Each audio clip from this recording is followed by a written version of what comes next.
Hi, welcome back guys. This is your friend, the fanfiction guy. Back with another fanfiction. This is the first part of What If Deku Became Shigaraki's Brother? Now before starting, please give this video a like and subscribe to the channel if you want more videos like this. Now let's get into the fanfic. Izuku Midoriya had a best friend who would always be there for him. Izuku Midoriya had a mother who loved him fiercely. Izuku Midoriya had a happy life. Until he did not. On a bright sunny Saturday afternoon, little Izuku Midoriya tugged his mother hurriedly down the sidewalk towards the Bakugo home. They had just received the call that his best friend Kaken had manifested his quirk a few weeks after his 4th birthday. Izuku was not going to waste another moment not seeing it firsthand. As they arrived, Izuku reached out and knocked rapidly on the door until he heard quick, heavy steps running towards the door. It flung open to reveal a fierce-looking blonde child, just a hair taller than Izuku with crimson-red eyes burning with excitement. Kaken! Kaken! What's your quirk? I wanna see. Izuku squealed. A smirk crossed Kaken's lips as he pulled Izuku further into the house. Oi, don't break the door, nerd. My quirk is awesome. Just watch. Kaken let go of Izuku's hand and held his own palm up between them. His small eyebrows furrowed together in concentration, and suddenly there was a loud series of pops and tiny explosions danced across the boy's hand. Izuku stared in awe. Do it again! Do it again! Izuku chanted while jumping up and down, which was rewarded by more pops and a small light show. Kaken, that is the coolest quirk ever. You are going to be such a strong hero. He squealed, eyes wide and sparkling with wonder. Hell yeah, I am. My quirk is the best. Now you just have to get yours. It won't be as cool as mine, but since you will be my partner, I guess it won't matter. Izuku nodded furiously in agreement and chirped back. I promise I will be just as strong as you are, Kaken. Kaken sked lightly. You better. I can't have my partner slacking off. Let's go to the park and see how big I can make the explosions. Izuku squealed in excitement and ran to the kitchen to gain permission. In no time the boys were happily making their way to the park to experiment with Kaken's new quirk. Izuku's 5th birthday was on a Wednesday. He went to kindergarten that morning over the moon. Today was the day he found out what his quirk was. Him and Kaken had been guessing forever what it would be, but today he was going to the quirk doctor. Today he would know for sure. He nearly shot out the door when the cranky office lady came to collect him early from class to deliver him to his waiting mother. Hand in hand, they made their way to the doctor's office. Izuku felt like he was going to die of excitement on the bus ride over. His legs bounced rapidly as he spouted off the different quirk possibilities that he and Kaken had come up with. His mother nodded along happily as she patiently listened.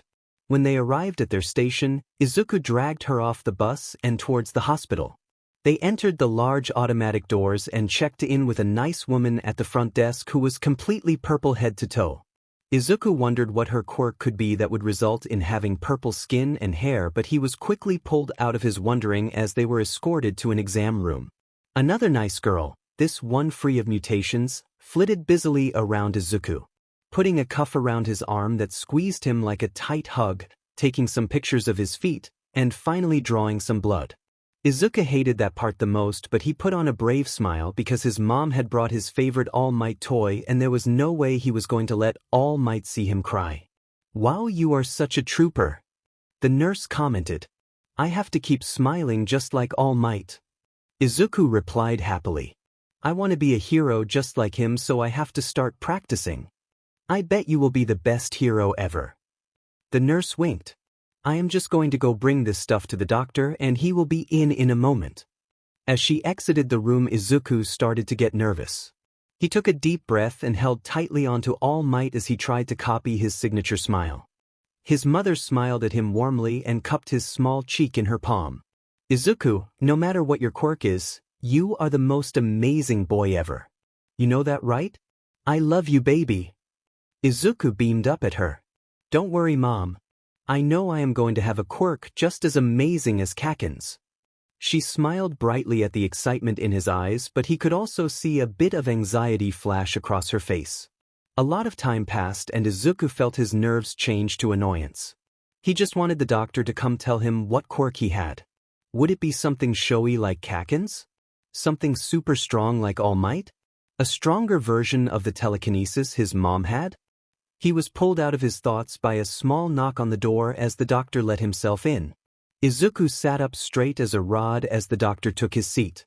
Izuku remembered a few things from the next few moments. He remembered the doctor had eyes that shined oddly under the fluorescent lights. He remembered his mom starting to cry. He remembered the picture of his toe hanging limply over the light box on the wall. He remembered the word corkless. He doesn't remember anything else. When they got home from the hospital, Izuku clutched All Might close to his chest as he made his way to the home computer to pull up his favorite All Might video. He could hear his mom on the phone with someone. Probably Auntie Mitsuki, but he ignored it. He watched the video over and over. He felt the tears burning down his cheeks. He didn't have a quirk. Replay. He didn't have a quirk. Replay.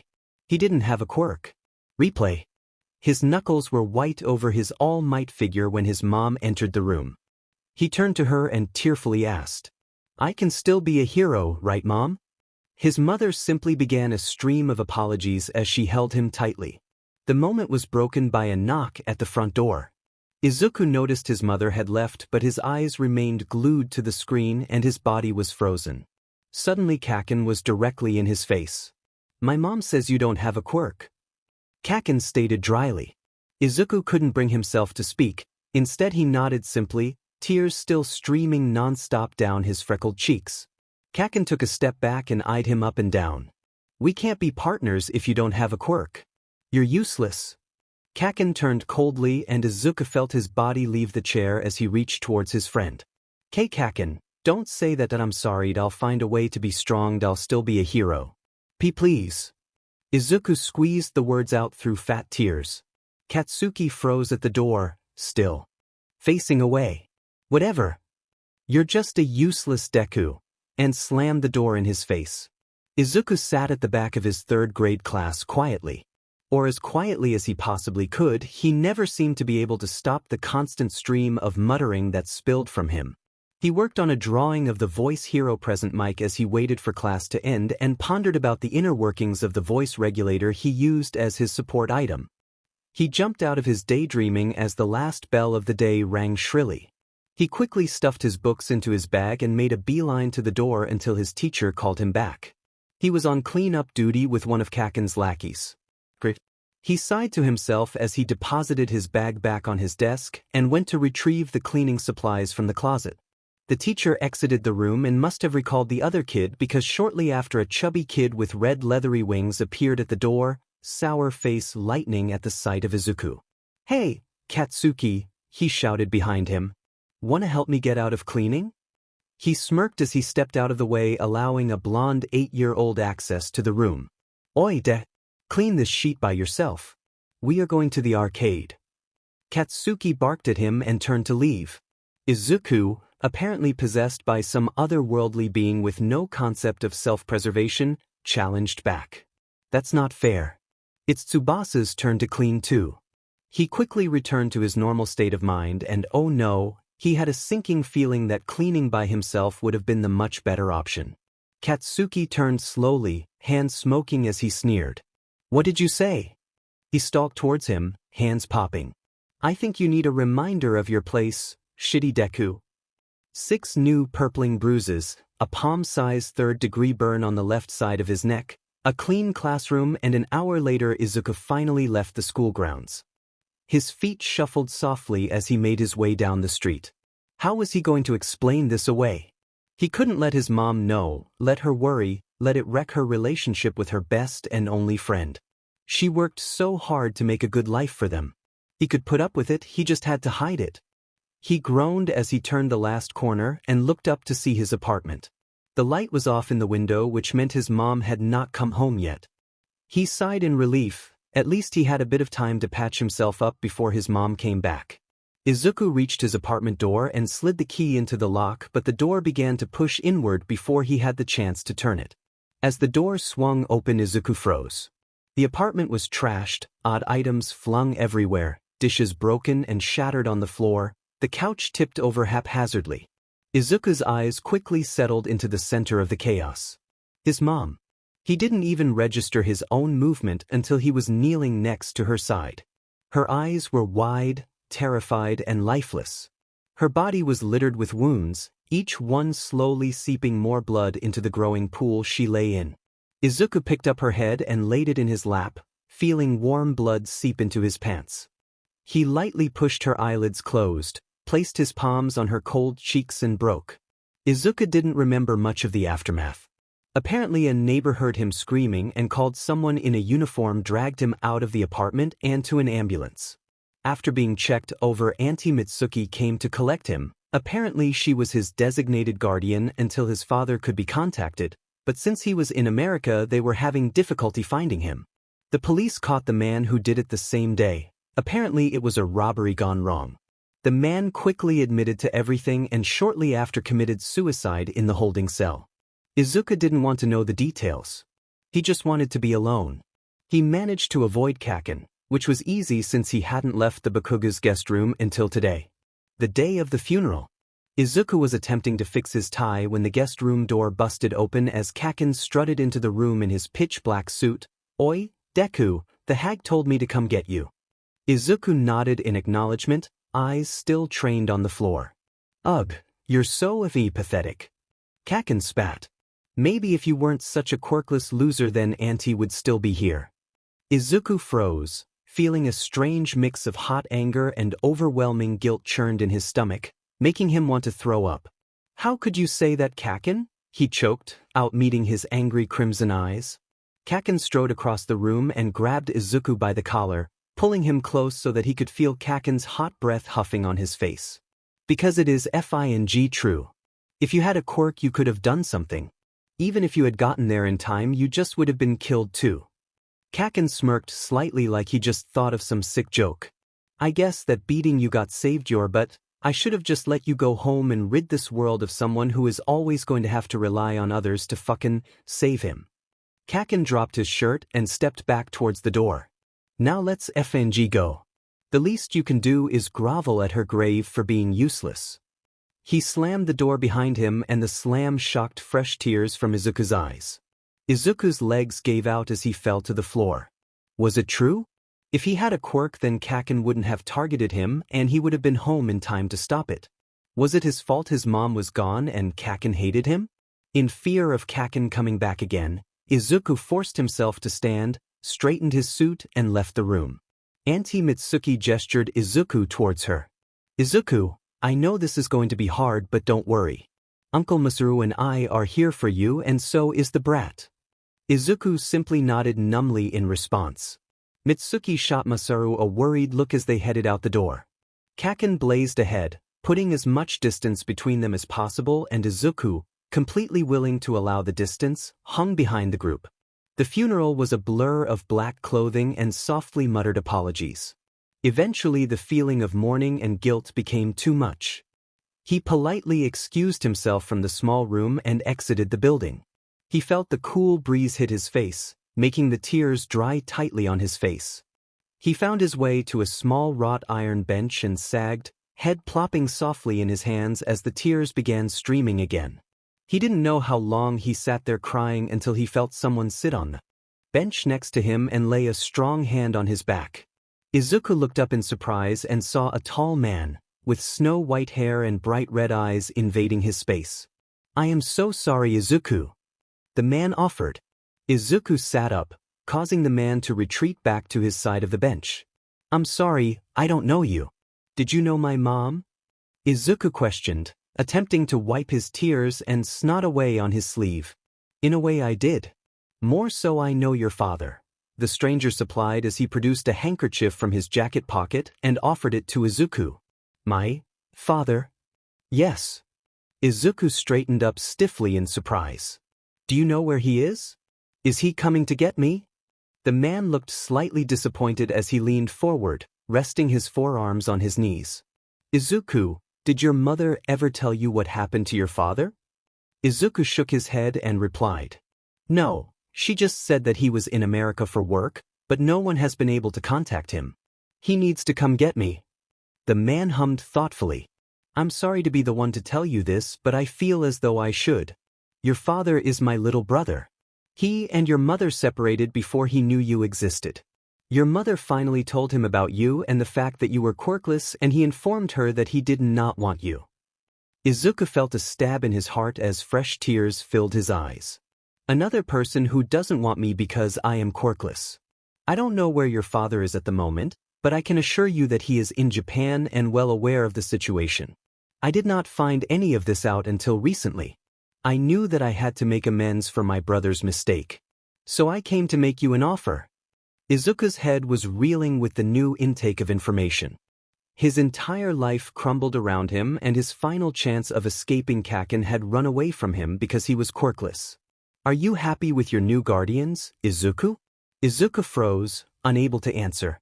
He knew Auntie Mitsuki and Uncle Masaru loved him, but he didn't know how long it would take for Kaken to realize that Izuku could never escape him, not at home or at school. His stomach started to churn at the idea of a life of no reprieve, no safe places. Izuku, I want you to come live with me. I am your uncle after all. I know we just met, but I have a beautiful house in the countryside. 2 more wonderful sons who I have taken in just like you. I can give you a new life away from all of this if you will only come with me. His uncle stretched his hand towards him in a welcoming gesture. Izuku saw many things in the offer presented with that hand, but most of all he saw an escape. Anything had to be better than the hell that he faced at his new home and school. Izuku muttered softly as he took his hand and allowed himself to be raised up from the bench. Uncle? He questioned. Shigaraki. Let's go home, Izuku.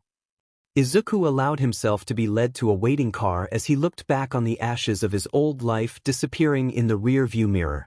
Izuku slowly wretched his eyes open, eyelashes crusted shut with dried tears. He was unsure of when he fell asleep, but it took him a moment to gain his bearings. He was in the back seat of a car. His hands spread over the cool, smooth leather of the seat next to him, and his eyes slowly took in the subtly luxurious interior of the car. He saw the back of a white-headed man in the front seat. Oh yeah, his uncle. But wait. Suddenly every lesson that his mom had taught about stranger danger hit him like a ton of bricks, and he realized that in his haste for escape he got into a literal stranger's car and agreed to go and live with him. His hand tightly wrapped around the door handle as he looked frantically at the quickly passing scenery, his head going 1,000,000 miles an hour. What have I done? Oh my gosh, what if I am being kidnapped? What if this guy just made all that up? How do I escape? I don't even know where we are? How do I even? Izuku's stream of consciousness was suddenly interrupted by a low chuckle. He snapped his head towards the man driving, his so-called uncle. Don't worry, Izuku, I am not kidnapping you. You may return to the Bakugas anytime you would like. Izuku felt his face burn. He didn't realize that he had been mumbling out loud. I'm sorry, uncle, I didn't mean dash. It's okay. To be honest, I was a little worried when you came with me with no questions, but I did not want to push it. We are almost to your new home and I can explain more when we get there. Uncle Shigaraki assured him. Izuku felt some of his anxiety leave him as they passed a sign for Nakoshibahikari. He at least had heard of the place he would be staying. Nakoshibahikari was a small town about 3 hours south of Mizudafu, tucked into the base of a large mountain, where a lot of rich people had their vacation homes due to its quaint nature and beautiful oceanfront. Izuku had never been there himself, but almost everyone had heard of the town that most simply referred to as Neko. Izuku gazed out the window as he watched more buildings come into view. A cute little downtown sprung to life in front of him. Small restaurants, bakeries, and quaint shops sped by his window. The sea sparkling in the background. It truly was a beautiful town. Soon enough the shops faded behind them and they turned onto a small road leading up the mountain. The car slowed to a stop as they reached an impressive-looking gate. The attendant must have recognized the car on sight because he immediately opened the gate and bowed profusely towards them as they passed. After a few switchbacks, the house finally came into sight. It was a beautiful home. Izuku thought it looked like a small castle out of an Edo PRD drama. The grounds were perfectly manicured and the surrounding mountain and trees gave it the feeling of being cozy and secluded. He couldn't imagine he was actually going to live in a place like this. The car slowed to a halt in front of the house and Izuku tentatively pushed the door open. He stood up and stretched slightly. The fresh ocean air felt refreshing on his face. He jolted slightly when another car door slammed shut. Uncle Shigaraki beckoned Izuku to follow him and he fell in line behind him. "This home is my oasis," the white-haired man began as they removed their shoes and entered through the sliding door. "Only a handful of very close people know of its existence and they all live here with us. I'm sure you have a lot of questions though, so first let us sit and talk." They seemed to have stepped right into a side room in the house. There was a low table and cushions on the floor which was covered in tatami mats. The room was decorated minimally with intricately designed ranma near the ceiling and a few beautifully painted scrolls. Izuku took the seat across from his uncle and sat gingerly on the ornate cushion. A woman in a pale blue dress and white apron entered and set tea down on the table before them, keeping her head bowed the entire time. Izuku could sense the anxiety rolling off her, which in turn made him stiffen slightly. She clearly was intimidated by the man before him. "So Izuku, we may speak freely now. I know you must be overwhelmed. What would you like to ask?" Izuku fidgeted slightly. He had so many questions but was unsure where to begin. He started hesitantly. "I am really grateful for you taking me in, but I'm sure Auntie Mitsuki and Uncle Masaru will be worried about where I am. I really should have told them I was leaving." His uncle waved him off. "Don't worry, I will send someone to answer all their questions." "Okay, thank you, Uncle," Izuku replied, erring on the side of politeness. The man sighed. I don't quite enjoy that title. I hope to fill more of a role in your life than merely a guardian. Why don't you call me Sensei? That is what the other boys call me." Izuku nodded in agreement. "Sensei, why did you take me in? I know you said that my father is your brother, but that really doesn't make me your responsibility." "Yes, you are right there. To be honest, Izuku, there are some things about your father that I do not believe you are ready to hear yet, but I promise to enlighten you in time. As for now, just know that I intend to nurture you along with your brothers so that you can achieve everything you want in your life. They will help guide you as well. So tell me, Izuku, what do you want most in life?" Sensei eyed Izuku expectantly. Izuku frowned. He knew the answer well, but he had never received a positive response. "Well, I know it's stupid, but I want to be a hero." Why?" "Because they are strong and keep people safe and protect everyone." Izuku exclaimed proudly. But I don't have a quirk, so there is no way I can become a hero." Izuku ducked his head, ready for the apologies and all too familiar disappointment. "Your quirklessness is not a problem. My younger brother was born quirkless." Izuku's head snapped up. That was not what he expected to hear. "I know you don't have much reason to trust me, Izuku, but I will tell you a secret in exchange for your trust. I have a very special quirk. I can give quirks to other people." Izuku's eyes went wide. What? That's impossible," he squeaked, head reeling with the concept of potentially being able to actually get a quirk. "Not impossible, just unheard of, and I have taken great care to keep it that way. I used to think my brother was weak because he didn't have a quirk, but he ended up taking the quirk I gave him and making it immensely powerful. I learned then not to underestimate those without a quirk. If you want, I can give you any quirk you want. You need only find someone with the quirk you desire." Sensei sipped his tea while Izuku put it together. "You would have to take it from someone? I could never do that." Izuku bridled, feeling nauseous at the idea of stealing someone's identity. I see you have a strong sense of morality. No worries, you needn't take me up on the offer now. I simply wanted you to know. I hope that one day your ambition will not be held back by your morality, but I am a patient man. As you experience more of the world and your beloved heroes, you will realize the deficit in their morality. The only thing I ask in return is that you take my name and become a true part of our family. As for now, I hope that knowing this secret will help you feel more at home here." Sensei smiled warmly at him, but for the first time Izuku sensed an undercurrent of insincerity. Wanting to shift topics, Izuku decided to move on to more practical matters. Thank you for telling me, Sensei. I promise I won't tell anyone." "I know you won't, Izuku," Sensei replied, sounding more like a subtle threat than the comfort he was going for. Izuku shifted on his cushion. "The other thing I wanted to say was, well, we kind of left the funeral in a hurry and I didn't bring anything with me. Izuku trailed off, unsure of what he was wanting to ask. Is there something that you require from your old life? I can replace most everything for you. Sensei offered, his tone patient and curious. I have these notebooks. They aren't anything special, just I like to watch heroes and analyze them. Also, most of my important merchandise was stolen, but I have an old All Might figure that my mom got me that I would like to keep. Other than that, I guess just clothes and like my toothbrush and… Izuku started to ramble into a list of daily essentials when Sensei cut him off. I will send someone to fetch your notebooks and sentimental items.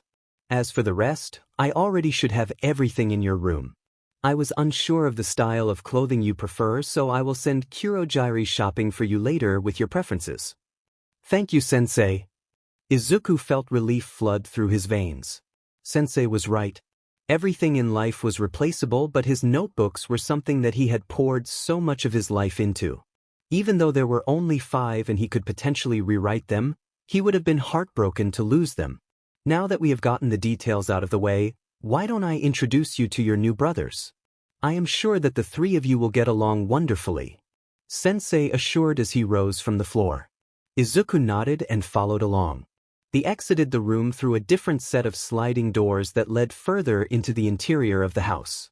It led to a walkway which wrapped around a beautiful courtyard. Doors lining the outside while the tranquil garden lay in the center. They moved swiftly down the walkway and turned one corner until they reached the door they were setting out for. When Sensei slid open the door, Izuku peered into the room. He saw 2 boys. One looked to be about 18 with significant scarring on his face and exposed body. Despite that, you could tell that he was an attractive young man. His dark black hair and intense blue eyes were intriguing. The other boy was a bit smaller, most likely around late middle school, with light blue-gray hair and most shockingly severed hands grasping him from all angles. Izuku subconsciously hid himself behind Sensei as he peered in on the boys who were deeply engaged in a heated game of Super Smash Bros. The hand boy was playing Endeavor and the burned boy was playing All Might. Eventually Endeavor was taken down with a Detroit Smash combo from All Might and the hand boy threw down the controller. Damn it. He cursed. I was so close. Huff, Endeavor. The burned boy teased back. Sensei cleared his throat and the boys finally noticed the intrusion. I would like you 2 to meet Izuku Midoriya. I told you about him earlier. Sensei pulled Izuku out gently from behind him. Izuku, this is Dabi and Tamura. I will leave you 3 to get to know each other. Sensei stepped backwards out of the door and before he shut it he turned to Dabi. Please come see me after you have settled Izuku in. I have a job for you to do. Dabi looked unsettled but simply replied, Yes, Sensei. Sensei nodded and closed the door behind him. Footsteps padding down the hall. Dabi stood up from the floor and walked over to Izuku, bending down to meet him at his level. Hey Squirt. How old are you? I'm 8. Izuku squeaked out. Even though Dabi looked scary, he had a comforting kind of presence. Why are you wearing a suit? You look like you just came from a funeral, sneered Tamura, eyes trained on the screen. He had switched the game out to angles of death and was sorting through the start screen. Because I did. Izuku felt tears start to swell in his eyes. What the hell, Tamura? Dabi shot back. Tamura simply shrugged but curled into himself, looking slightly uncomfortable. Once you get dressed in normal clothes, you can come play a game with me if you want. Tamura supplied. Izuku realized that was his way of apologizing, so he sniffled a bit, trying to hold the tears back, and said, That would be fun, thanks Tamura-san. Tamura looked at him weirdly, sharp red eyes peeking through the hand obscuring his face. I thought Sensei said we were going to be brothers. Just call me Tomonai, I guess. Izuku nodded his head in agreement and Tomonai turned back to his game. Dabi stood back up to full height and took Izuku's hand. You can call me Dabi Nii. What should we call you? Izuku thought for a second. I'm not sure. I have never had brothers before. You can call me whatever you want. Dabi smiled down at him. Okay, Izu. Why don't I go show you your room? Dabi led Izuku out of the gaming room and down 2 doors. Okay, this is you. Between the gaming room and your room is Toma's room and my room is on the other side. The door next to mine is the bathroom, but I can give you a better tour later. Here we are. He slid the door open and Izuku walked in. The room was spacious. There was a tsuk shoin under the wall with large windows covered in translucent paper. A futon rolled up and away in the corner. One wall was lined with closets. Other than the necessities, it was decently bare. Izuku felt himself missing the small homey apartment he shared with his mother. Remembering the personality that overwhelmed every speck of the loving space he shared with his mom in stark contrast with the bare nature of this new room, he started to cry. Dabi pulled Izuku into a hug which only caused the tears to fall faster. "Hey Izu. It's okay. It's been a big day, hasn't it? Let's get you out of these clothes and ready for bed. I'm sure sleeping will make you feel better," Dabi suggested as Izuku nodded shakily into his shirt. Izuku stood in the room awkwardly feeling dazed as the weight of the day crashed down upon him. Dabi went to the first closet to fetch some pajamas. "Kurojiiri got some stuff for you, but we weren't sure what size you were. Sensei only told us how old you were and that you would be coming in the next few days." Dabi walked back towards Izuku, pajamas in hand, and started helping him out of his suit. As he unbuttoned his white shirt, Izuku snapped back to the moment and clutched his shirt closed, but he could already tell he was too late. Dabi looked at him with a critical eye and pulled his frozen fingers away. He pulled his shirt open to reveal a litany of scars and burns, which made the bandage he had been sporting on his neck for the last week seem a lot more suspicious. Dabi reached to pull the bandage away when Izuku clamped his hand down on it firmly.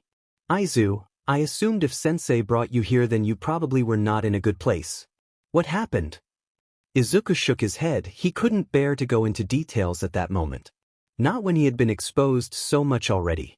Dabi nodded in understanding and his face changed to one of determination. His eyes scanned Izuku's body, picking out the worst of the burns. "You have been treating these yourself, haven't you?" All he could do was nod. "I'm guessing that one on your neck is the newest. Let me see. I have medicine that is good for burns in my room." Izuku slowly loosened his grasp on his neck so that Dabi could pull it away. He peeled back the bandage and a look of pure rage flitted across his face, quickly shoved down. He spun around and Izuku could hear him bustling around in the room next door. He quickly returned with a small jar and a large bandage. He carefully spread the balm on Izuku's burn and Izuku melted into the relief. Then he gingerly applied the new bandage and grabbed the pajamas which had been discarded on the floor. Dabi then led Izuku to the bathroom where he pointed out his toiletries and shelf in the hidden cabinet. He showed him how to fill the soaking tub and left him to take a bath. Izuku sat in the tub, methodically rubbing away the stress from the day with a wooden brush. He was so overwhelmed he felt numb. His mind was racing 1,000,000 miles a minute, but he couldn't find a thread to hold onto long enough for any of it to make sense. All he knew was, at least for now, he felt uneasy but safe, safer than he had been in a long time. Once he decided that his fingers were shriveled enough, he let the tub drain and climbed out. A towel was waiting for him over a heating rack. He dried himself off and took a moment to bask in the warmth of the towel before he pulled on his pajamas and returned to his room. He had the futon pulled out and nearly made when he heard a soft knock on the door. Dabi pulled the door open without waiting for an answer. "Hey Izu, did you have a nice bath?" "Yeah, thanks so much Dabi and I. You have been so nice to me since I came here." "Thanks a lot," Izuku responded as he sat down onto the newly made futon. Dabi came to sit next to him. "No problem Izu. To be honest, you remind me of someone." "Who?" Izuku asked as Dabi lifted the blanket on the futon and beckoned Izuku to slip under the covers. "I had a family before I came here. I guess I technically still do. They aren't actually dead or anything, but they think that I am." Dabi began. "But why don't you tell them you're alive?" Izuku inquired. "Well Izu, my father is the one who told them that I was dead." Izuku gasped softly. "So he knows you're not?" "No, he thinks I am dead too. He thinks that he killed me, he covered it up well. You see, my father is Endeavor," Dabi confessed. "Wait, like the number 2 hero?" Izuku sat up, shocked at the revelation. "Yeah," Dabi looked away solemnly. "He paid off my mother's family so he could marry her for her ice quirk." "Isn't that not allowed?" Izuku pipped up. "The word is illegal and yes." Dabi's face soured into something scary. I am the oldest, and even though I have a powerful quirk, it is hard to control. I can create fire so hot that it turns blue, but at the same time it is so hot that I burn myself. Dabi gestured to his marred face. The old BSE called it training, but he would push me every day until I dropped, burned by my own flames day after day. He said I was worthless because my quirk wasn't perfect, but he insisted on training me because my younger brother and sister had weak quirks. Luckily, they were just ignored. I never left because I figured they would be safe if I was there to keep his attention. But then my youngest brother was born. His name is Shudo. He's the same age as you. He was only 3 when his quirk manifested. My father was out doing hero work when it happened. His left side burst into flames, and moments later his right hand was covered in ice. Dabi chuckled at the memory. It scared the crap out of both of us. My mom was gone with my other siblings shopping, and I was alone with Shudo. His face dropped. I realized at that moment that this was what my dad had been hoping for. Sweet little Shudo was going to have to go through everything I did. Probably worse. I was only 13 at the time, but I didn't know what else to do, so I packed a bag and we ran. We didn't get far, not when Endeavor had the entire city after us. They picked us up quickly, and when he figured out why I had taken Shudo, he brought me to a building for special training. He made me use my quirk over and over until I was burnt beyond recognition and the building was on fire. I begged him not to leave me, but he just said if I was strong enough to get out of that building, he would consider letting me come home. Izuku felt quiet tears run down his cheeks as he listened to Dabi recount the horrors of his childhood. Luckily, Kurogiri found me and brought me here. Sensei had the doctor take care of me and patch me up. Everyone already thought I was dead, so Sensei offered to let me stay. He took me under his wing and is training me to achieve the thing I want most in this world. What is that? Izuku asked quietly.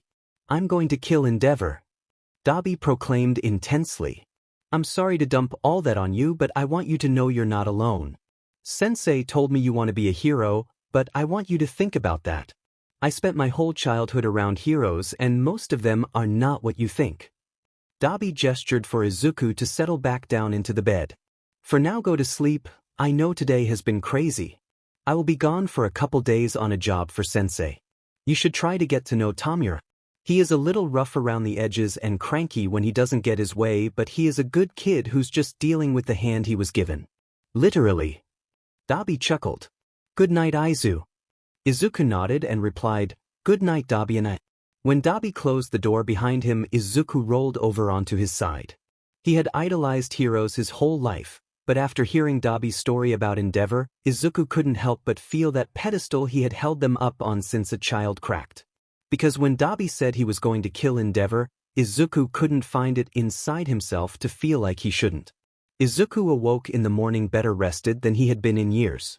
He wasn't sure if it was the extreme exhaustion, ridiculously comfortable futon, or the fact that for the first time in his life he was looking forward to more than just a weekend away from Kaken. Either way, he felt relieved. He sighed and stared up at the ceiling. Mom, I hope you don't mind that I came here instead of the Bakugus. I have a feeling it will be good for me. I just wish you could be here too, he thought. As he sighed and sat up, he heard a soft knock at the door. Izuku got up and walked over to the door, sliding it open. He jumped back suddenly as he saw a man, maybe a man? More like a plume of smoke in a suit, standing in front of him. The smoke started speaking. My sincerest apologies if I startled you, young master. I am Kurogiri. My job is to care for you and young Dabi and Tamura. I was simply stopping by to see if you have anything you need that has not been provided. I know you require more clothing, so if you would like input into styling, I can also take that into consideration before I go. I also washed and pressed your suit for you. Izuku flushed as he realized that he hadn't even looked in the closet or through the room in general.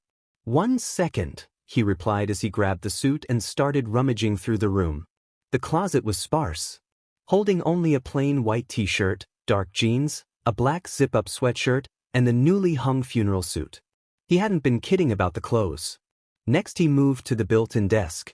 In the drawer were a few pens and pencils as well as a pad of paper, the rest were empty. Izuku couldn't help but feel like he was in a luxurious hotel room rather than his new bedroom.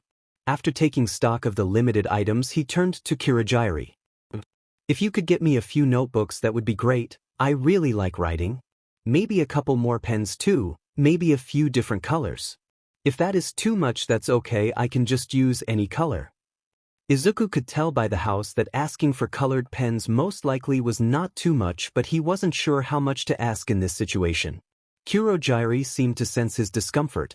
Young master, I assure you that colored pens are not an excessive thing to ask for. Please be forthcoming about anything you might need. Cost is not a factor. Kirajiri comforted. Okay, yeah, some colored pens then, and maybe some highlighters. Also, is there a computer here that I can use? I like to watch fights so that I can analyze heroes. Izuku said softly. Just the heroes? Kirajiri questioned. Yes. Izuku responded, slightly confused by the question. It might be prudent to analyze all sides of the fight. You never know what information will be useful in the future, and in this world information is power. Izuku stood slack-jawed, wheels turning. He never even thought to analyze the villains, but Kirajiri had a point. We do not have a communal computer, but getting you your own laptop shouldn't be a problem. Oh no, that's way too much. Izuku waved his arms frantically in denial. Trust me, it isn't a problem. It will be much less of a hassle than having you bother others to use theirs. Plus, a laptop is not nearly as much as the many gaming systems that I have acquired from Master Tamura. Kirajiri sincerely offered. Izuku relaxed, he was happy. This was more than he had ever hoped for. Okay, I think that is all the stuff I need. But wait, I need a new backpack for school and a new uniform. I'll also probably need some books and maybe a... Don't worry about that. Kirajiri cut him off. The schools around here are not suitable for your education. Sensei will set an education plan for you as he has with the other boys, and tutors will be brought in if needed. Really? He doesn't need to do all that for me. Izuku muttered, not that he really wanted to go back to school, but private tutors seemed a bit much. It's nothing more than he does for the other boys. Now is that all? What about clothing preferences? Oh, I'm not sure. I wouldn't say I have much of a style. Anything casual is fine. Maybe green. I like hero merch too, so anything hero themed, especially All Might, would be good. Izuku stumbled through his thoughts. How about I come with you so I can just pick some stuff out? Izuku was more so offering because he had a feeling that Kirajiri didn't understand the concept of a clearance rack and would come back with a wardrobe worth more than his life. No, I can go myself. I believe I have gotten all the information I need, thank you. You have had a very traumatic week. You should be more focused on settling in than shopping. Spend the day exploring the house and spend some time with Master Tamura. He could use the company. Okay, thank you. Izuku knew a losing fight when he saw one. I will just get dressed then and explore a little. Sounds wonderful. Do you require directions to the kitchen? Kirajiri asked. No, I'll find it on my own, but thanks. Of course. Feel free to ask me for anything. I am always around. With that he vanished. Izuku blinked and did a double take, looking into the hallway for a clue as to what just happened. He must have some sort of teleportation quirk. He thought to himself. That is super useful. He stepped back into the room and folded up his futon, putting back in the spot by the wall he had found it in. Then he went to the bathroom and through his morning routine. Luckily his routine was to brush teeth and splash water on his face, not much needed for that. He returned to his bedroom and pulled the jeans, shirt, and zip-up out of the closet. They were a bit big but still manageable. Izuku had always been a small kid, not just in height but scrawny as well, so he was used to slightly baggy clothes. Once he was dressed, he slipped on some house slippers waiting by the door and ventured out into the walkway. The house itself looked like a large square from the center, with rooms surrounding it on all sides. The doors all looked identical, and Izuku decided the best way to figure this all out was a map. He retreated back into his room and grabbed a pencil and the notepad. He drew a quick square and indicated the amount of doors around the outside. He marked his room, Tamura's, Dabi's, the game room, and the bathroom. Then he re-emerged. He walked down the walkway, peeking into quiet, unknown rooms. On his side of the garden, besides the rooms he knew, There seemed to be a training room with cushion mats instead of tatami and some equipment in the corner. There was also a room with desks and studying materials, which Izuku assumed was used when the private tutors came. As he turned the corner to start on the next side, he heard a door slide open behind him. He turned to see Tamura exiting his bedroom. Izuku wondered idly how he slept with hands all over him, or if he took them off. Do you even realize that you are mumbling God knows what while you're running around out here? Tamura sneered. Izuku clasped a hand over his mouth self-consciously but then lowered it to reply. Sorry Tomonai. I didn't realize I was talking out loud.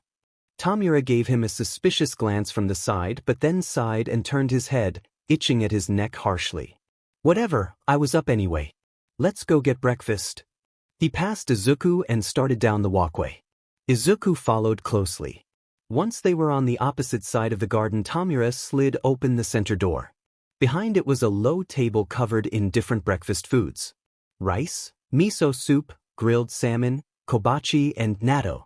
Tamura flopped down next to the table and started filling his bowl with ingredients. Izuku noticed he held his bowl carefully, as if to not let all of his fingers touch at any one time. Tamura noticed him staring. What the hell are you staring at? He challenged.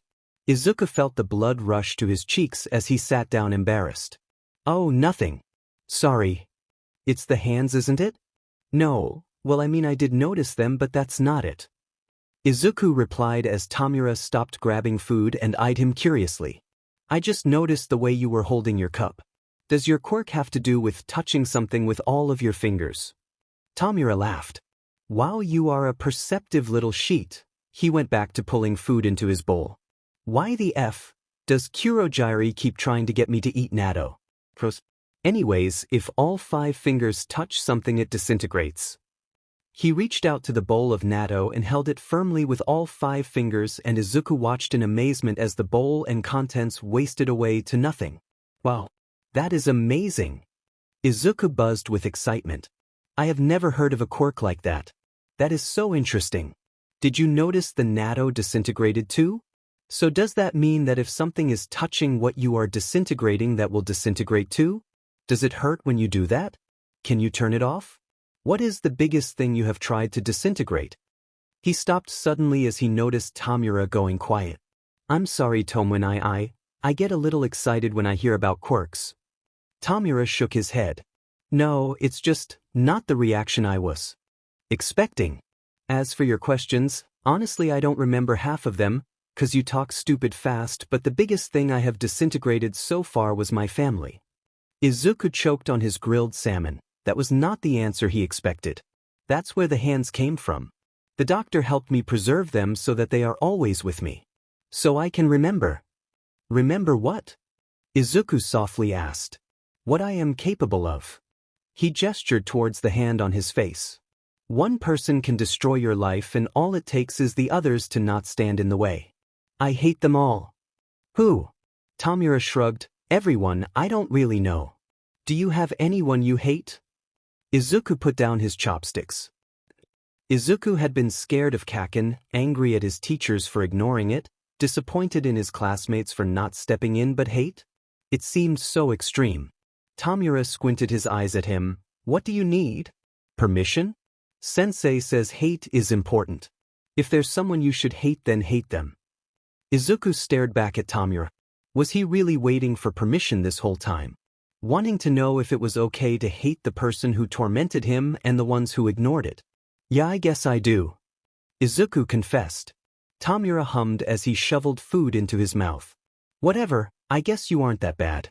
You want to play Super Smash Bros. After this?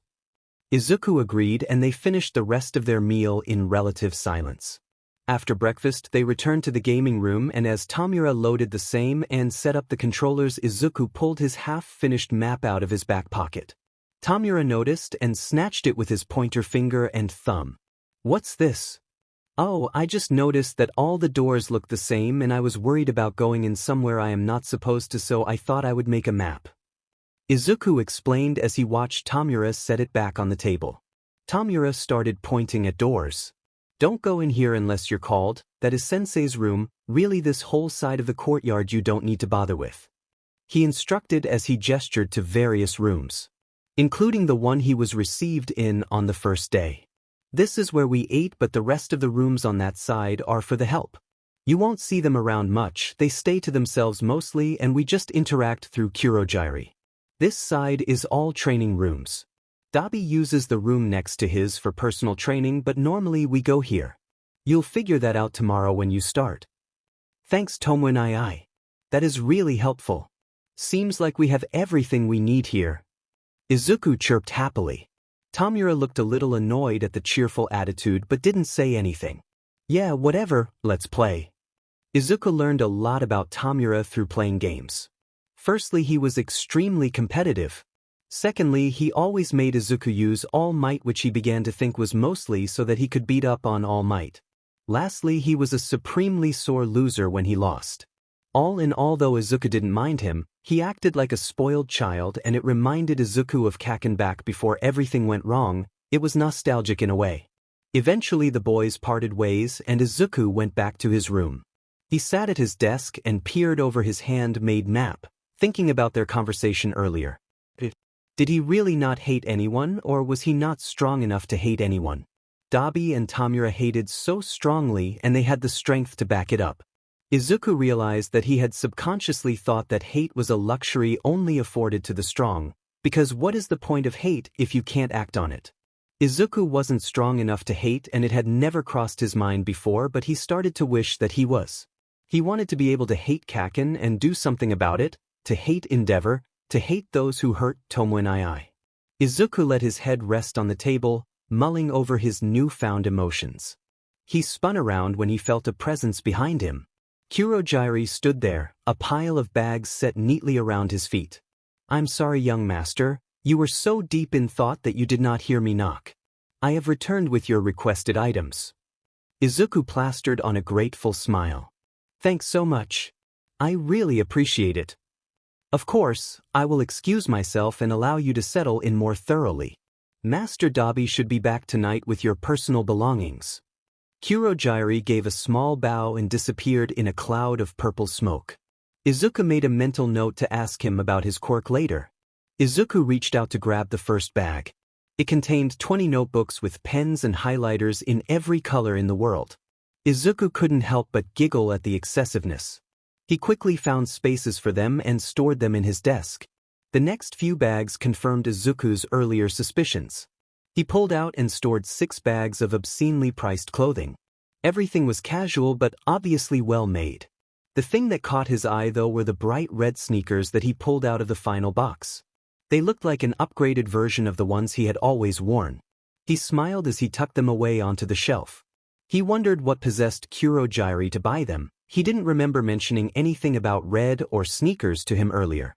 He shrugged and moved onto the bag that he had saved for last. He slid a sleek box out of the bag and laid it on his desk. He reverently unpackaged the laptop. He had never dreamed of having his own computer. It was something far out of the price range of a single mother.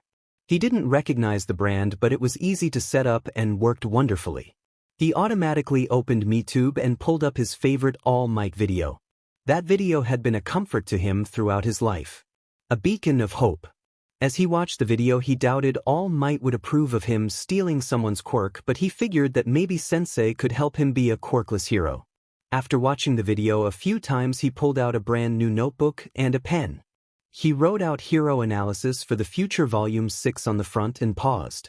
He remembered what Dabi said about Endeavor, Tamura about his past, and Kurogiri about ignoring villain quirks.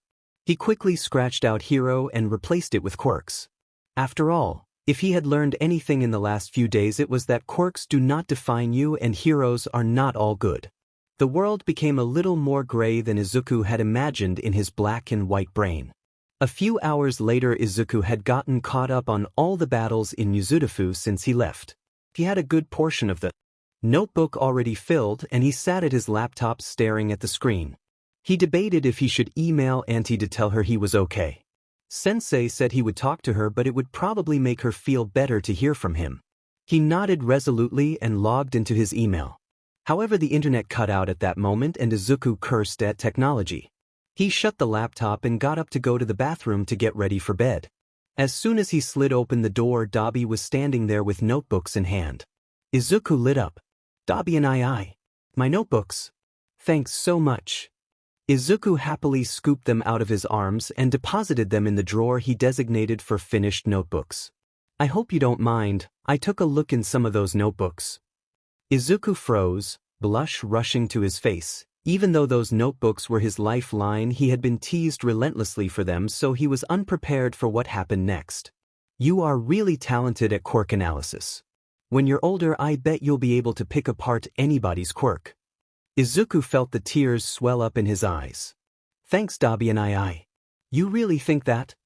Of course, squirt. Dabi reached behind him to pull Izuku's well-loved All Might action figure out of his back pocket and handed it to him. Sensei said you wanted this as well. Izuku gingerly pulled it from his hands as the tears ran silently down his cheeks. Thanks, this was the first All Might merch my mom ever got me. He's been with me through a lot. Dabi frowned slightly, he ruffled his hair and said, All right, I better get going, you get to bed. Izuku bid him good night and slid the door shut as Dabi continued down the walkway.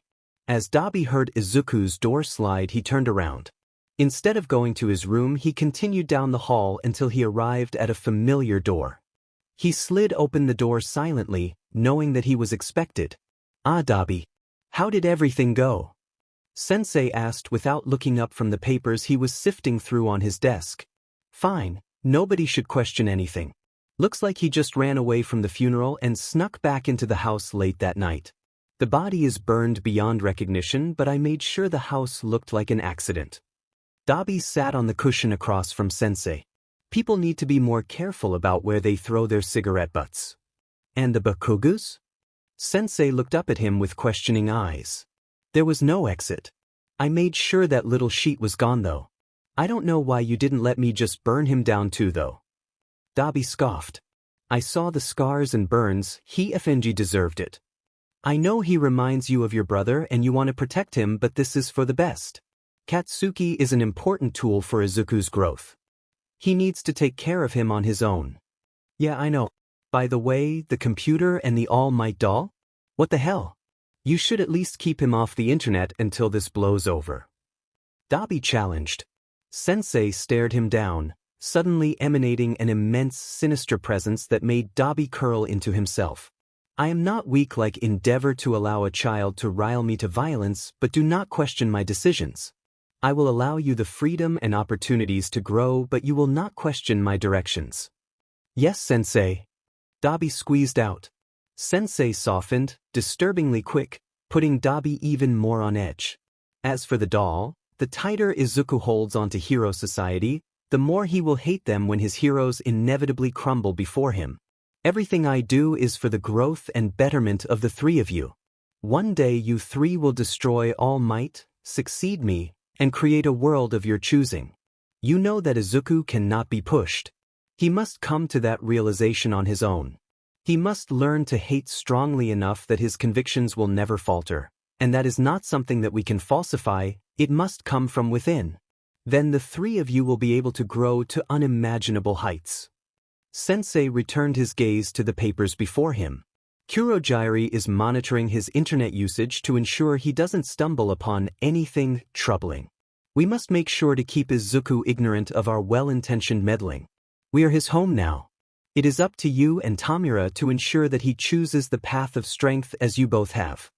Dabi nodded, waiting anxiously for permission to leave. Remember, everything I do is for you, Tamura, and Izuku. You did a good job. You have always been my most reliable child. Sensei stated as he waved Dabi away. Dabi stood and bowed deeply as he exited the room. Once on the walkway, he let out the breath that he had been holding for the entire second half of their conversation. Sensei had not done anything to him like Endeavor. However, he was completely aware Sensei had the capacity to do so much worse.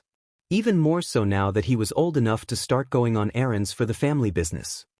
He shook his head. Sensei had done everything for him. He owed everything he was to him. Now he was on his way to being capable of taking care of Tamura and Izuku, destroying Endeavor and rescuing Shudo. No matter what the price, he would be willing to pay. Izuku is sitting in the back of his middle school class staring at the clock. It ticks, showing 5 minutes left in class. Izuku shifts nervously in his seat. He feels like there is somewhere important he needs to be. Something he needs to do. The clock winds down as his anxiety mounts until he flies out of his seat at the sound of the bell. He needs to be home. He is suddenly stopped by his teacher, who reminds him of cleaning duty. Is this what he was worried about forgetting? No, this doesn't seem important enough. What isn't he remembering? He goes to collect cleaning supplies from the closet when Tsubasa enters the room. He smirks and asks Katsuki to get him out of cleaning. Izuku is frantic. He needs Tsubasa's help to finish quickly so he can get to his important thing. Everything feels foggy, but the blasts from Kaken's hands feel sharp and intense. After the beating, he grabs his bags. He doesn't care anymore if he gets in trouble for cleaning. He runs home down the familiar route. Once he is in sight of his apartment, he sees the light off in the window, but the door is wide open. That's not right. He sprints up the stairs to the door and is hit with tunnel vision. The entire world is blacked out except his mom, bleeding, crying out for him. Izuku. He runs to her side. "Mom, I'm here. I'm sorry, I should have come sooner. I'm sorry. I'm so sorry." "It's okay, baby, you couldn't because you're weak." Struggles through a blood-filled mouth. "What?" Izuku softly mutters in disbelief. "You didn't protect me because you're weak. You don't have a quirk. It's your fault," she speaks solemnly. "It's not my fault, it's not." Izuku screams back. "Then whose fault is dash?" His words are cut short by the sickly squelch of a knife burying itself in his mom's heart. Izuku snaps his head up towards the perpetrator and is met with blood-red eyes, an evil smirk, and a shock of blonde hair. Kaken?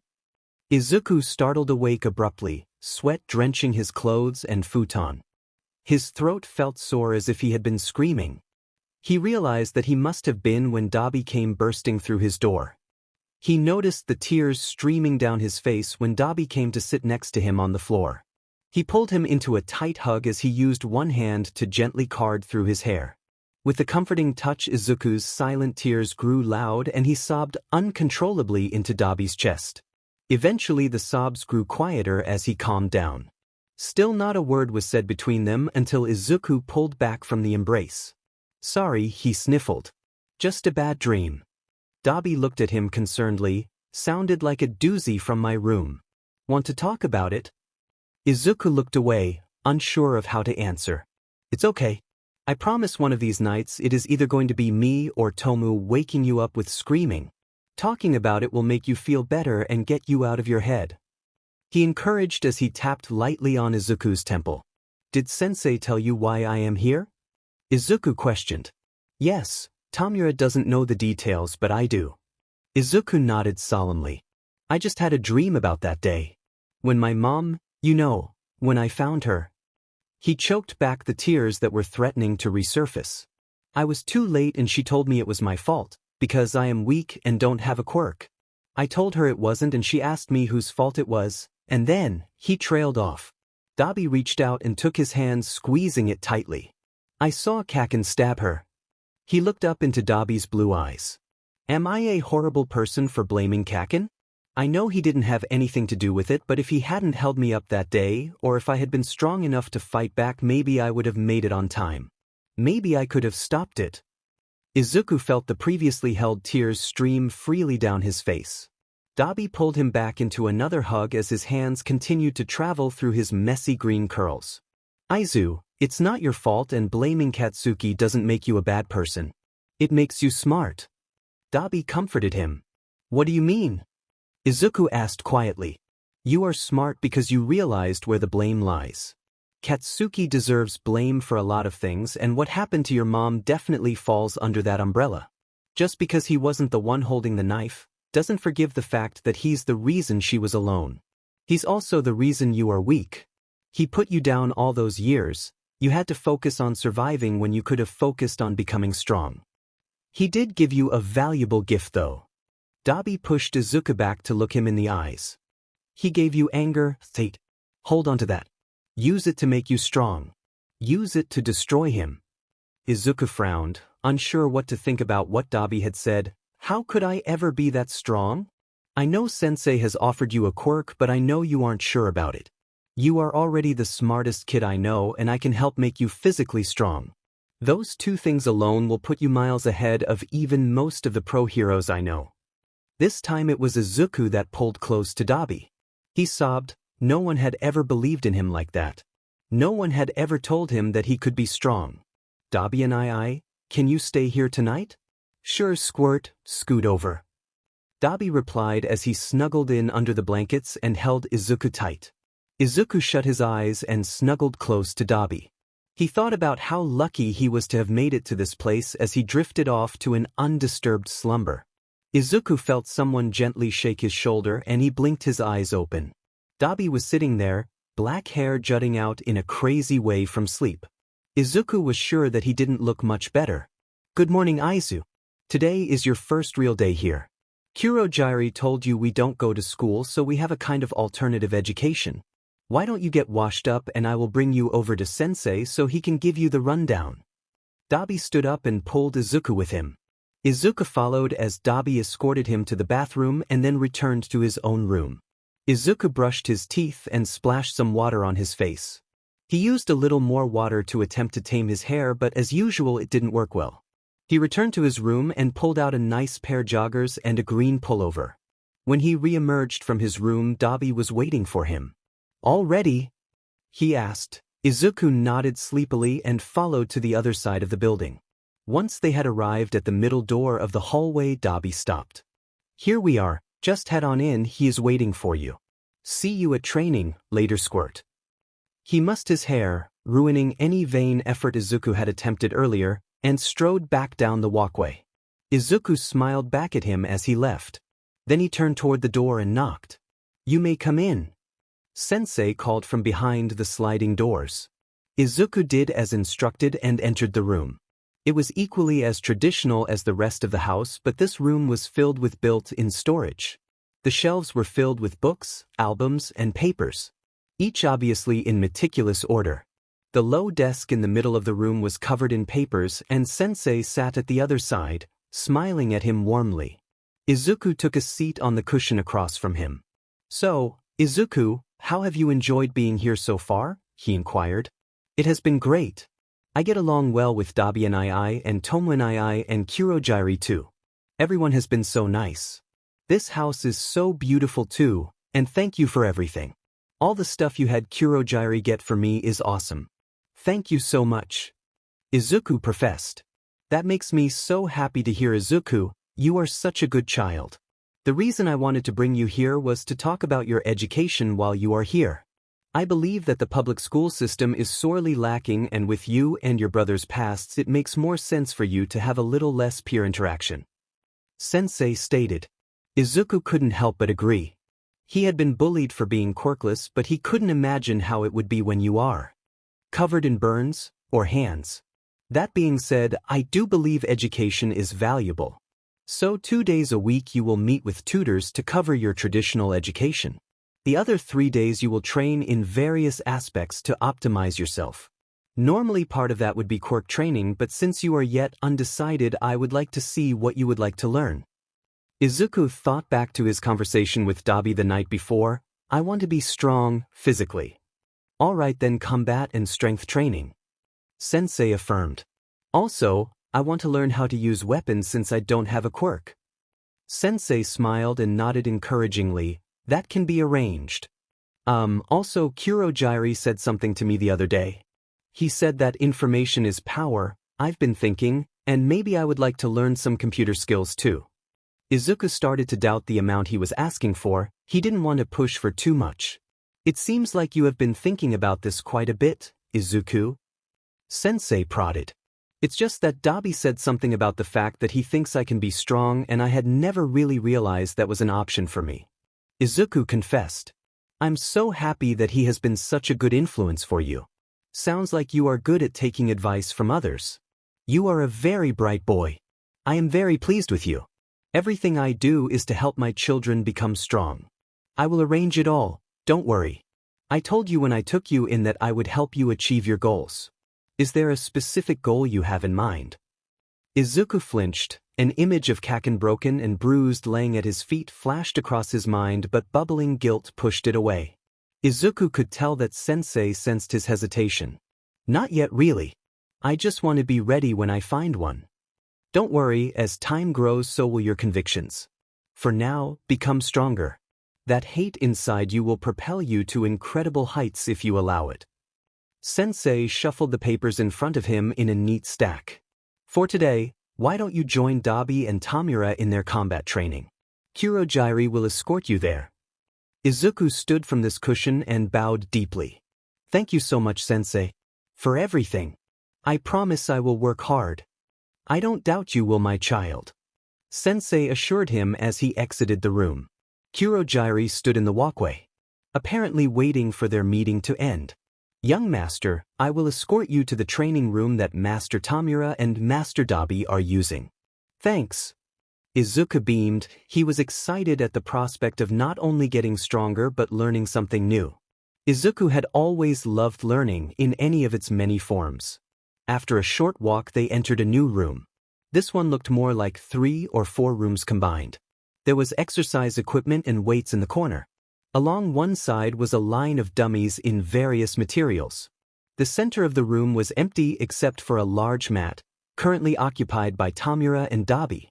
They were sparring and Izuku realized they must be practicing without quirks because Tamura was sporting 3 wrapped fingers on each hand to keep his quirk under wraps. The match didn't last long as Dabi threw Tamura to the mat, clearly more skilled at hand-to-hand. Tamura punched the mat and complained loudly. What the hell? This is stupid. Why do I need to practice fighting without my quirk? This is dumb. Stop whining. Dabi scolded as he offered a hand which was promptly ignored. You can't just rely on your quirk. You need to be able to at least get close enough to use it. Dabi turned to Izuku. Hey Izu, you joining us today? Izuku nodded. I want to get strong. Just like you said.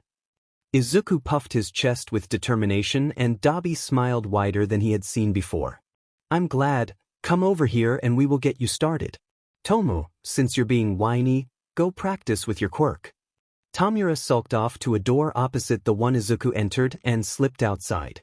Izuku could see large stones standing in the yard and he assumed they wouldn't be there when he returned. He's working on the speed of his disintegration. So what did you want to work on? Izuku hummed thoughtfully. I'm not really sure exactly.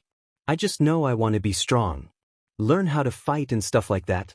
I also told Sensei that I want to find a weapon I can use since I still don't have a quirk. That is a great idea.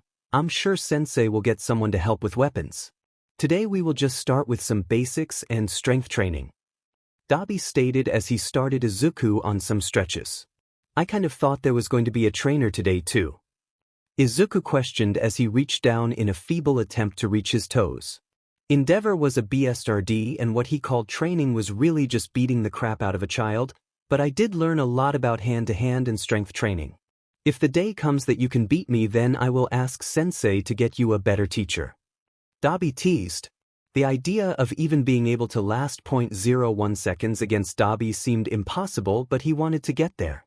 Dabi ended up walking Izuku through a weight routine before showing him some basics of hand-to-hand, different forms, stances, how to fall correctly, and how to cover his vital areas before he called it a day. Izuku felt spent but happy. It was a good distraction from the craziness that had been the last week. The days slipped into an easy routine filled with classes, sparring, and hanging out with Tamura and Dabi. The boys grew close quickly and even Tamura, with his prickly demeanor, seemed to warm up to him. About 2 weeks passed when Izuku entered the sparring room and to his surprise there was a woman standing in the middle of the mat, with a black bag at her feet, that he did not recognize. She seemed a little older than Dabi and was tall and slim with blonde hair that was tied into a braid down her back. Her blue eyes assessed him as he made his way onto the mat. Hey Izuku, my name is Asuna Kato but you can call me Asuna. Izuku bowed deeply. Nice to meet you, Asuna. He tripped her name, feeling too awkward to lose the honorific. Ah, you Japanese are so polite, it makes me feel weird. She pouted as she sat down on the mat and pulled the bag between them. Izuku followed suit, sitting across from her. Aren't you Japanese? Izuku prodded. I mean, technically yeah, but I was raised mostly in America. I only came back to Japan because my dad owes your sensei a favor. That's okay though. He pays super well and I haven't been in Japan since I could walk, so this will be fun. Beamed at him as she unzipped the bag. So I hear you want to learn about weapons. That is my specialty. Anything in particular that you have been thinking about? I don't know. I haven't really thought about it. I don't have a quirk, so I figured weapons would be a good thing to learn. Izuku explained. Okay, let's narrow things down. What are your hobbies? Hobbies? Yeah, probably not the question you were expecting, but I have found that an effective weapon is an extension of your personality. You need to love the weapon you are working with in order to master it. Usually I can find a hint of what will mesh with someone by their hobbies. Asuna cheerily explained as she pulled out a short rod of metal from the bag. I really only have one hobby. I analyze people's quirks. I write it all down in my notebooks, but I don't think that is super helpful. Izuku said self-consciously. That is perfect. What I gathered from that is you are smart and good at finding weak spots. You will probably want something with versatility so you can adapt your fighting style on the fly. You are also pretty small. Well, I guess you are young so you could still grow, but I am partial to the fast and sneaky approach rather than raging head-on, so that's what we are going to do. Now grab this rod. Asuna instructed as she passed him the small rod. He wrapped his fingers around it and she grabbed the top of the rod with 2 fingers. The metal began to heat up and vibrate oddly. It began to move in his hands as it warped into a small knife. You should be competent in knives just for the versatility factor. They are easy to find, can be used at close range as well as long range if you throw them, and they don't leave any unique marks. That is such an amazing quirk. Izuku stared amazed at the perfectly formed blade in his hand, melded to his palm as if it had been born there. Does it only work on metal? How much metal can you manipulate? Can you make things other than weapons? Hold on there, little dude. It's pretty cool but pretty limited. It only works on pure tungsten, which can get kind of spendy, and I can't manipulate anything much bigger than a long sword. I can make pretty much anything I want though, but I mostly stick to weapons. It's more useful for myself because I just carry around a rod like that and I can change weapons as needed. Geez, you weren't joking about the quirk analysis. She tapped him on the shoulder playfully. Back to business though. Knives are great and all, but they don't have much flair. Having a signature weapon or 2 is the best. She pulled out slightly bigger rods and held them out to Izuku. Once again she grasped the top of each rod as she transformed them into 2 perfectly symmetrical short swords with strange-looking handles. Izuku stared at them puzzled. What are these? Izuku questioned. What? Haven't you ever watched Ninja Turtles? Raphael? God, what a sad childhood. Asuna let out an exaggerated gasp. Those are called sai. They are a super versatile weapon but not super commonly used. They are a good defense against a variety of weapons and small enough to be used for stealth. Izuku grasped the handle and did some experimental slashes. They did feel good. I have one last thing I want you to try. It's a favorite of mine for long distance, but it's not commonly used because it is really difficult to master. You are a smart kid though, so I bet you'll be able to get it down. Izuku expected another rod, but instead she pulled out a long cable with a diamond-shaped dart at the end. Tied to the dart was a black flag. This one is mine, but if you like it then I will get one for you too. It is called a rope dart. When used correctly it is great for stealth and long range. Once mastered you'll be able to shoot it with your feet, arms, knees, or elbows. Plus it looks super cool. She handed it over to Izuku, who added it to the growing weapons pile on his lap. Okay, get up and come over here. She popped up and walked to the edge of the mat. Izuku followed her awkwardly, holding the pile of sharp, deadly weapons. Okie dokie, set those down here nice and pretty. Izuku followed her instructions and laid the weapons out carefully one by one. Think fast. Izuku barely had time to turn towards the noise when he was hit in the head by a wooden knife. He felt the sharp pain snap vibrate through his skull as he subconsciously bent to the floor to retrieve the knife. Ow, what was that for? Hurt, didn't it? She asked smugly from the center of the mat. Yeah. He hissed as he rubbed his throbbing scalp. Are you dead? What? No. Izuku was thoroughly confused at that point. Good, and you won't be because I am not letting you touch those pretty little things again until I can't touch you with that wooden knife. Why did you make them for me then? To keep a fire lit under your butt? You are going to get sick of that wooden knife faster than it will be time to move on, and those will keep you motivated. She grinned mischievously. Now let's get started. Izuku thought that sparring was rough, but weapons training was no joke.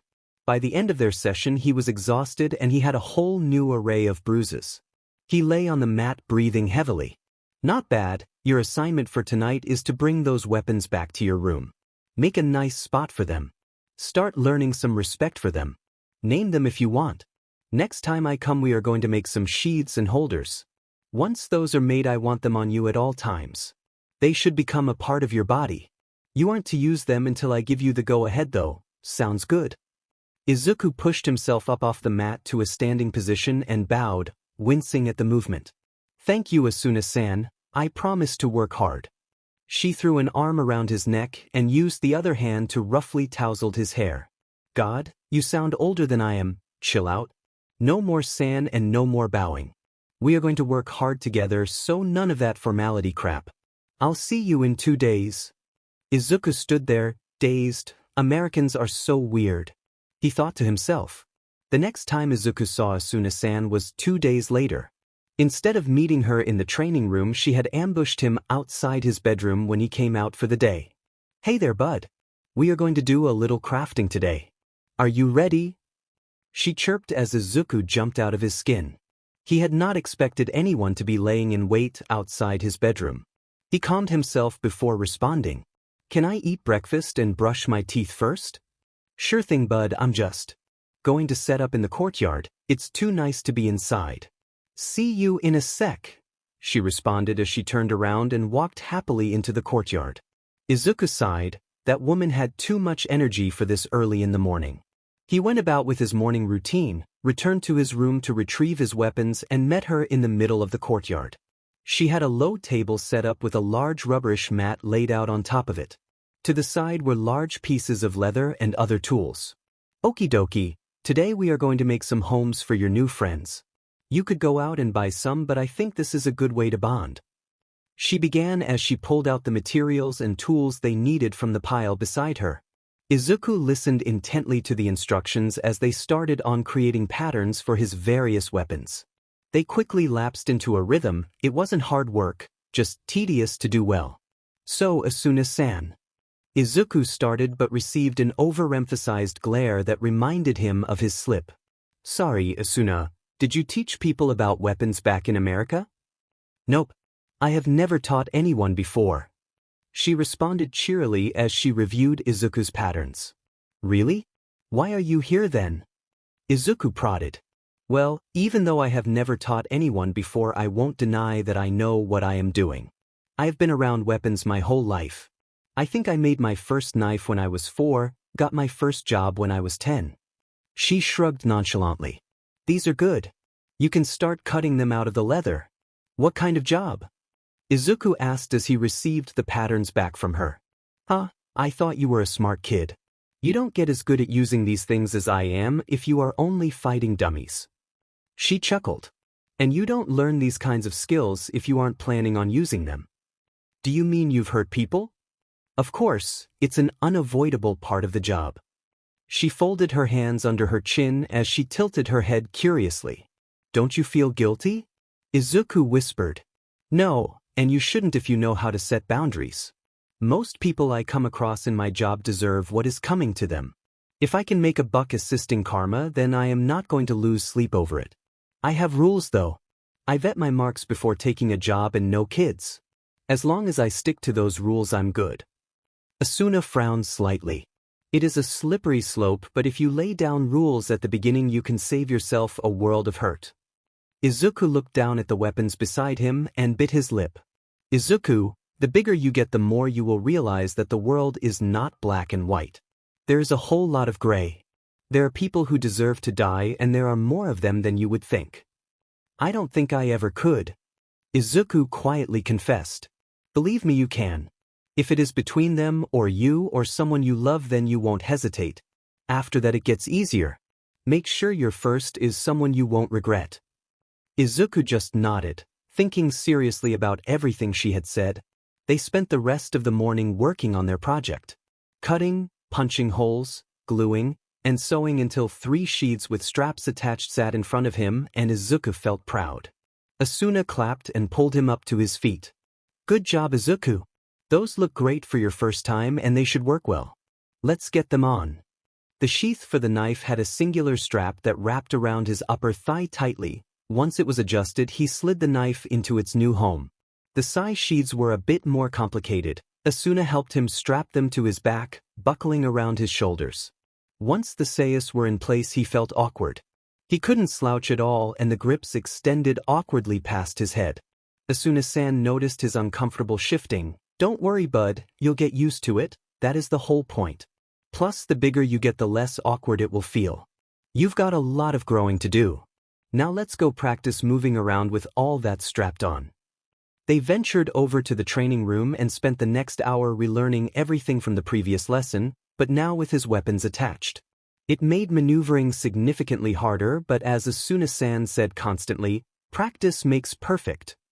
Towards the end of the lesson, he got a stern talking to about the danger of sharpened blades before she allowed him to try throwing the rope dart a few times. She was right, it was hard, but when he watched her do it, he was filled with awe. He desperately wanted to learn. By the time he was excused, he felt ready to pass out. He returned to his room and plopped down in front of his desk. He wanted to remove all the weapons, but Asuna-san had made him promise that he would only take them off to sleep, and even then they had to be right next to him. He groaned and shifted awkwardly, grabbing a new notebook out of his desk drawer. Make sure your first is someone you won't regret. He did not write anything on the cover, but he opened up to the first page and scrawled, Katsuki Bakugo, across the top of it. Underneath he began to write. Every strength, weakness, idiosyncrasy, everything he knew about Katsuki Bakugo, anything that could help him destroy him. Kill him. Izuku stared at the 5 full pages of notes when he was finished and felt joy. He expected to feel guilty or angry or even sad. However, looking down at these notes, knowing that the only thing standing between him and vengeance was physical strength, something that he now knew was attainable, he laughed. It bubbled up out of him involuntarily. He had put up with so much for so long, and now he had people who believed in him, people who could help him get revenge. For the first time he saw a future where he could be strong enough to hate, to do something about it, and it felt good. The next few months passed quickly as spring melted into summer. Izuku made strides in his training and he enjoyed every aspect of it. Asuna still had him on wooden weapons, but he didn't mind too much. It got to the point where he barely noticed the weapons that adorned his body, and Asuna had deigned to add a few more knives. One to his ankle and one to his empty thigh. He enjoyed sparring with Dabi and playing video games with Tamura, even though he never won.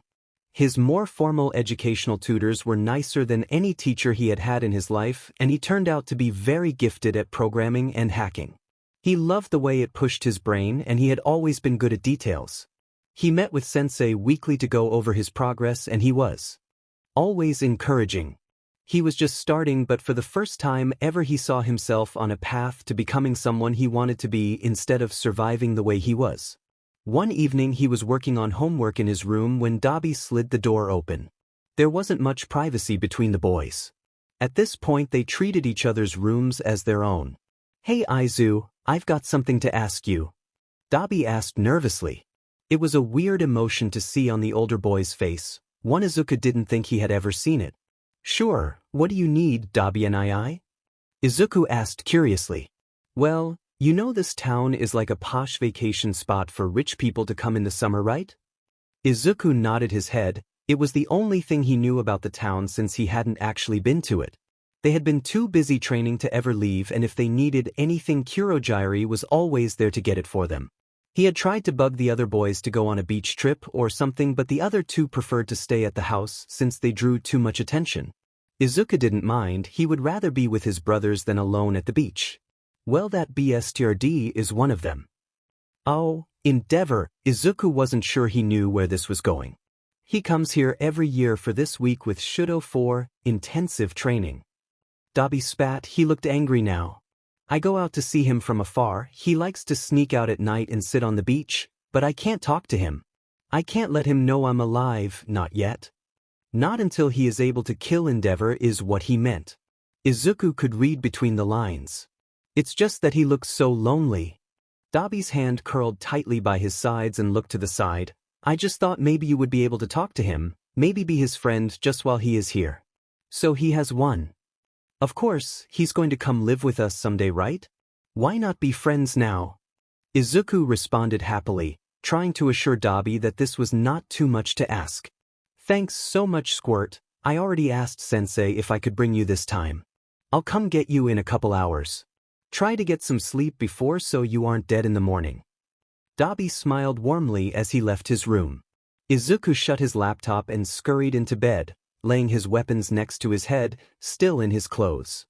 He figured there was no point in actually getting ready for bed if he would just be up in a few hours anyway, and closed his eyes.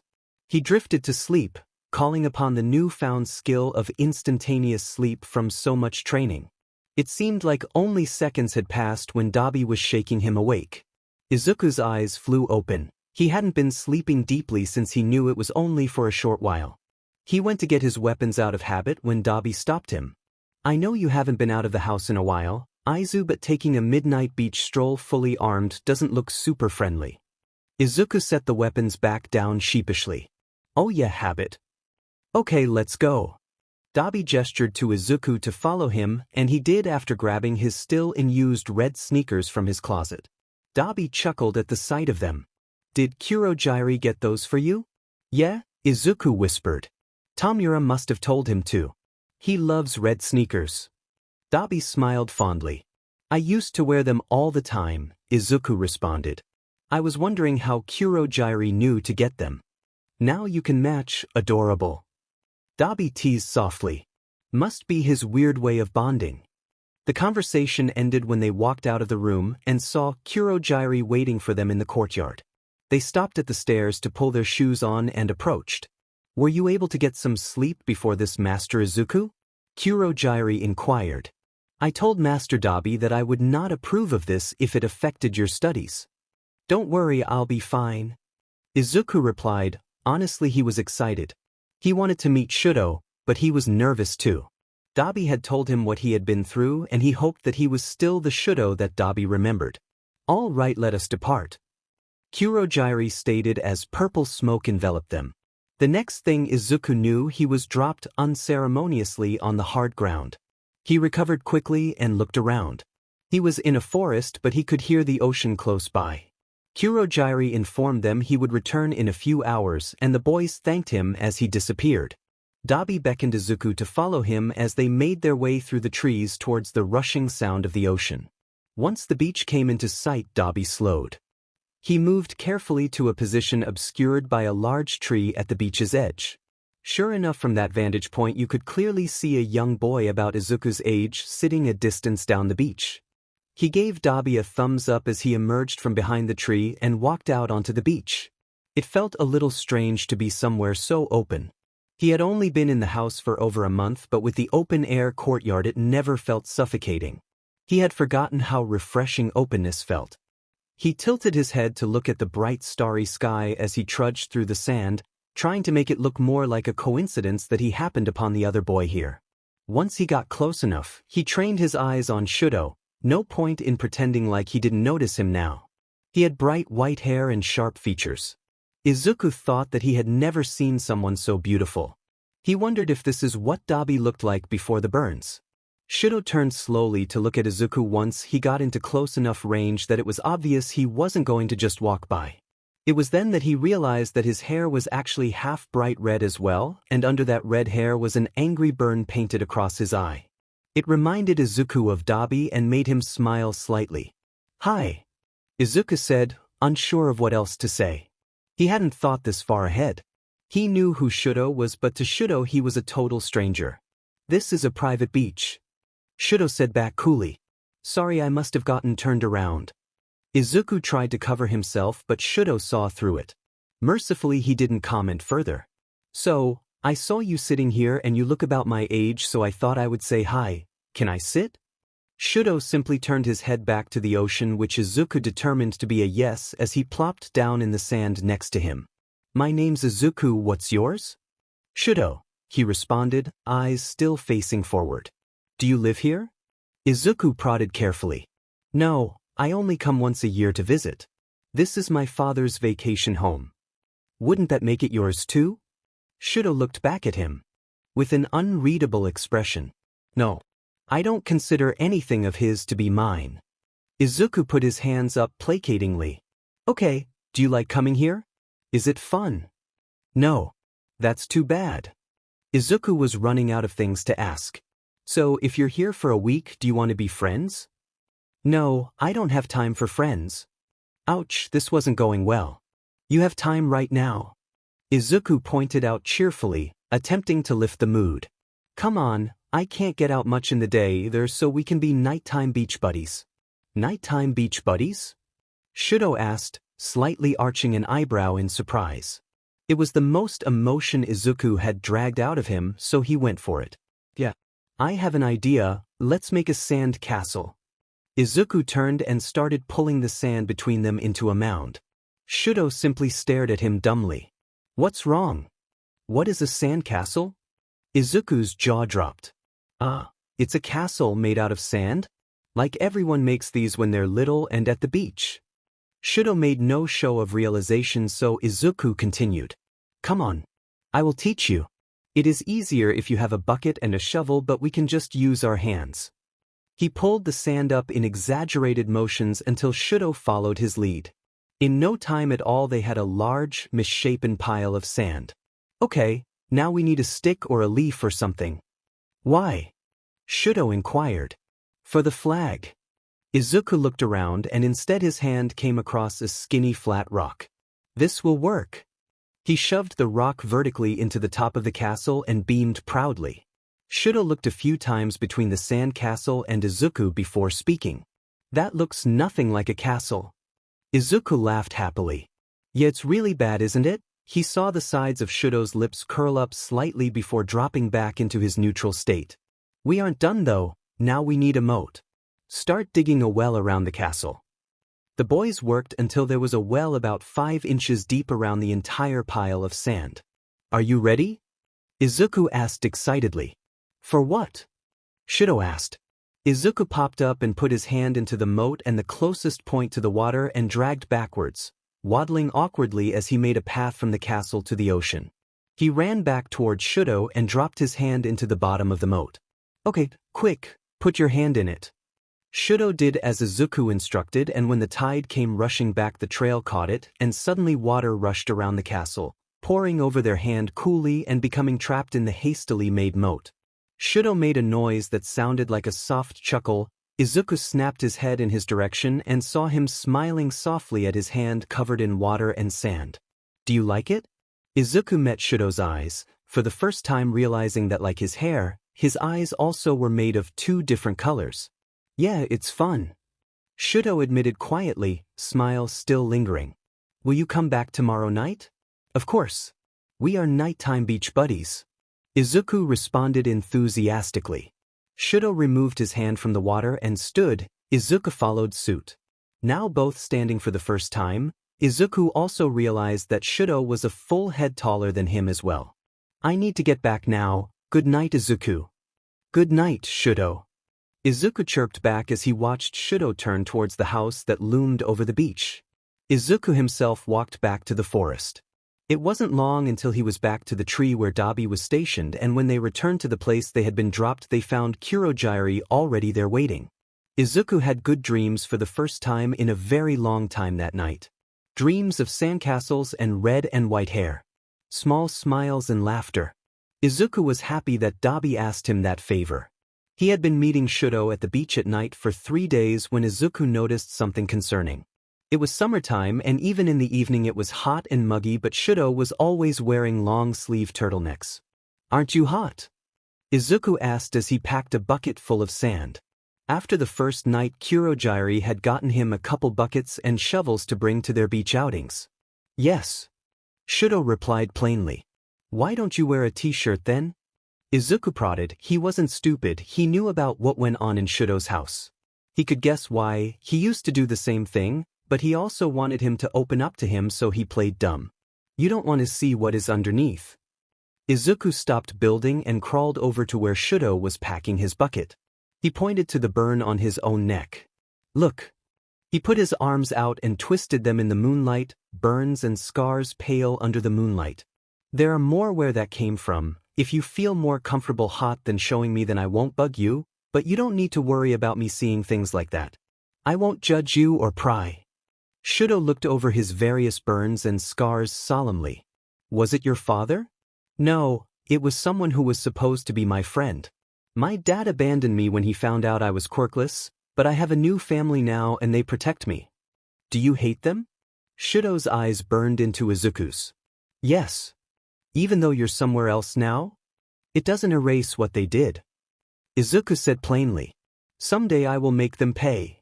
Sometimes I want to kill my father. Shudo confessed quietly.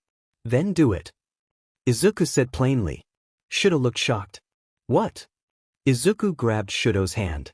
Get strong and do it. I will help you. Use that hate to get out of your situation and make sure he can never put you in it again. What if I am never strong enough? Shudo whispered and Izuku could swear he heard him slightly choking up. You don't need to do it alone. You might have more friends than you think. For now just survive and get strong. You need to come back so we can make more sandcastles. Izuku smiled gently at Shudo, trying to encourage his friend. Thank you. Shudo said resolutely. For what? For being my friend. Izuku felt himself choking up this time. Of course, Shudo, we're nighttime beach buddies.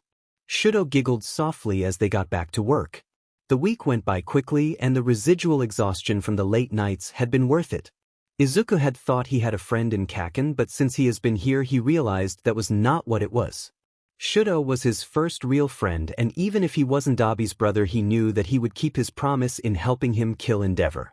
They had said their goodbyes the night before and Shudo was headed back home. Today. Luckily, since it was the weekend, Izuku had been able to sleep in. When he awoke in the morning he dragged himself over to his laptop, opened it up, and in his half-awake state had subconsciously pulled up the All Might video that he had watched religiously throughout his life. He blinked sleep out of his eyes as he watched All Might carry people from the burning wreckage, proudly proclaiming, "I'm here." Izuku looked at his idol and thought of Shudo. Could All Might save Shudo? Could All Might have saved him? It was a warm spring day, the kind that seemed to be itching to shake off the cold embrace of winter. Izuku had been with Sensei and his brothers for almost a full year now, and the anniversary of his mom's death was fast approaching. Izuku was walking to the training room to meet Asuna when suddenly Kurojiiri appeared in front of him. Young master, Sensei needs to see you now. Izuku barely had time to ask what was wrong when the purple mist enveloped him. When he found his bearings he was in what looked like a hospital room. There were no windows and it felt claustrophobic and dark. The room was packed full of beeping machines and monitors, and connected to it all was Sensei. Izuku felt frozen. He forced himself to walk slowly towards the hospital bed. From the shadows of the machines a short bald man with a beard and eccentric goggles appeared on the other side of the bed. He is alive and I am working to make sure he stays that way. What happened? Izuku hears himself ask the question, but the voice feels completely disjointed. He was severely injured in a fight. The doctor answered. No, that can't be right. Sensei was strong. Who could possibly do this to him? He should be waking up soon. There are some things he wanted to tell you if the fight did not go as planned. The doctor disappeared as quickly as he arrived into the mess of machines, and Izuku pulled a chair he found on the side close to the bed. Sensei was covered with tubes and machines. The entire top half of his face burned beyond recognition. His eyes and ears were completely gone. Izuku could feel the tears burning down his cheeks. He couldn't lose Sensei too. He buried his head in his hands. Izuku. Sensei called weakly. I'm here, Sensei, I'm here. Izuku forced out with choked sobs. Can you hear me? Yes, my child, I have quirks that can make up for this damage, don't worry. His voice sounded strained and tired. Please, don't leave me. Izuku sobbed. I am not going anywhere, I will be here until you and your brothers are ready. Izuku nodded and wiped at the tears leaking from his eyes. Do you remember when you came to live with us I told you there was more to tell you about your father? Yes. Izuku said tentatively. I believe the time has come to tell you the whole truth. Sensei started slowly. Your father is not actually my younger brother in blood, but instead he holds my younger brother's quirk, which was passed down to him. My younger brother was quirkless like you, so I gave him a quirk. He was selfish though. Instead of being grateful, he turned his back on me. He passed on that power and amplified it under the guise of noble goals to attempt to defeat me. Your father is the current holder of that quirk. I have kept tabs on him for my own safety as well as Dabi and Tamura's. His real name is Yagi Tashinori. He had a relationship with your mother but left before you were born. A little while before she died, she sought him out to tell him of your existence, but when he found out you were quirkless, he cast you aside. That is how I found out about you. I am only lucky that I was able to find you in time. Sensei paused for a while. Izuku could tell that speaking was wearing him down, but he didn't seem finished. Izuku, you know him by a different name. The man who abandoned you, who put me in this state, is All Might. Izuku's mouth fell open. He felt his entire body shaking. No, All Might can't be my dad. There is no way. I'm sorry, Izuku, but it is the truth. Izuku felt dizzy from the shock. His hero, the man he looked up to his whole life, was his father. 2 years ago that would have been a dream come true, but now it was a slap in the face. His hero abandoned him, abandoned his mom, and almost killed the only father figure he had ever known. Red-hot rage bubbled up inside him, filling him to the brim. His nails dug sharply into his hands until blood started to seep out of his palms. No, he's not. You are. You're the one that saved me. You're the one that gave me everything. He left me, he will never be my father, I'll kill him. Izuku, you don't know how happy I am to hear that. You have become so strong. Sensei's lips upturned slightly at the corner. I have been thinking about your quirk for a long time now. I acquired one recently that I think you might like, and I believe the time is right. Will you accept it? Yes, Sensei. Izuku said resolutely. There was no way he was going to defeat All Might without a quirk, no matter how good he became with his blades. It was worth whatever price he had to pay. I'm glad to hear that, Izuku. Please take my hand. Izuku softly slid his hand into Sensei's as if it was made of glass. This may hurt a bit, but it won't be long. When I am done, you will be reborn as my true son, Izuku Shigaraki. Izuku took a deep breath in and steadied himself. I'm ready. 5 years later, Izuku walked down the streets of Mizudafu for the first time in 6 years. It felt like stepping into a dream. When he first exited the train in his hometown, he felt a little anxious about being recognized. After all, he was there with a job to do, and most of that hinged on no one knowing who he was. However, as he caught his reflection in the window of a konbini, he quickly put those nerves to rest. Last time he was here, he was a small, anxious, barely 8-year-old. Now he was 14, a sweatshirt hiding an unexpectedly muscular form and a yellow backpack heavy with weapons. He was still short, and his green curly hair, big eyes, and freckles made him look young despite his lack of baby fat, but he was strong now. Confident. He smiled at his reflection, thinking about how far he had come.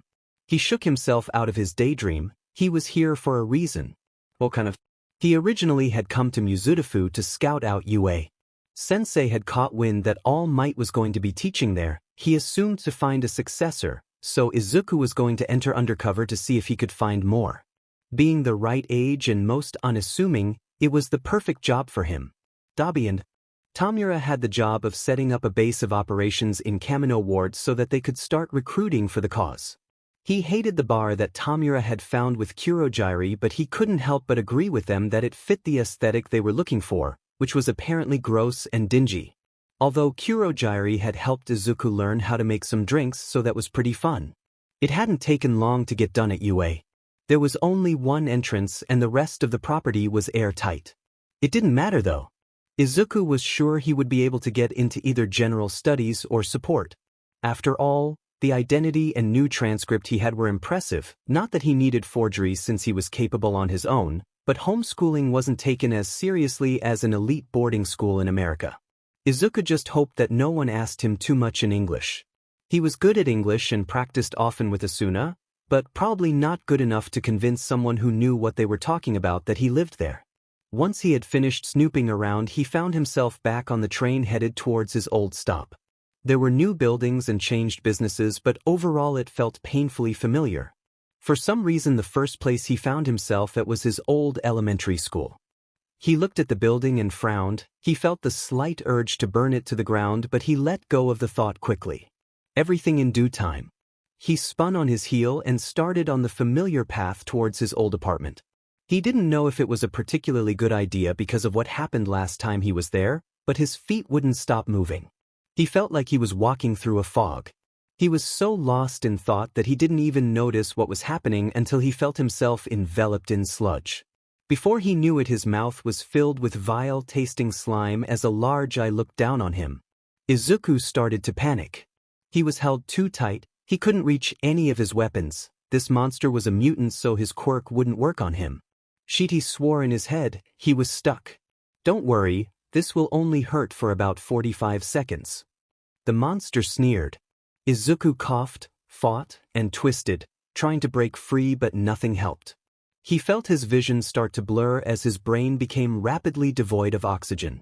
Suddenly he felt an intense rush of wind and everything went black. Hey! Oh good! Izuku blinked his eyes open as he lay on the concrete. Craning over top of him and waking him with a booming voice was none other than All Might. Izuku's brain stopped, gears grinding to a halt as his old hero, biological father, and nemesis stood smiling down at him in complete ignorance.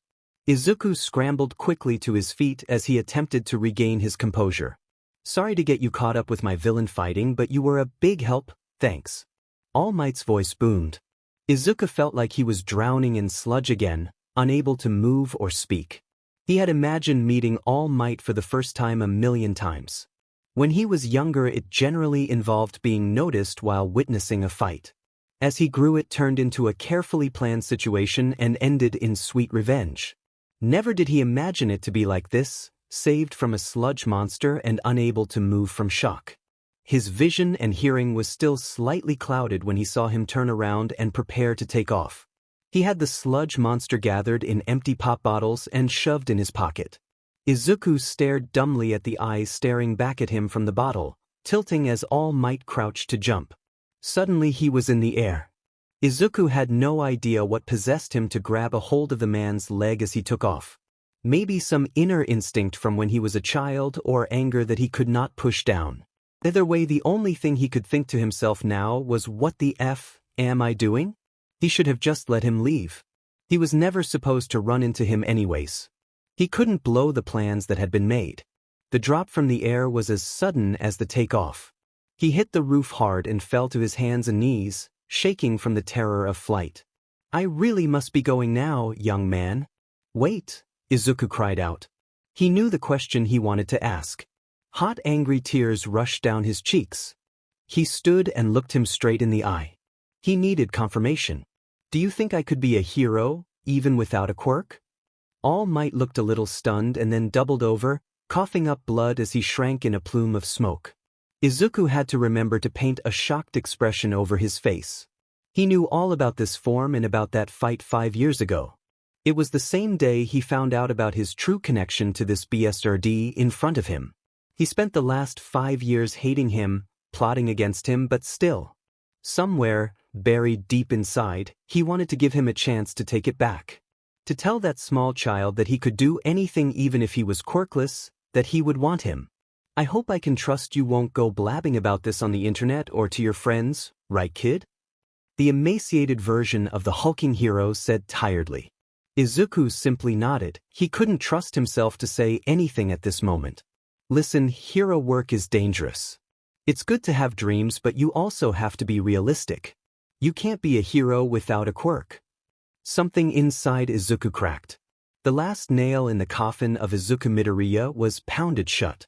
Hot indignation rose in his stomach, instinctually forcing him to grab hold of the knife he had hidden in his waistband. It would be so easy with him in this state. To cut him, kill him, make him pay. A small voice in his head stopped him though. It would be pointless for All Might to be killed on a random roof, easy for heroes to cover up his death and twist the narrative. Izuku loosened his grip on the knife as All Might disappeared through the door to the stairwell. It wasn't until then that Izuku realized that he was still shaking, not from fear anymore, but from unbridled rage. He swiftly yanked the knife from its hiding place and threw it with practiced precision. It buried itself in the metal door with a loud screech directly where All Might's head had been moments before. For a moment Izuku thought to call Kurogiri and have him warp him back, but he decided that he needed to walk off this overflowing energy. He retrieved his knife from the door and wrenched it open with a little more power than necessary, allowing it to slam satisfactorily against the building as he descended the stairs. By the time he was back on street level, his head was under control. In fact, he felt like he could think more clearly than he ever had. He felt a wild laugh tear from his throat as he let vindication flow through his veins. Everything he had worked for, every dream that had been crushed and resurrected, every morally debatable deed he had done had been for a reason. All Might deserved everything he had coming to him. Izuku rode that high as he wandered the streets, not quite ready to return to the dank bar in Kamino. Suddenly a plume of smoke caught his attention and he went to investigate. A crowd of people were gathered around the entrance of a side street. Izuku pushed through the crowd for a better look. It was that DMN sludge monster again. He must have fallen out of All Might's pockets at some point. Izuku was about to turn and leave when he heard an explosion. His head whipped around to see a shock of blonde hair stuck in the sludge. For a split second the victim broke free and Izuku saw his entire face. It was Katsuki. He looked around quickly. Pro-heroes were surrounding the scene but no one was moving. He saw All Might's deflated form staring dejectedly at the scene before him. No way. There was no way Izuku was going to allow the sludge monster to take this from him.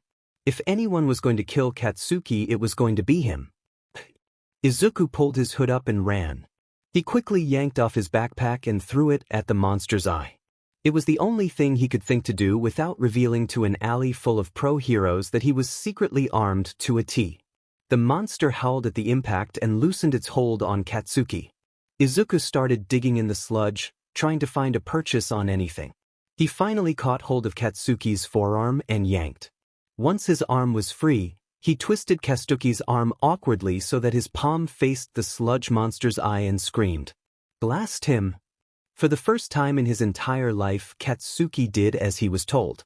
The sludge quickly receded, allowing Katsuki to drop to the floor and be dragged away unceremoniously by Izuku.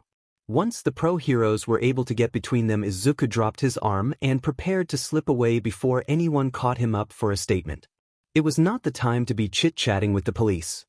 He was stopped, though, by a nauseatingly familiar grasp around his wrist. "Who the F are you? I had that sheet handled. I don't need to owe a FANG nobody anything."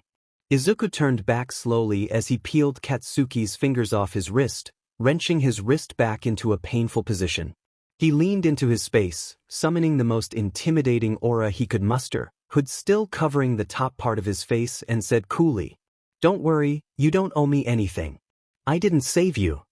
Izuku smirked as he watched confusion flash through Katsuki's eyes. "What the F is that bullshit supposed to mean?" Katsuki balked. "I'm only saving you for later." Izuku let a crazed smile stretch over his lips as he saw fear intermix with the confusion. "See you later, Kaken." He released his wrist and watched him freeze as he slipped into the crowd, taking advantage of the pros still trying to wrangle the sludge monster. He turned the corner and started walking to the closest bus stop.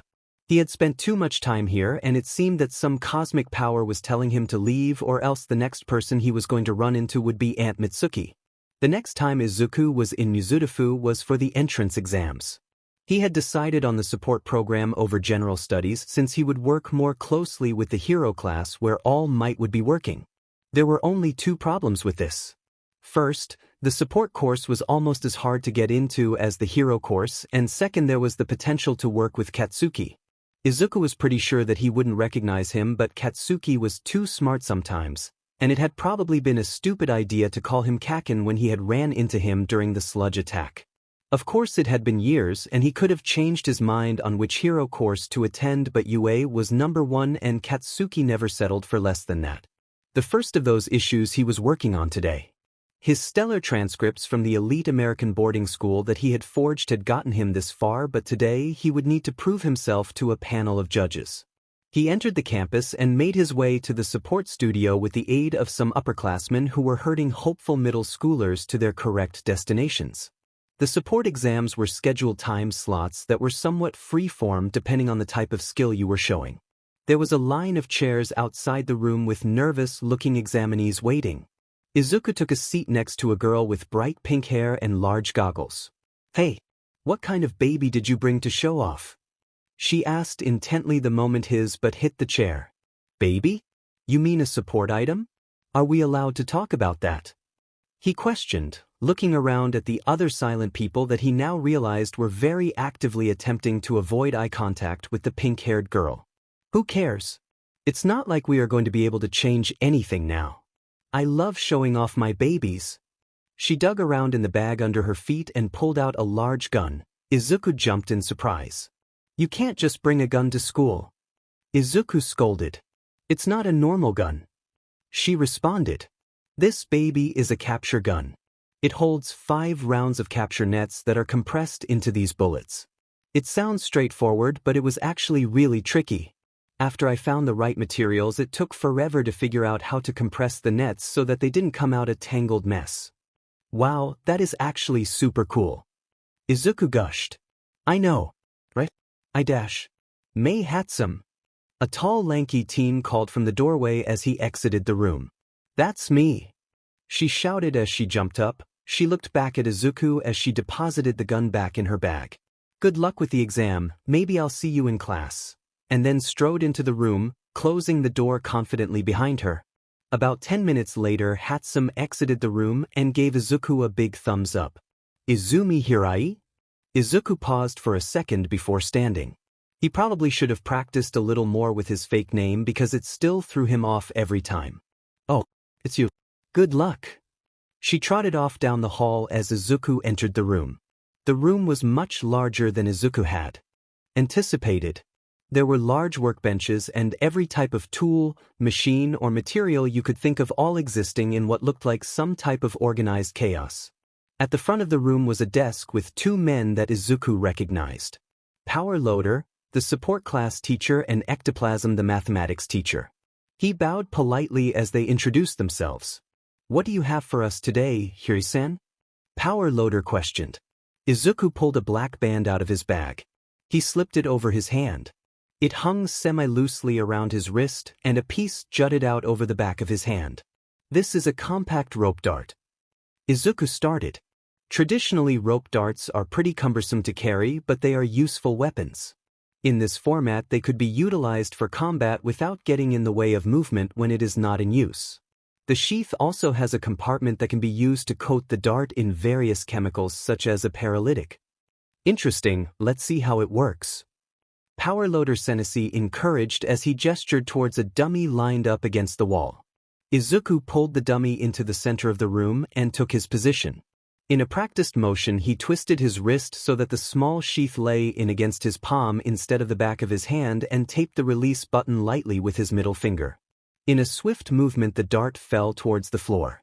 Izuku grasped the reinforced cord with his other hand and swung it cleanly around his elbow, striking the dummy directly in the head. As soon as the hit landed, he pulled back. Keeping the momentum, he lifted his foot to anchor it for a low shot. Once the second hit landed successfully, he tapped the button once more and released the cord. It quickly recoiled back into his bracelet sheath. He then pulled it off his wrist and gave it to Power Loader Sensei to look over. After a few minutes, he handed it back to Izuku. "Thank you very much, Hiri-san. We will be sending out letters in a week." Power Loader stated. "Please send in Minamui." Izuku bowed deeply and thanked them as he exited the room. He called for the next student and walked back down the hall towards the exit. He felt confident in his weapon. He just hoped that it would get him in. "Guess who is going to UA?" Izuku called out confidently as he strode into the bar, waving a white envelope over his head. "W, you going to be a hero now?" Tamura sneered from a nearby bar stool. "Shouldn't you be happy?" Izuku chirped back as he settled into the bar stool next to him. "It's all part of the plan, Tomonai."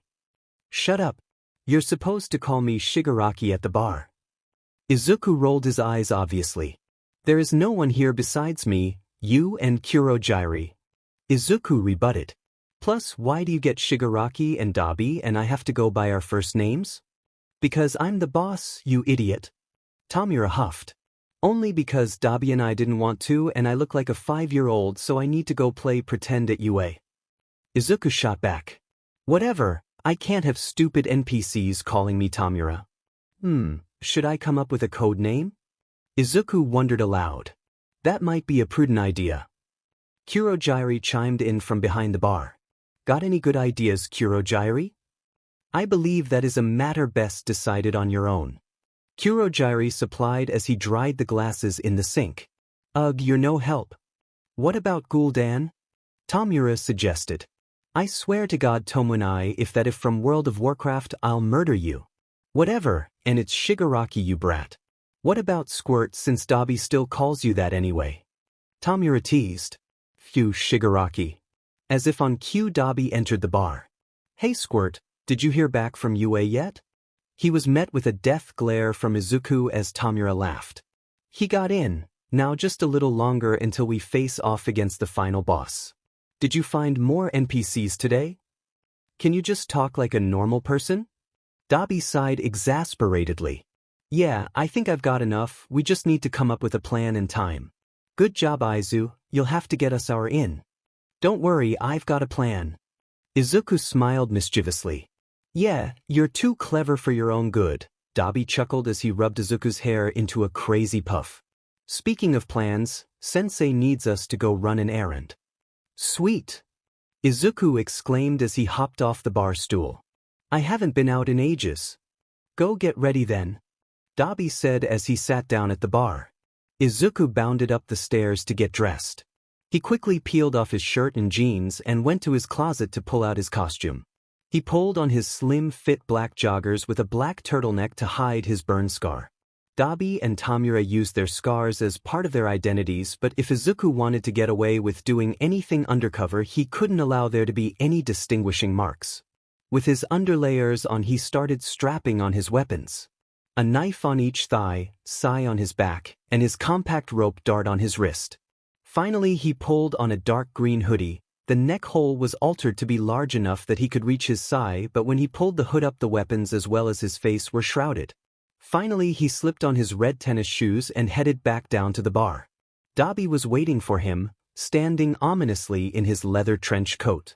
The two exited the bar and started walking down the street. So what are we picking up today? Izuku asked. Another strength enhancer. Dabi replied, luckily this one is close by. Another? Doesn't Sensei already have two? Oh well, at least that's easy. They always rely too much on their quirks. No strategy.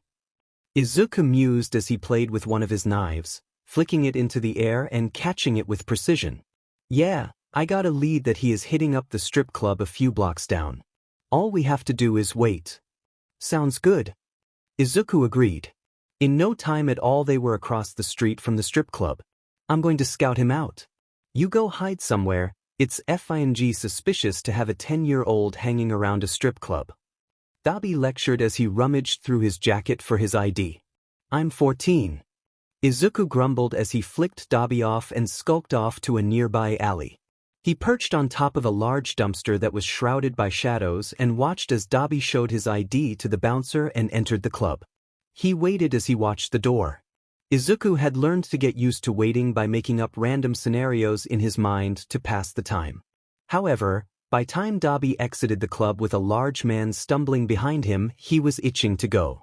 He saw Dabi's eyes flick in his direction as he allowed a small flame to spring from his finger. He waited until the two men disappeared into a nearby alley. Izuku walked casually across the road towards the darkened side street. He turned quickly into the alley to see Dabi lighting a cigarette for the man who was clearly inebriated. Izuku silently slid into place next to Dabi and announced his presence by saying, "Is this the guy?" The man's head lolled in his direction. "Who the F is this brat? Did you bring your effing kid to the titty bar?" The man slurred. "Nah, I'm here with him to help carry you since you look like a heavy a-hole." Dabi replied, stepping towards the side to allow Izuku to stand in front of the man fully. "What the F dash? I could pound your butt into the ground, brat." You don't know who you're messing with. He cracked his knuckles and lunged towards Izuku. Izuku simply stepped to the side to avoid his attack. The man went careening forward with the unexpected miss. You little sheet. He swore as he came at him again. Once again Izuku avoided the punch easily. The wall behind him wasn't so lucky. The man's fist had blown clean through the solid brick wall, leaving a hole the size of a dinner plate. Izuku inspected the hole and whistled. I guess that confirms the strength-enhancing quirk, thanks for that. Izuku flicked his hood back and grabbed one of the sai with his right hand. He struck the man quickly as he reached towards him, slicing his palm open. The man howled and reeled back. Fucking hell. You asked for it, you little sheet. The man lunged again but Izuku ducked out of the way. As the man was regaining his bearings, Izuku popped up in front of him, grasping his wrist in a way that kept him slightly off balance. As the man started to pull back and lift his other hand to strike him, Izuku met his eyes and liked his open wound. The man instantly crumbled to the ground, panting. He tried to crawl towards Izuku but his limbs were shaking with fatigue. What the F did you do to me? He rasped. Izuku squatted down and rocked on his toes, just out of reach. You know, the funny thing about strength-enhancing quirks is that you never bother to actually get strong. You've relied on your quirk since you were what for? Imagine a little kid trying to move this big old body of yours. Izuku chuckled to himself. Don't worry, it's not gone forever yet. He sneered. You are going to need to try to be a little more polite when you see Sensei if you want to try to get out of this with your life at least. Izuku scolded. Aizu, stop playing. I just texted Kurogyari. Dabi said monotonically from the other side of the alley. Fine. Izuku bounced back up to his full height and crashed the grip of his sai down onto the side of the man's head, knocking him out cold, before he returned it to its sheath. Suddenly Kurogyari appeared in a purple swirl. Good job, I will transport him. Are the two of you all right to make it back to the bar on your own? Yeah, I'll make sure the small child doesn't get lost. Dabi deadpanned. Izuku rolled his eyes. You have my gratitude. Izuku, how much time do I have? About an hour and a half? Do you need more time? That should be adequate, see you soon. With that he vanished into the night along with the unconscious man. Izuku pulled his hood back over his head as the two started their walk back to the bar. You ready for Yue? Dabi asked, going to be able to keep it together? Yeah, I got this. Izuku replied confidently. You know Shudo will probably be there. Yeah, I know. Izuku tilted his head towards the sky and let out a sigh. The last time he had seen Shudo was 4 years ago. When he came for the week in the summer when they were 10. He told Izuku that Endeavor had said he wasn't coming back anymore. Endeavor had missed some big fight and so he didn't want to leave the city anymore since it could risk his number 2 spot. It's going to be hard to avoid him. Shudo and Katsuki are the only ones who could ever recognize me. You can do it, Aizu. You're a master of disguise. Dabi teased. Izuku smirked. I better be. Izuku walked into the support classroom on his first day at UA only to be assaulted by a wall of smoke. He fanned his hand in front of his face until it had cleared enough to see a pink mass darting around. Alarms were blaring as Power Loader Sensei yelled from his desk. Hatsumson, how can you already be blowing up the lab when you have only been here for less than 10 minutes? Sorry, Power Loader Sensei, I'm just having trouble programming the limiter on my new baby. It's so close. Hatsum glared angrily at a laptop while a large metal backpack smoked behind her. Do you need help? Izuku offered, settling his backpack down on a nearby work table. Hatsum looked up from her staring contest with the beaten-up laptop. Who are you? We met at interviews, Izuku offered tentatively. Oh cool, still no clue who you are. What's your name?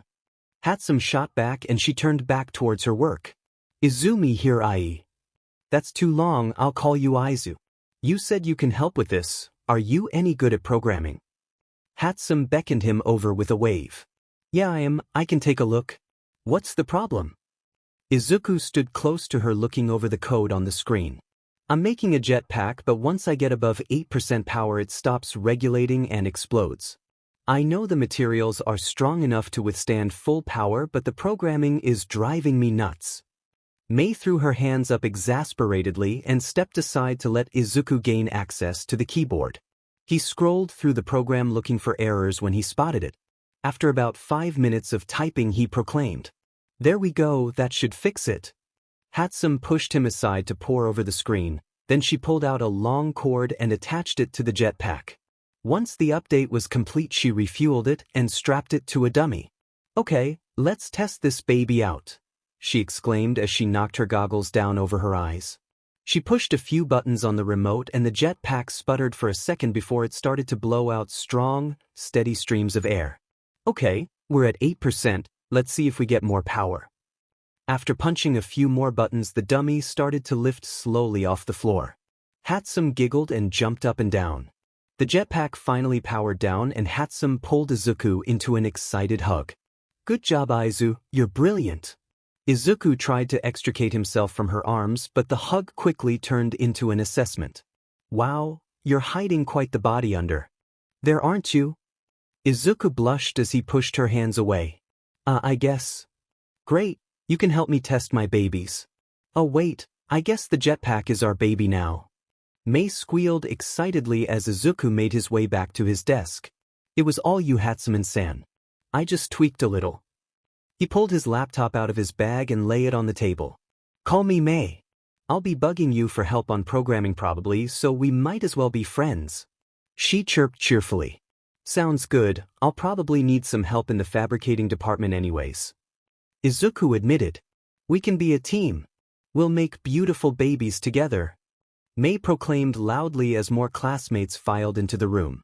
Izuku's cheeks burned bright red as the new arrivals gave them awkward looks. "Everybody calm down and take a seat," Power Loader Sensei announced as he got up from his desk. "I can already tell we are going to have some problem children this year." He gave Mei and Izuku a pointed look. "Today we're going to be doing an order check for the hero course.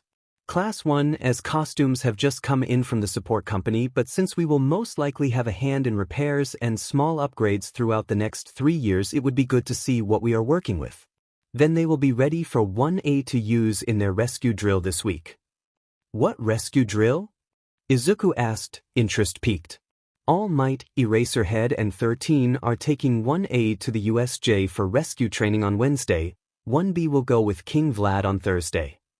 Power Loader explained. Izuku had a hard time keeping a straight face. The USJ was an off-campus facility. It was the perfect place for an ambush. Especially with only 3 teachers. "We will be joining Class 1A for their exercise so that we can see firsthand how their costumes are working for them and if they need any extra support items." "Oh, that might be a problem. I can't wait." Mei literally jumped up and down.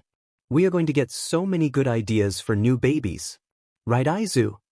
"It's going to be great." Izuku agreed with her, a small sinister smile creeping onto his face. Tamura was a little too thrilled about the USJ. "Sensei gave me a Nomu to bring. All Might won't know what hit him," Tamura said excitedly as he slammed on the buttons of the controller, pounding a 2D All Might into the ground on the screen. "Tomo and I, you can't just bring a Nomu and assume it's going to work out. There are going to be 2 other teachers and a class full of hero students." Izuku scolded, "You need a plan." "Pisage, Sensei said this is my mission, I don't need your stupid plans." Tamura sneered. "Plus I have a plan, you don't go into the final boss fight without a strategy." "Well, I guess I'm just going to have to be really good at keeping my cover so that we have a second chance when you F it up." Izuku clapped back. "You little B or dash." "Whoa, what's with the tension?" Dabi said, entering the bar and placing himself between the boys. "Tomo and I is being stubborn and won't let me help him plan for USJ. Just leave it squirt." Dabi dismissed as he sat down at one of the bar stools. "Sensei wants to see what Tomu can do on his own, so we have to let him try." Izuku grumbled and narrowed his eyes at Tamura. "Just don't F it up. And don't come crying to me that you didn't want to stop playing video games long to let me tell you the students' quirks. I don't care about those NPCs' crappy powers." Tamura grumbled. "How do you know their quirks?" Dabi questioned. "We reviewed their hero costumes today. Guess what Shudo picked?" Izuku responded, pointedly ignoring Tamura hunched over his switch. "He's actually there? What? Nothing, he's just using the gym uniform. Dabi let out a loud laugh. What an idiot, Endeavor's going to be so sad, he's obsessed with looks. Yeah. Izuku chuckled as he imagined Endeavor seeing Shudo debut as a hero in his gym clothes. What am I going to do if he recognizes me at the USJ? Don't worry too much. You'll be there as a student, not one of us. He doesn't really know anything important about you besides your name and the fact that you weren't actually in America. Just get your story straight. Dabi said. Izuku nodded thoughtfully. He would just have to talk to Shudo before then. The next day, Izuku arrived at school an hour early and camped out by the front gate. Students began to trickle in slowly, none of them paying much attention to Izuku standing off to the side. After a half hour of fiddling on his phone, Izuku saw him. Shudo strode through the gates and Izuku's heart stopped. In the last 4 years, Shudo had grown up. He was tall and chiseled and even more beautiful than Izuku remembered. He felt his pulse pick up and the tips of his ears turn red. He was suddenly immensely more nervous to talk to the boy than he was when he arrived. Was he being stupid? Would he even remember him? They had only known each other for 2 weeks altogether. Maybe that just seemed more special to him because Shudo was the only friend he had that wasn't a member of the family in the last 6 years. He was about to chicken out and leave when mismatched eyes met his own and Shudo's mouth dropped open slightly. Izuku! Shudo whispered as if he was a ghost, and he made his way over to where Izuku was standing. Yeah, it's me. I was worried you wouldn't remember me. Izuku suddenly found his red sneakers to be extremely interesting. Of course I remember you. Shudo stated like it was the most obvious thing in the world. What are you doing here? I'm in the support course. Izuku gestured vaguely to his uniform. Do you have time to talk? Of course. There is still a while before school starts. Izuku smiled up at him and turned to lead them to a deserted part of the on-campus forest. So, how have you been? Izuku started awkwardly, already knowing what the answer would be, but he couldn't think of anything else to say. I've survived, Shudo stated as he stood rigidly in front of Izuku. How about you? I've been good, I just moved to the city. Izuku fidgeted nervously. I actually have a favor to ask. Shudo tilted his head slightly. Oh, what is it? Well, remember that night I showed you those scars? Izuku started, trying to remain vague. Some stuff is kind of going on related to that, and so I have been going by a different name and saying that I have been living in America. Shudo nodded resolutely, not needing further explanation, which Izuku was grateful for. What is your new name? Izumi Hirai. Since you were supposed to be in America, I guess we shouldn't let people know we are friends, Shudo said with a twinge of disappointment in his voice. Izuku quickly shook his head and waved his hands. No, he said, probably a little too desperately. I mean, yes, well, kind of. We just can't let people know we met before. We go to the same school now, so I guess it wouldn't be weird for us to have met here, right? I mean, you will probably need to go to the support class anyway since you don't have a costume yet. Shudo smiled and the sight of it made Izuku's stomach flip. Okay, Hirai-kun. I look forward to meeting you. Why you too? Todoroki-kun. Izuku stuttered out. Oh, we better get to class now. Izuku turned stiffly to walk back towards the main path, but a voice stopped him. Izuku, Todoroki called out. I'm really happy to see you again. Izuku couldn't stop his smile as it overtook his face. I'm happy to see you too, Shudo. When Izuku walked into school on the day of the USJ attack, he felt like he was suffocating as he pointedly ignored the sweat that clung to his body. It was not because he was nervous or the weather was particularly warm, but because he had his entire villain base layer underneath his uniform, knives and all. Stuffed in a large backpack was his sweatshirt and his other weapons. He knew that today he was just playing the part of helpless support student, but if things went south then cover be dead. He could find some other way to get intel. Tamura and him butted heads, but he wasn't just going to let him get murdered by All Might because he had a crappy plan. Scatter the kids and let the Nomu take on All Might. Izuku rolled his eyes. It wasn't terrible, but there were no contingencies or backup plans. Regardless of All Might's weakness, Tamura would be stupid to underestimate him, which is exactly what he was doing. Izuku was sure he would have to bail him out at some point. He wiped his brow and hiked up his backpack as he continued the walk to his classroom. Izuku entered the room and looked around. He was sure he was on time. Everyone else was there, but Power Loader Sensei was nowhere to be seen. He plopped down at his normal bench and turned to Mei, who was fiddling with her goggles on her desk. "Where is Power Loader Sensei? Aren't we supposed to be going to the USJ today?" "Probably still at the support company. He left this morning at like 7 for a meeting and hasn't come back." Mei responded casually. "Wait, why were you here at 7? "No, I got here at 5. Power Loader Sensei lets me come early to work on my babies. He found out that I had been staying here at night to work, and he made me promise that if I would sleep he would let me in early in the morning." Mei explained and then scrunched her face in annoyance. "It would save me even more time if he would let me give him a nickname. Power Loader Sensei is like the longest name ever." Izuku chuckled at her complaining. Inside though, he was torn. If Power Loader was late, then they wouldn't have to worry about an extra pro hero at the USJ, but if they didn't go, then Izuku wouldn't be there to bail out Tamura. "Nothing I can do now," he sighed to himself. The minutes ticked by and the class decided to go off and work on their projects for the upcoming sports festival. Finally, an out-of-breath Power Loader Sensei burst through the door. "Sorry about that, students. I got caught up in a meeting at the support company and was just able to get back." Power Loader explained as he dropped his bag at the desk. "I also ran into an associate who is visiting from America for a few days. He wanted to stop by and talk to you about your support items and future in the hero support industry. We'll meet up with Class 1A at the USJ when we are done." A few moments later, a tall brown-haired man entered the room, and Izuku could have sworn he heard Mei internally combust.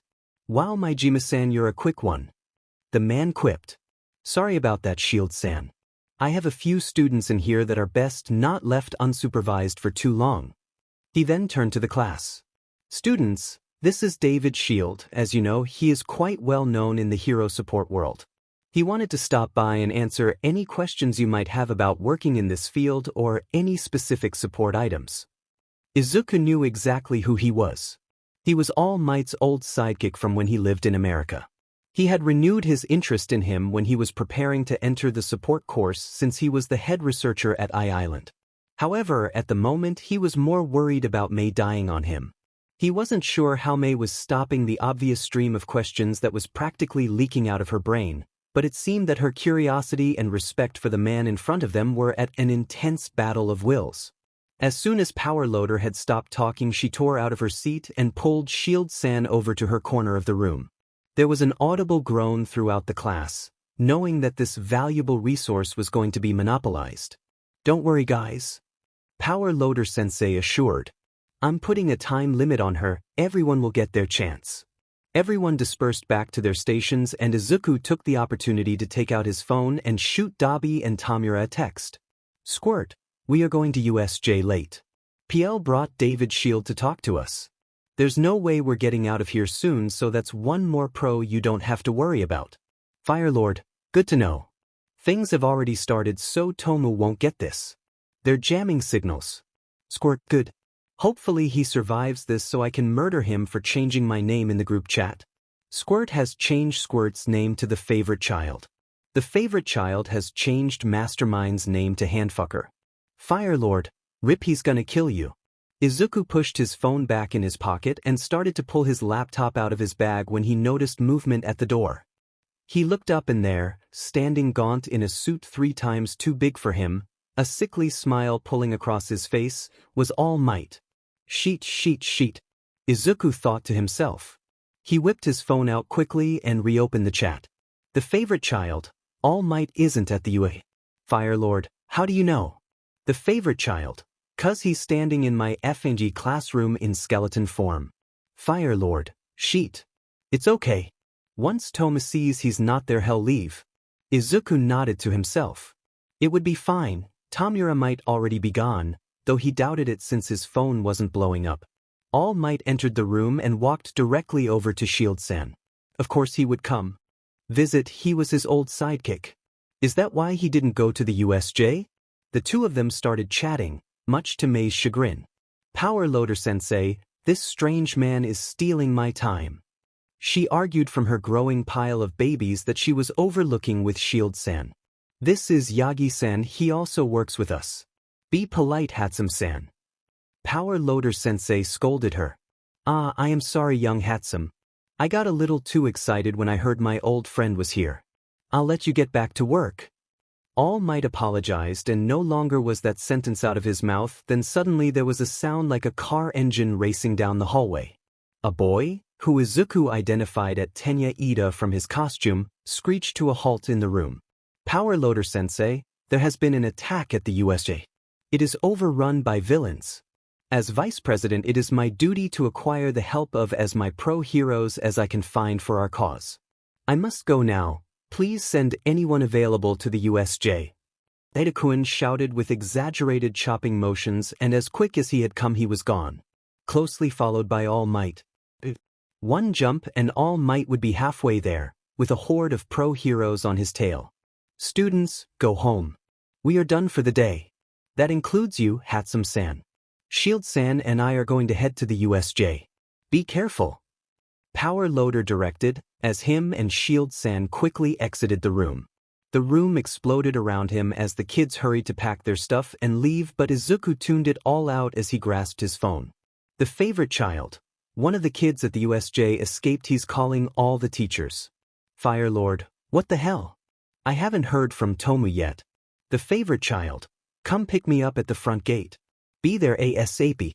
Izuku moved the phone back in his pocket, grabbed his bag and laptop and sprinted towards the exit. He pushed through crowds of panicked students as the front gates came into view. He shoved his laptop into his bag as he ran and slung it over his back. Once he saw Dabi's familiar motorcycle, he jumped on and Dabi took off. They sped towards the USJ, but once it came into sight, the front entrance was swarmed with police and ambulances. Dabi skidded to a stop and Izuku pulled out his phone. Handfucker, what the F, Izuku? He let out a long-held breath and shoved the phone in front of Dabi's helmet. After a second he nodded and turned the bike around towards the bar. The second the boys entered the bar, Tamura was at his throat, literally. Izuku felt his head slam against the wall as 4 fingers wrapped tightly around his neck. What the F was that, Izuku? Izuku planted his hands in the middle of Tamura's chest and shoved him away, allowing his lungs to fill with air again. What the hell do you mean? All Might was supposed to be there. You were in charge of getting the information. He screamed. He was. Izuku countered. When he showed up in my class he was in his skeleton form and his old sidekick was there, so it probably had to do with one of those things. Or it could be that you're trying to F up my operation so you can hold it over me. Tamura screeched as he grabbed a glass off the bar and threw it at Izuku's head. Why the F would I want to do that? So you can be the favorite. It's not a competition, Tamura, Izuku steeled. He didn't like where this was going. You've been telling me this whole time my plan was shitty. You just wanted to prove yourself right so that Sensei would make you the leader. Tamura accused, and Izuku felt rage build hotly in his stomach. There is no leader, Tamura. There's no favorite. You aren't any better than me and Dabi just because you get to sit at the bar all day and be called Shigaraki. You're just playing your part, just like we are. Get your head out of your butt. Whatever, you brat. This is all your fault. Are you 5? I had to get into UA and go to school with all those FING heroes so you could have this chance. Who cares about you? Why would I screw up all the work that I have done? Izuku spat. I don't know, you were always so FNG obsessed with All Might as a kid, maybe you don't hate him as much as you say you do. Izuku's blood boiled and he clenched his teeth so tight he thought they might burst. You take that back, you fucker. Izuku gritted as he instinctually went for his knife. Finally Dabi deemed it time to intervene. Cool it, both of you. Your daddy issues are showing and that's saying something coming from me. Dabi sighed. Tomo, you know Izuku didn't do this on purpose, so stop riling him up. Aizu, you know that Tomu is still a 5-year-old, so be a grown-up and ignore him. Dabi's words did absolutely nothing to calm Izuku's fury, but they got through enough that he realized he needed to leave the situation. He spat out, both of you, and turned to stomp up to his bedroom. Tamura was still pissy when Izuku went back to school 2 days later. School had been cancelled again the next day so they could investigate what happened. The major injuries had been to Eraserhead and 13, but it seemed like the students had made it out okay, so at least that meant that Shudo was okay.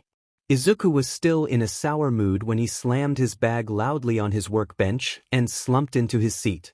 "Aizu, you seem stressed," Mei said, not bothering to look up from her tinkering. Izuku just let out a loud humph and rested his chin on the table. "I know what will cheer you up," Mei offered suspiciously. "Testing out some of my new babies. I got them finished with the advice I got from Shield-san." Izuku lolled his head to the side so he could look at her. "When did you have time for that, Mei?" "Oh, I never evacuated. I haven't slept since then, got to be ready for the sports festival." Izuku rolled his eyes. "Don't you think they are going to cancel that after what happened at the USJ?" Mei gasped dramatically. "They better not. Power Loader Sensei. The sports festival is still on, right?" "Yes, Hatsum-san, we had a staff meeting this morning and it's not cancelled." Power Loader Sensei sighed. He clearly wasn't too happy with the decision, but Mei was. "Can Aizu and I go to one of the gyms to do some test runs with our babies?" Mei asked excitedly. "Knock yourself out," Power Loader Sensei said as he waved them off, but then quickly amended his statement. "Not literally, Hatsum-san." Mei agreed fervently as she piled Izuku's arms high with invention before grabbing her own pile and leading him out the door. Once they arrived at ground beta, they deposited the items on the ground and Mei started tinkering with some last-minute adjustments. "Hey Mei, what do you think about heroes?" Izuku asked, surprising himself. "That's a weird question, Aizu." Mei replied, not bothering to tear her eyes away from her baby. "Yeah, never mind, my brother was just saying some dumb stuff the other night." "What do you think about heroes?" Mei countered. Izuku froze, he wasn't sure what to say. He hated them, but he couldn't just tell Mei that. She wouldn't understand. "I didn't have a great time when I was younger because I was quirkless. Nobody ever saved me, and there was one person especially who made it his job to make my life miserable. Now he's here, training to be a hero. So I don't really know." Izuku tapered off. "Then why are you here?" "What do you mean? Sounds like you don't like heroes, so why come to UA? You're smart and I think you have even more skills than you're letting on, so why not use those skills somewhere else?" Izuku was silent. He was already telling Mei more than he probably should. Well, they have the best stuff, that is why I'm here," Mei stated. "Huh?" Izuku questioned, a little taken aback by the odd answer. "I'm going to be straight with you, Aizu," Mei started, finally looking him in the eye. "I don't care about heroes. They have never cared about me unless I am making something for them, and even then I can tell they don't particularly like me. I like you though, probably more than any human in the world." Izuku blushed at the sudden, apparent confession. "No one has ever tolerated my presence as well as you, not even my parents. Most people think me and my babies are too much. But there's no one I love more than my babies. I like heroes because they have access to the best stuff and my babies deserve the best. I will do whatever I need to do to be able to have the freedom to create what I want." The air between them hung heavy. Mei showed an enormous amount of trust in Izuku to say that aloud. The only thing Izuku could think to say was, "I'm really glad we are friends, Mei." "Me too, Aizu. Now let's get these babies ready and show those heroes what we're made of." Izuku and Mei became an inseparable duo after their heart-to-heart at Gym Beta. Partially because of their newfound closeness, but mostly because they had decided to collaborate on their support items for the sports festival. The two hadn't even left school all weekend, much to Power Loader Sensei's disapproval. When he returned Monday morning, Izuku and Mei were poring over their laptop and inventions respectively. The students were completely strung out on coffee, energy drinks, and power bars, the wrappers and cans creating a haphazard pile in the corner of the room. "Hey, Hatsum, what are you doing here?" Power Loader Sensei demanded. Izuku snapped his head up towards his teacher, feeling like a deer caught in headlights. Before he could come up with an excuse, Mei cut in. "Power Loader Sensei, the sports festival is in 2 weeks. Sleep is merely a hindrance to progress," she said maniacally as she waved a wrench in the air. "Neither of you will be able to even make it past the first round of the sports festival to show those things off if you fall asleep at the start line." Power Loader Sensei pointed out. I guess you're right. Mei conceded. I'm putting time limits on both of you. Power Loader Sensei demanded. I'll keep letting you in early in the morning, but you both need to be out of the lab, and if I find out that you are sneaking back into the lab later, then no sports festival. Mei started sputtering out arguments, but Izuku slapped a hand over her mouth and responded for her. Okay, sorry Power Loader Sensei. We'll play by the rules. Good, keep her under control. Power Loader Sensei grumbled as he made his way to his desk to get ready for class. And clean up all this garbage before the other students get here. He added, motioning to the mountain of cans and wrappers. Izuku agreed as he dragged Mei over to the pile, and they started properly disposing of their garbage before returning to their stations to continue. This isn't fair. Mei whined. How are we going to get everything done in only 12 hours a day? It's okay, Mimi. What's our first priority? Izuku comforted her as he sat down at this laptop. The jetpack is done, but it isn't going to work until we make our auto-balance babies, so that's our first priority. Mei conceded after taking careful stock of all the projects spread out across both their work tables. Okay, let's get working on that then. Izuku smiled encouragingly. We can do this, Mimi. You're right, Izu. We can do anything for our super cute babies. Mei said happily as she dove into a box full of scrap metal to start on the fabrication. A few hours had passed when the other students started filling into the classroom. Mei and Izuku had a good start on the auto-balancers when Power Loader Sensei started the morning announcements. For the next 2 weeks you're going to have free reign to prepare for the sports festival. Remember that even though the hero course usually takes the spotlight, this is a great opportunity to show off your support items. The support companies will be watching, I guarantee you. Power Loader Sensei explained. Also, there is a student, Shudo Todoroki, from Class 1A that is going to be stopping by later to get advice on costume design. Any volunteers? Izuku's hand shot up suspiciously fast, but luckily no one seemed to notice. All right, he's all yours, Hirai. Now everybody, get to work. Izu. Mei complained, why are you volunteering for a costume design when we have so much to do? It's Shudo Todoroki. Izuku tried to scramble for a passable excuse. He doesn't have a costume at all yet and no support items. He has an amazing quirk, so if we are able to lock him down now, that we can have an exclusive on his support items in the future. He explained, pleased with the answer he came up with. Okay, Mei conceded. But hero students can't use support items or costumes at the sports festival, so make sure to tell him that we won't be making anything until it's done. Izuku made a X over his heart with his finger and smiled brightly. I promise. Let's get back to work. Before they knew it, the bell rang for lunch. As usual, the class drifted out, leaving Mei and Izuku behind to continue working. As soon as the last student had filed out, a red and white-haired boy came through the door. You must be Todoroki-kun. Izuku said with a small wink which turned Shudo's cheeks a light pink. Mei was completely absorbed in her own world. Anyways. Yes, I am here to consult about my hero costume. Shudo said with a blank expression. Great. My name is Izumi Hirai. I was assigned to you, so let's get started. Izuku beckoned Shudo to sit at his lab table with him. Once they were seated, Mei finally noticed the intruder. Hey, you're to do right? Mei quipped. My name is Shudo Todoroki. K, whatever. I just want to make sure you know that we aren't going to be able to work on your babies until after the sports festival. Got it? Mei asked expectantly. Babies? Shudo's neutral face turned slightly confused. Izu and I are working on making our own super cute babies right now, so you'll have to wait your turn. Mei explained and turned sharply back to her workspace. Todoroki turned to look at Izuku, and his face had upgraded to a shade of red that made his burn blend in. No. She calls the support items we work on babies. It's not like that. Izuku explained as he waved his arms wildly and shook his head. Finally, Todoroki's face returned to its normal color, and Izuku pulled a notebook out of his desk. So, I actually have some ideas that I've been working on. Izuku started. The lunch hour went quickly, and when the support students started returning to the classroom, Todoroki decided to take his leave. Thanks for all the advice, Hirai-kun. Can I take this notebook with me? Sure.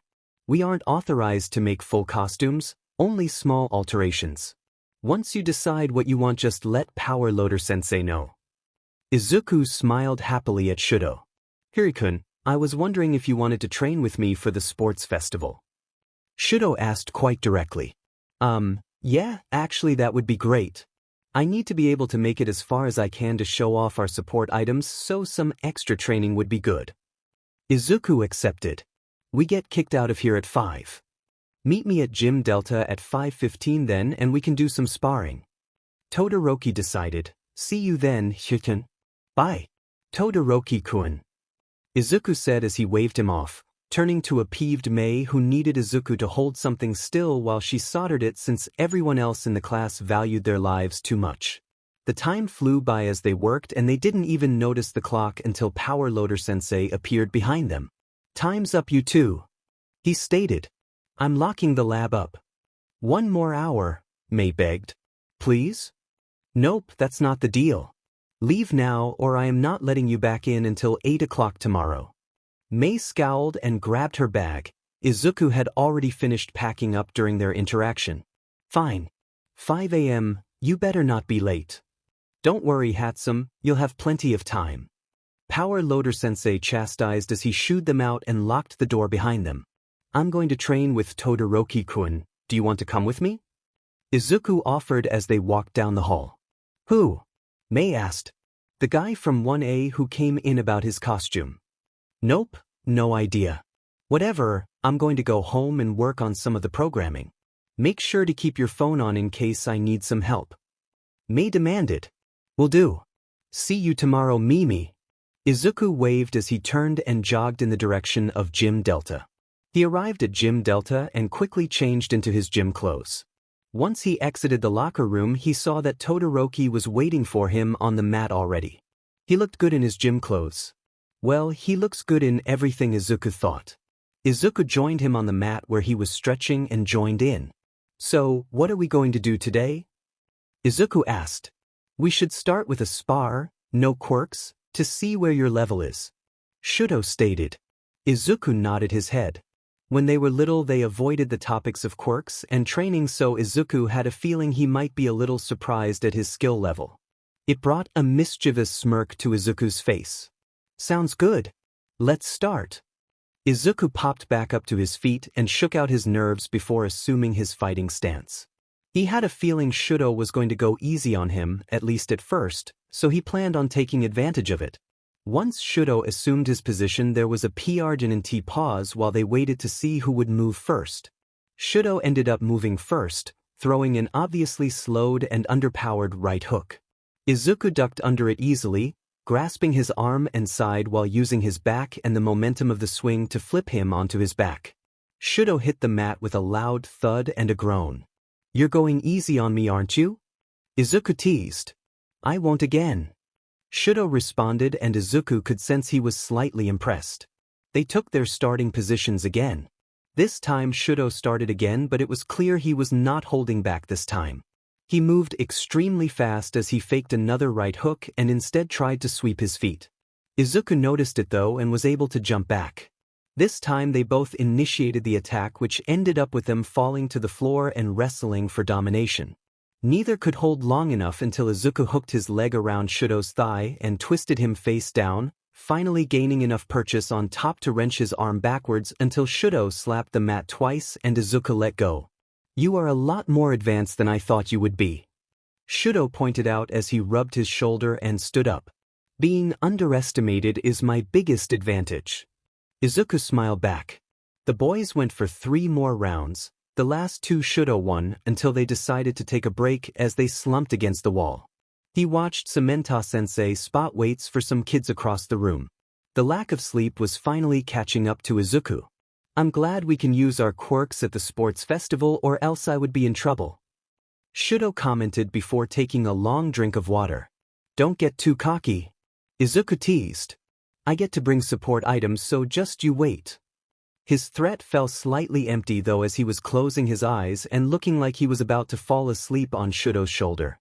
Once his head finally reached its destination, he smelled something burned. He jerked his head up and looked concernedly at Shudo, who was attempting to put out a fire that had burst on the sleeve of his shirt. You okay? Why yeah, I just need to go to the restroom. Shudo stuttered as he stood up quickly and speed-walked to the locker rooms. Izuku simply sighed and rested his head back onto the wall. Oi, who the F are you? Izuku turned to meet crimson eyes, attempting to stare holes into his soul. I'm Izumi here, ie. Izuku responded confidently, staring right back at him. What the F are you doing here? You aren't a hero student. Katsuki retorted. I'm a support student and I am training for the sports festival. The last I checked, this was a school facility that is open to any class. Izuku challenged as he stood, matching his aggressive stance. What shitty quirk do you have? I don't have one. Who are you to be interrogating me? Izuku stated firmly, sticking with his cover story. I think you're a lying sack of shit who knows exactly who I am, Deku. Katsuki gritted out through clenched teeth. My name is Izumi, not Deku, and I wouldn't consider us close enough to be on a first-name basis anyways. Izuku tried to cover. Suddenly Katsuki shoved him against the wall, pushing on his neck with his broad forearm, explosions sparking in the opposite palm. You're supposed to be dead, you fucker. I don't know what you're talking about. Izuku strained against Katsuki's arm, trying to gain some purchase to free his throat. You do. You died in a fire with my parents, so why the F are you here at school chatting it up with fucking icy hot? Katsuki demanded, pressing down farther. I'm not who you think I am. Izuku protested. Even with all his training, Izuku was unable to get any leverage to pull himself free. We'll see about that. Katsuki smirked. Deku's a crybaby. If you can take this quietly, maybe I'll believe you. Katsuki's hand clasped hard onto Izuku's side and Izuku steeled himself for the pain. An explosion tore through his side at the same time that the weight on his throat lifted. He opened his eyes to see a wall of ice stretched out before him and Shudo at the origin of it looking irate. This is none of your effing business, icy hot. Katsuki raged. Finally, Samenta-sensei's attention was caught as he walked over to the two. Todoroki-san, no quirk usage in this gym. Go to one of the grounds or Gym Gamma if you want to go all out. Samenta scolded. Sensei, I was simply stopping Bakugo from assaulting Hirten. Shudo reported, a remnant of rage still settled on his stoic face. Bakugo-san, stop bugging people and get back to training. Samenta-sensei said as he turned to leave. Sensei, he wasn't just bugging him, it was assault. Shudo pushed back. Todoroki-san, everyone is under a lot of stress with the sports festival coming up, just let it go. Bakugo scowled at the two and turned on his heel to leave the gym. Shudo rushed over to Izuku, who was still holding his side. Izuku, are you okay? Shudo asked worriedly. It's Hirikuen, remember. Izuku offered with a small smile. I'm fine, just one more scar. Let's take you to Recovery Girl. Shudo said as he looped his arm around his side, being careful to avoid the burn. No, Izuku said strongly. You heard what Samenta-sensei had to say.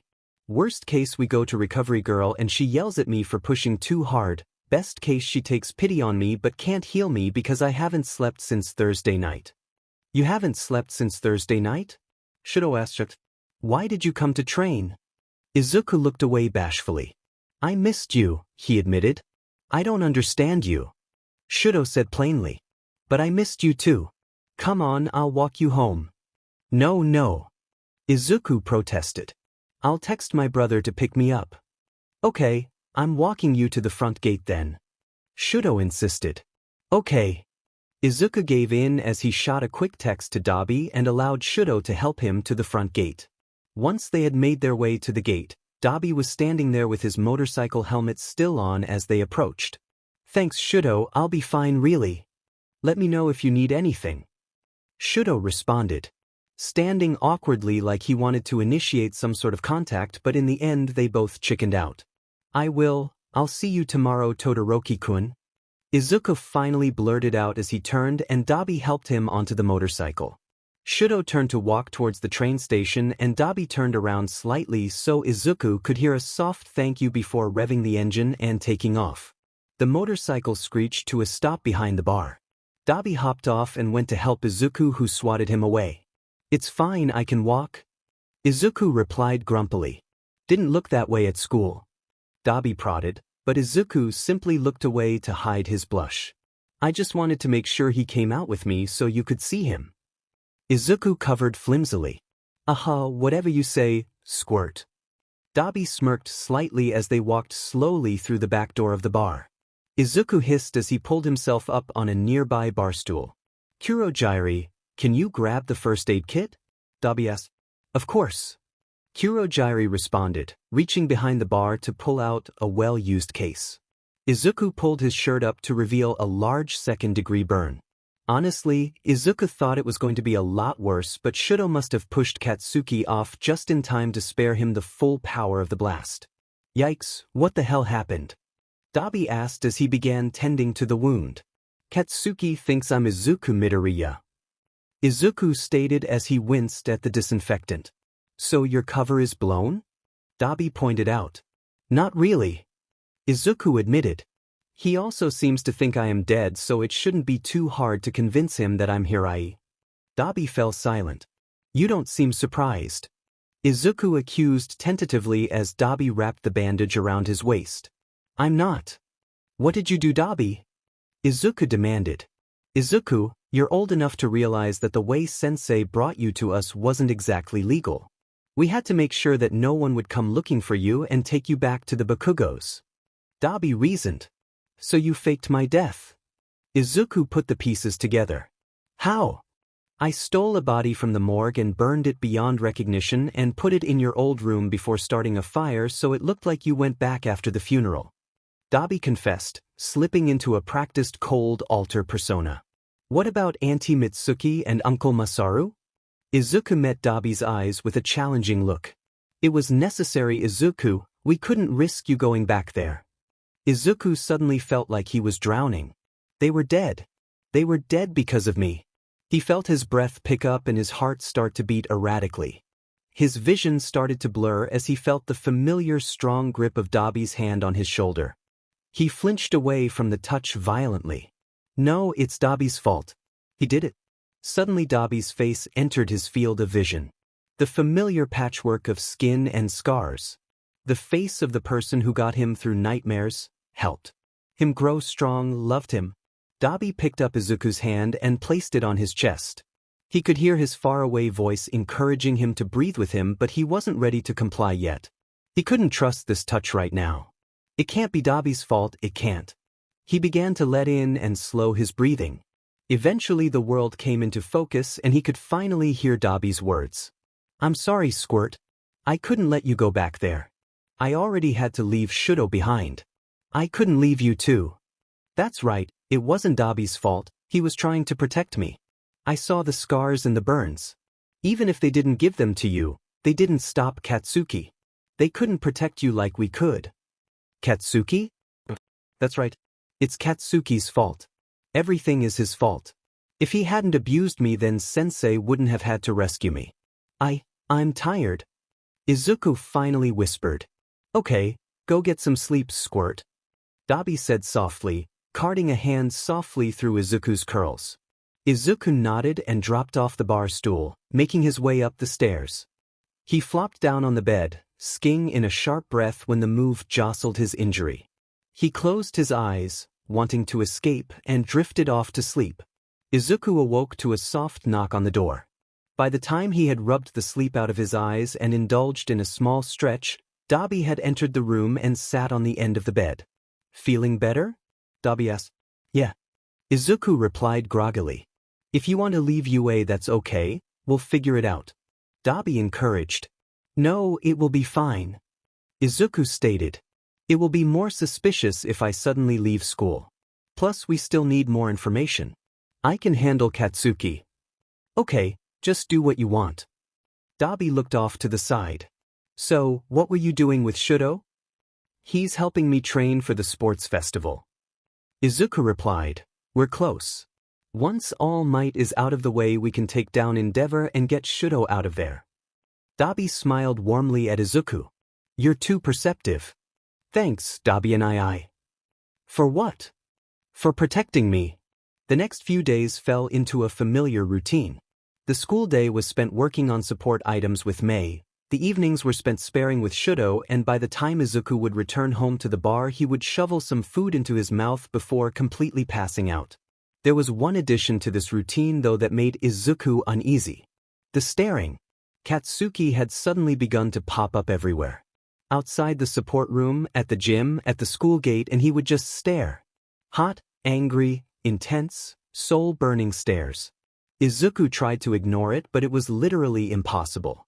He was almost relieved when it all came to a head on the Monday before the sports festival. Oi extra, come the F over here. Izuku turned his head to see Katsuki standing off to the side as soon as he had entered the school grounds. He sighed and made his way to the blonde. Are you finally going to tell me why you've been staring at me like a pervert? Izuku shot back. It had been years since his fear of the boy had been replaced by rage, and he wasn't going to just back down like he used to. F you. Katsuki spat back at him. I haven't been staring at you. Whatever you say, Bakugo. Why did you want to talk to me then? Izuku said, dripping with sarcasm. I've decided you can't be the shitty nerd I thought you were. Oh, that's not where I thought this was going to go. But it doesn't change that you're also a useless fucking Deku. There it is. I don't know where you get off thinking a quirkless loser can go to UA even as a support student. Katsuki growled. You better drop out and go to some fucking loser school and stop bringing down our reputation. Yeah, I don't think I will. Izuku glared back at him before turning to leave. You little sheet. Katsuki screamed after him. Izuku barely registered him moving towards him before he felt the blow to the back of his head. He started to fall forward before Katsuki grabbed him, spinning him around to face him. Izuku forced himself not to maneuver out of the hold and body slam him. Sheet, I can't fight back. My big advantage with him is being underestimated. You will leave this school or else. He brought his empty hand near Izuku's face and let off some small threatening sparks. The two boys locked eyes intensely before Katsuki dropped him roughly and stalked off towards his class. Izuku rubbed the back of his head and winced. There would definitely be a bump there. He readjusted his backpack and headed towards class. From that point on, Katsuki seemed to continue to show up everywhere. It seemed that Izuku's extremely repetitive routine made him an easy target. This time though, instead of stares it was body checks, threats, and sometimes punches. Izuku took it all, storing it for when he would turn the tables. He was fine, he could handle it. Until a few days later Mei started noticing bruises and Todoroki walked in on a particularly violent altercation. Hirukun, has Bakugo been harassing you still? Shudo asked worriedly after Bakugo stalked off once again. It's fine. Don't worry about it. Izuku responded. We should tell a teacher. Teachers won't care, they never have. Izuku replied with a harsh tone. It was him, wasn't it? When you were little. He's the reason you need a new name. It wasn't a question. Izuku looked off to the side, a little embarrassed that it was that obvious. Let me tell Aizawa, he will care, I promise. Shudo begged. Fine. Izuku relented. Shudo had managed to rally Mei into his conquest to stop Bakugo's rampage since she had also witnessed some of the effects of the abuse. The two had never spent time together, but he felt as if he knew her simply through Izuku talking about her so much. She wasn't too happy to leave her babies when she still had so much work to do, but if it was for Izuku she was willing. The two of them walked towards the teacher's lounge while Mei went off on a rant about her different babies that she was making for the sports festival.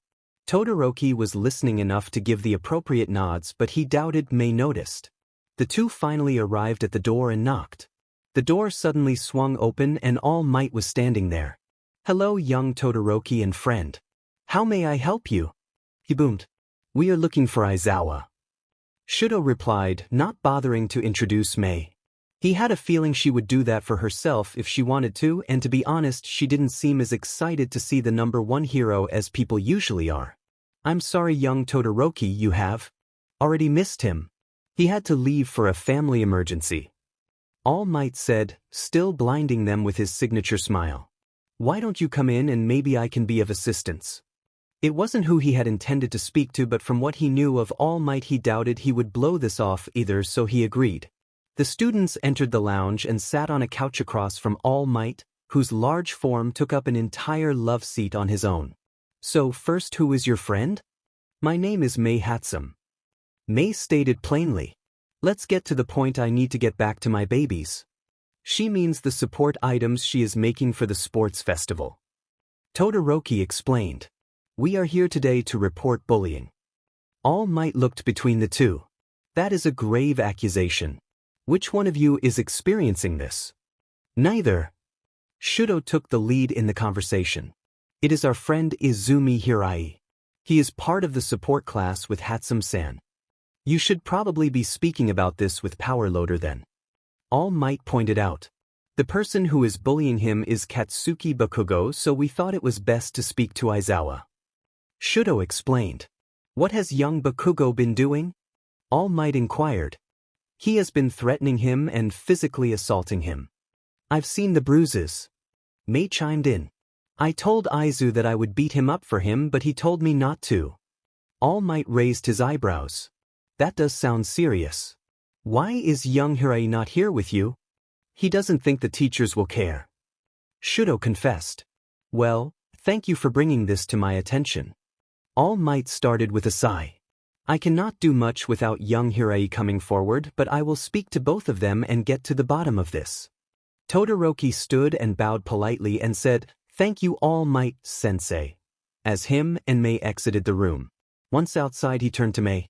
Do you have something against All Might? Not particularly. Mei admitted. He just doesn't use any support items, so I really don't care about him one way or another.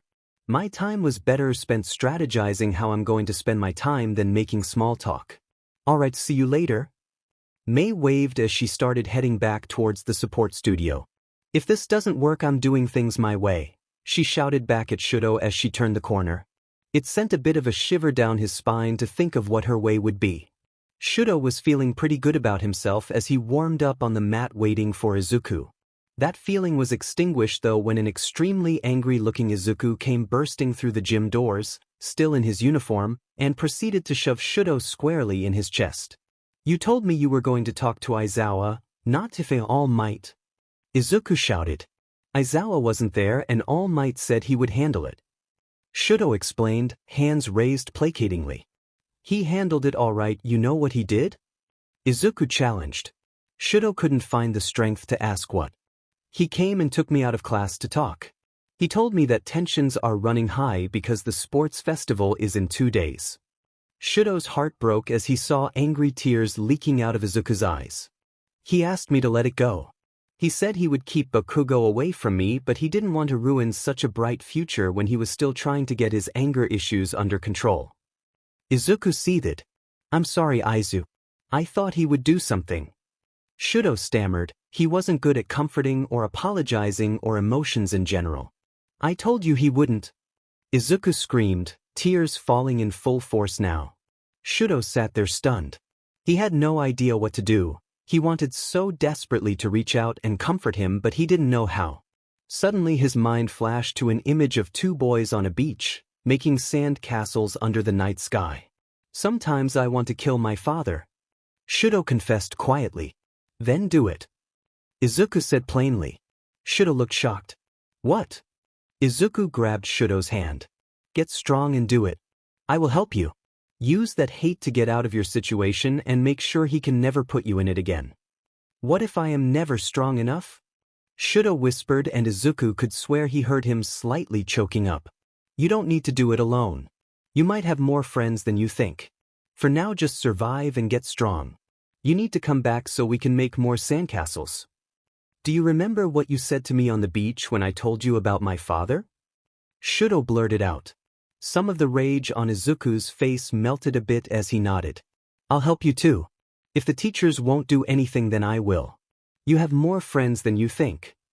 A smile broke across Izuku's face as he jumped forward into Shudo's arms. Shudo caught him, trying to keep his fire in check, which ended up in giving Izuku an extremely chilly hug, but he didn't pull away. Thank you, Shudo. Izuku spoke into his chest. I promise I'll help you too. When the time is right, I'll get you away from Endeavor and will kill him so he can never hurt you again. Shudo didn't respond, he simply buried his head into soft green curls and pulled him tighter into his chilly embrace.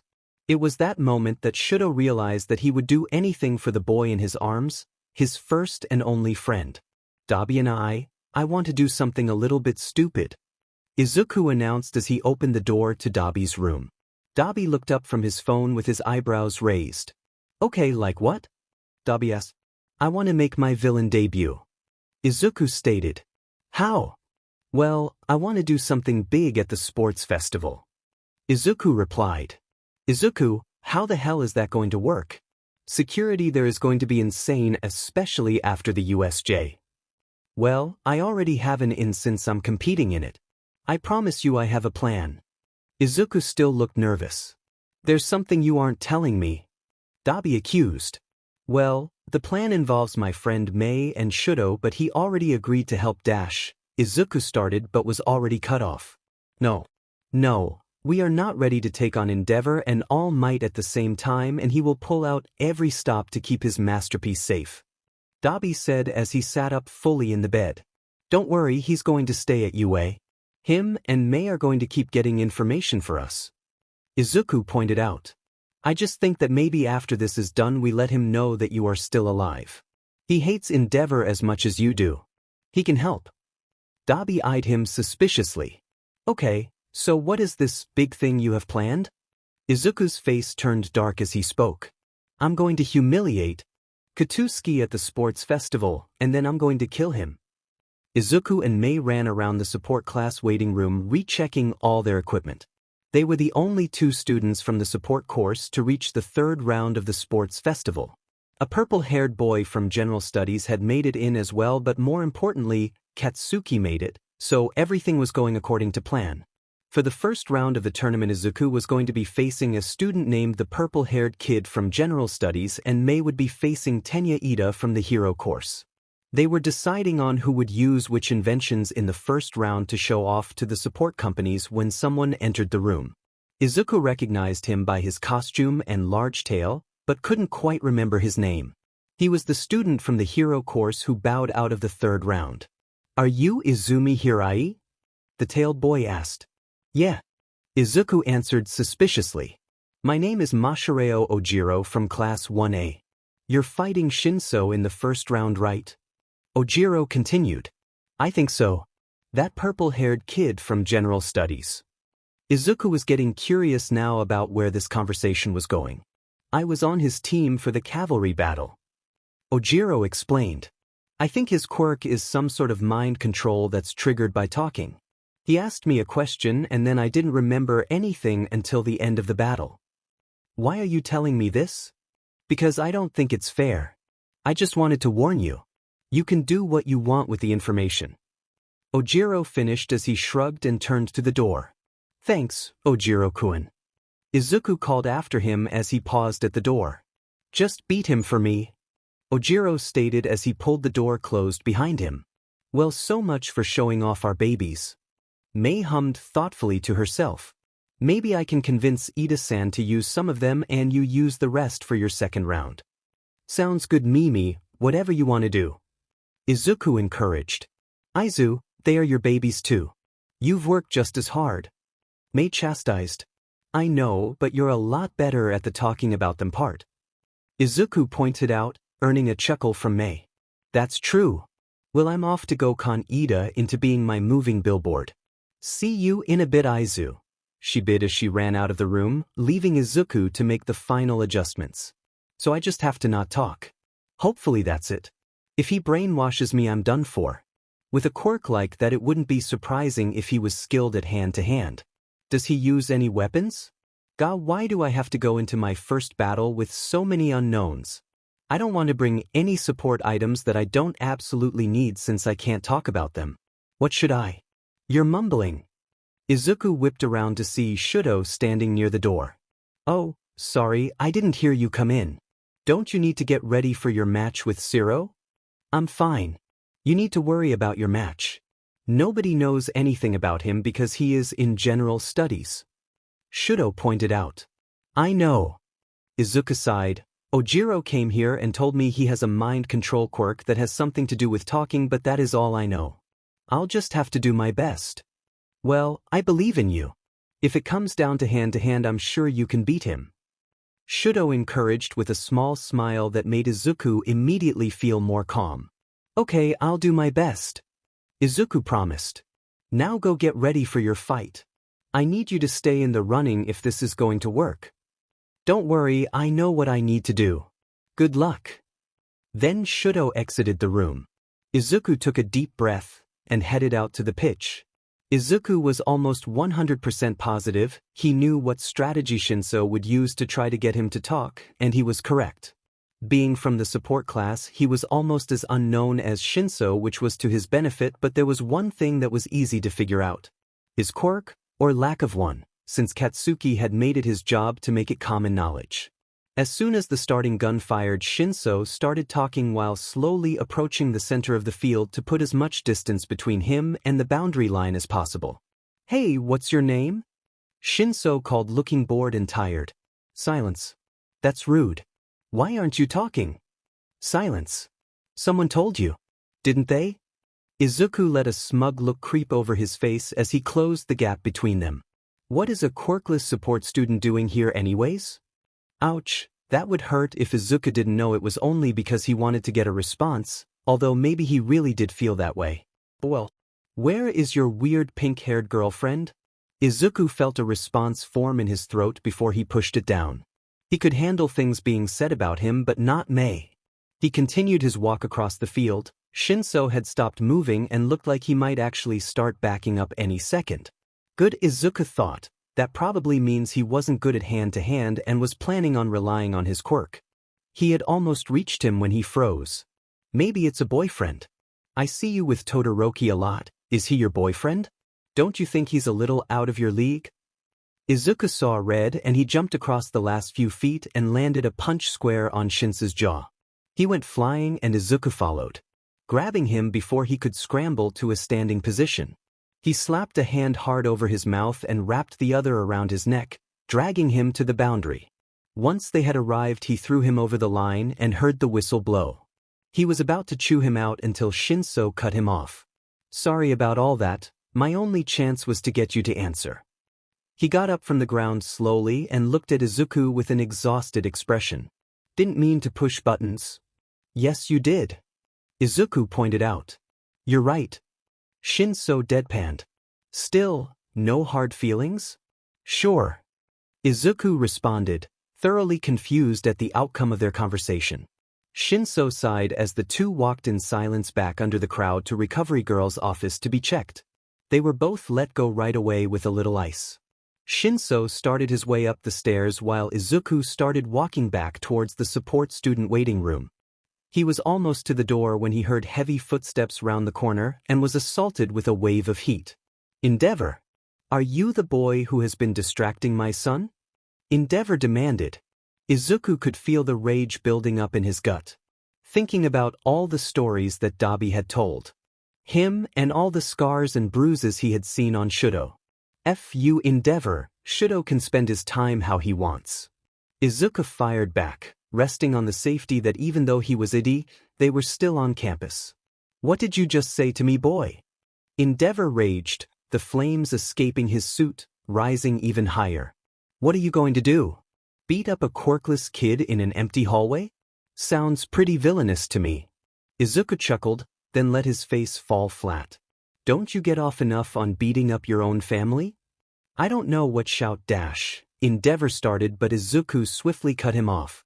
Shudo hasn't told me anything. I have my information from another source.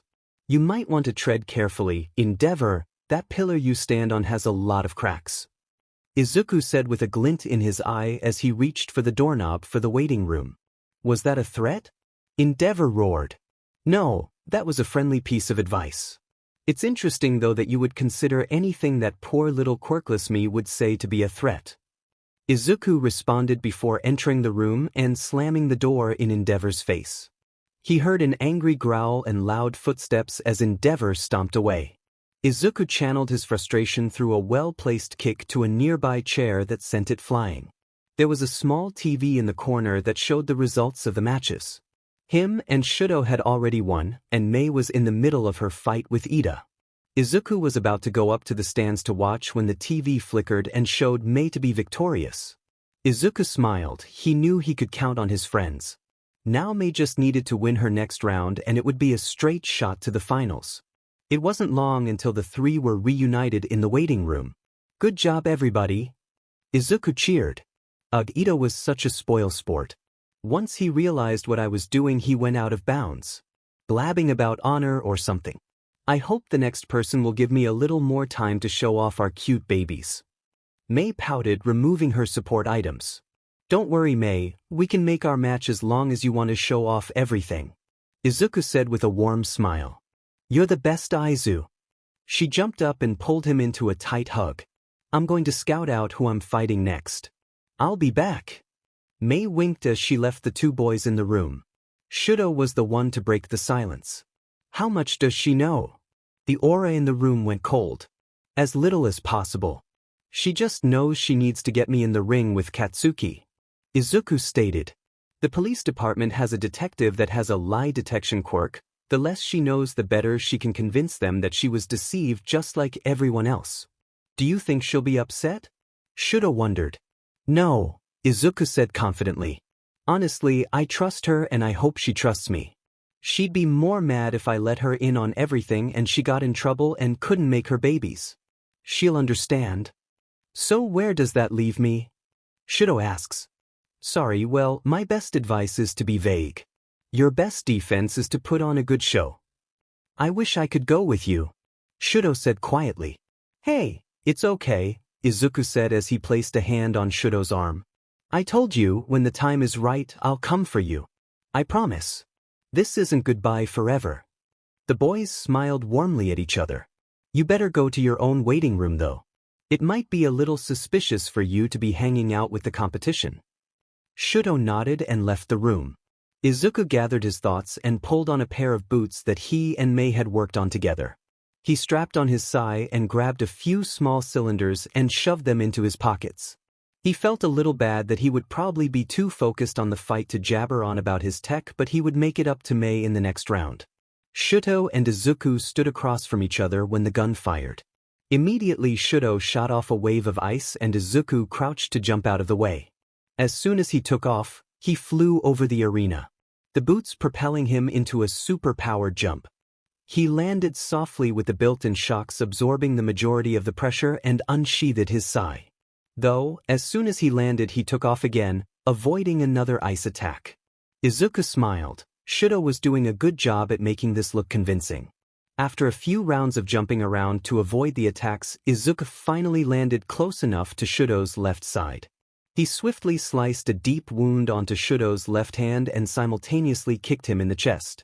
Then he saw it. Shudo raised a small wall of ice close to the boundary to stop himself, but before he could reach it, Izuku pulled out a cylinder and chucked it. It exploded on impact, destroying the ice wall as Shudo went sailing over the line. The whistle blew and Izuku rushed over to Shudo, who had maneuvered back into a sitting position after he recovered the wind that had been knocked out of him. "Are you okay?" Izuku fretted. "I'm fine, Hirikun," Shudo replied as Izuku helped him up with his good hand. "Let's just go to Recovery Girl." The two boys returned back under the roaring crowd and reluctantly parted ways as Shudo turned to the nurse's office and Izuku went to the stands to watch Mei's battle. She had opted for the jetpack and a small portable but powerful flame-thrower this time. It ended up being a short battle once it devolved into another support item exhibition, except this time Mei was able to get a proper win by pushing the Vine Girl back with her flamethrower, showing off how long the flames could be maintained with just one can of accelerant. Mei bowed theatrically at the end and skipped back down to the room where she was waiting for him. "We're up next," she squealed. "No one's going to know what hit them." Izuku smiled brightly, because she was right. Izuku and Mei's round lasted over a half hour until Midnight warned them that if they didn't actually fight then they would be disqualified. Finally Mei announced that she had said everything she had needed to say and repeated their names, spelling included, 3 times before stepping out of the ring, leaving Izuku the victor. The two returned happily to the waiting room where they deposited all their support items. Thanks, May, I couldn't have gotten this far without you. You're right, me and my babies are awesome. She teased, warranting a light punch on the arm from Izuku. But they wouldn't be this good without you. May, I know I've been really vague about everything, but just know that our friendship is real. Even if everyone says it's not, even if I say it's not. Izuku's head hung a little at the admittance. Izu, I know you're only keeping me in the dark for my sake. Don't worry so much. May said cheerily. She turned to her bag. I have a couple presents for you. May pulled out a sleek black bracer and what looked like a phone. She handed the phone over first. This isn't anything that cool, but it's a phone that's completely untraceable. At least it should be. You'll be a good tester for that one. Izuku started to feel tears well in his eyes. Thanks, Mimi. Did you think I was going to let you slip away with no way to contact you? Mate scared. What if I get stuck on programming with my babies? She offered the black bracer to Izuku. He slid it onto his wrist, and once it was in place, May pressed a small button on the back and it tightened to fit his arm perfectly. This is an upgraded version of your rope dart. I've been working on it since the start of school. It should work a lot more smoothly, and there are 3 cartridges for different coating chemicals as well as a dissolving chemical to clean it between dips. Izuku pressed the release button and swung it a few times, confident in the similar weight and feel. He retracted it and pulled May into a hug. Okay, you big baby, I better go up to get a seat for the big show. Unless Explodo Boy gets beat by that bird kid. May said as she pulled herself away and rested her hands on Izuku's shoulders. She looked deeply into her eyes and said, See you later, Izu, and with a wink and a ruffle of his hair she was gone. Izuku essayed in a big breath. The moment he had been working towards for years was actually about to happen. A lot of things could have gone wrong, but as he saw Bakugo light up as the winner of his final fight, he realized that it was actually going to happen. Izuku felt a lot of things, a little anxious, a little excited, but mostly ready. He pulled on his bounce boots and a tricked-out gas mask that he had been saving for the final round as well as his weapons and entered the hallway to make his way to the pitch when he noticed Shudo standing to the side. Recovery girl offered to heal me up, but I told her I was fine with it healing on its own. She said I could watch from here if I wanted to. Shudo remarked as Izuku got closer. Also, I got what you asked for. He handed Izuku a small folded-up tissue which he pocketed quickly. Sorry about that. Izuku said as he took Shudo's hand in his, feeling his blood rush at the innocent contact. He traced his thumb over the bandage lightly. It's okay, I couldn't be down here if I wasn't injured. Shudo reminded him, with a small dusting of pink on his cheeks. Well, I better go. Izuku said. I'll be back. I promise. Shudo flipped his hands so they were palm to palm and squeezed Izuku's hand slightly before dropping it. Izuku turned towards the arena, the thrill of anticipation coursing through his veins. Oi, shitty nerd.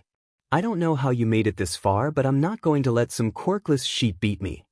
Katsuki raged from across the field. Izuku threw his head back and laughed, feeling freer than he could have ever remembered. The sun was warm on his face and he felt alive. Katsuki seemed a little thrown off by the action though. What the F is wrong with you, you psycho? Izuku didn't answer, he simply met his eyes with a smirk as he pulled the tissue out of his pocket. You boys ready? Midnight asked while cracking her whip suggestively. Izuku maintained his eye contact as he pulled an ash-blonde hair out of the tissue and laid it on his tongue for Katsuki to see. After an exaggerated swallow, Midnight shot the starting gun and the fight began. Izuku released his new rope dart, swinging it in a practiced pattern while he waited for Katsuki to realize the situation. Katsuki threw his hands behind him, jumped, and fell face first into the cement. What the F did you do? He growled, pushing himself up to stand and wrenching his hands, attempting to activate his quirk. You know you've always thought so little about the quirkless. Haven't you? Kaken. Izuku baited him with a dangerously playful grin, excitement building in his chest. Katsuki took the bait, screaming as he ran forward into Izuku's range of attack. With an easy twist, Izuku carried the momentum of the rope dart and swung it around his elbow, grazing Katsuki on the arm before retracting it into the bracer. A little scratch isn't going to do shit to me. Katsuki screamed as he pushed forward. Suddenly about 3 feet from Izuku he dropped, laying limply on the ground but continuing to spit out a string of profanities. Izuku pulled up his gas mask and crossed the small distance between them. He wrapped his arm under Katsuki and hauled him up into a standing position. He held him up with one arm strapped across his chest and one of the sai pinned to his throat. He heard screams tear through the crowd as the situation became obviously dire. "What do you think, Kaken? A little taste of what it was like to be me," Izuku chirped into his ear. "Give it back, you ifing Deku." Katsuki spat out. I don't think so." Izuku teased. "Fine, then just kill me," Katsuki said. "If I don't have my quirk, then I'd rather be effing dead like you should have been." "Hiryu-kun, let Bakugo-kun go," Midnight demanded in a strained voice, pulling the boys out of their private conversation. Her hand was on her sleeve as if to activate her quirk, but she must have realized it would be pointless with the gas mask. Izuku smiled to himself at her realization. "Showtime," he whispered to Katsuki, which caused the speaker in his gas mask to activate. "Hello everyone." Izuku's voice boomed through the stadium. "My name is Izumi Hirai of the support class." "Oh wait, that's not right." He chuckled. No, my name is Deku of the League of Villains." He gave a moment for a dramatic pause as he heard gasps and screams rain down on him, feeding his mania. "I see the horror on all your faces looking down on me in ignorance. If you knew everything, then you would know I am not the real villain, it's only a title. Look at the heroes you idolize so much, who torment and ignore the ones closest to them. They are the real villains." He pushed the sai harder into Katsuki's throat, encouraging a new flood of red to seep down his pale neck. "He is the real villain. He took everything from me and only left me a name and a drive." He tilted the hilt of his sai up so he could force Katsuki's raging crimson eyes to meet his own. "You want me to kill you? I was planning on it, for years actually. But you've made me realize something important. Death is too easy, it's not enough for you. I have a better plan for you, Kaken." He turned his head towards the entrance tunnel where Shudo was running towards him, face contorted in what looked like rage and panic. Shudo reached his hand towards the two, and in an instant he and Katsuki were enveloped in a dome of ice. Kurogiri's portal suddenly appeared and pulled the boys through. By the time the ice had cracked under the pressure of hell flames, they were gone. Shudo watched as Izuku shone so brightly it was almost hard to watch. He looked so free and confident, he would almost be jealous if he wasn't filled with so much admiration.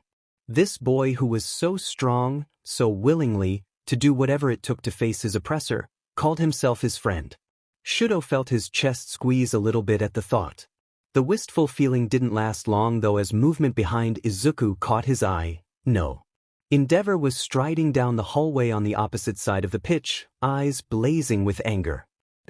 Shudo looked quickly back at Izuku. He was talking to Katsuki now instead of the crowd, but with his mask still activated, Shudo could hear everything. He tuned out the voice though as he assessed the growing threat. He was getting too close. Shudo couldn't wait anymore. He started sprinting, catching his father's eye. He felt the anger and panic rise in his chest in an almost primal way. He caught Izuku's viridian eyes for only a second before he shot his hand out to create a dome of ice around the boys, protecting them from his father's brand of justice.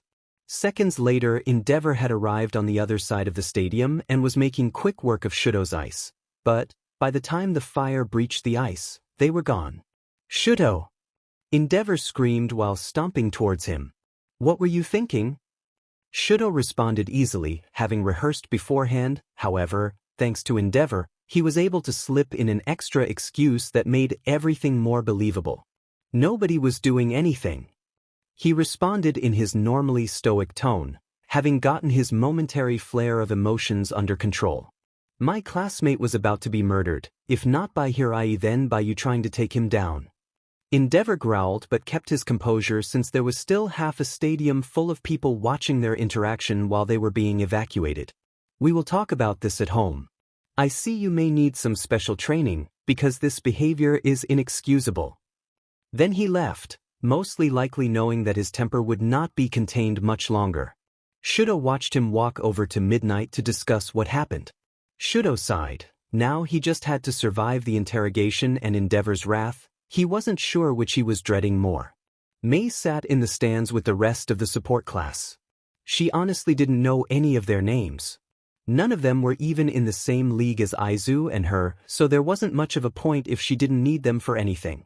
She felt excitement bubble up in her as Izuku stood across from Katsuki on the field.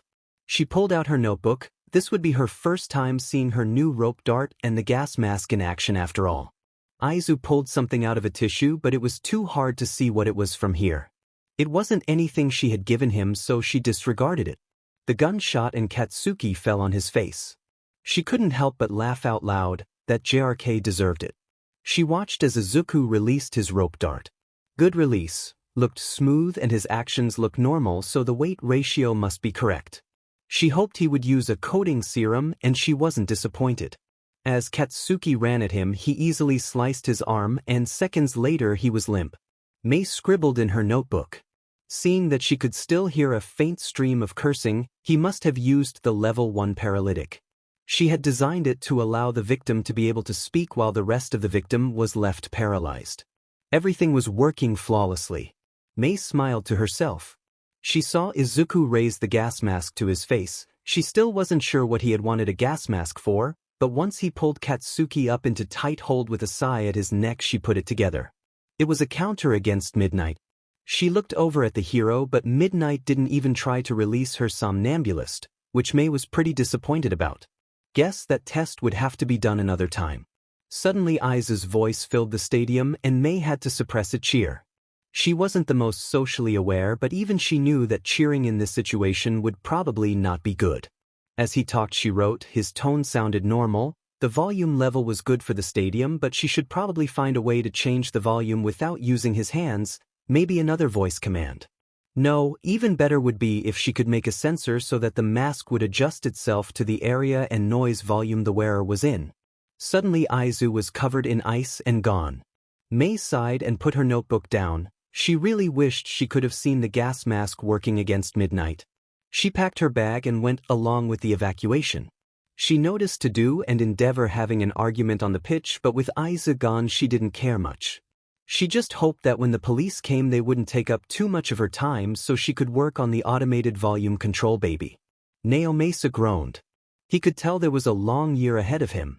School had only been in session for 3 weeks, but he had already been called to the famous high school twice for high-risk villain attacks.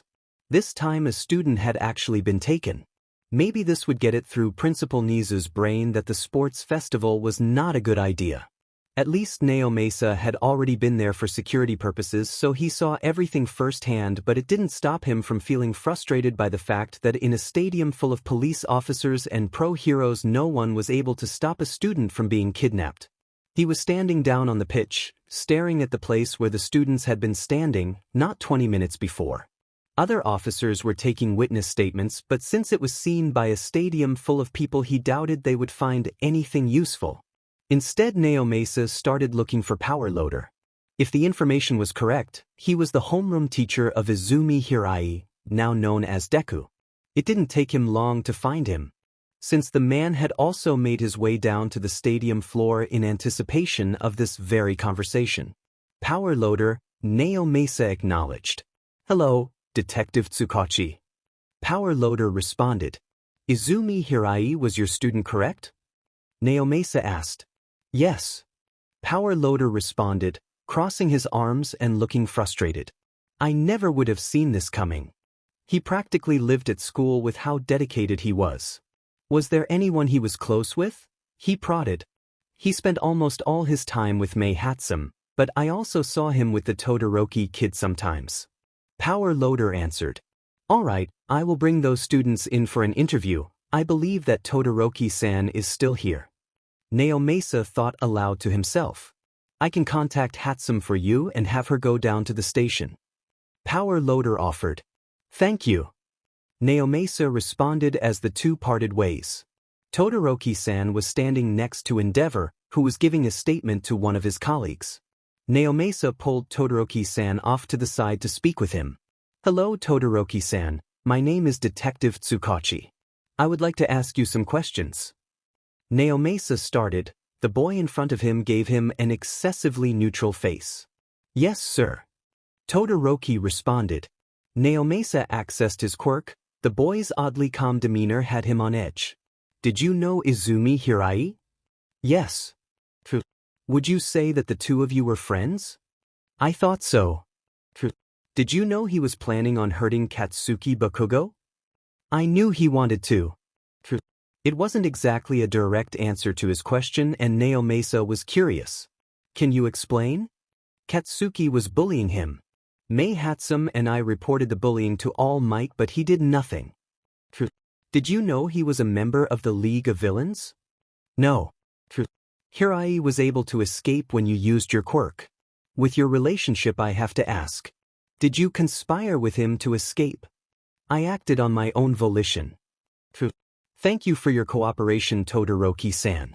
Naomasa finally said, receiving a polite bow before Todoroki returned to his father's side. There was something off about that kid, but Naomasa wasn't sure what. Naomasa's phone chimed. Mei Hatsum was waiting for him there. Perfect, he thought as he returned to his car. He walked into the precinct and Hatsum was having a heated conversation with the secretary. As soon as the secretary had eyes on Naomasa, she started pointing in his direction while giving him a look that screamed, "Save me." As soon as she pointed, yellow eyes had him pinned in the crosshairs. I have been here for 30 minutes. Hatsum huffed at him. Do you know how much I could have accomplished in that time? I'm sorry, Hatsum-san. If you can follow me to the interrogation room, we can make this quick. Naomasa said with his hands raised placatingly.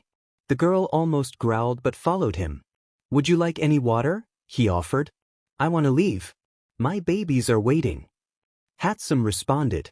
Naomasa briefly remembers her calling her inventions her babies, so he assumes that's what she is referring to since he is unaware of any teen parents at UA High. Okay, let's get into this then. Naomasa states as he activates his quirk. Did you know Izumi Hirai? Of course, we make all our babies together. So you're close then? Yeah, he's my best friend. Did you know he was a member of the League of Villains? No, we only ever talked about our babies. You made some of his support items, correct? He's the perfect tester for my super cute babies. I love making things for Izu. Did you know he planned on hurting Katsuki? No, but if he hadn't I would have. Because of the bullying? Yes. Alright, that should be all for now. I will call you if we need anything else. Naomasa said, and no sooner was Hatsum out of the chair and at the door. Please don't, she responded. If you need something you can come to the UA support lab to ask me. This took way too much time, I need to get back to my babies. Tsukachi let his head fall into his hands once she had excited the room. What weird kids. He wasn't sure if they knew anything they hadn't told him, but he was almost positive that if they did they would never give it up.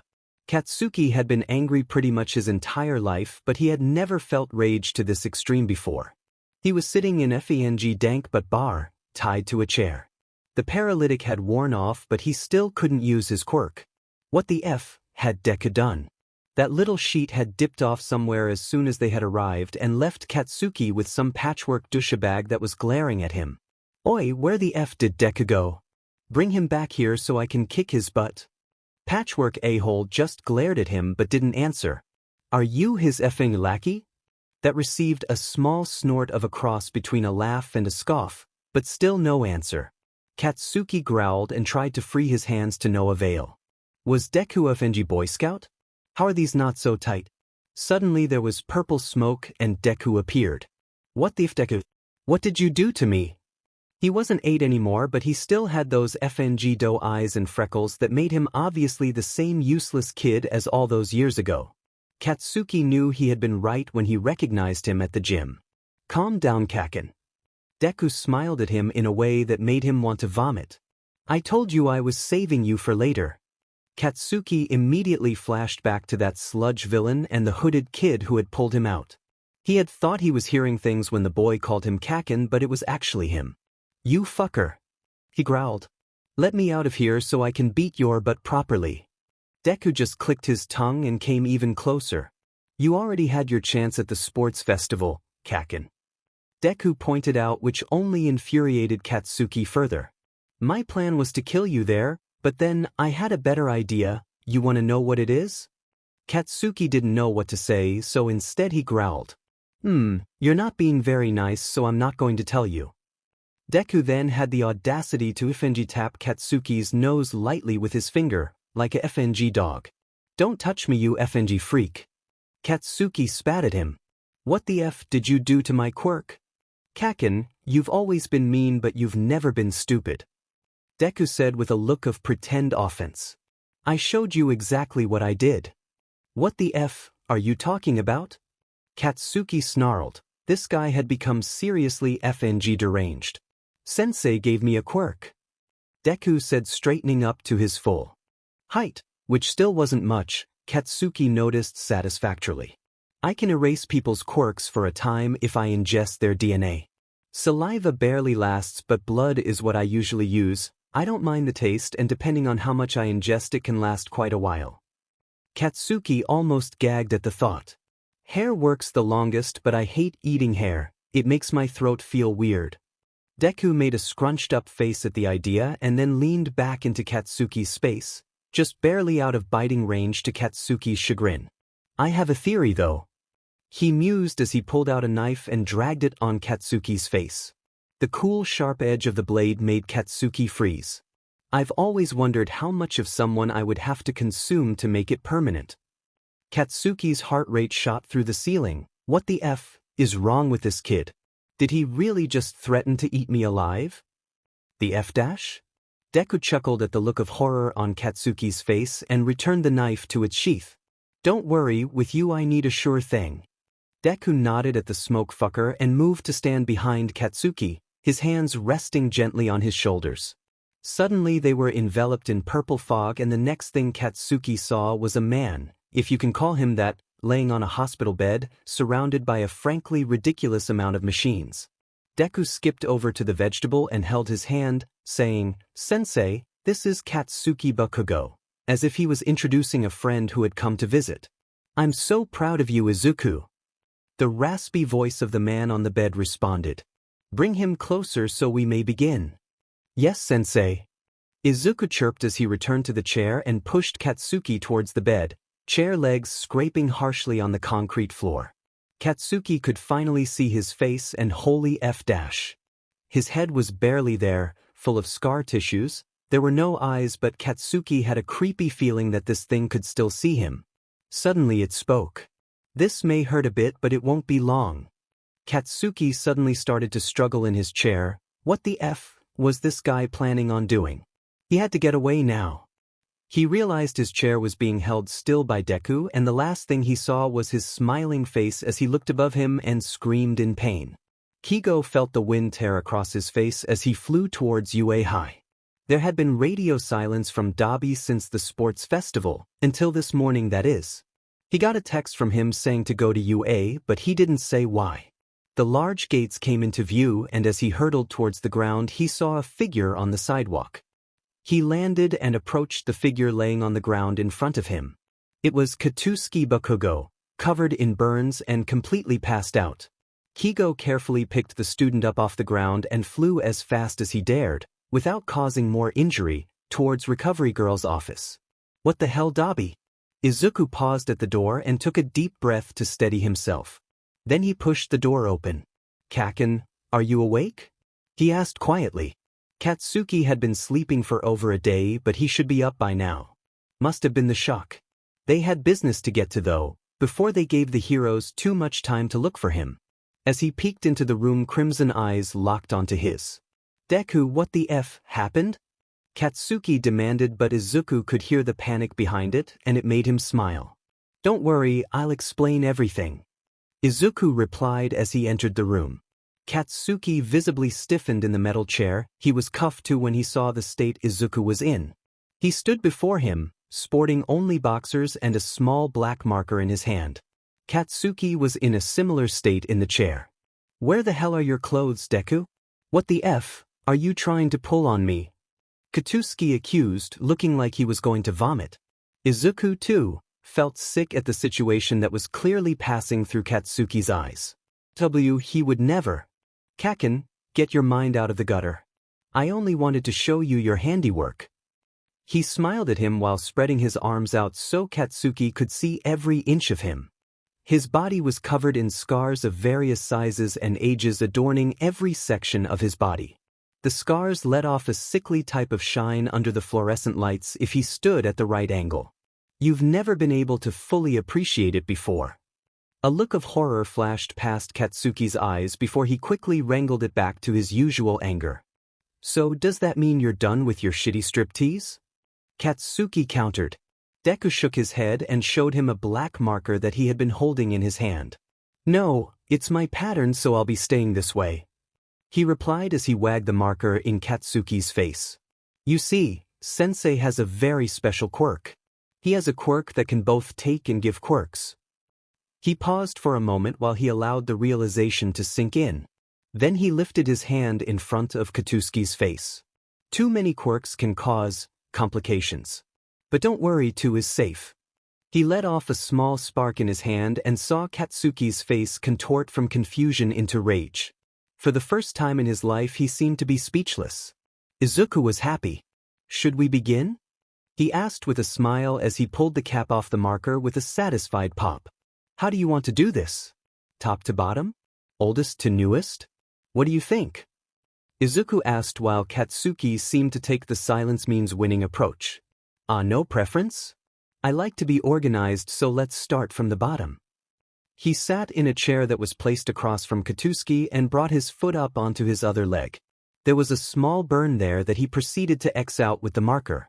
He then showed it to Katsuki. A week after I found out I was quirkless, I followed you to the playground. You pushed me down and took my shoes off so you could burn my feet so I would stop following you. Sounds like a good place to start. Katsuki's eyes widened as he took in Izuku's scars in a whole new light, and suddenly he found his voice again. Don't touch me, you fucker. You can't use my own FANG quirk against me.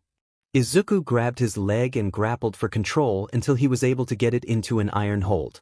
You want to bet? He replied with a smirk as he laid his unused palm on the sole of Katsuki's foot and set off an explosion. Katsuki tried his best to control himself, but he couldn't help but let out a pained grunt. Good, keep fighting it. I don't want you passing out on me.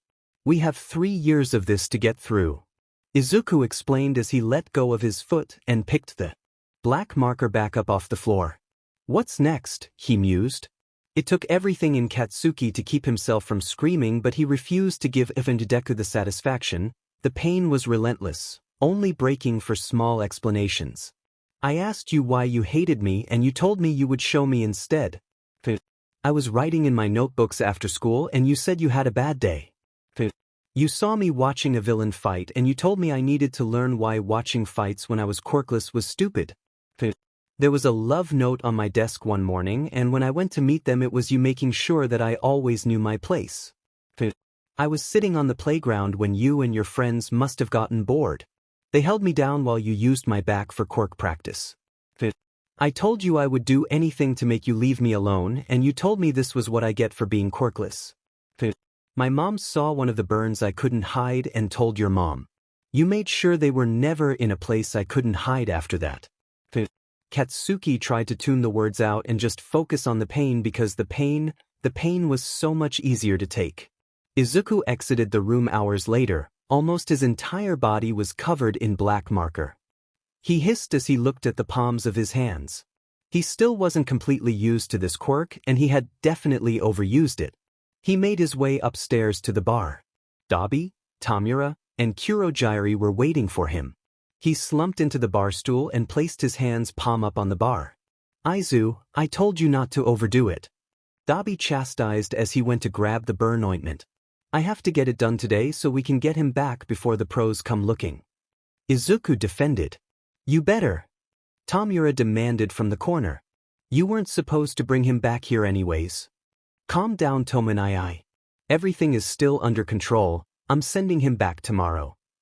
Izuku retorted as Dabi rubbed the soothing ointment on Izuku's hands. He only received an indignant humph in response. How do you feel?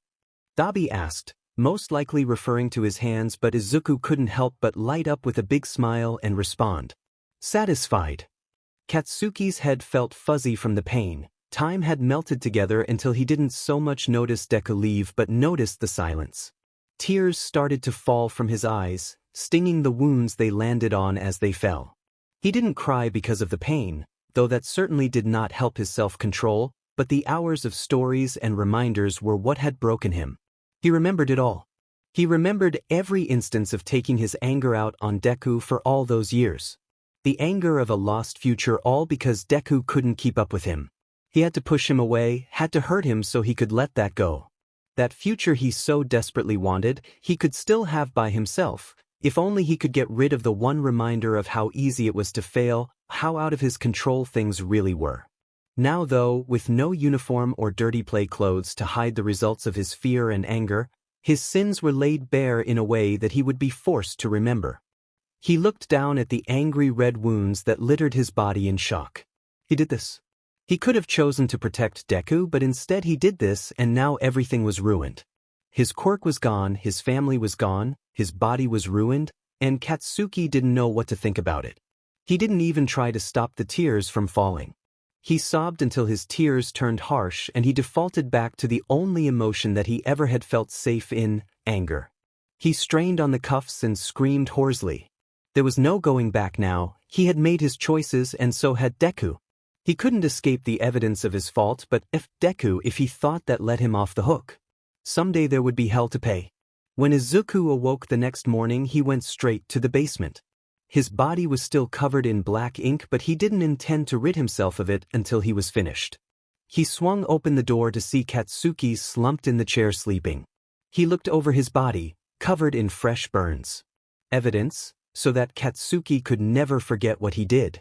He smiled bittersweetly knowing that their time together would be ending soon. He strode over to him and poked him in the cheek. Kaken, it's time to wake up. He whispered softly into his ears. Katsuki awoke with a jolt and a wince as his wounds were jostled with the sudden movements. Get the F away from me, Deku. Katsuki hoarsely demanded as he tilted his head far away. Good morning, Kaken. Did you sleep well? Izuku asked politely. What the F do you think? He spat back. Well, good news. You get to go back to your life today. Izuku said cheerfully. Although without your quirk we'll see how much of it you can salvage. Izuku loved the rush of satisfaction he got when Katsuki clenched his teeth so tightly it looked like they would break. Now there is a condition to your leaving. I don't want you to get any bright ideas about taking the easy way out, if you know what I mean. Izuku winked and it made Katsuki narrow his eyes in a way that should have been threatening, but Izuku was way past caring at this point. So if I hear about you killing yourself or any suspicious accidents then?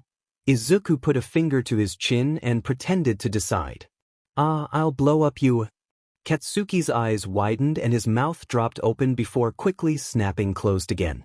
I'm glad you understand the consequences, Izuku said as he dared to pat the blonde on his spiky hair. Katsuki jerked away and yelled. You're FNG deranged psychopath. I'll effing kill you in the end. Just effing you wait. Izuku threw his head back and laughed. I can't wait to see you try. Now there is one last memory I want to relive with you before you can go. Izuku walked around behind Katsuki and wrapped his hand around his throat as he spoke softly in his ear. The day you gave me this was the day my mom died. The day that I should have been able to get home earlier to save her, but I couldn't because you just had to put me in my place, didn't you? He felt his palm heat up and Katsuki started to JRK under his hand. Karma's a beach, Kaken, he whispered as he let the sparks fly and felt the skin warping and bubbling under his hand. He soaked in the satisfaction of the guttural screams that ripped from Katsuki's throat. He finally released his hand and Katsuki's head lolled to the side. He picked up the marker and drew a large X over the scar on his own neck as he exited. Through. See you around, Kaken. Kigo adjusted his hat as he entered the darkened alleyway. His feathers were hidden in an oversized backpack slung over his back. It was uncomfortable to have his feathers detached, but he couldn't risk being recognized meeting up with a villain, even if it was for a commission-sanctioned mission. A little down the alleyway he spotted the man he was looking for. Did you like your present, birdie? The man called as he walked to meet Kigo. I guess you must not trust me as much as you say you do, ya. Kigo jabbed, admittedly a little, said that he wasn't told anything about the sports festival plans. Don't call me that, and it wasn't mine to tell. I'm not going to let you in on anything until you can show your commitment to the league, Kigo. Dabi retorted, peeved at the use of his prior name. Guess my commitment to you isn't enough? Kigo jokes, uncomfortable with the serious turn the conversation was taking. Dabi took it as an invitation, though, as he pushed him firmly to the wall, caging him between his arms. It's a decent start. Dabi responded as he captured Kigo's lips with his own, kissing him thoroughly until the two parted in need of oxygen. As he felt Dabi's hot breath tickle his face, Kigo thought about the fact that this definitely didn't fall under the duties of his mission but the commission.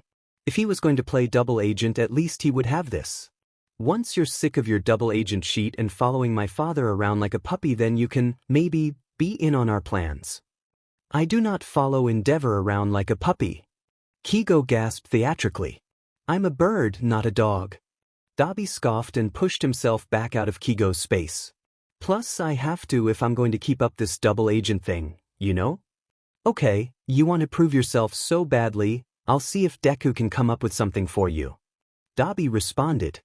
So what happened with the Katsuki kid? He woke up but he still hasn't spilled any details. Gotta have something to report back. Kigo prods. Hopefully Dabi can at least tell him this much. You saw him, right? Dabi asked rhetorically. He's known Deku since they were kids. All Deku did was give him a matching set of scars that he had given him. Kigo's eyes widened. What? He knew better than to be too surprised, though, with what he knew about Endeavor from Dabi. The man he once idolized had been destroyed by those stories. It was hard to see anyone in the same light after that. Dude, that's messed up. Dabi nodded solemnly and tightened his fists. That little sheet deserved everything he got. He turned to Kigo with a look that bordered on anger and protectiveness. He reached his hands up to rest them on Kigo's shoulders, who was stilled by the contact. Kigo, I don't expect you to swap sides out of nowhere.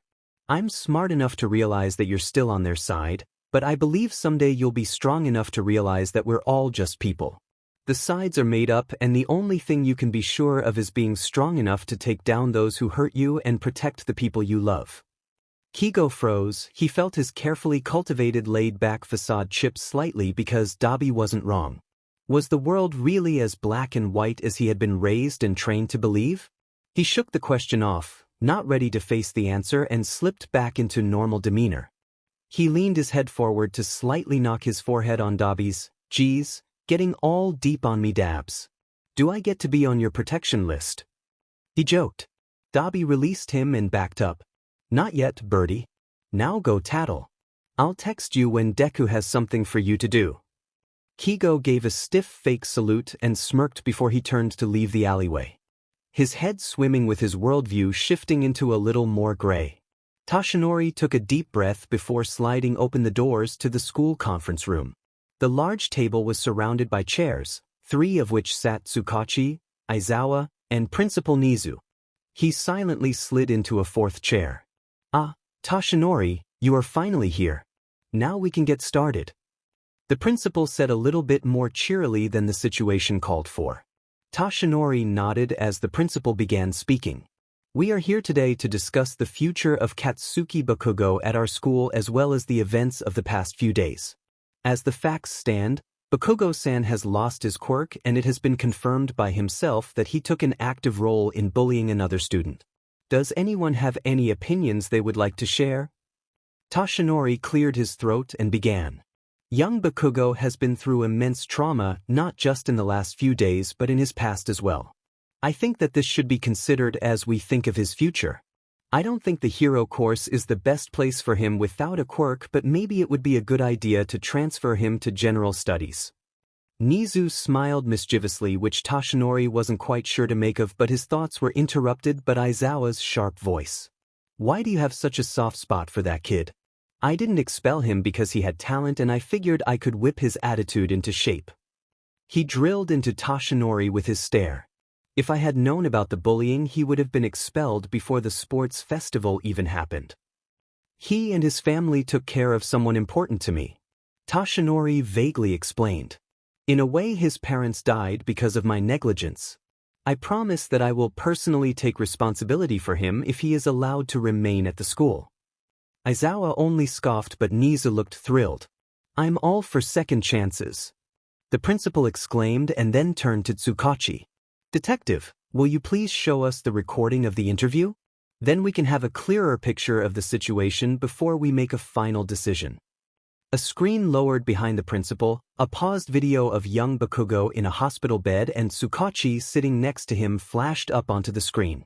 Tsukachi stood and announced, I used my quirk during this interview, so I assure you that everything Bakugo-san is saying is the truth. With that declaration, the video sprung to life. How are you feeling? Tsukachi asks Bakugo. What do you think? I feel like shit. Bakugo snaps back. I'm sorry, Bakugo-san. Tsukachi attempts to calm the boy. Are you up for some questions? Bakugo tsks but agrees. Might as well get this over now so you can leave me alone. Can you tell me what happened after Izumi Hirai took you from the sports festival? Bakugo sighs and begins. He took me to some shitty bar and said all sorts of dumb shit. Then the smoky fucker warped us to a hospital room where some vegetable was lying there who Deku called sensei. He knew who I was and was pretty happy I was there. Then there was a lot of pain and I blacked out. When I came to, I was in a little concrete room where Deku had stolen my quirk and did all this shit. The next thing I remember, I was in Recovery Girl's office. Tsukachi nodded. Thank you for telling me, Bakugo-san. Bakugo just huffed. Do you know why you were targeted? Bakugo visibly tenses, looking like he might not even answer at first, but instead he nods. Can you tell me why? Tsukachi prods. Bakugo looks away, almost ashamed, but then seems to regain his composure and turns to meet Tsukachi's eyes. Because I did it to him. He admits. I don't follow.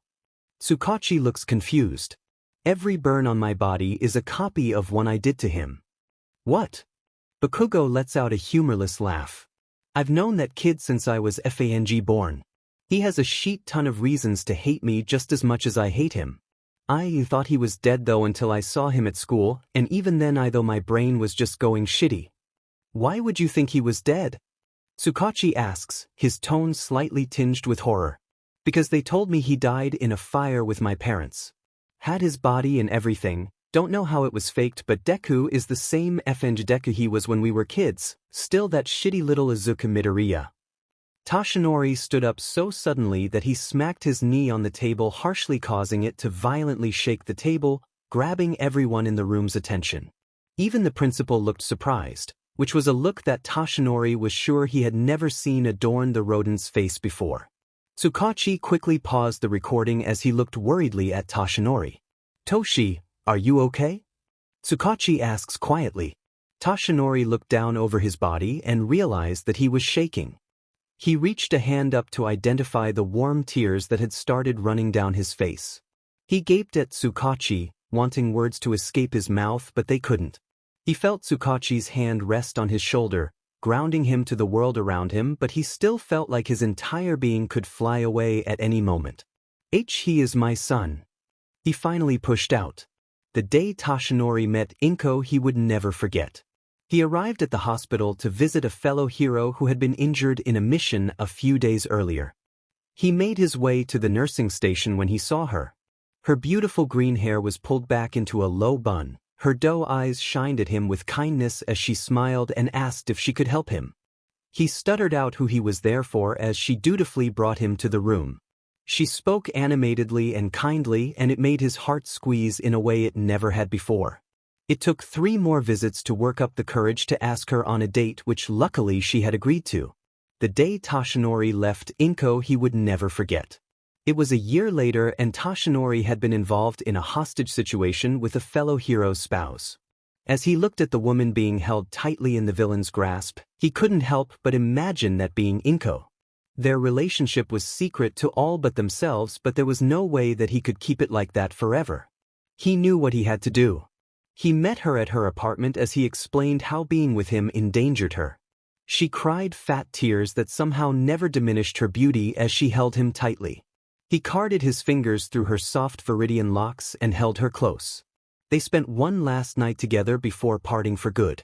The day Toshinori saved Inko he would never forget. Toshinori was in Mizudafu for a meeting at his alma mater when a villain robbed a bank. He quickly got it under control, but as he turned to check on the civilians in the bank his heart sank. There was Inko. Her hair was a bit shorter and she had gained a bit of weight, but she was every bit as beautiful as he remembered. His heart shattered as their eyes met and she broke into tears. The police arrived and helped the other civilians, but Inko pulled him aside. With tears in her eyes, she confessed that their final night together had resulted in a son. His name was Izuku. He was 8 years old and All Might's biggest fan. He had trouble with bullies because he was quirkless.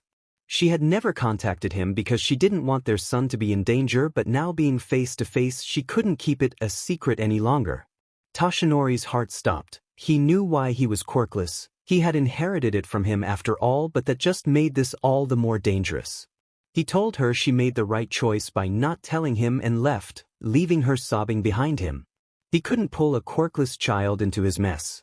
The day he found out Inko and Izuku died he would never forget. Toshinori had seen on the news that Inko had been murdered just days after they met at the bank. He was in a different city at the time. He felt like his heart had been ripped out of his chest. All these years forced apart for nothing. But it wasn't actually for nothing, he reminded himself. He had a responsibility now. It didn't take much snooping to find that Izuku was staying with the Bakugo family. The funeral was that day, and so Toshinori decided it was time to stop living in fear. He arrived at the funeral a little late. He watched a black luxury car pull out of the funeral home parking lot as he entered the building. He paid his respects and explained to Mitsuki and Masaru who he was. They seemed to really care for Izuku and he had been grateful for their love of his son. They promised to break the news to Izuku and Toshinori could come collect him in the morning. However, it was already too late when he was called to the blaze later that night. The only person who escaped from the flames was the son, Katsuki Bakugo, who had been out walking.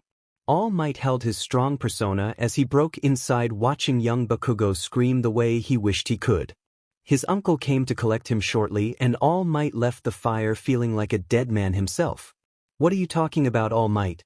If he is your son, how the hell did you not recognize him? Aizawa's voice cut through his reminiscing and he met his angry eyes with a start. I never met him. Toshinori confessed quietly. Though now looking back he was unsure how he didn't draw the similarities between him and Inko. But how could he recognize someone who was supposed to be dead? Please enlighten us about the situation. Nizu encouraged, looking slightly sour. I was with a woman a long time ago. I loved her. Toshinori started feeling his throat swell uncomfortably. I really loved her, but I am the symbol of peace. I couldn't let her be put in harm because of me, so we parted ways. I didn't even know I had a son until I ran into her again 8 years later. I didn't react the way I should have. I continued to stay away until I found out she died. I went to find him, but he died as well. Or so I thought. How did you react? Aizawa asked with a dangerously low voice. Toshinori dropped his head in shame. She wanted me to come back into their lives. He was being bullied because he was quirkless. She wanted me to protect him. I didn't want her to hope that I would come back or change my mind, so I told her that I didn't want a quirkless son. If he couldn't protect himself from middle school bullies, how would he survive being targeted by villains as my weakness? Looks like it happened anyways. Aizawa hissed as he began to rub his head. Looks like we know who his childhood buddy was too. Toshinori looked up at the screen at young Bakugo covered in bandages. His parents truly seemed to care for Izuku. How could this all be true? Well, this conversation has taken quite a few turns. Principal Nizu pointed out. Detective, is there anything going on your end we need to know about? No, he can't very well be in legal trouble for bullying, especially without anyone pressing charges and the fact that it was so long ago. I would ask you to consider keeping him here though for his protection. No matter who he was or what he is called, the villain Deku is now very dangerous and Bakugo is clearly a target. It was under the school's watch that he was taken, so I believe it would be better for him to stay here. I agree, chimed Principal Nizu. So, a transfer to general studies then? The room remained tensely quiet but no one objected. I will take that as a yes. I will personally keep an eye on him, don't you all worry. You are dismissed. The Chimera waved everyone off with his paw. Shudo stared out the window as Aizawa droned on. They had been informed this morning that they would be taking part in internships, but Shudo didn't pay much attention to his long list of offers since he knew his father would force him to go to his agency. Instead he thought about Izuku and what he might be doing. Bakugo had been found the morning prior and in poor condition. Shudo had been able to message Izuku on the untraceable phone that Mei had given him when they came back to school after the sports festival, but he couldn't say much over text. He knew that the other boy must be feeling a million different things right now. His feelings towards Katsuki were as complicated as his towards Endeavor, and he would do anything to be there for him right now. He let out a sigh that was maybe a little too loud because it drew the attention of his excessively pink classmate. Todoroki-kun. You look like the lead of a shoujo manga staring out the window and sighing like that. What are you thinking about? She teased him as she wiggled her eyebrows. Shudo turned to look at her. Aizawa's lecture must have ended because he was on the floor in his sleeping bag and the rest of the students were talking amongst themselves. Nothing, he responded coolly. He had no interest in getting to know any of his classmates. The only reason he was even at this school was because his father was making him attend. Okay, then who are you thinking of? She asked with a suggestive wink. Todoroki felt his cheeks heat up subconsciously. Oh my god. So it is someone. Spill. It's no one. Todoroki choked out, hopefully convincingly. Okay, keep your secrets. Looks like you have a big fat crush though. Crush? How would you know that? Todoroki mentally slapped himself. Why was he letting himself get dragged into this conversation? Because it's obvious. The girl rolled her eyes and shifted in her seat so she fully faced Todoroki. Kay, I am going to ask some questions and you answer. You don't have to tell me who it is. Deal? Todoroki simply nodded, a little curious now. Do you find yourself thinking about her a lot? She started. Todoroki tilted his head to the side slightly. What if it's not a girl? She let a sly smile cross her lips like she was up to something. Todoroki didn't know how to feel about being pinned under that gaze. That's fine. Okay, do you think about him a lot? All the time, he stated plainly, making the girl squeal. Oh, do you want to spend time with him alone? Todoroki thought for a second. That would be a yes because when they hung out together with Mei it was slightly insufferable to handle two strong personalities at once. Yes. When you think about being alone with him, do you ever think about kissing him? Todoroki froze. Kissing? The thought had never crossed his mind, but now that she mentioned it, he imagined him and Izuku sitting together. His face was so close that Shudo could count the freckles on his cheeks. Shudo thought about running his fingers gently across them, connecting them with an invisible line. He thought about his lips, warm and full, what it would feel like if… Whoa! Todoroki! Shudo snapped back to reality when he realized his face was as red as the flames that had momentarily burst from his side. He quickly got them under control as he heard his classmate giggle. Guess that's a yes. Congrats, you definitely have a crush. Oshiti thought. She's right. The line only rang twice before Izuku heard a cheery voice on the other side. Aizu. Our babies miss you. I miss you too, Mimi. Are you alone? Izuku asked worriedly since she just answered with his name and wasn't the best at being aware of her surroundings. Of course.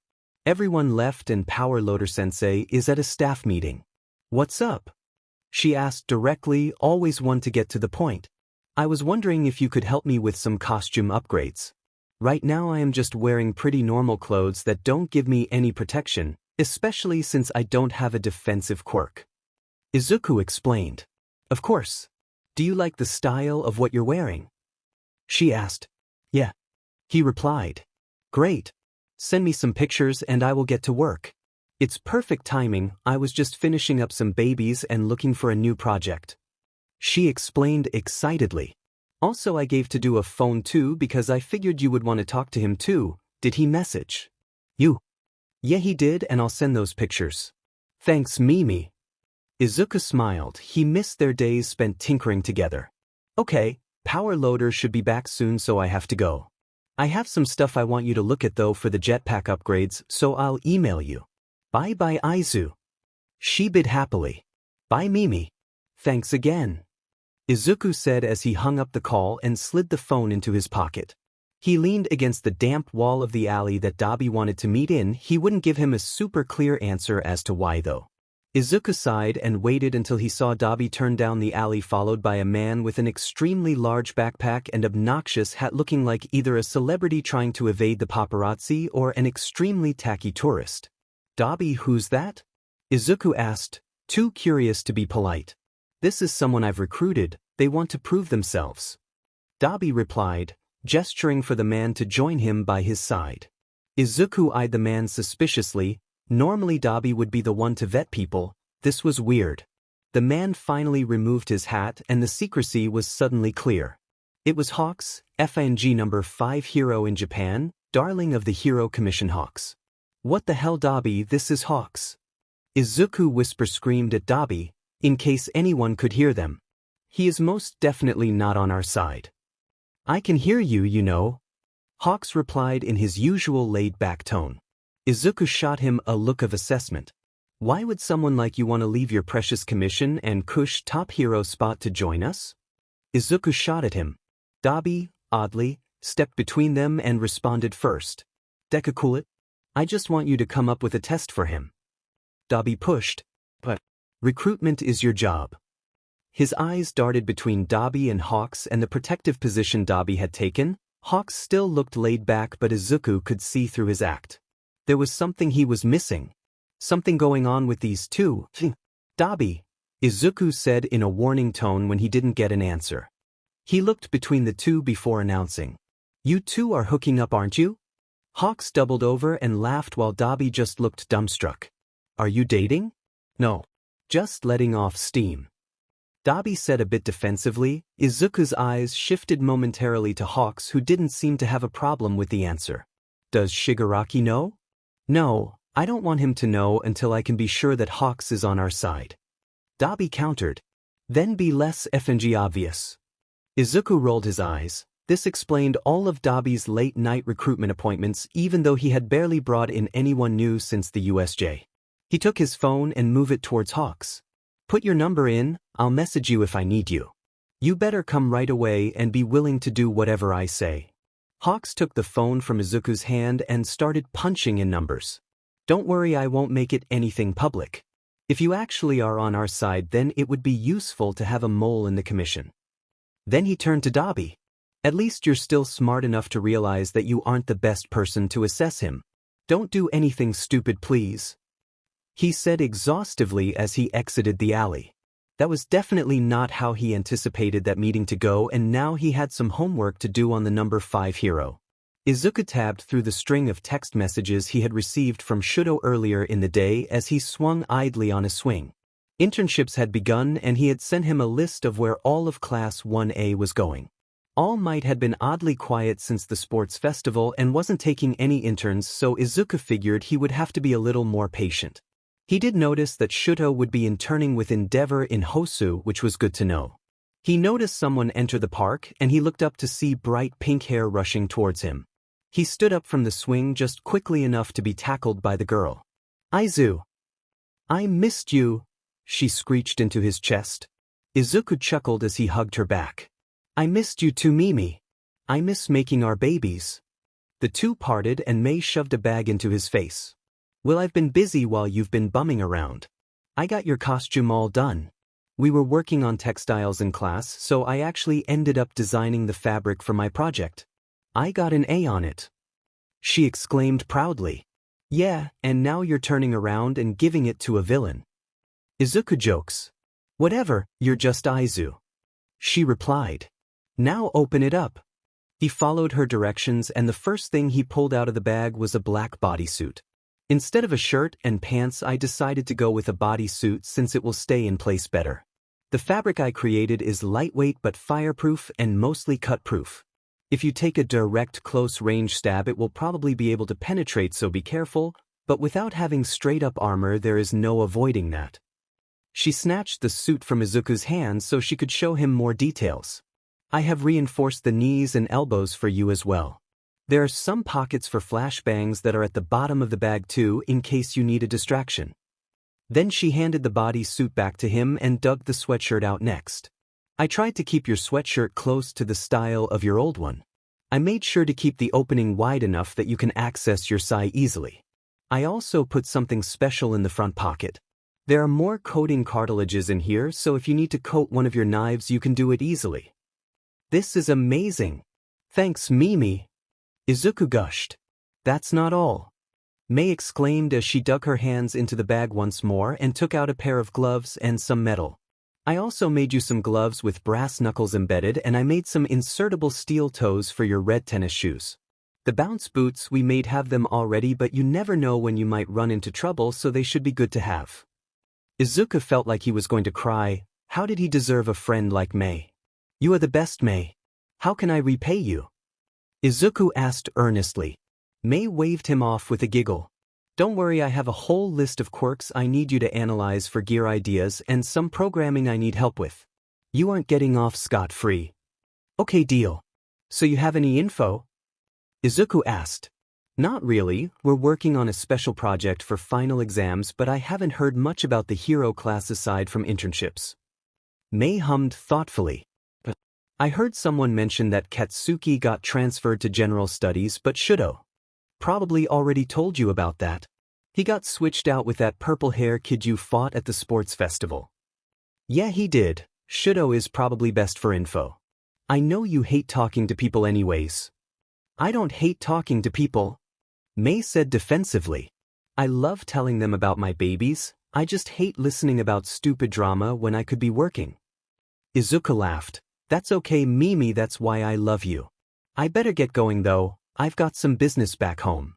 Okay, I better get back to my babies too. Love you, Izuku. Miss you.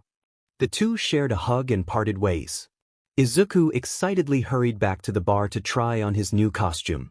Izuku rushed up to his room to try on his new costume. The black bodysuit fit perfectly, and the added knee and elbow pads didn't seem like they would hinder his movement at all. He pulled on the dark green hoodie as well as his gloves, bounce boots, gas mask, and weapons and stepped in front of the mirror. He looked badass. The overall design wasn't much different than before, but it felt amazing, like putting on a designer's suit for the first time when you have been wearing knockoffs your whole life. The bodysuit accentuated his hard-earned muscles, and the sweatshirt made him unassuming enough to slip into a crowd. He loved it. He sent a mental word of thanks towards Mei and made his way down to the bar. New costume? Tamura asked. Yeah, Mimi made it for me. Need anything? Izuku offered. I don't need support items. Tamura scoffed. Izuku rolled his eyes. They had mostly gotten over their fight, but it didn't alter the fact that the two boys had always been competitive. Well, mostly Tamura was competitive, but Izuku wouldn't let him push him around. Who are we meeting? Izuku asked, choosing to ignore the earlier tone. The hero killer. Tamura supplied. Apparently Dabi convinced him to come talk to us. That could be interesting. Izuku replied. He had been hearing about the hero killer a lot. Someone who wanted to rid the world of corrupt heroes. It sounded like someone who would be easy to persuade to their cause. Suddenly the door swung open and the man himself entered. He looked a little terrifying, clothes wrapped around his face, failing to hide an obviously missing nose.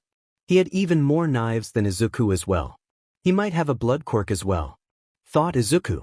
So you all were the ones that attacked UA. I was told you were trying to rebuild after your attack on the USJ. Stain started. That's right. Tamura replied smugly. Izuku cringed. This is why Dabi is in charge of recruiting. And what are your convictions? Stain asked. Izuku sighed. He knew Tamura was going to bomb this one. Maybe this wouldn't be as easy as he thought. I don't know about convictions, but right now I just really want to kill All Might. He sees me off. Tamura shrugged as Stain's lip curled in anger. You are a child. I was foolish to come here. Stain began to slide two knives out of his sheaths. You are the kind of person I hate most. Izuku saw the way the conversation was going and quickly jumped between the two, knife in hand as well. Let's not get hasty. Izuku said placatingly. What are your convictions? Stain seemed intrigued by his question. His stance loosened slightly, but his hands were still gripped on the hilts of his blades. I will purge false heroes from this world until the only ones that remain are true. I would say that we share a common goal then. Izuku offered. We are still young and honing our convictions, but we only want to kill those who have hurt us or the ones we love, which most often end up being false heroes. Tamura scoffed behind him, and Izuku was ready to deck him in the face. Didn't he realize this guy was a fanatic that they needed to calm down? What Izuku said was true for himself and Dabi, most likely, but Tamura saw life too much like a video game. The rest of the people in the world were like NPCs that could be discarded for any reason, and that ideal was not going to satisfy Stain. Stain looked between them and released his blades. You're interesting, he remarked. I'll watch your progress as you hone your convictions, as you say. If we cross paths in this manner again, I can always end you later. You think you can kill me that easily? Tamura shouted indignantly. Stain didn't dignify the outburst with a response. Instead, he turned towards Izuku. If you need help purging false heroes, you may count on me for help if I am around. However, I will not be joining your group. He then turned to Kurogiri. Bring me back to Hosu, I have not finished my work there yet. Kurogiri nodded, and the two were gone in a puff of smoke. Tamura screamed in frustration and disintegrated a nearby glass. Who does that mini-boss think he is? He can always kill us later. Tomo and he's a fanatic. You can't get hung up on what he says. Izuku tried to reason, but he knew at this point he was talking to a brick wall. No, him. He's going to regret threatening me. At that moment, Kurogiri reappeared and Tamura turned to him in an instant. Kurogiri, get the Nomu ready. We are going to Hosu tonight. Tomonite, calm down, you don't want wait. Izuku gasped. This is the perfect opportunity. Go let the Nomu run mad in Hosu, I have a plan. I was going to do it anyway. Tamura grumbled. Izuku waved him off and responded. Yeah, go have fun with your science experiments. Tonight is going to be a night that everyone remembers. Izuku said with a sinister grin. Kigo walked into the Hero Commission building and greeted the front desk ladies with a wink and some small talk. Then he entered the elevator and rode it to the 12th floor. He didn't even knock before he strode into the office and unsurprisingly found Mara asleep at his desk. He flopped down into the chair across from him and loudly dropped his feet onto his desk, waking the man. Oh, can't you ever knock? He complained sleepily. Mara-san, why should I knock when I know you won't answer because you're always passed out? Hawks shot back with a smile. Mara simply rubbed his face harshly. What do you want, Hawks? I've got enough work to do aside from dealing with you. Hawks brought his feet back to the floor and rested his elbows on his knees, trying to be slightly more serious than usual. Deku is going to call me for my test at any time, so I need to know what the ground rules are. Okay, Mara said plainly. So they probably aren't going to ask me to bring fried chicken to a movie night. Hawks pressed. Obviously.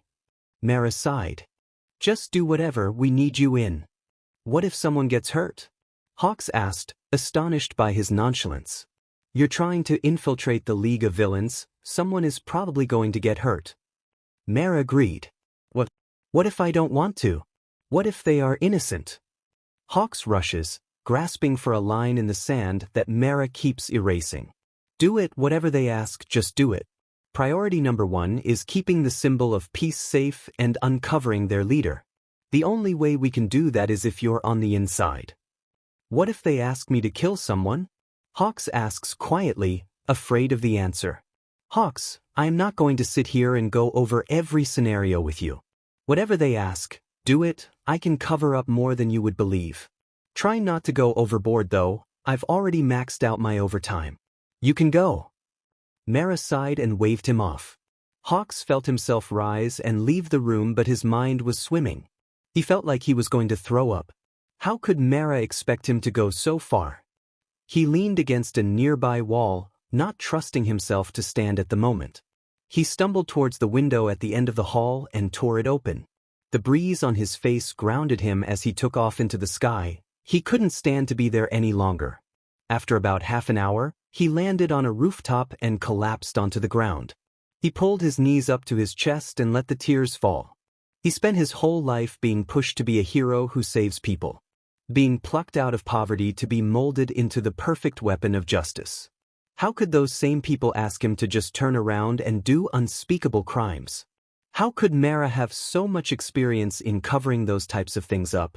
How much of his view of hero society was even real, or was it just a facade carefully painted by the commission? He was pulled out of his thoughts by his phone ringing in his pocket. He pulled it out to see an unknown number. He quickly wiped away his snot and tears and cleared his throat before he answered. Hawks here. Hey, it's Deku. It's time for your test. I'll tell you more later, but for now I need you to be in Hosu tonight.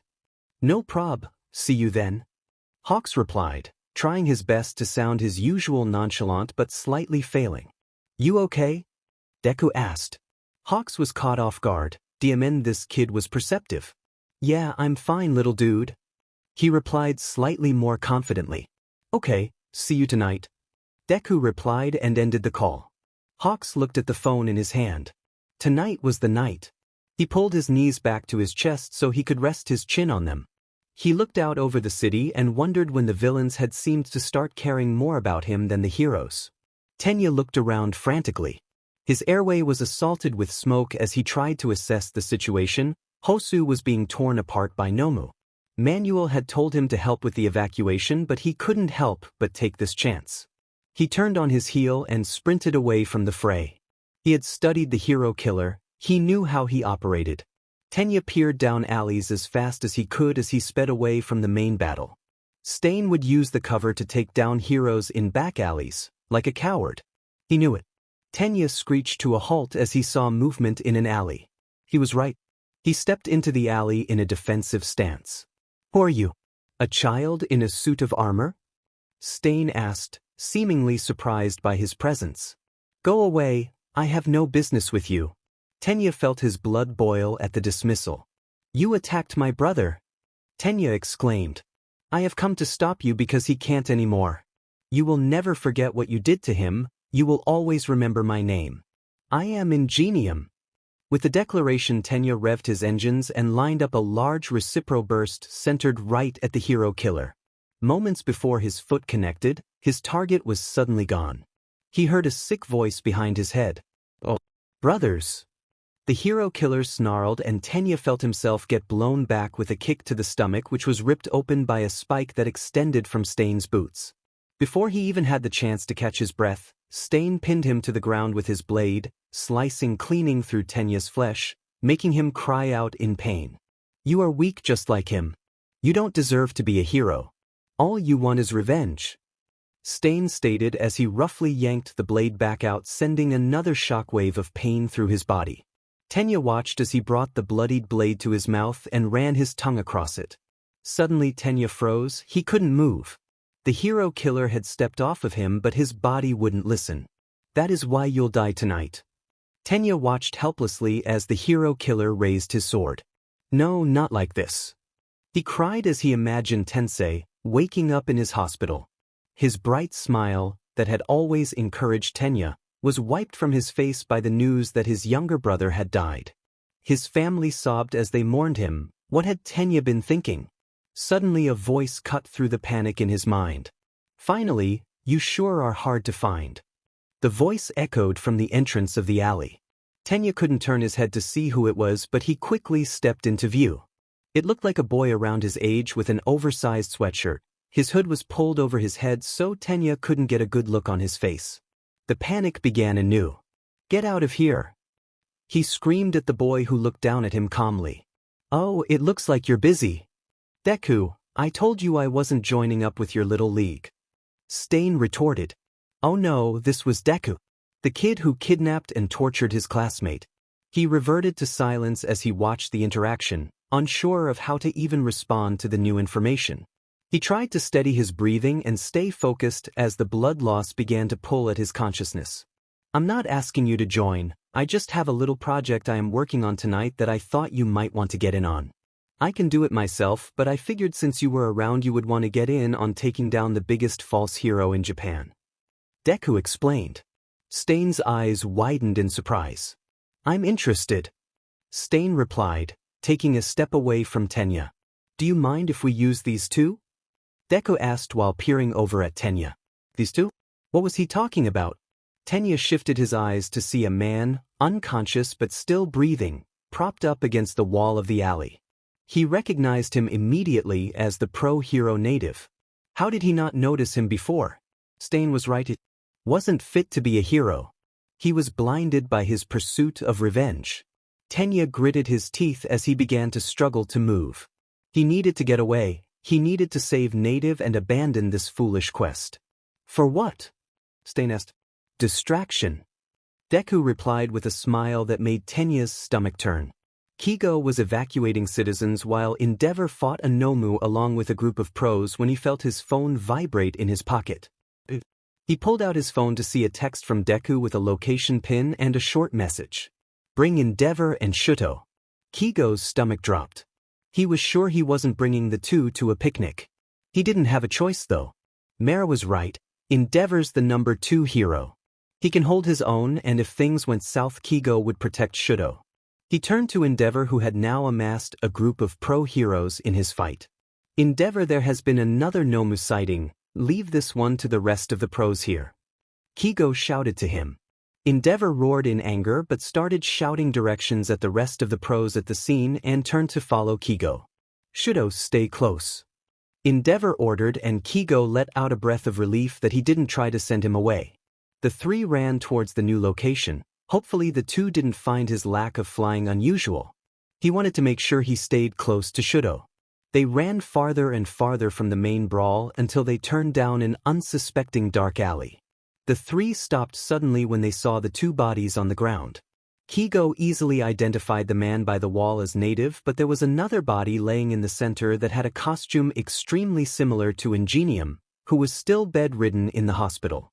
Standing a small distance behind them was a boy in a green sweatshirt, playing with a knife who Kigo recognized easily, Deku. Kigo let himself be pushed to the side as Endeavor strode into the alley. He stood frozen as Endeavor addressed Deku. Who are you? How dare you attack heroes in this city? Endeavor exclaimed. Deku simply laughed. I didn't do this. He replied. The hero killer did. Deku explained plainly. Without warning, there was a flash of movement and the hero killer was standing next to Deku, his blade covered in blood as Endeavor clasped his arm in surprise. You will pay for that. Endeavor screeched as he began to heat up the small alley. As he leaned forward to take a step, Stain released a sickly long tongue from his mouth and Kigo watched as he ran it up the blade. Suddenly Endeavor stopped moving, slumping down to the ground. You are the most false of them all. Stain spat. I would love to kill you, but I have promised Deku that we will allow your mistake to do it instead. Hello, father. Kigo almost jumped at the familiar voice as he felt a hand land gently on his shoulder. He turned to see Dabi behind him. He squeezed his shoulder gently, but the cold, harsh gaze in his eyes didn't match up to the gesture. He walked past Kigo and squatted down onto the ball of his feet to come face to face with the man. Hawks end them. Endeavor growled, but Kigo couldn't move. He could feel Deku's gaze pinning him in place. He could hear Mara's voice in the back of his head. Whatever they ask, do it. He could see the pain and intention in Dabi's eyes. He knew exactly what was going to happen, but he couldn't stop it. He just couldn't. Shuto was evacuating citizens nearby Endeavor when he heard him call out to him. Shuto, stay close. He followed quickly as they rushed away from the scene. There were already a lot of pros here, so Shuto assumed that there was another Nomu. He had seen one with wings at the beginning of the fight, but Shuto had quickly lost track of it and hadn't seen it since. He ran behind Endeavor and oddly Hawks ran beside him, matching his pace in a way that seemed almost intentional. Shuto thought it was odd. Finally, the trio screeched to a halt at the opening of an alley. They were far from the chaos, and for a moment it almost seemed peaceful. The smoke from the fire was out of reach. The sirens had dulled to a distant whine. The cool breeze tickled his face, but something wasn't right. He heard Endeavor demand. Who are you? How dare you attack heroes in this city? As he peered around Hawk's wings that were splayed out in front of him in a protective manner. There was a pro laying in the alley, and so was Ida, his class president. Behind them stood Izuku taunting his father. Shuto felt the breath leave him. He hadn't seen Izuku in weeks, and despite the tense atmosphere and carnage around them, he couldn't pay attention to anything aside from his freckled face. In a flash he was joined by a grotesque-looking man. Shudo immediately went on edge until it became obvious that Izuku wasn't the target since his father's fire was exploding in rage. The man was now ranting, and Shudo was able to piece together that this was the hero killer. It explained why Ida was here. Shudo remembered that Ida's brother had been hospitalized by the hero killer. Mr. Izuku had given them a briefing about it in class one day when Ida had been called out for some reason to make sure they were being sensitive towards their classmates since the hero killer had been a hot topic amongst all of Japan at the moment. Shudo jumped slightly as he sensed a presence standing next to him. A man with patchwork skin and inky black hair rested a hand on Hawk's shoulder, who subconsciously lowered his wings a bit, allowing him to pass by as he addressed Endeavor. "Hello, father." Time ground to a halt. Shudo's mouth gaped. "Father? Who is this guy?" He searched his face for something familiar but came up empty. Suddenly he remembered something. Shudo stood just out of view of the doorway with his hand clamped over his mouth to control his breathing. "Fuyumi, we should do something or Shudo is going to end up like Tuya." Natsuo whispered angrily and loudly at his sister. "Shh. It's fine, it's just training." Shudo would never be as disobedient as he was. Father just wants him to be his best. Fuyumi defended. "You're deluded, Fuyumi. Why are you still defending him? He's our father. He has unorthodox methods, but he has to love us. We're his children. He's the reason Tuya is dead. Obviously he doesn't love his children that much." Natsuo spat and slammed the door as he exited the house. Shudo slowly peered around the corner and met Fuyumi's eyes. She was crying, but she quickly wiped the tears away when she saw Shudo. "Who is Tuya?" Shudo asked earnestly. "He was your big brother. He did something very bad, so he had to go away." Fuyumi explained as she pulled Shudo into a hug. "Promise me that you'll be good." Shudo nodded slowly into her chest. The older boy with the patchwork skin turned to him as Shudo heard Endeavor demand Hawk's assistance. The pro was still unmoving though. He looked up into his bright blue eyes. Ones that matched his left eye perfectly. "Hey Sho, do you remember me?" "Tuya?" Shudo asked timidly. "That's right." Tuya answered. "I go by Dabi now, we can talk more later, but right now there is only one thing I need to know. Do you want to help me kill Endeavor?" Shudo turned his gaze to the man, paralyzed on the ground, his flames still whipping angrily with emotion. The man who had used his mom and pushed her to insanity. The man who had made Tuya disappear.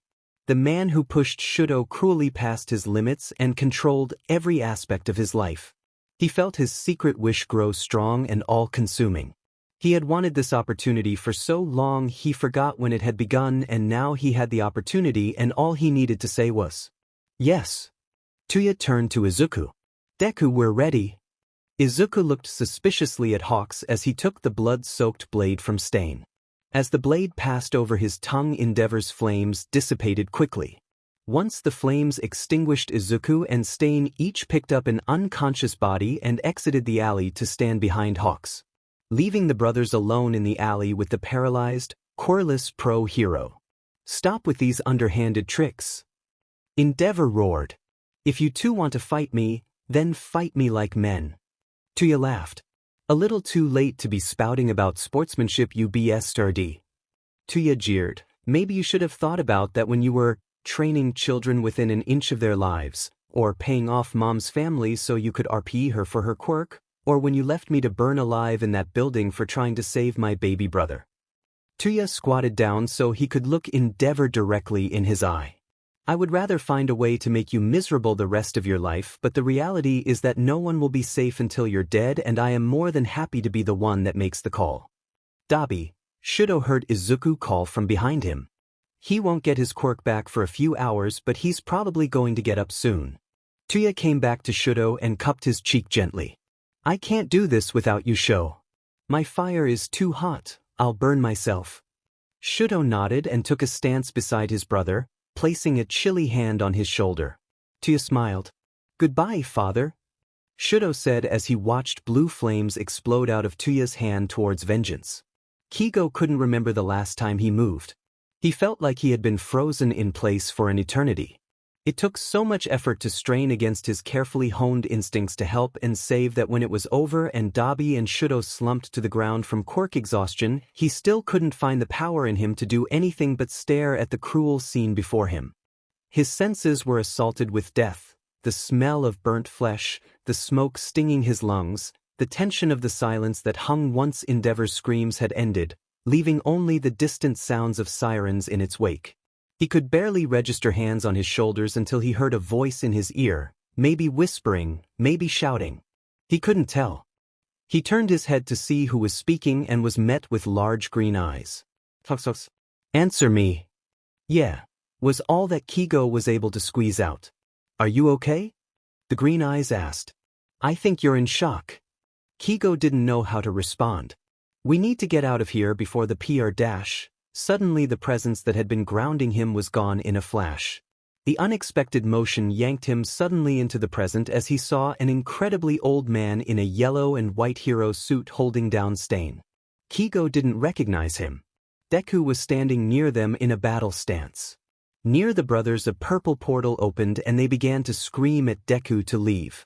Kigo finally forced himself to take a step towards the elderly man, finally having brought himself fully into the present. He shot some feathers towards Deku, giving him a look to tell him that he was back to playing the part of the hero. Deku jumped backwards in surprise and the feathers missed him just barely. Shudo was already through the portal and the only thing left of Dabi was his head calling for Deku. Get out of here, I still have unfinished business. Stain called out, reaching for a knife. That was all the encouragement Deku needed as he ran full speed towards the portal. Kigo shot a few more strategically placed feathers to keep up appearances, but within seconds the portal was gone. The days after the incident passed in a blur. A swarm of pros showed up shortly after the escape and they were able to save Native as well as the kid who turned out to be Ingenium's brother. Stain was arrested but not after his message was put on blast on every major news station in Japan. Endeavor's funeral was put together quickly, but somehow, still a major event with all of Japan torn between mourning him and praising Stain for his conviction that led to the purge of heroes like Endeavor. The day after Endeavor's funeral, Kigo stood outside an unsuspecting bar in Kamino Ward. He adjusted his disguise as he walked through the door.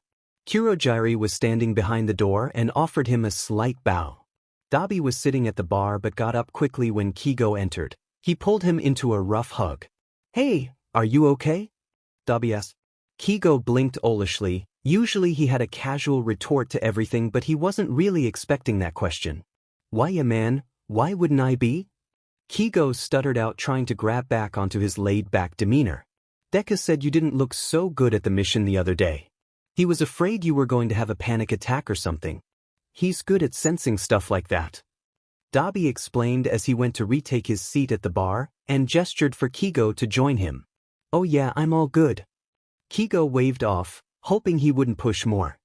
How did the commission take it? Dabi asked. They're glad you guys finally trust me. Kigo answered truthfully, thinking back to the conversation with Mera. So they trust you now, I take it? Mera asked without an ounce of emotion. Yeah, because I stood by and did nothing while they literally murdered Endeavor. Kigo explained bluntly, trying to pull any sort of emotion out of the man. That's fine. Mera waved him off. You did a good job keeping up appearances in front of Gran Torino. Now I don't have to keep covering for that a-hole. Thanks to you, half my workload has lightened up. What the F dash?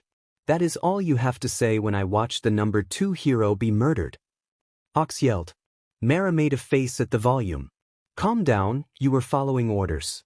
This is part of hero work sometimes, you'll learn to get over it. Hawks didn't even have words for that, so instead he turned and left the room before he did something he would regret. Dabi could read between the lines a little too easily. That BSTRD was always making trouble for them. He had ridiculous property damage and civilian casualty rates. I'm sure they weren't too torn up about it. Dabi grabbed his free hand which was resting on top of the bar. Hey, Kigo, I'm sorry I dragged you into that. It's a effing shitty thing to witness, especially when you weren't the one hurt firsthand. Kigo felt his throat swell shut and pinpricks start to assault his tear ducts. What the hell was he getting emotional about? The fact that Dabi was saying it was okay to be upset that he watched him literally burn his father to a crisp in front of his eyes? Dabi was the murderer, but somehow he cared more about how it affected Kigo than Mara did. Kigo pushed it all down behind a relaxed smile. It's okay, I needed to prove myself to the League, and it's not like I'm that torn up about his actual death after everything you told me. That sentence was about as true as they came. The world might be mourning the loss of Endeavor, the number 2 hero, but the Todoroki family was much better off without him. How's Shudo doing? Kigo hoped he could steer the conversation away from himself. He's doing good. We had a long talk about what really happened to me and what he has been through. Dabi chuckled a bit as he continued. He's been attached to Deku's hip like a puppy, they never go anywhere without each other. It might be nauseating if they weren't so effing cute. Kigo half-heartedly agreed. Cute isn't quite the word he would associate with either of those boys, but he guessed Dabi probably had a different view of them. So are you still keeping up your hero gig, or are you going to be staying here from now on? Dabi asked. I can't stay. The new hero ranks are going to come out soon now that Endeavor is gone. Kigo responded as he slid off the bar stool. Sounds good, next time you come I'll introduce you to Shigaraki. Dabi replied. Brush up on Super Smash Bros. If you want to get on his good side. He suggested. Like I ever got rusty. Kigo retorted. It was true, he was a bit of a video game fanatic himself, when he got the time. He turned to leave, but a strong hand grabbed his wrist and spun him back around. Suddenly Dabi's lips were on his in an oddly soft kiss. It lasted only moments and the two separated. What was that? Going soft to ya? Hawks jabbed. I'm just glad you're okay and still here. Dabi said, growing quieter as he talked. It made Kigo's stomach flip in an uncomfortable way that made him want to assure him, but he simply couldn't. He couldn't say he would always be there because when this mission was over he wouldn't be, so instead he said, I'm fine. Catch ya later. And walked out of the bar feeling like maybe he could see a version of this where he would always be there, but right now it was still too far to grasp. Dabi sat at yet another dank bar as he played with a shot of sake, sulking in a foul mood. He got why villains like to use places like this for meetups, but it didn't stop Dabi from feeling gross when his shoes stuck to the floor with every step and he couldn't rest his hands on the table without picking up some questionable residue. Tisich, at least Kurogiri, kept their bar clean. He'd gotten a lead on someone who wanted to join the league, apparently a big player who was impressed by their break-in at the USJ wanted to meet here. A man slid into the seat next to him, and when Dabi turned to look at him he almost laughed. They weren't in the best part of town, but this guy looked like a FANG tourist. He had a giant backpack which he set on the seat next to him and was wearing a bucket hat paired with a ridiculous pair of glasses. His only saving grace was the fact that his clothes were decently normal. Get outta here before you get into trouble. Dabi spat, not really in the mood to interact with any more people than he absolutely had to. His tolerance for people outside his family was minimal. You're Dabi, right? The man asked. Dabi quirked his eyebrow. Yes, are you who I am supposed to be meeting? Dabi gave him a look up and down. He learned a long time ago to not judge people by their appearances, but what was up with this guy? Isn't he supposed to be some sort of big shot? Yeah. The man responded cheerily as he pulled his hat and sunglasses off. Hey, I'm Hawks. What the F dash? Dabi almost screeched. What the hell was the number 5 hero doing here? Calm down, burn boy. The whole getup was so people won't recognize me. Hawks said nonchalantly as he swiped the shot of sake from in front of him and downed it. I want in with the league. Dabi gaped at him for a moment while he gathered his thoughts. Why would you want to join the league? Aren't you a hero? Like I had a choice. Hawks responded. The commission gave me the mission to infiltrate the league, but I want to use it to get back at them. For what? Dabi questioned suspiciously. I want you to trust me, and I know you won't just believe anything I say. Hawks explained. So I'll tell you a secret and let you vet it for yourself. My real name is Kigo Takami.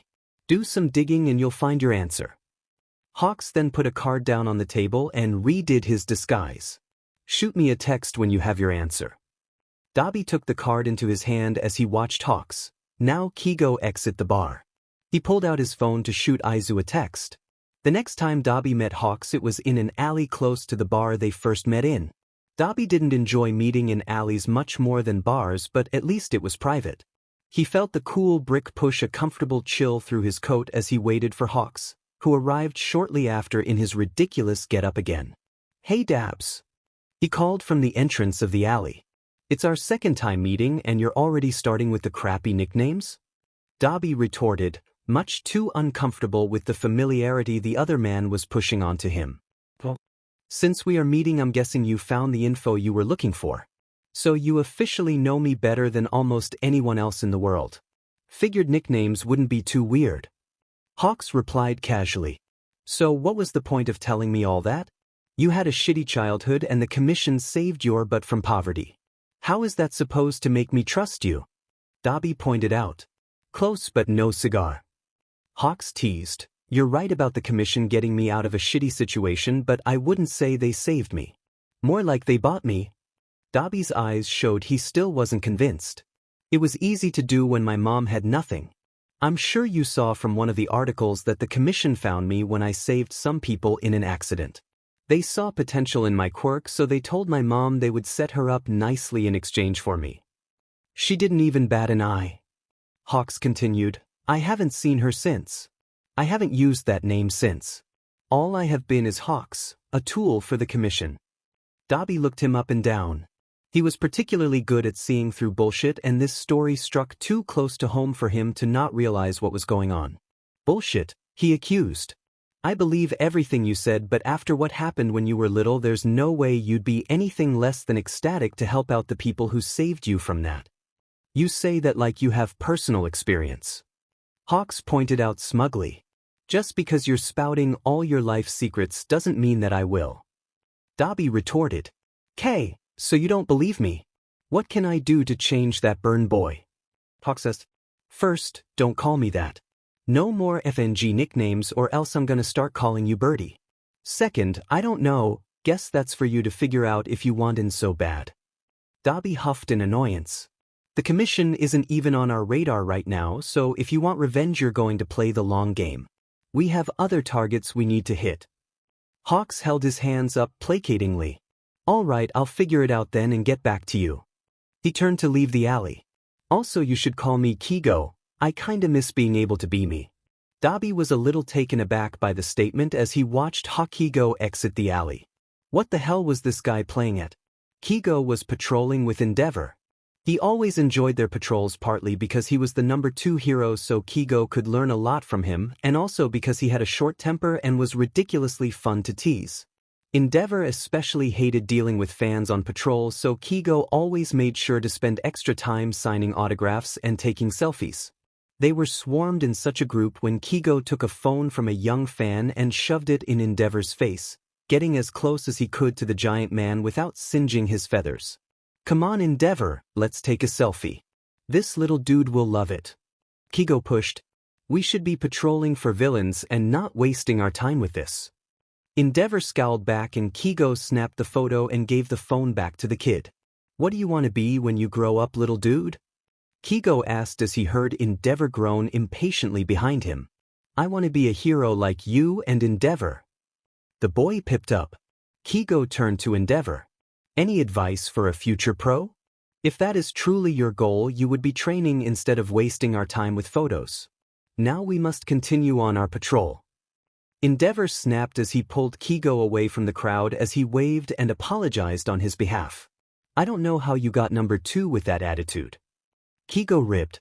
"Although I was obsessed with you when I was younger, so I guess I can't judge." Endeavor seemed to lighten up at that statement. Kigo chuckled. That man was ridiculously easy to manipulate. Hawks turned back to see if the young fan was still there, but instead he picked out a very specifically scarred man standing at the back of the crowd looking absolutely furious. He turned sharply and disappeared down an alley. "Yo, Endeavor, I'm going to go check something out.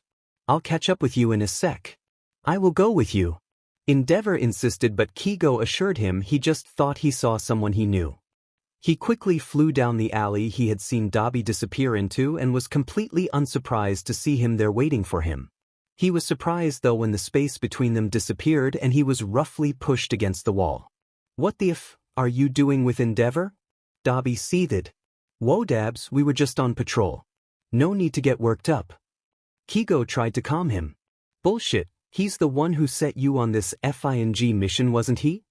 Dobby accused, thoroughly confusing Hawks. "Why would he have anything to do with a mission I got from the commission?" Hawks asked honestly. Dobby's eyes bore into him as if he could stare the truth out of him. "What the heck is with you anyways? Do you have some issue with Endeavor?" "He's a bisardi," Dobby replied, finally letting Kigo free from the wall. "Well yeah, he's kind of an a-hole but he's also the number 2 hero." A blue flame ripped from Dobby's hand, startling both men before it disappeared. "You're right, he's the number 2 hero so he can get away with whatever the F he wants." Kigo reached out to place a hand on Dobby's shoulder. "Dude, what's going on?" Dobby roughly shrugged him off and pulled his hood up over his head as he started towards the exit of the alley. "You wanna know? Figure it out yourself," he retorted as he left, leaving Kigo in the alley dazed and a little confused. Kigo landed on an abandoned rooftop, anxious about the conversation that awaited him. He sat down on the edge of the building, letting his legs dangle idly over the side. He looked out over the city, lights shining brightly in the darkness, never allowing it to truly settle completely into its inky depths. He heard the door to the roof creak behind him, and he turned to see Dobby taking his place a few feet behind him. Kigo swung around so that he was facing towards the roof and met his eyes. "Tuya?" he asked, knowing that was the only word he truly needed to express what he had found. Dobby lifted a bottle and took a large swig before nodding his head. "Don't fucking call me that," he slurred. Kigo jumped down from his perch and walked over to meet him. "How much have you had to drink?" he asked. "'Nough to have this fucking conversation." Dobby spat. He didn't fight though when Kigo took the bottle from his hand and set it on the ground. "Does this mean you trust me now, Dabs?" Kigo prodded, trying to lighten the mood. "No," Dobby yelled as he walked to the edge of the roof and sat down, back propped up against the elevated ledge. "Now you know my sheet with that BSTRD, congrats. But you don't know that I was saved like you were. The fact that you want to turn on them makes me even more FND suspicious of you. You're either an ungrateful a-hole or you are loyal and you're going to screw me over. Those are the only options."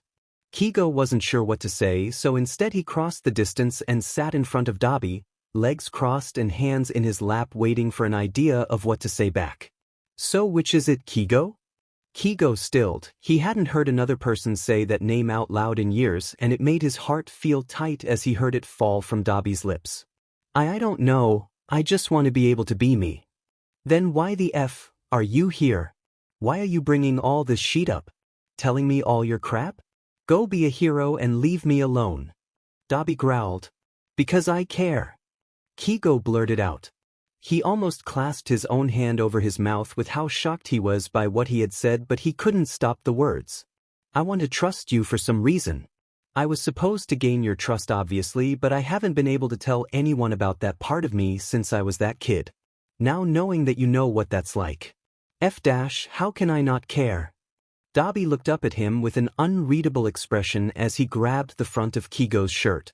Kigo put his hands on Dobby's shoulders to attempt to calm him down, but instead found himself being dragged forward. Their mouths crashed together in an awkward meeting of lips and teeth. Kigo could taste the bitter alcohol on his tongue as pushed it past his lips, drawing him even closer than before. His hands slipped up into Dobby's soft black hair as he tugged him into a better position. He could feel his heart pounding out of his chest at the thrill until his mind caught up with what his body was doing. Suddenly he pushed back, breaking the connection. Dobby looked a little peeved at the loss of contact. "Whoa, what was that?" Kigo asked incredulously. "Stress relief," Dobby responded, pulling him back into his space. "But you don't like it?" Kigo stalled. He had liked it, maybe a little too much, but how was he supposed to admit that? His lack of response seemed to encourage Dobby rather than the opposite, because now he had pulled him so close that he could feel Dobby's warm breath on his face and feel their noses brush lightly together. Doesn't have to mean sheep birdie. Kigo nodded as he was pulled back into another heated kiss. Shudo barely caught himself as he fell through the portal and landed harshly on his hands and knees on the cold floor. Tuya and Izuku followed suit, albeit with much more grace. They seemed extremely used to this mode of travel, but the sensation of being thrown through space made Shudo nauseous. Before he knew it, he was being pulled to his feet and enveloped in strong arms. "Sho, I'm so sorry. I'm so sorry." Tuya chanted like a mantra into his shoulder. Shudo stiffened. He couldn't remember the last time he had been held like this. Finally, Tuya must have sensed his discomfort because he released him in favor of resting his hand lightly on his shoulders. "What are you sorry for?" Shudo asked blankly. To be honest, even though he was aware this man was his brother, he really was nothing more than a stranger to him. "That I couldn't save you sooner," Tuya confessed. Shudo's eyes widened as he sharply inhaled. He never thought about the fact that there might be someone out there who wanted to help him or even knew that he needed help. The only person who had ever been like that was Izuku. "Why didn't you?" Shudo asked quietly. A part of him was soothed by the idea of someone in the world caring for him, but the other part choked him with anger that he could have gotten out sooner if he had only known. "I tried. Tuyanai." Shudo shouted from the living room, calling the older brother to him. "What's up, Squirt?" Tuya asked, plopping down next to the little red and white-haired boy. He ran a hand through the toddler's hair, idling, wishing that he could get away with bleaching the red away. "All might is the best," the small boy squealed, plastering a large fake smile on his face in an attempt to imitate the hero. Tuya laughed freely at the sight. He always loved to watch All Might videos with Shudo when they were alone, since Endeavor would never allow such a thing in his house. "You're right, Sho," Tuya encouraged. "Now show me your best Detroit smash." Shudo popped up excitedly and took up a poorly formed fighting stance. He screwed his face up in concentration and jabbed his left arm forward with as much strength as he could muster. Suddenly the world seemed to crawl to a stop. Fire erupted from his left side, making both boys scream in surprise. Ice suddenly coated his right side, almost in response. No. Tuya grabbed a blanket to suffocate the fire and pulled Shudo to his lap. He rocked the scared young boy carefully as his mind sped forward. This is what Endeavor had wanted. Shudo was the perfect combination of his parents' quirks. He wouldn't be able to save Shudo from Endeavor's ambitions. He needed to get him away. He pulled the sniffling toddler out of the blanket and looked deep into his dual-toned eyes. Shu, it's okay. You're okay. We are going to go on a trip, okay?" Shudo sniffled but nodded. "Is it because I have a quirk now?"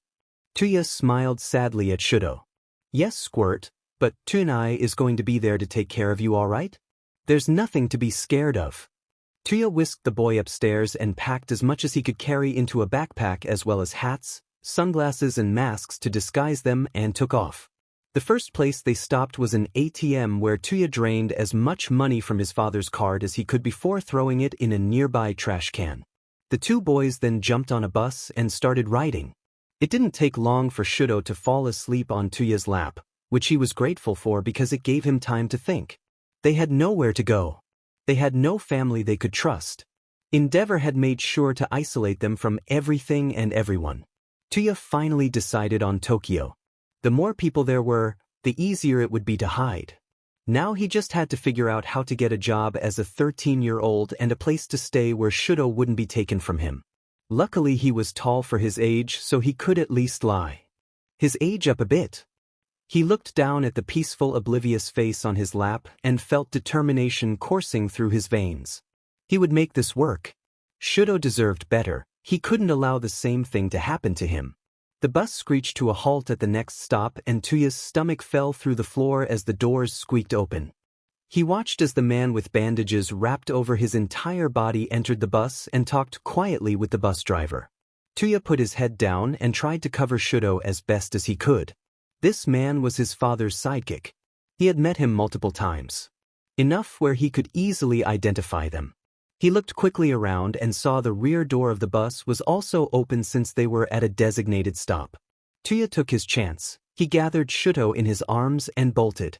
He streaked down the street, trying to make it to a more crowded area where they could blend in. He could hear Kido's footsteps echoing behind him, which just pushed him harder. For the first time in his life, he was happy that he had trained so hard. He was about to turn the corner when the tip of his shoe caught on a crack in the sidewalk. He went careening forward as he attempted to turn his body to shield Shuto from the fall. He screamed as his shoulder ripped open on the rough concrete and felt Shuto tumble out of his arms. By the time he had recovered, he looked up to see a crying Shuto reaching for him from Kido's arms. Tuya tried to get to him but was redirected by Kido's bandages. He saw the look of determination on the toddler's face as he burst into flames and ice. Kido nearly dropped him, except the boy's quirk stopped abruptly when Shuto noticed someone behind Tuya and stilled in the man's arms. Tuya spun around to see his endeavor hovering above him in an enormous blaze. Tuya crumpled to the ground. Knowing it was over, he had failed. The boys spent the rest of the evening sharing their lives with each other. Tuya told him about how he was rescued by Kurojiiri and Sensei. How he changed his name to Dabi when he joined his new family. How he was able to grow up with Tamura and Izuku.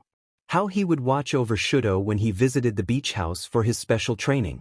How he encouraged Izuku to befriend him. In turn, Shuto shared all the things that Dabi had missed. His childhood. How he got his scar. Where their mother was. How Fuyumi was still foolishly hanging on to the hope that Endeavor loved them. How Natsuo had moved away to college after apologizing for the millionth time for leaving Shuto. The brothers talked and bridged the years apart until the sun started to peek through the windows of the bar. Izuku, who had left at some point during the reminiscing, came back downstairs. "Hey guys, I know you have a lot to catch up on, but you both need to sleep." Izuku reminded them from the bottom of the stairs. "You're right, Izu." Dabi agreed. "Sho, you're going to bunk with Izuku since we don't have much space here, is that okay?" Shuto nodded sleepily. He had been running on pure adrenaline, but the idea of sleep had reminded him that he indeed was about to pass the F out. Dabi pulled him into another hug, this one being actually reciprocated, and bid him good night. Shuto returned the sentiment and followed Izuku upstairs. Izuku opened the door to his room to reveal a pretty basic bedroom. There was a desk with a laptop and notebooks strewn about, a bed in the corner and a futon laid out on the floor. All in all, it was pretty plain, which surprised Shuto. For some reason he had a feeling that Izuku was the kind of person to have a room that exploded with personality. As if he could read his thoughts, Izuku chimed in. "Sorry it's so plain. I didn't move anything here since it is just our hideout. If we get raided, I don't want to lose anything. Do you want the futon or the bed?" He offered. "I'll take the futon." Shuto responded quickly. He already felt like he was imposing enough. "Okay," replied Izuku. "The bathroom is down the hall if you want to take a shower. We didn't have much time to prepare, so I'll send someone to get you some clothes tomorrow. Dabi has some pajamas you can wear tonight." He handed him a towel with a bright smile that made Shuto swallow hard. "I'm glad you're here, Shuto." "Me too," Shuto replied as he left the room in search of the shower. Shuto woke up in a daze. He had the oddest dream. He couldn't believe that his head was capable of making up such madness. He went to slowly stretch out when he realized that his arm was stuck under something. He turned to look down at a fluffy green head of hair mere centimeters from his face. He suddenly realized that almost every inch of him, including the arm that was trapped under a now identified body, was touching Izuku.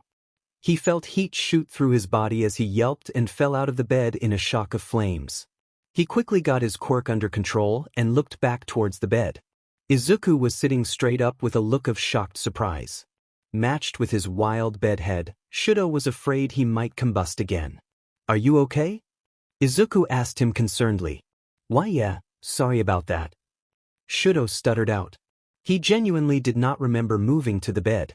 Or cuddling up to Izuku. He felt the tips of his ears burn and hoped Izuku didn't notice. "No big deal." Izuku shrugged it off. "How are you feeling?" "Fine, I slept well," was the only answer Shuto was able to come up with in the moment. Izuku gave him a pointed look and moved down to sit with him on the floor. That's not what I meant, Sho. Izuku chided. You just helped Dabi kill your father last night. Are you okay? Oh yeah, that. Shido took a second to take stock of his mental status. He flashed back to the image of his father laying helpless in front of him as Dabi doused him with his blue flames. He remembered hearing the man scream and not once feeling an ounce of remorse. He focused on keeping Dabi cool and balancing his quirk. When it was over and Dabi had collapsed in exhaustion, dragging Shido down with him, he had felt free. I think so. He responded. I shouldn't be though, should I? He asked earnestly. Whatever you're feeling is valid. The man who tormented you and your family is gone and you were strong enough to help make it happen. Izuku started with a look of absolute assurance. You don't need to feel guilty for protecting yourself or the people you love. Shido nodded and allowed Izuku to pull him into a warm hug. The two broke apart after a while and Izuku ran his fingers through Shido's hair in a way that was oddly comforting after years of isolation. Why don't we go downstairs and see what's going on? When Shido entered the bar, he was slightly startled by a familiar face. He technically knew that Shigaraki was the head of the league, but it also was odd to see him face to face when the last time he had seen him was the USJ. So you're Dabi's kid brother, huh? Shigaraki asked. Shido bowed awkwardly, unsure of how to act in the situation, and replied. Yes. My name is Shuto Todoroki. Glad you're here finally so Dabi can shut up about you.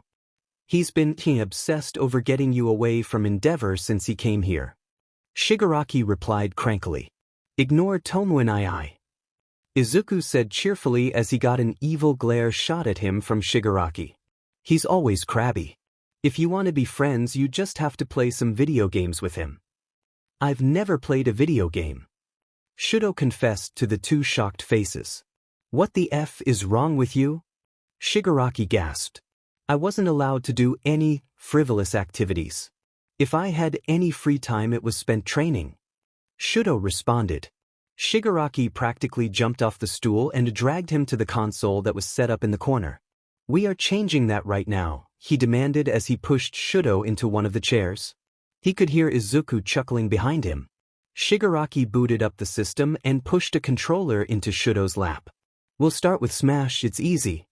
With that, Shigaraki schooled him in the ways of video games. What all the buttons did. The differences with the characters and their moves.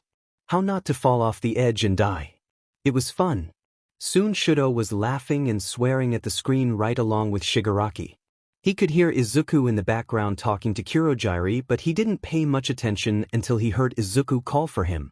Hey, Sho, look, you're famous. Shido turned around to see a small TV on the edge of the bar screening a news story. On the screen were his and Izuku's school photos as well as a blurry image of Dabi taken from a security camera. Underneath ran a banner in bold letters proclaiming Izumi Hiru, Deku, Shuto Todoroki, Dabi wanted for the murder of Endeavor on repeat. Looks like that old man recognized us, or Hawks gave us up to keep his cover.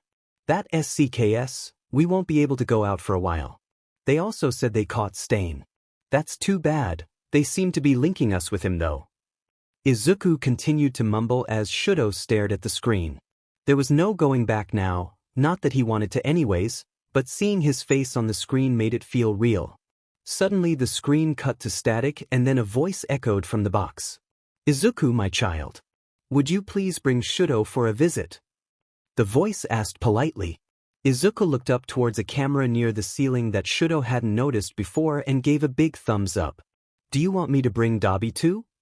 Izuku asked. No, the voice responded. Dabi is out gathering supplies for Shido. Okay, see you soon, sensei. Izuku replied as he beckoned for Shido to come over to him. Let's go meet sensei. He has been looking forward to meeting you. Shido simply nodded. He had heard about this sensei from Izuku and Dabi, but he still felt apprehensive meeting the man as he had no idea what to expect. Kurogiri opened a portal in front of them and the two stepped through. Shido's foot landed on a solid surface and he teleported much more easily this time. He still felt a little dizzy, but overall it was a much better experience. Once on the other side of the portal, he looked around. They seemed to be in a hospital room except it was void of windows. The only light source coming from various camera screens. one of which showed the bar where they had just previously been. Izuku quickly pulled him over to the bed in the center of the room. On the bed lay a man who looked like he had died many times over but somehow kept going.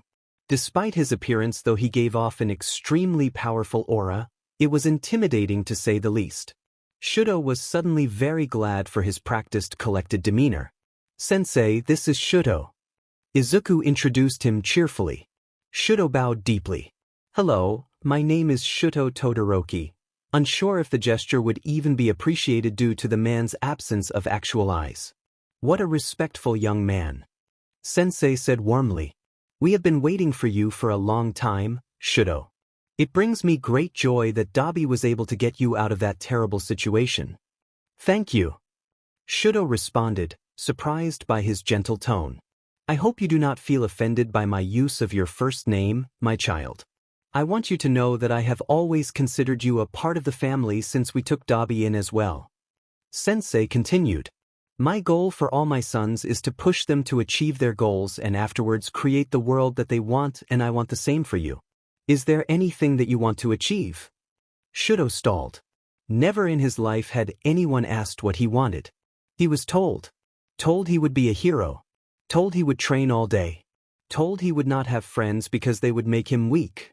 The only thing he had ever wanted was to get away from his father. That was the only desire that had ever been burned into his soul, and now that it was over he realized that he had never thought about what he wanted. Except he did. He realized that there was one thing he wanted more than anything, and for the first time in his life someone was giving him permission to go after it. I just want to be with Izuku. I want to help him achieve all his goals." Sensei smiled. "That makes me happy to hear. Shudo, Izuku deserves a loyal friend such as yourself, as do you. If you need anything, I am here for you. As long as you are with us, you will be a part of our family and you will never have to part from Izuku." His head then turned to Izuku. "I should get some rest, make sure Shudo is comfortable, and keep me apprised of any upcoming plans. We are so close to our final goal." "Yes, Sensei."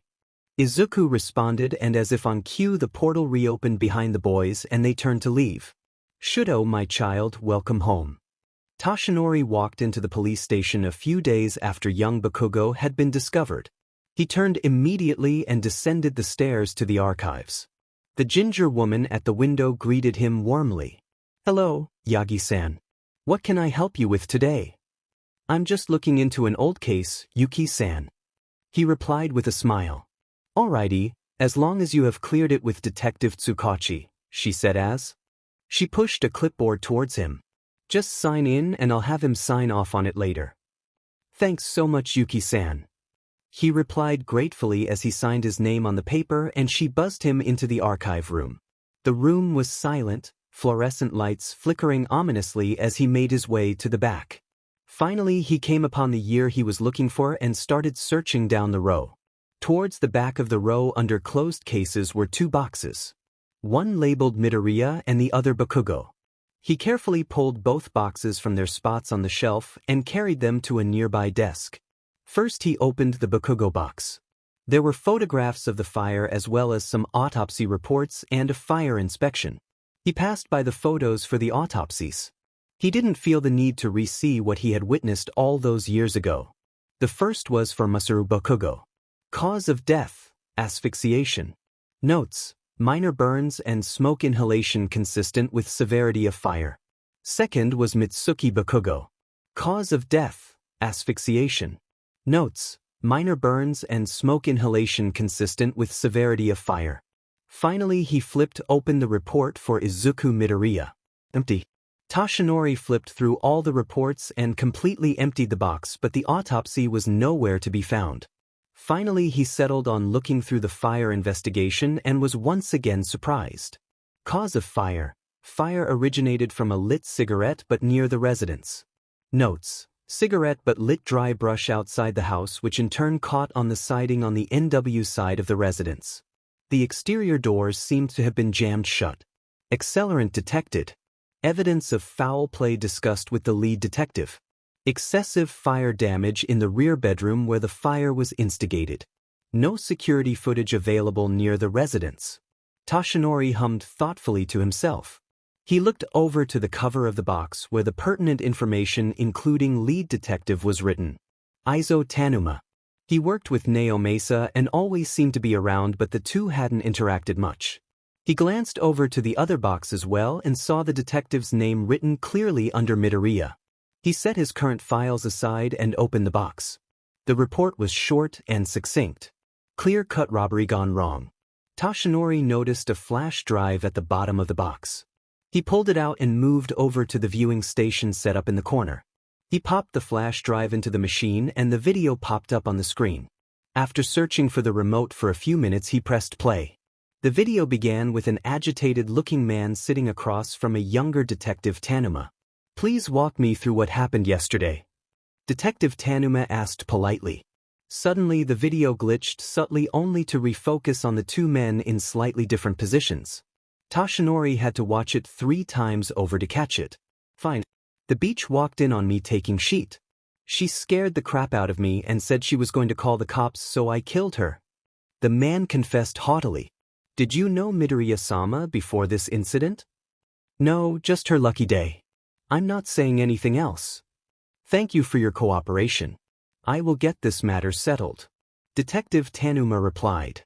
"You better." The man sked. The video went black. Toshinori slowly pulled the flash drive out and turned it over in his hands. This had been tampered with. How had no one caught onto any of this? Toshinori shook his head as he replaced all the items, save for the flash drive. He exited the building and pulled out his phone to make a call. "Hello, David? It's Toshinori. I'm going to send you something that I would appreciate you taking a look at." 2 days later, Toshinori picked up his phone in the teacher's lounge at UA. "Hey, David. Were you able to recover anything?" he asked directly. "Yes, I was." "Toshi, what case is this for?" David asked with a cautious tone that made Toshinori a little nervous.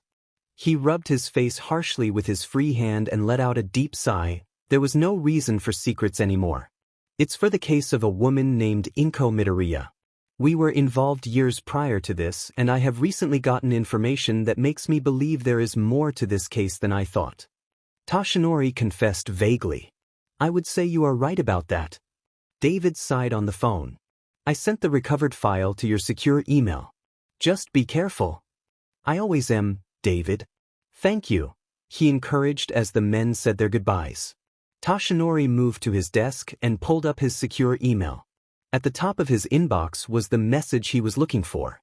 He plugged in some earplugs as he pulled up the video and pressed play. "Please walk me through what happened yesterday," Detective Tanuma asked politely. "What is the sheet? I'm not supposed to be here. You were supposed to let me get away," the man seethed. Detective Tanuma looked around nervously and lowered his voice. "You were supposed to actually leave the area, you idiot.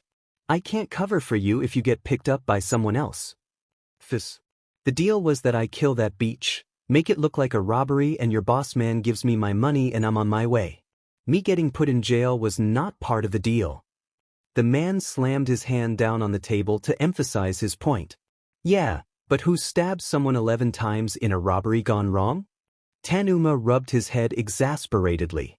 "Just make a confession to a robbery gone wrong so I can wrap this up and I will make sure everything works out." "Fine. The beach walked in on me taking sheet. She scared the crap out of me and said she was going to call the cops, so I killed her," the man confessed haughtily. "Did you know Midoriya-sama before this incident?" "No, just her lucky day. I'm not saying anything else. Thank you for your cooperation. I will get this matter settled," Detective Tanuma replied. "You better." The man sked. Toshinori leaned back in his chair after reviewing the video a few times. He felt his heart sink. All for One was behind this. It had to be. Who else would target them? Somehow he found out about Inko and Izuku, and Detective Tanuma was part of it. There might even be more officers involved. He had no idea who was safe. Naomasa eyed Tanuma suspiciously from his desk. After his talk with Toshinori, he knew he needed to tread carefully, but he also needed to find some answers. Finally, he decided there was no time like the present, and he walked over to the other detective's desk, activating his quirk. "Hey, Tanuma." The man looked up from his paperwork. "What's up, Tsukachi?" He responded with an expectant look. Oh, we just got some intel that had caused us to look into some old cases that you were lead on, and I wanted to see if you remembered anything. Naomasa tried to ask casually. Tanuma automatically stiffened slightly but also seemed to be trying to keep the casual atmosphere. If they are my old cases, I can take them over, he offered. No, they aren't being reopened. They are just related to a different case I'm working. Do you remember a house fire about 7 years ago? 2 adults and a kid died in it. The kid's name was Izuku Midoriya. Tsukachi pressed. No, sorry, that was a long time ago. But no worries, we just have intel about the kid, but his autopsy report is missing from evidence. Have any idea where it might be? No, sorry. That was such a long time ago. You know how that stuff gets misplaced sometimes. But yeah, just thought I would ask. Last thing. Do you remember anything about a woman named Inko Midoriya? No, sorry Tsukachi, it was so long ago. But Tanuma started to look agitated. Is this connected to the League of Villains? Is there a reason you would think they were connected?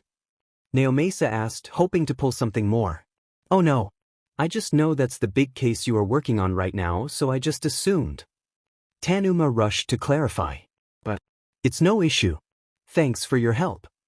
Naomasa replied as he turned back to his desk, now absolutely sure that Tanuma was deeply involved in all of this.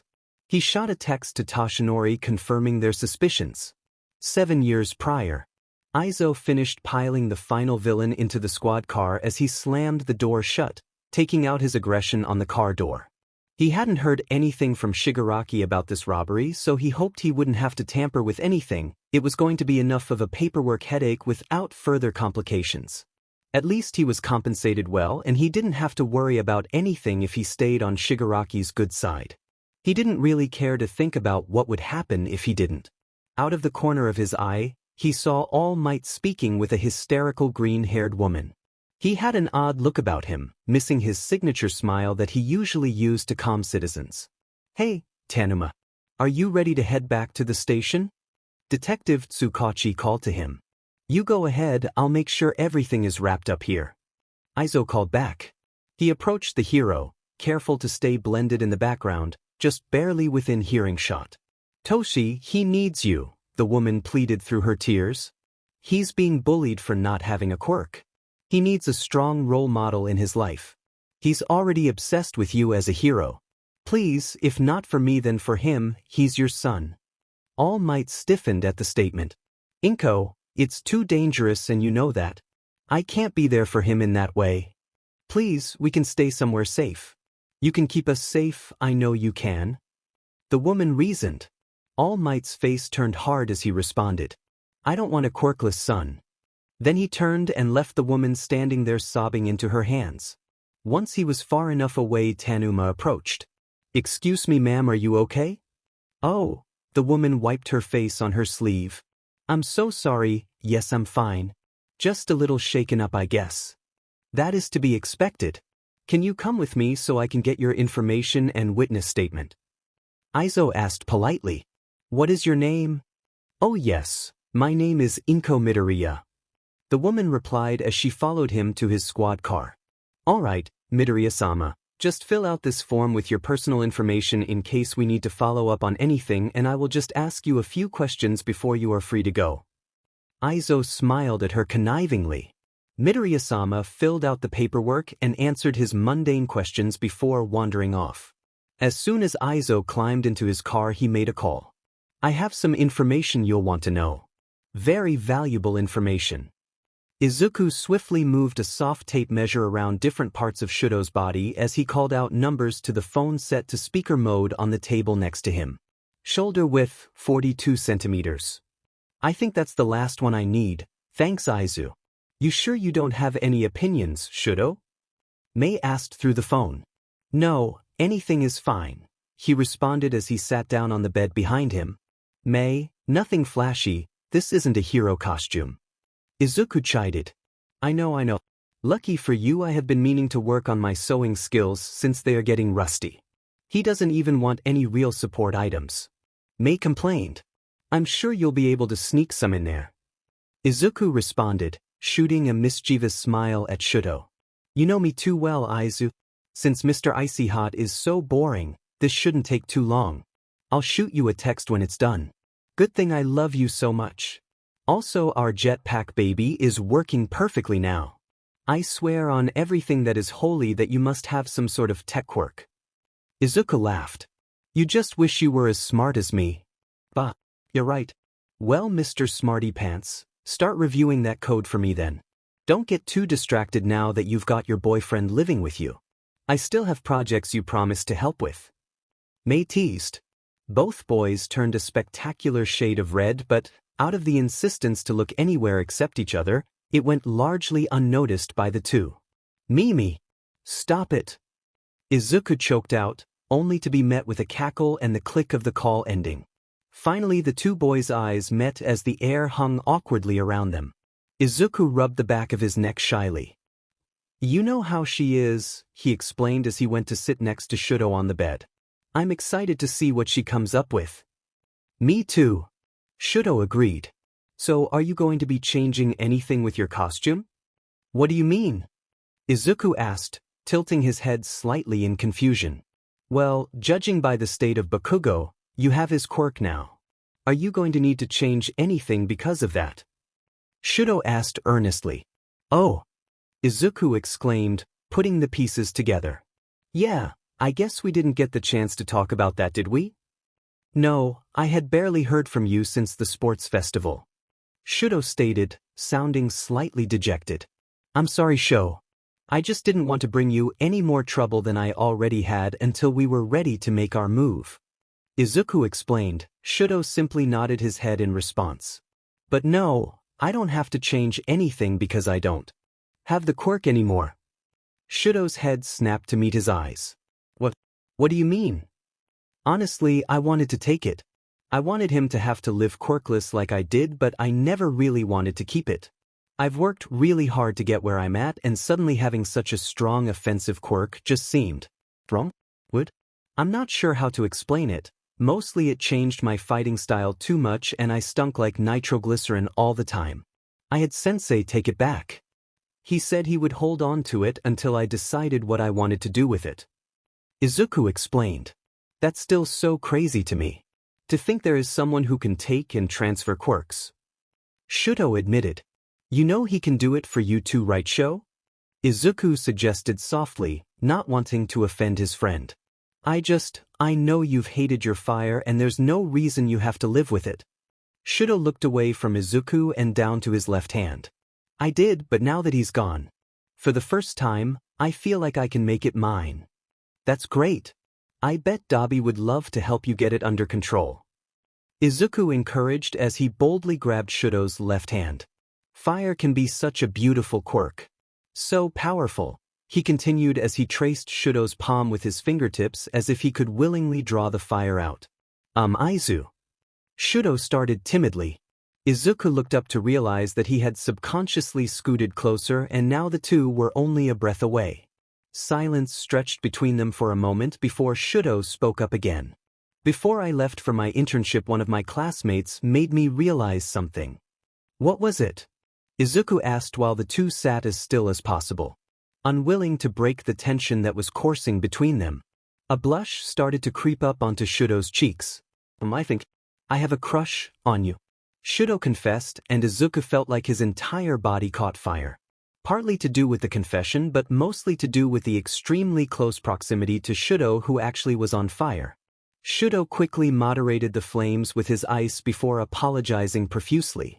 I'm so sorry, Izu. Are you okay? He panicked. Izuku laughed at the absurdity of the situation and then even harder at the confused look on Shudo's face at his outburst. Sho, I'm fine. I'm glad you told me because I like you too.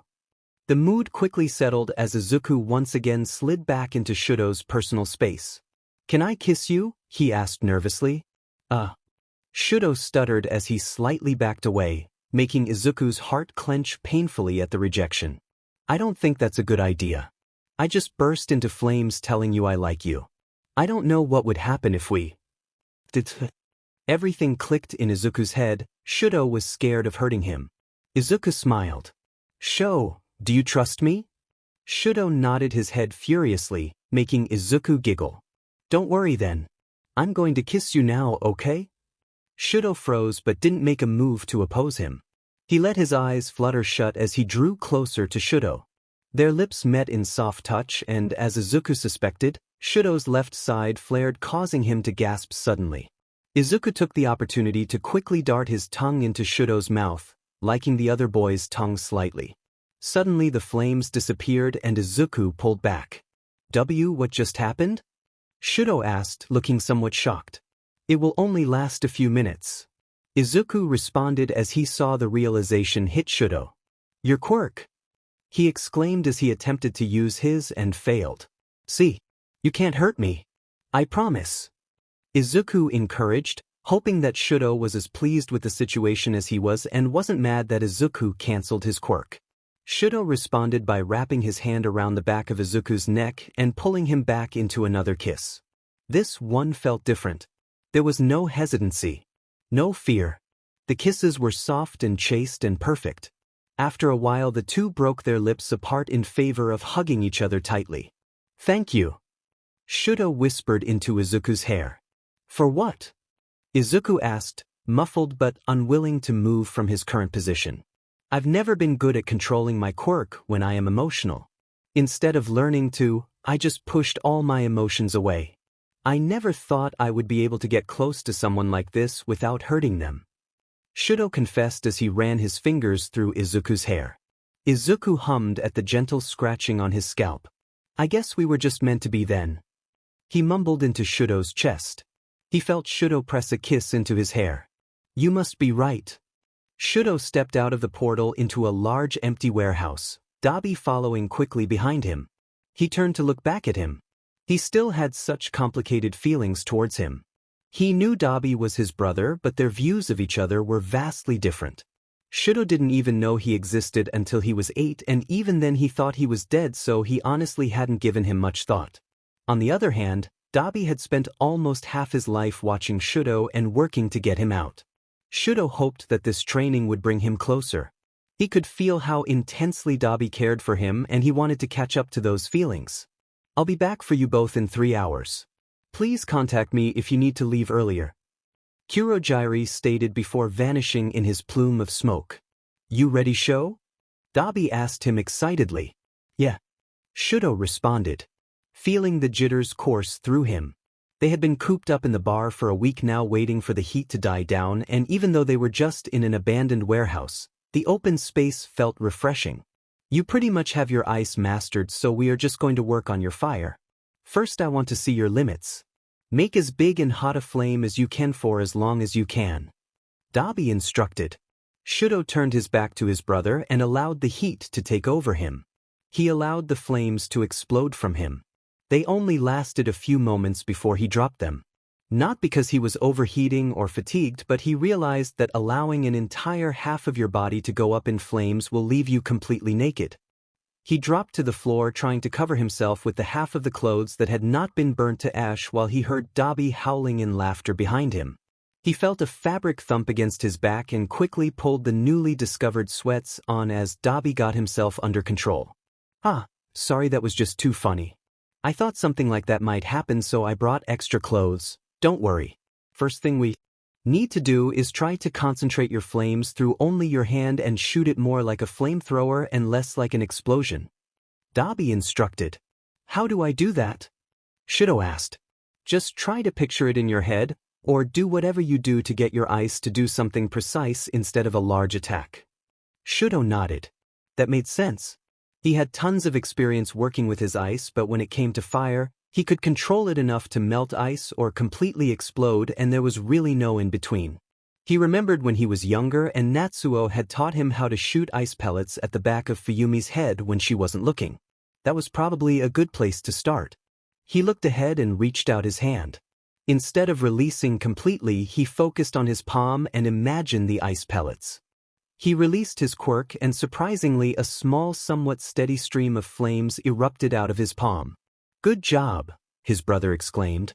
Now remember, fire acts differently than ice, so even if you are using similar techniques you're going to get different results. Ice is precise and solid, but fire has a mind of its own. It's harder to tame. Now let's go again and try to see if you can get your flames to go farther. The boys continued training, only taking breaks for water when needed. Shudo made immense progress, which Dabi attributed to his mastery of his ice.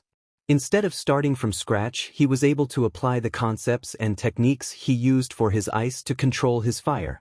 He ended up burning through 3 sets of clothes, but all in all it was a good day. The brothers sat next to each other on the ground as Shudo chugged yet another water bottle. Do you think we'll ever be able to tell Mom and Fuyumi and Natsuo about you? Shudo asked. You know, now that Endeavor is gone? Dabi ruffled Shudo's hair as he responded. Definitely Sho. This has been part of the plan all along. There's no reason for me to stay dead if the BS dirty's gone. Shudo smiled sadly at his brother. I just hope they don't hate us. I doubt Natsuo and Mom would, but Fuyumi was always defending him. Hey, sometimes you have to do something that others might see as bad for the greater good. If Fuyumi can't see that, then that's her problem. When it comes down to it, there are only the people you love and want to protect and what you are willing to do about it. You're right, Dabi. Shudo agreed quietly. He crushed the empty water bottle and threw it back in the bag. Is it bad to feel like you would do anything for someone? Depends who it is, I guess. Dabi shrugged. Although I can make a pretty good guess as to who you're talking about, and in that case I don't think so. He teased as he nudged Shudo in the side, making him blush. It just feels dangerous sometimes. Shudo confessed. That's how I feel about you and Izu and even Tomu. Dabi replied. I talked to Sensei about it one time and he told me it's a good thing. Having people you love and rely on can push you. All types of strong emotions can push you to become great. Love, hatred, hope, vengeance. They are all useful and important.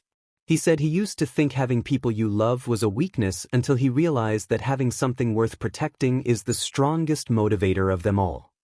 Thanks for saving me. Shudo murmured as he pulled Dabi into a hug. No problem, Squirt. Dabi replied as he carded his fingers through Shudo's hair. Once we have achieved all our goals, then together we will make a new world exactly how we want and no one will be able to stop us. Dabi silently exited the portal into a dark hospital room. He walked slowly over to the bed where a beautiful white-haired woman slept peacefully.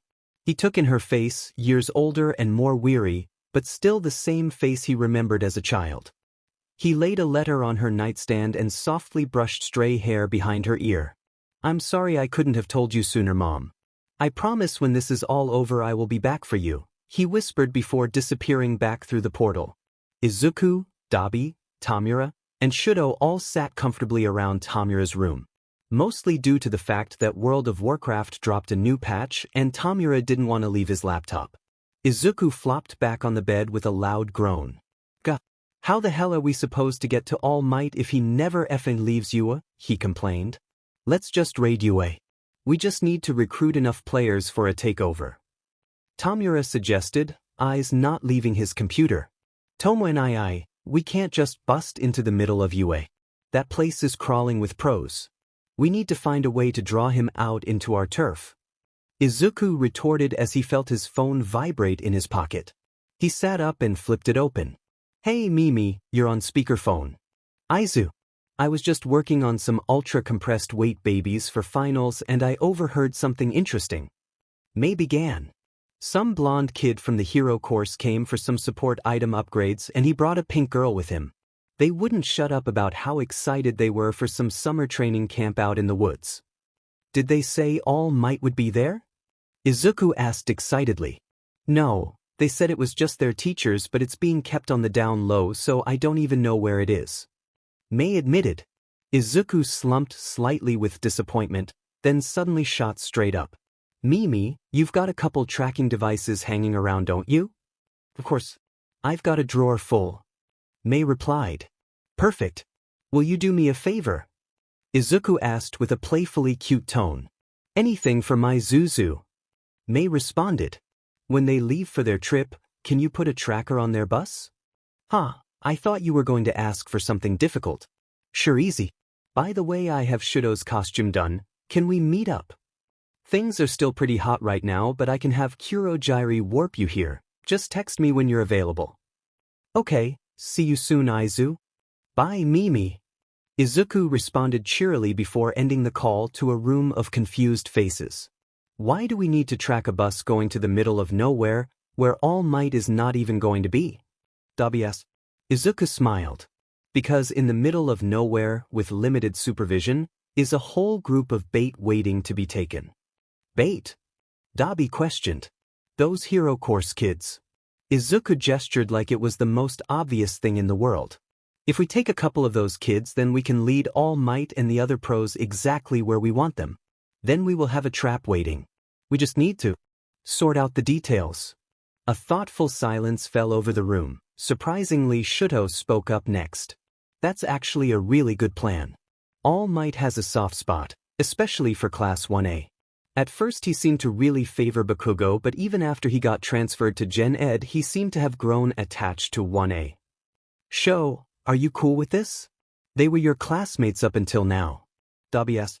He's going to have to get over that if he is part of the league. Tamura scoffed. Tomenai, be nice. Izuku scolded. Yeah, it's fine. I wasn't close to any of them anyways, and it's not like we are going to be harming them, right? If it helps Izuku and Shigaraki get back at All Might, then I'm okay with it. Shuto insisted. Izuku held up 2 fingers. Scout's honor. Only bait, then we'll let the pros take them back. Call me Tamura when it's just us. Tamura grumbled from his computer. Ah, look at how nice you can be, Tomenai. Izuku cooed as he ran over and threw his arms around the uncomfortable gamer. Get off of me, you brat. He's one of us now. I swear to God though. No more picking up strays. I don't need any more annoying brothers around. At least that one is polite and is decent at games for a noob. Tamura said, shaking off Izuku and gesturing to Shuto. Whatever, you know you love us. Izuku teased before turning back to Shuto and Dabi. Okay, I think I have a plan, but it's going to take more than just us. That's fine. Dabi replied. I've been getting hounded since the whole Hosa thing. Now that people think Stain was with us, there's tons of them wanting to sign up. I'll call some in. Does that include your boyfriend? Izuku teased, getting a face full of pillow as punishment. Screw you, he's not my boyfriend, and yes, that includes Kigo. Dabi retorted. Oh, first name. Should I start calling him Kigonai? Izuku screeched as he jumped behind Shuto, using him as a human shield. I call best man. Tomenai can CK it. You little sheet. Dabi growled as he quickly weaved behind Shuto and pulled Izuku into a headlock. You keep this up and I'm going to spill all the embarrassing stories I have of you as a kid. I can call Asuna and get her in on it too. No! Izuku cried, tapping on Dabi's arm. I give up. Dabi released him and the boys laughed together. Even Tamura chuckled from his spot at the desk. So you actually have more than just talks? Yeah, they are coming to the bar tomorrow to talk to our great leader Shigaraki. Dabi said in a mocking voice. Can't wait. Izuku chirped. Shuto lay on his futon reading through Izuku's notebooks. He had always been so impressed by his attention to detail. He felt like he learned more through Izuku's analysis notebooks than he had through his entire formal education. It had taken a lot of promises on Shuto's part and blushing on Izuku's for him to gain access to them, but it was definitely worth it. There were pages dedicated to heroes, villains, vigilantes, and even random people that Izuku had managed to strike up enough of a conversation to get some insight into themselves. It was one of the things he admired most about Izuku. He saw everyone as individuals.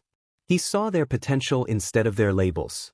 Shuto closed the notebook reverently as he heard the bedroom door creak open. Oh, you're still awake.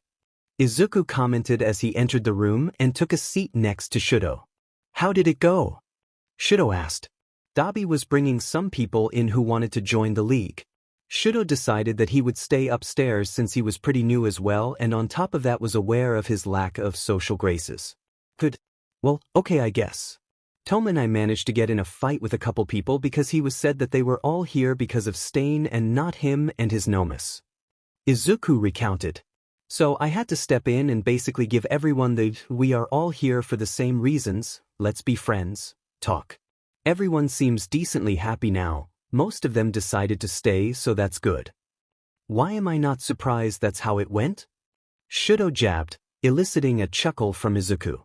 I'm not surprised either. It's a lot of strong personalities though, so I'm probably going to be playing Peacemaker a lot. They have some awesome quirks though. It will be great to have them on our team. Oh really? Shuto pressed. He knew it wouldn't take much to send Izuku on a quirk rant, but he also loved hearing him talk, so it was a win-win situation.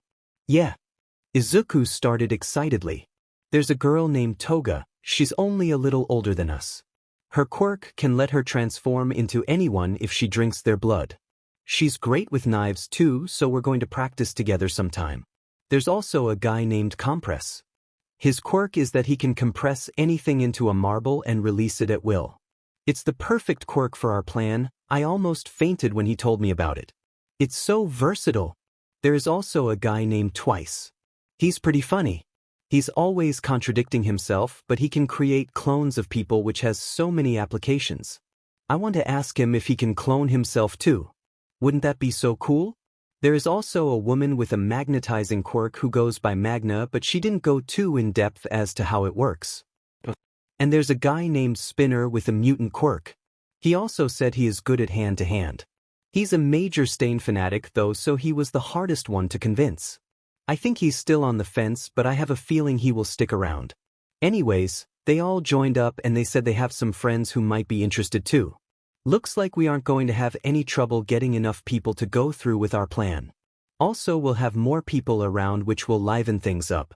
My whole life it's been mostly just my brothers and sensei, so I think it will be fun. Shuto gazed at Izuku through his recollection. He loved how excited and animated he looked when he talked passionately about something. Izuku had so many sides and he wasn't ashamed to show any of them.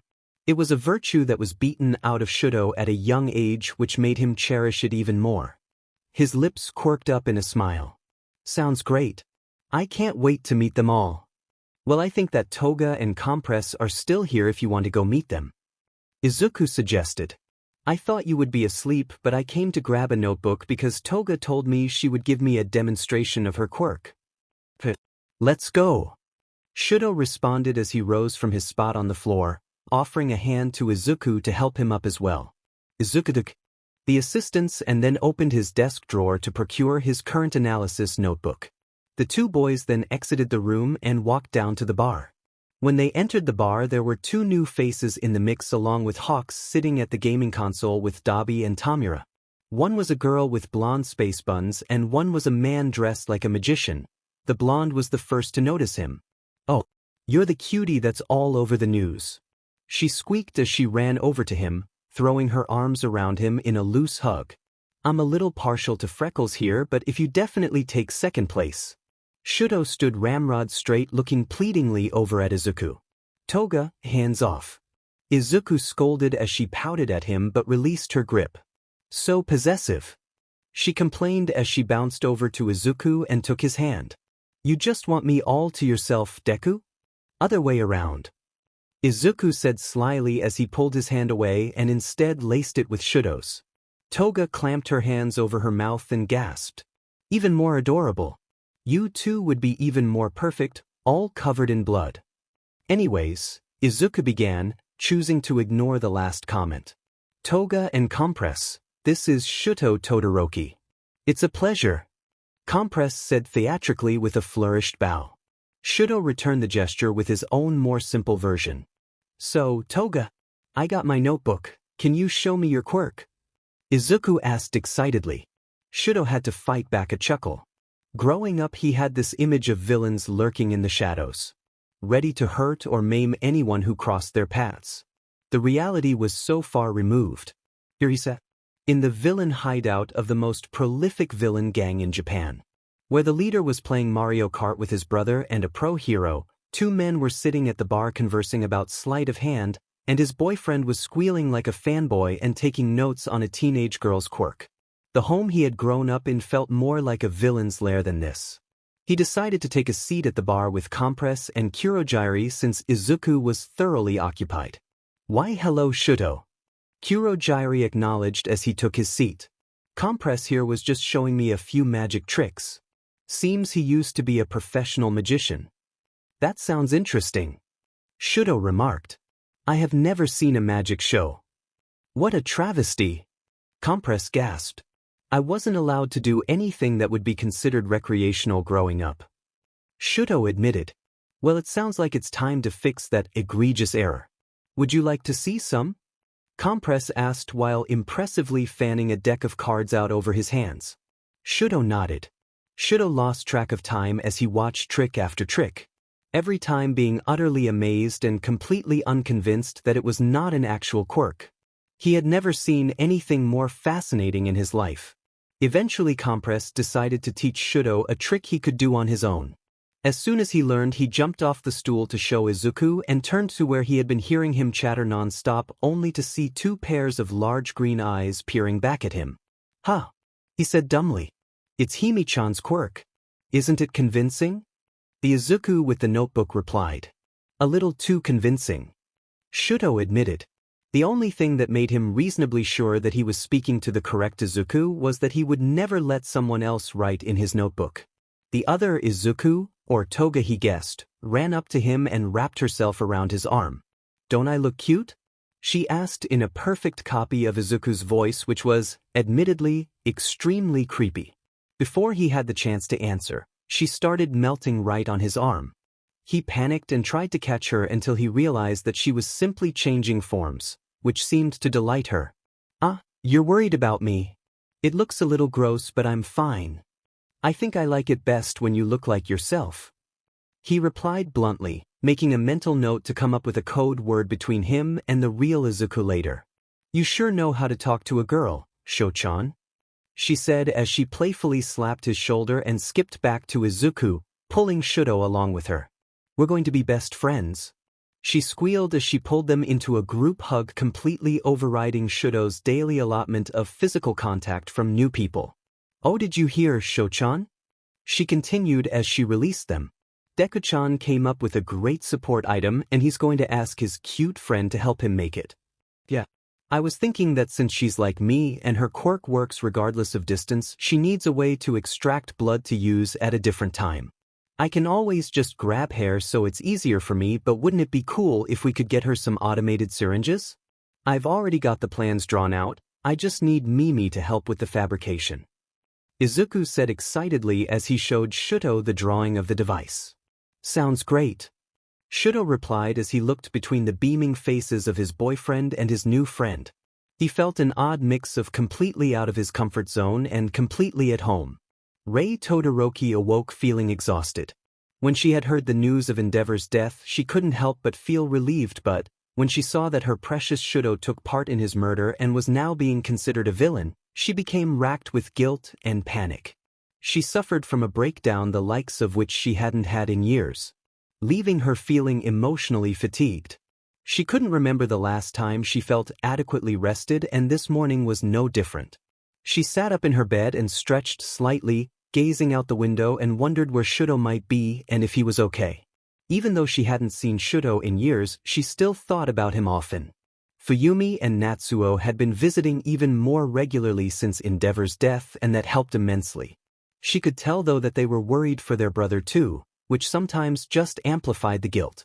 Rei couldn't help but feel like if she had been stronger she could have found a way to leave. A way to save not only Shudo but her darling Tuya too. Tears flowed down her cheeks, which had become such a common occurrence that she barely even noticed them anymore. She did notice, however, a blank envelope sitting on her side table. She picked it up curiously and opened it. Inside was a short letter. I'm sorry it took me so long to get strong enough. I'm sorry that you had to be sent away and go through so much. Shudo told me everything. It doesn't blame you, and neither do I. I promise Shudo is safe, and when all this is over we will be back for you and Fuyumi and Natsuo. Please stay strong. I'm sorry I couldn't tell you earlier that I was alive, but I am, and I'm going to make everything right, regardless of the cost. Love your son, Tuya. Rei reread the letter more times than she could count with bated breath before she clutched it to her chest, willing the words to inscribe themselves onto her heart. She knew it was naive to imagine that Tuya was actually alive and with Shudo, but she couldn't help but hold on to that hope, to the promises in that letter. She just had to wait just a little longer and they could be a family again. Kigo felt weird looking around the bar. He had been spending every spare minute there since officially joining the league, and it was slightly unsettling how quickly it had begun to feel like home. Especially now that they had new members and the hideout was livelier than usual. He never grew sick of Compress's impromptu magic shows, which more often than not ended up with Kurogiri getting roped in to assist.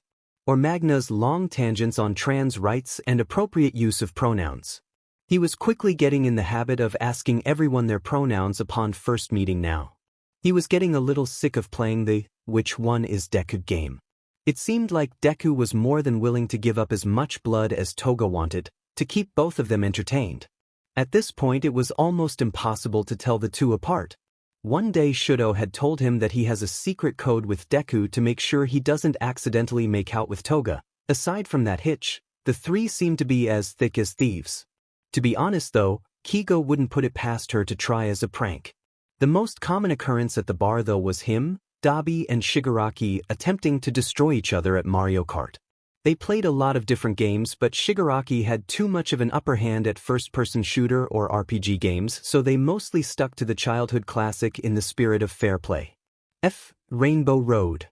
Dabi screamed at the screen as Waluigi, once again, careened off the edge of the technicolored roadway. It's not the road's fault, Dabs. Maybe if you didn't SCK so bad you could stay on the road. Kigo teased while coming up on a sharp corner. Suddenly his controller was smacked out of his hand as he watched Toad fall off the edge. Maybe if you didn't SCK so bad you could stay on the road, Dabi replied smugly in a mocking tone. Kigo recovered his controller by the time he was lifted back onto the track. You burn boy. You're on. Yeah right, birdie, SA on this blue shell?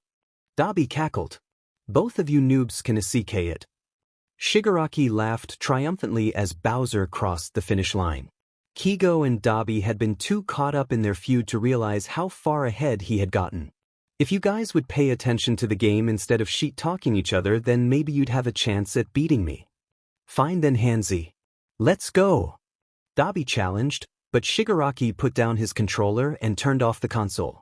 Nah, I know how to stop when I'm ahead, plus I still need to get my dailies done in WoW, so I'm leaving.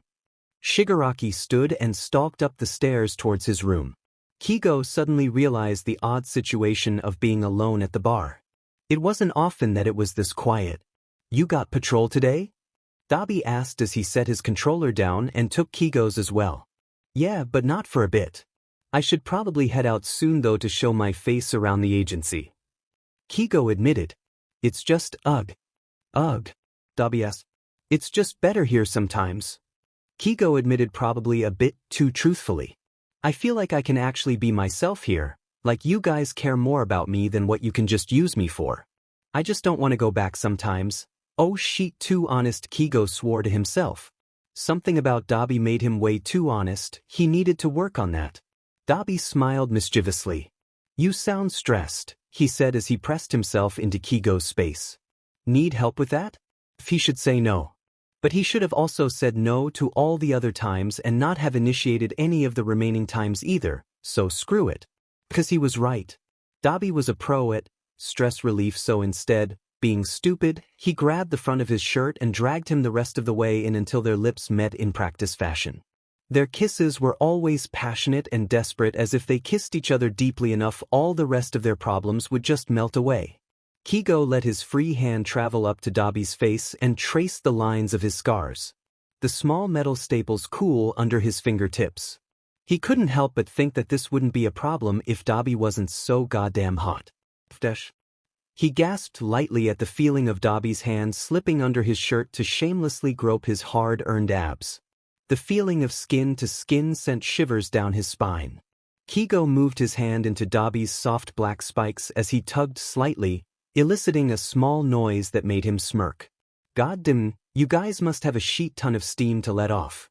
The two men leapt apart at the interruption, and Kigo turned his head to see Deku and Shudo standing at the bottom of the stairs. You know Dabi has a room, right? Deku continued. Yeah, sorry about that, kid. Kigo responded nonchalantly. I gotta get going anyways. The four exchanged goodbyes as Kigo exited the back door and took off into the sky. I gotta get a hold of myself.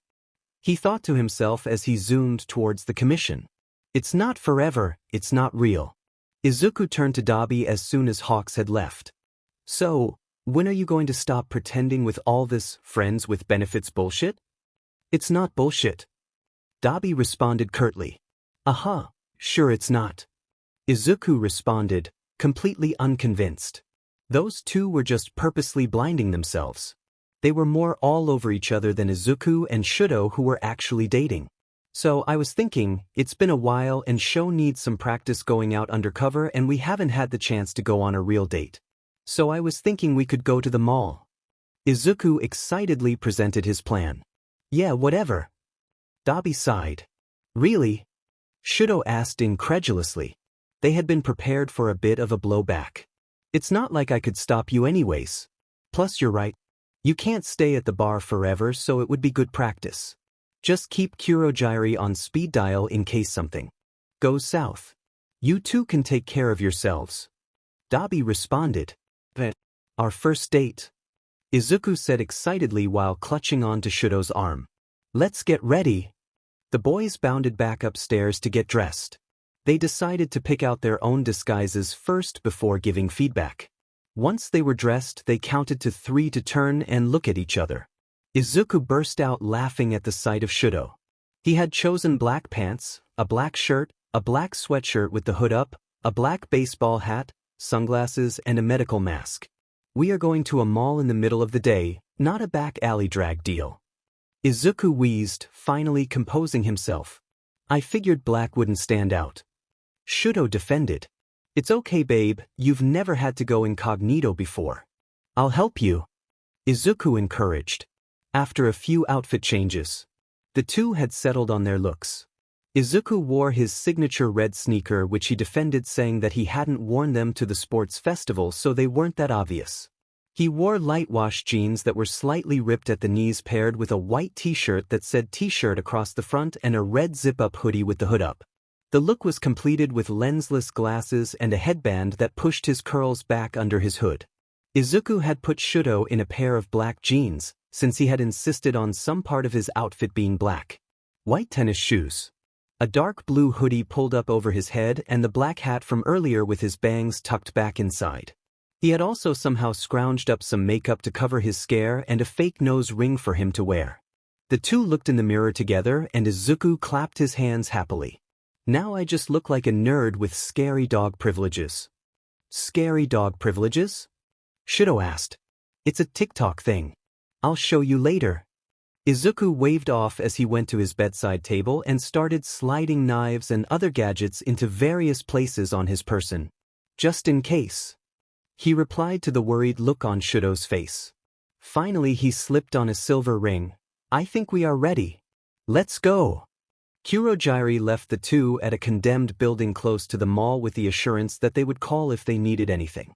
They made their way towards the mall hand in hand. I can't believe this is both our first times at a mall. Izuku squealed. Wait, this is your first time too? Shout asked, sounding surprised. I think I probably went with my mom when I was little, but it's been so long I don't remember. Once I moved in with Sensei, I was so busy and Kurogyari was there to get us anything we needed, so there was really no reason to leave. I hadn't really been out much in the real world except for missions for Sensei before we started the league. Izuku explained. Makes sense.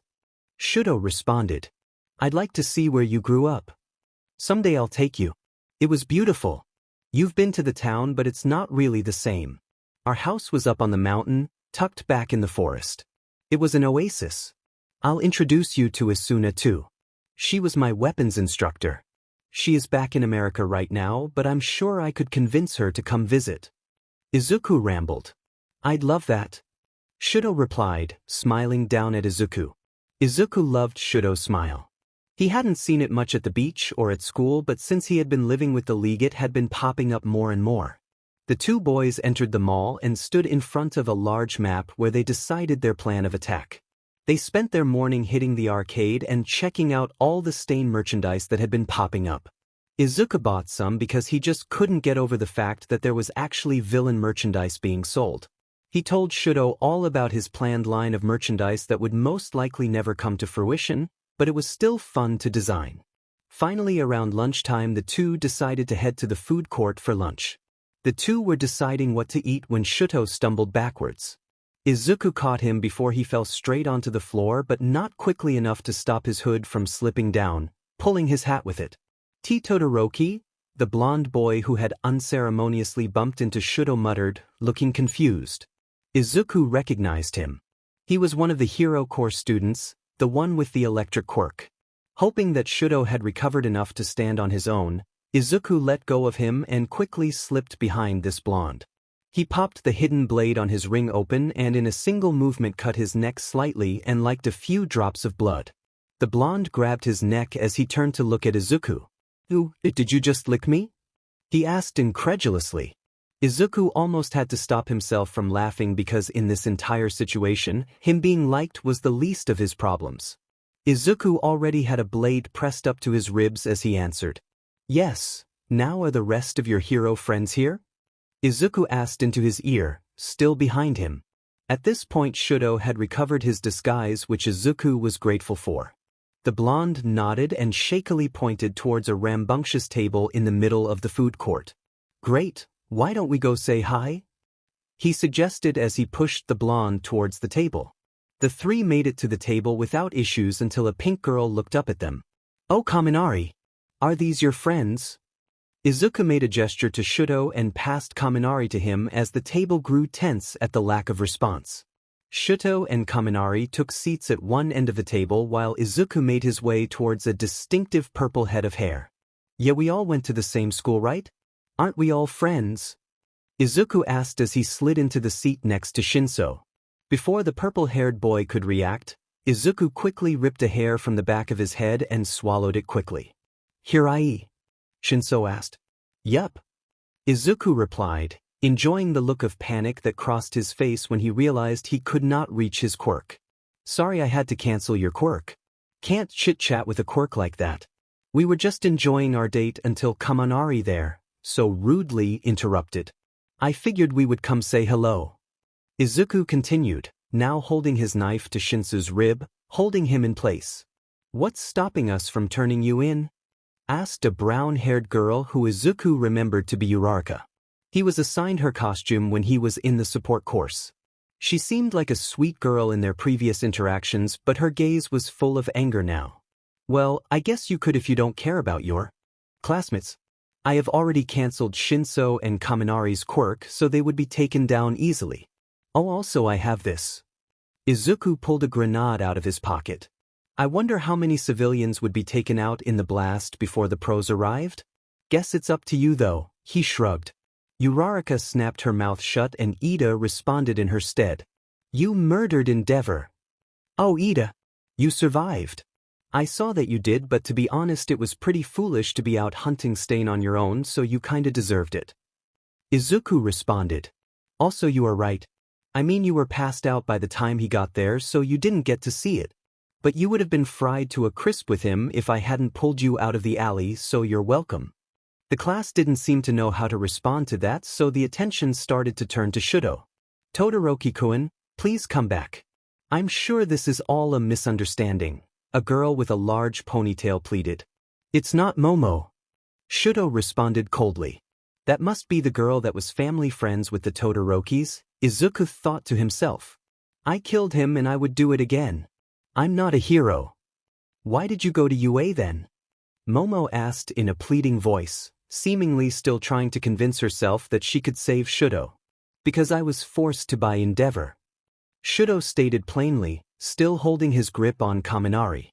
"I had no free will, no choice. I was only a tool to be wielded by Endeavor. It was never about what I wanted." "So that was enough to kill him?" Momo responded desperately. "No, training me to within inches of my life, covering up the death of my older brother, and driving my mother to insanity were enough to kill him." Shudo deadpanned. A gasp ran through the group. "What about Bakugo? What did he do to deserve that? He wasn't even a licensed hero." A boy with spiky red hair asked, shaking in anger. "Thank God they didn't give that asshat a license. I didn't do anything more than he did to me, You can ask him yourself. Izuku replied, feeling the anger rise inside him. The fact that they let someone like that into a hero course is proof of how broken our world really is. And All Might? Ida asked. Even Stain acknowledged that he was a true hero. Why are you trying to kill him? That one is none of your business. Izuku snapped. You are all holding on too tightly to a system that tries to fit everyone into little boxes. You guys are lucky that you are young enough to try to change it. Is that what you are supposedly doing? Shinso challenged. Yup. The world doesn't need heroes like Endeavor and Katsuki. In fact, the world doesn't even need silly labels like heroes and villains. We're going to change all of that. Izuku replied with conviction. There's a mad darkness in everyone's soul. That does not mean it is not worth struggling to stay within reach of the light. A boy with a bird head spoke up. You're exactly right, bird boy. Izuku complimented. Who says that hero society is the only type of light though? If a system is broken, you need to fix it. No system is perfect. Uraraka shot back. True, but this one has let too many people slip through the cracks. Izuku retorted. So how are you planning on fixing it? Momo spoke up, still mostly watching Shudo. You'll just have to watch and see. Izuku looked down at his phone. Kurogyri is here, time's up. The two boys stood up and released their victims. Your quirks will be back eventually, don't worry. Don't follow us unless you want this place to go boom. Izuku said as he mocked an explosion, a grenade still in hand. Also remember, there are a lot more heroes like Endeavor than you might think. Even your precious All Might has secrets. Try to be better. See you around. Then the two disappeared into the crowd, beelining to the exit where Kurogyri was waiting. They were sure that the hero students were calling the pros already. Did you seriously bring a grenade? Shudo asked as they power walked through the mall. No, it's a flash bomb in case we needed a distraction. My bluff worked though. Izuku replied triumphantly, flashing his large signature grin. You're ridiculous. Shudo chuckled as they finally made it to the exit and disappeared in a cloud of purple smoke. Dabi stood in an alley next to an abandoned warehouse with Kigo. It was his first real mission after Hosu aside from feeding the League information about the Commission and their movements. The two sat in silence as they watched a group of men inside the building through a side window. There were 5 men dressed in cheap business wear. One had a mutation quirk that made him look more like a badger than a human. The men were speaking animatedly to each other, and the man who seemed to be the leader kept looking towards the door as if waiting for someone's arrival. So who are these guys? Kigo whispered. They used to smuggle sheet for us. They weren't great at it, but they somehow always came through. They almost got caught a few days ago and decided to pin their whole operation on the League. Dabi explained. Now, I don't really give a sheet, but Sensei isn't a fan of traitors and we are going to need as many Nomus as we can get for the upcoming battle, so I guess it's their lucky day. What's the plan? Kigo asked. I set up a meeting so they are waiting for me. They must know they effed up, so they are going to be on their guard. They won't be expecting you though. Dabi smirked. There's a skylight that's open on the roof, go through there. I'm going to distract them and you take them out. Then we restrain them and Kurogyri will come pick them up. Make sure you don't kill them. I'll try to contain myself. Kigo replied sarcastically. Dabi rolled his eyes as Kigo shot up to the roof. He took a breath as he slipped into his business persona and entered the warehouse. As soon as he entered, he could feel the tension in the air. Hey Sato, wanna explain what the sheet is about the League smuggling God knows what? He asked, projecting a menacing aura onto the men. Dabi, hey, it was all just a misunderstanding. Sato replied, raising his hands placatingly. I have no idea where they got the idea that the League was involved. Dabi pet his head and stared harshly into the plain man's face. He had some crappy odor-canceling quirk which was good for all outside of smuggling. Bullshit, he sneered, allowing blue flames to emerge and bathe the room in an eerie glow. Everyone in this room knows that's FING bullshit and we don't really tolerate that. Suddenly Kigo dropped from the ceiling. He shot his feathers out, ambushing 3 of the men before they could even activate their quirks. The badger-looking man took the opportunity to charge Dabi, snarling and gnashing his teeth.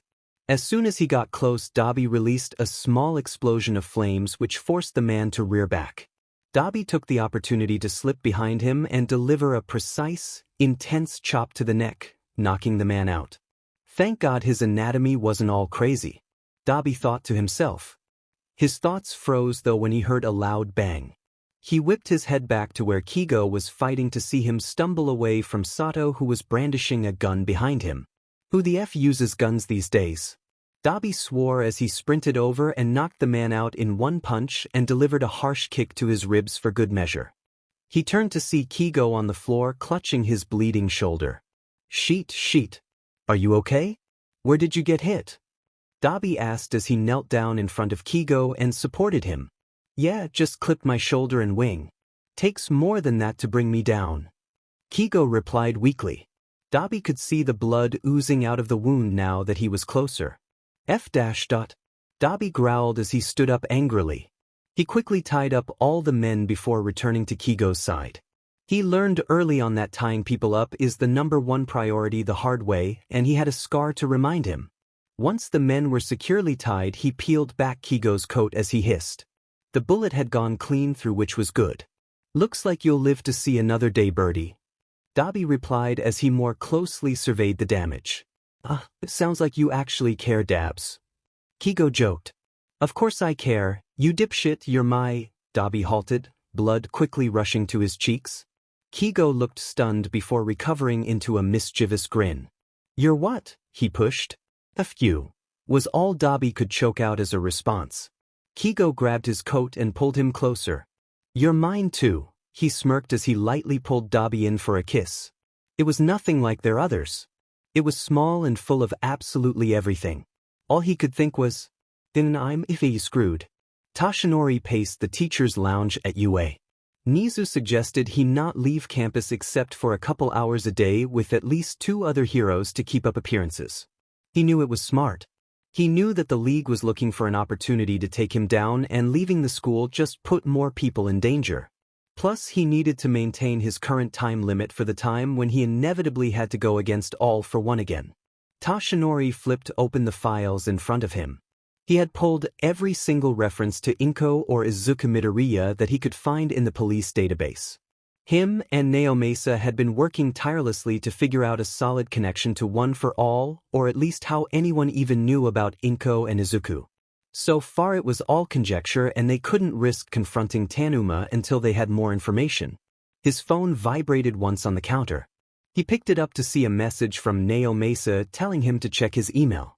He opened his laptop and pulled up his email. At the top of his inbox was a message from Naomasa. Tashinori. Sakura in records was doing some filing when she came across this witness statement from a bank robbery close to the time that Inko was murdered. It was never digitized, so it didn't come up in our search, but I thought I would send it your way in case it helps. Stay safe. Naomasa. Tashinori opened the scanned file and read it eagerly. It wasn't anything special. Just a run-of-the-mill witness statement from the bank robbery, but there were 2 things that stuck out to Tashinori. First, that this statement belonged to Inko, and second, the officer who took the statement was listed as Tanuma. He froze. This was the missing link. That was the bank robbery where Inko had told Tashinori about Izuku. The only time that conversation was ever uttered aloud. Tanuma must have overheard them and had the perfect excuse to collect her personal information. Tears started streaming down his face. He didn't even need to check the dates to realize that the murder happened only a few days later. It was all his fault. He ended up putting them in danger anyways. He slammed his fist down on the desk in frustration, eliciting a satisfying crack from the strained wood. He returned to his laptop and pulled open his Hero Commission portal. He found the link for request of information and filled out a request for any classified information on the League of Villains, as well as Inko Midoriya, Deku, Izumi Hirai, and Izuku Midoriya. While he was already on the official task force, he knew that the commission sometimes held onto classified information until it was absolutely need to know. At the very least, he should be able to find information on where to start looking. He needed to find Izuku. He needed to save him. He couldn't allow him to continue to be abused by these villains. Toshinori's heart broke as his mind began to race to all sorts of possibilities.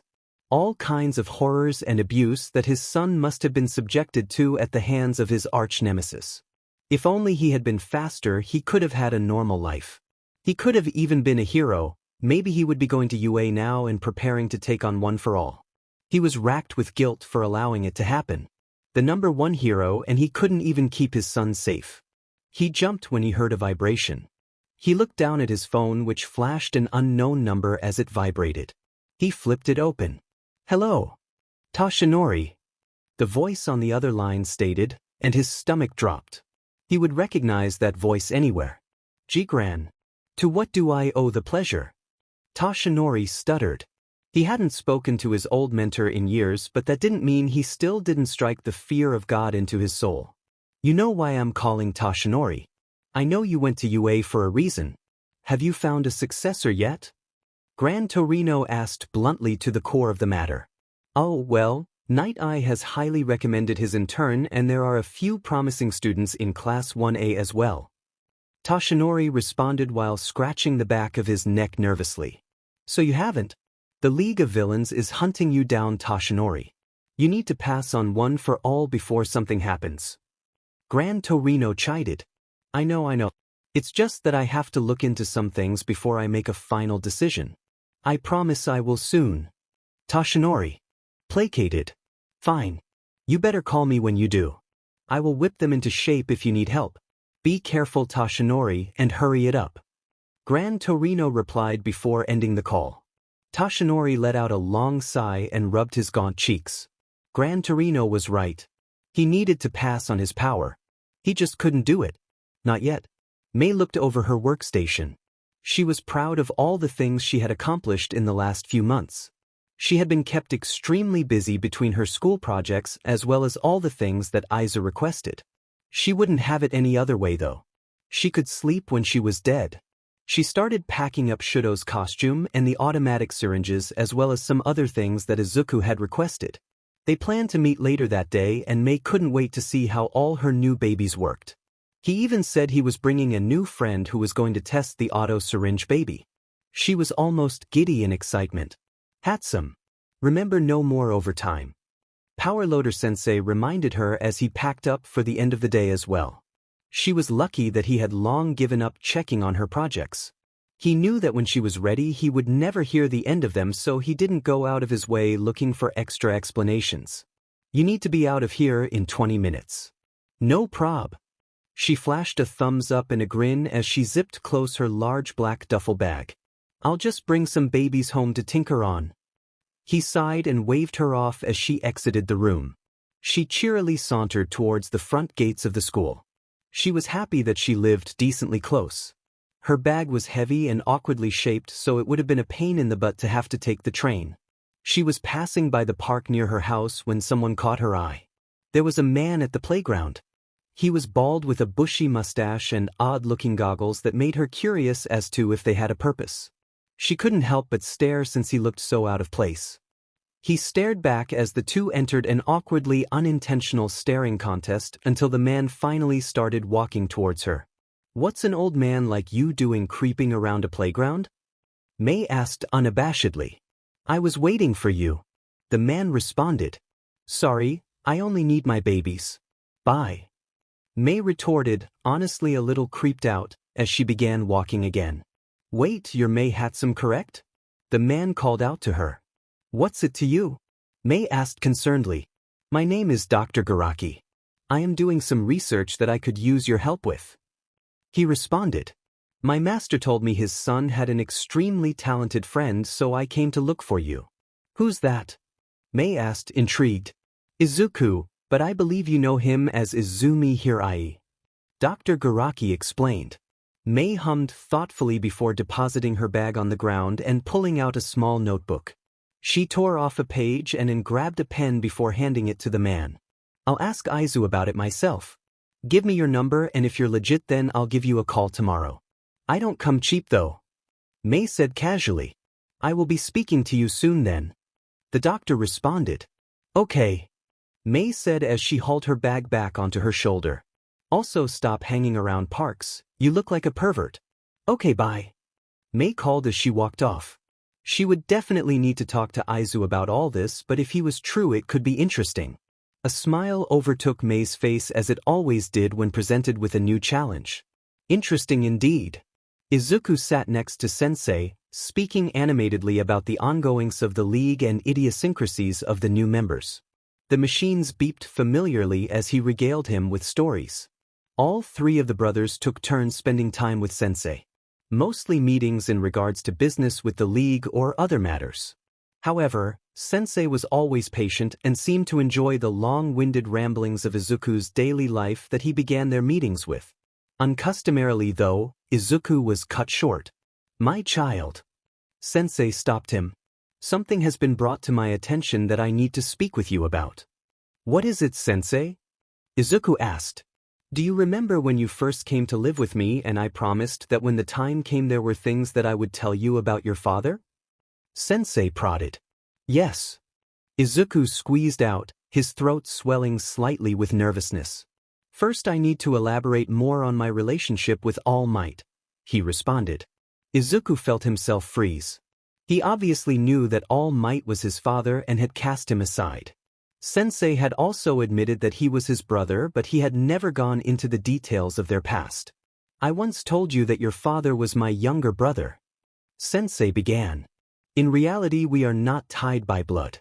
However, he does possess my true younger brother's quirk. My younger brother was born quirkless, or so I thought. I cared deeply for my younger brother and saw fit to give him his own quirk so that he did not have to live life in that state. In reality though, he did possess a quirk, one that allowed him to pass quirks on to others. I bestowed upon him a quirk that stockpiled power. He passed this quirk to a successor and so forth until it was given to your father by his predecessor, Nana Shimura. The woman, who abandoned Tamura's father and in turn, Tamura himself, devotes herself to their foolish cause. Izuku gasped softly. Tamura didn't like talking about his past. He knew that he hated All Might as much as Izuku and Sensei did, but he would beat around the bush when the question of why came up. My younger brother did not agree with my way of doing things. He believed that I was too ambitious and lacked the necessary empathy and moral compass to keep me in line. He was poisoned by the foolish idea that justice and strength come from the masses and the subjective concept of morality. He did not appreciate the strength that was cultivated from unrestrained hate as well as love that I encouraged my followers to use to bring about their own justice and goals as well as my own. He passed this belief to his predecessors who have been hunting me since. By the time I realized the error of granting him that quirk, it was combined with his own, which stopped me from taking it forcefully. Sensei sighed regretfully. I have since made it my life goal to either destroy that quirk or take it back so that I can freely live in a world where my successors can create a reality where justice can be taken into your own hands and you are empowered to reach your full potential. In that quest I have also made it my responsibility to care for the ones that my brother's predecessors have discarded, such as you, Tamura, and Dabi. Izuku felt the tears well up in his eyes. He imagined a life where he had grown up with the Bakugos. Subjected to years of torment and bullying, being useless without a quirk and no one to believe in him. Instead he had become strong. He had learned how to make difficult decisions and found people worth protecting and making those decisions for. You boys have become so much more than I could have ever hoped. You three are strong in different ways and you will only continue to grow. It is because of this growth that I cannot come to regret my actions, but I do regret the pain I caused you. Sensei admitted to a slightly confused Izuku. What are you talking about, Sensei? Izuku asked. My contact in the police force told me that All Might and Detective Naomasa have been looking into your mother's death, Sensei stated. Izuku froze. What did his mother's death have to do with anything? A few days before her death, she was a victim in a bank robbery. Do you remember that? Sensei asked. Why, she was really shook up by it. Izuku replied shakily. The hero who stopped the robbery was All Might. It was the first time she had seen him since you were born. She tried to tell him about you and the bullying, but he cast you aside. He said he did not want a quirkless son. My contact witnessed the entire conversation. Sensei admitted. Your mother was devastated. She nor your father were willing to protect you. He paused. Izuku, my child, I couldn't leave you there. I couldn't allow you to be abandoned like that. I knew how much more I could give you. How much more you deserved. Izuku felt the world cave in as he pieced together where this conversation was headed. His breaths became shallow and rapid as he curled in on himself. His brain turned fuzzy as he attempted to block out all his senses. His hands tightly covered his ears in a feeble attempt to postpone the truth. He could feel tears and snot stream down his face as he cried harshly. He couldn't handle it. It couldn't be true. He felt a hand reach out and touch his knee, grounding him back into reality. He slowly let his hands fall from his ears as he heard Sensei call his name through his cries. The sound of the man who had done everything for him, who loved him when no one else did. The sound became clearer until his breath began to even out and his cries died to small hiccups and sniffs. I know you understand my motivation. You saved Shudo from Endeavor. Sensei pushed. That's not the same. Izuku choked out. There are different kinds of abuse, Izuku. Sensei stated calmly but firmly. Your mother never hit you, but she also never made you feel safe. She did not believe in your dreams. She ignored the signs of extreme bullying you were subjected to. She only asked one person to help you in 8 years and never bothered to try herself. She allowed you to slip through the cracks in favor of a false sense of peace. Izuku didn't know how to respond to that. It was not wrong. Izuku had never truly felt safe until he became a Shigaraki. Even when his mother was alive and he was safe in his home from Katsuki, he was never safe from secrets. From not rocking the boat and upsetting his mother. From worrying about her worry, or even worse. Lack of worry and excuses. I know this is painful to hear, my child, but I needed you to hear it from me. I have reason to believe All Might has pieced enough together, and with the upcoming mission, the last person I wanted you to hear it from was him. Izuku let out a shaky breath and let his head fall onto the bed next to Sensei. He felt Sensei's hand run through his hair, petting him gently.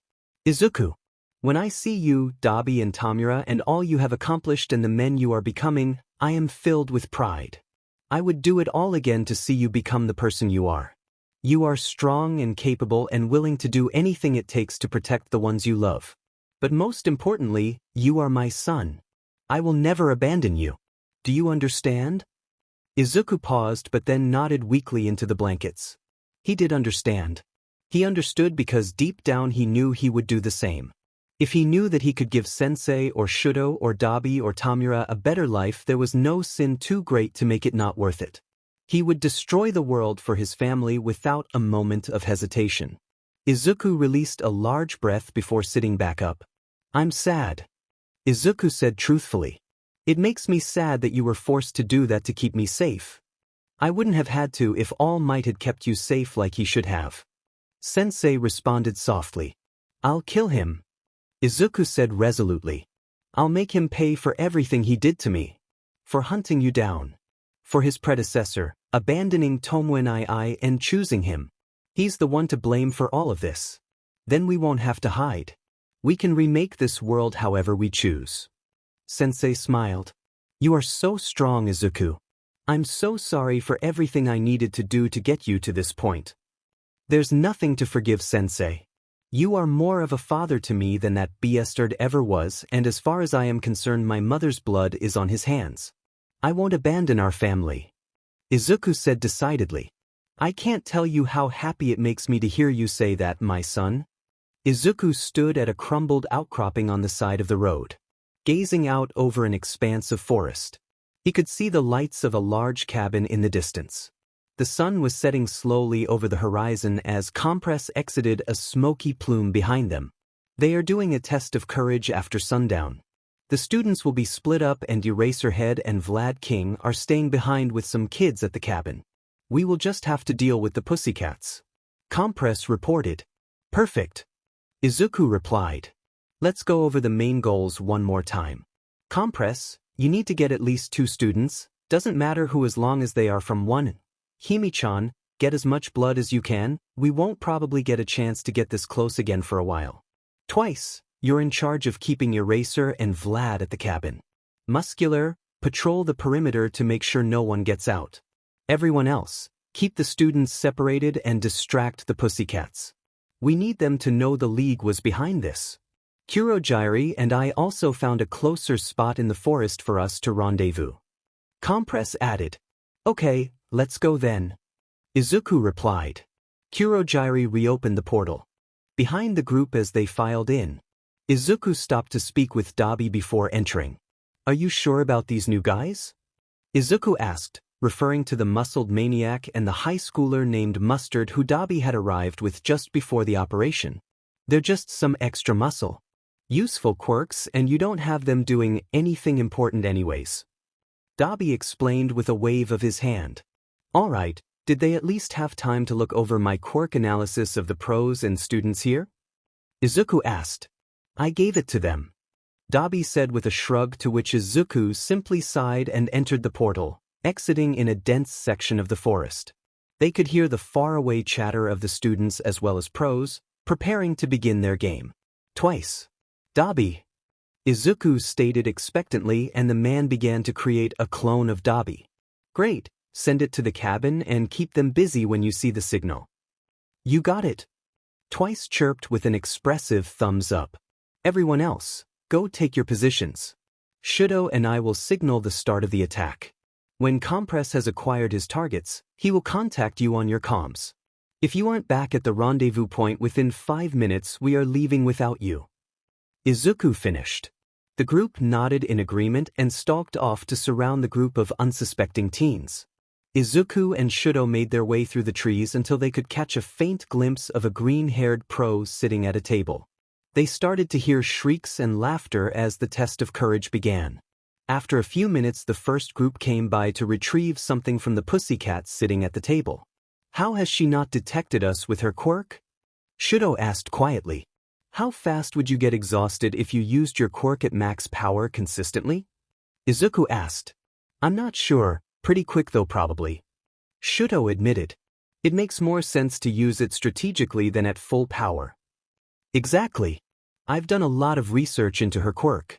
She can track up to 100 people within a certain radius, but that is at full power and concentration. The more people, the more difficult it is to maintain.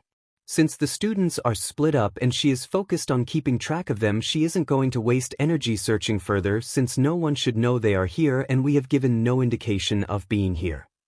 Izuku paused as another group of students passed by the table. Once they were gone, Izuku continued.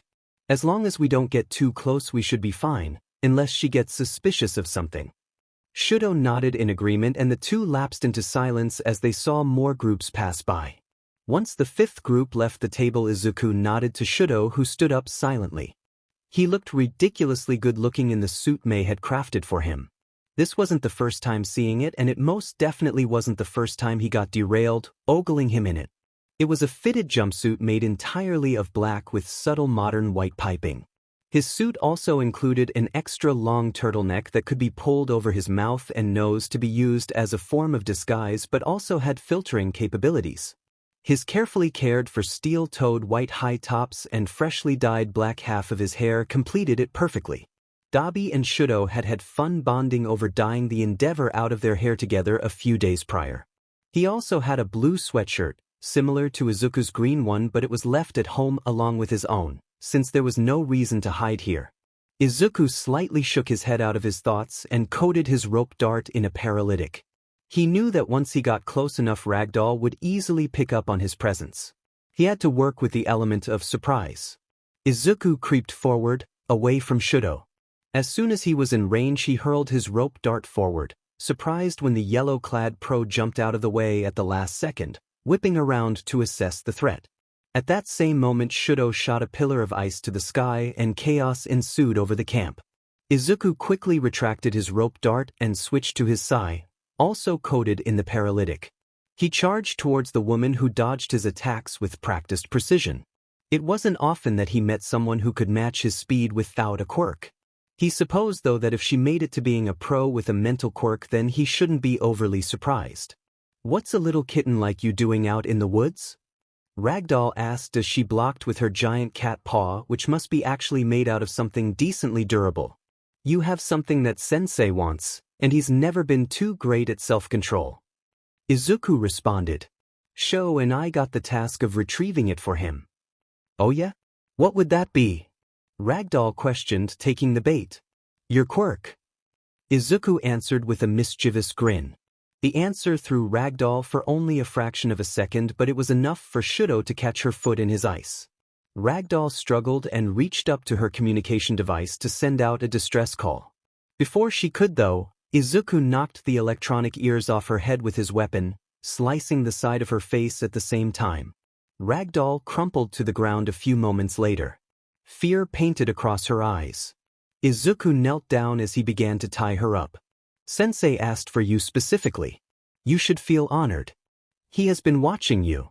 Ragdoll's eyes turned harsh and angry. Don't worry, you'll be meeting him soon.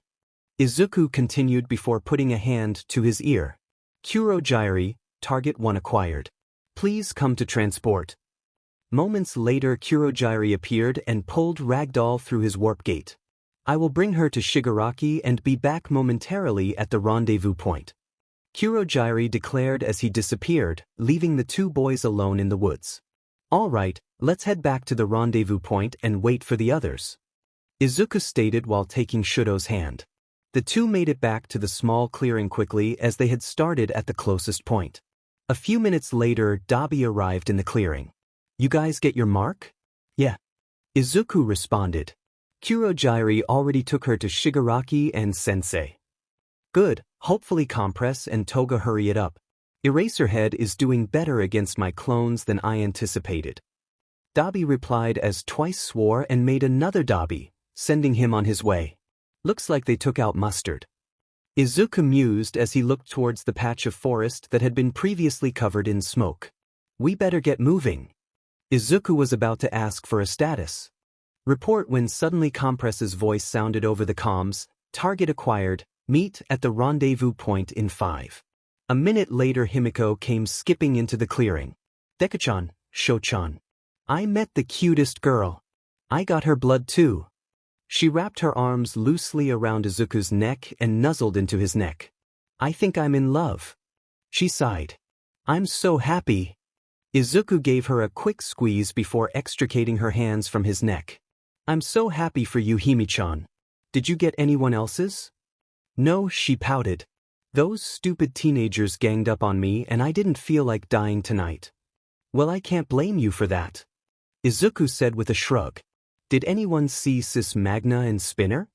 The group looked around at each other, shaking their heads. Suddenly Kurogyri appeared behind them. I have returned Magna and Spinner to the bar. Are you all ready to go? The group nodded as they started entering the portal until only Izuku, Dabi and Shudo remained. They turned as they heard Compress land behind them, running full tilt towards the portal. Time for our disappearing act. He shouted as he rushed past them into the portal. The three stood there a little dumbfounded until they saw two teenagers rushing towards them. Dabi entered the portal and Izuku was halfway through when they finally caught up. Give them back! Azui screamed, extending her tongue in an attempt to grab Todoroki's wrist. It was quickly buffeted with an intense flame. Why are you doing this, Todoroki? Shoji asked with a pained expression in his eyes. I can understand why you left, but how could you do this to your own classmates? Shudo tilted his head slightly. Because it will help Aizu. He responded like it was the most obvious thing in the world.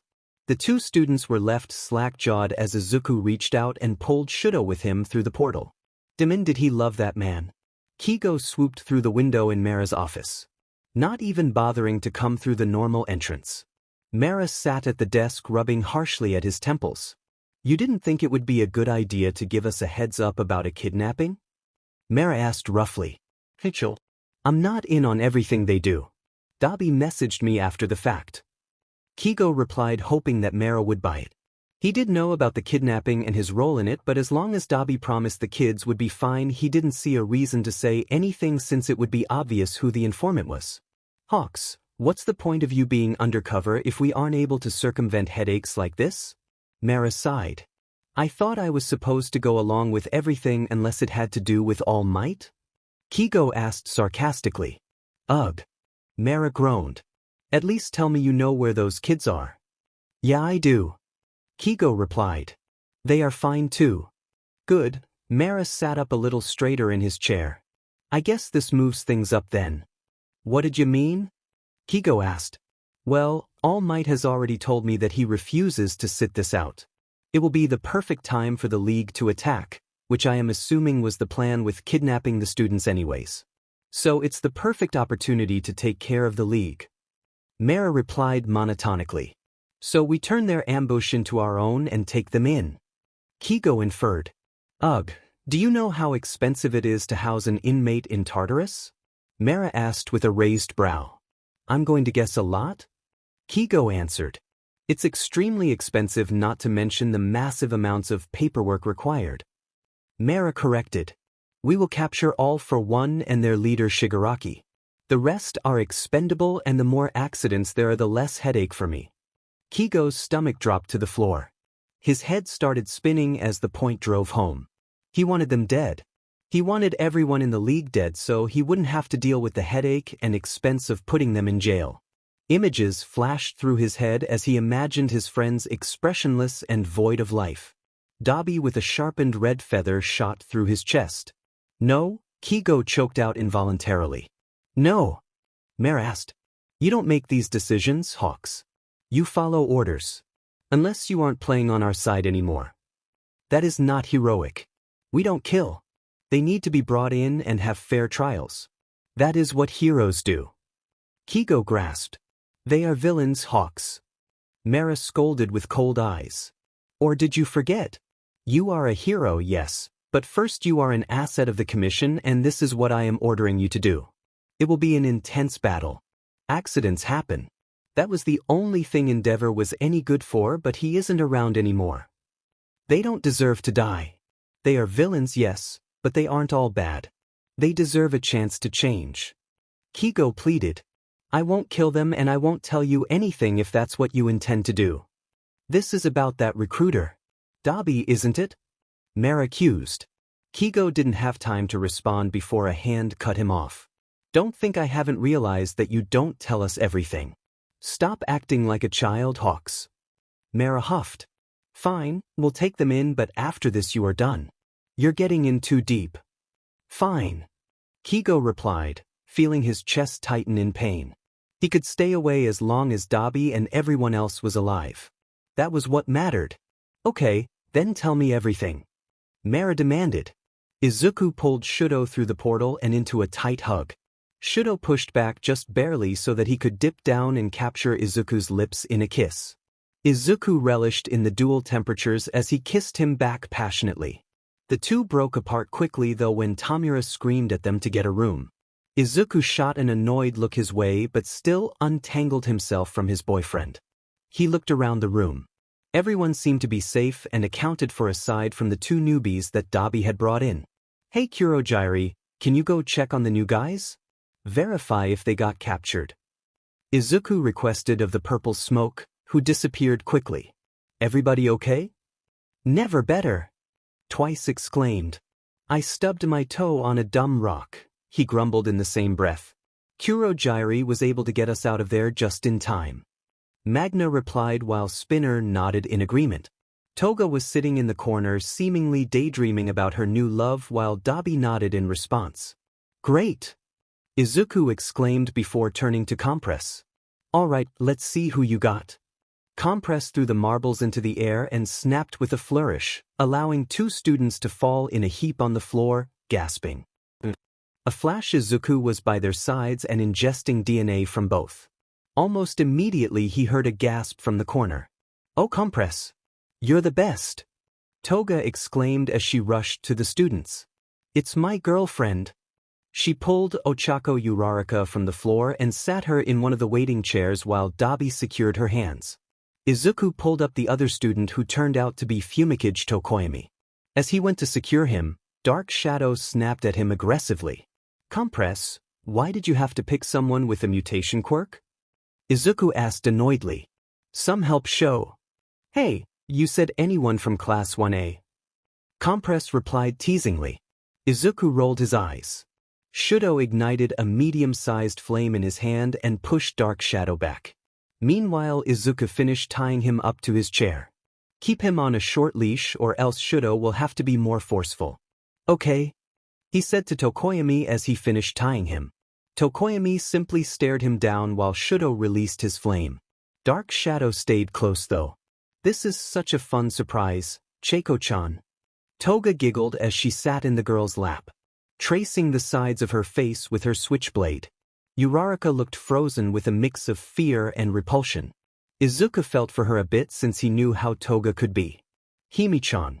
Get some blood from Tokoyami. No cutting though, we don't want to harm our bait. Izuku scolded as Toga pressed a kiss to Uraraka's cheek before hopping over to Tokoyami. Why did you take us? What do you want from us?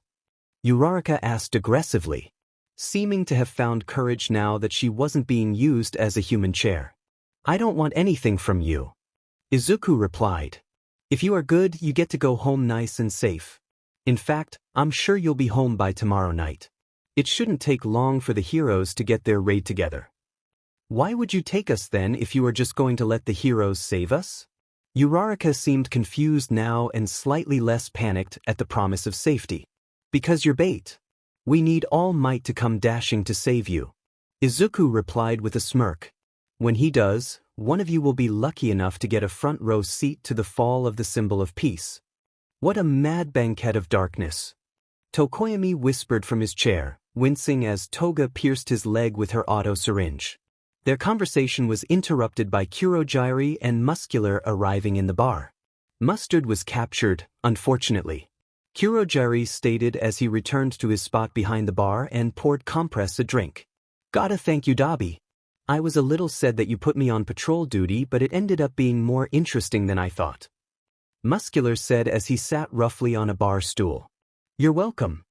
Dabi deadpanned while checking his phone. Got to get a little revenge for my eye here. He continued gesturing to his mechanical socket. There was a little brat, turned out to be the kid of those 2 water heroes I killed a while back. No! Uraraka screamed, pulling everyone's attention. What did you do to Koda? Was that the brat's name? He asked nonchalantly. I squished him like a little bug. Wouldn't have even been fun if it wasn't for him crying about his mom and dad the moment he recognized me. That chick who could pull stuff out of her body was a much more interesting fight. Izuku felt confused. He had done his research on everyone who was supposed to be at that camp, and the only Koda he remembered was the kid with an animal quirk, which would mean he most likely did not have parents with water quirks. Meanwhile, Uraraka continued her rant. He was 7. He hated heroes because of what you did to his parents. How could you? He was a child. Uraraka screamed through her tears. Izuku's eyes went wide. What the f was a kid doing there? Tokoyami looked shocked as tears ran down his beak as well. I don't give a shit. Muscular spat back and suddenly collapsed onto the floor, revealing Izuku standing behind him, blade red with blood and dripping in paralytic. Everyone in the bar looked surprised at the turn of events. Izuku felt his entire being shake with rage as he squatted down next to Muscular. Guess what? I give a shit. He was a kid, a defenseless kid who even hated heroes. What the f is wrong with you? He reached down and ripped his fake eye out of his socket. You didn't need revenge for this piece of shit. You are just a murderer. Sadly for you, our sensei isn't a fan of people who hurt kids, and I think he will know exactly what to do with you. Izuku stood up and turned to Kurojairi. Take this fucker to sensei. A quirk like this is wasted on him. Kurojairi phased him out of the room in acknowledgement. The room fell quiet aside from Uraraka's soft sobs. Izuku swore as he kicked the stool Muscular had been perched on. How could he have missed that? He had to focus though. What was done was done. Any word from Hawks? He asked Dabi while running his hands through his hair roughly. Shudo came up behind him and took his hand, rubbing reassuring circles into his palm. All Might's coming to the bar. The second team is going to the warehouse. Dabi responded. Okay. Izuku nodded to himself.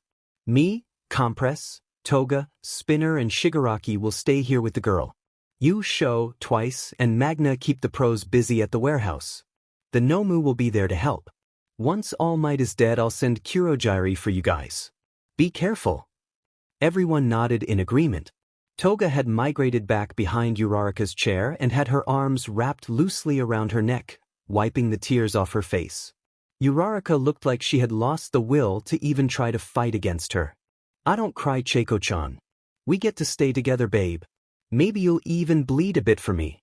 Let's have some fun." Naomasa looked around at the people gathered around the table.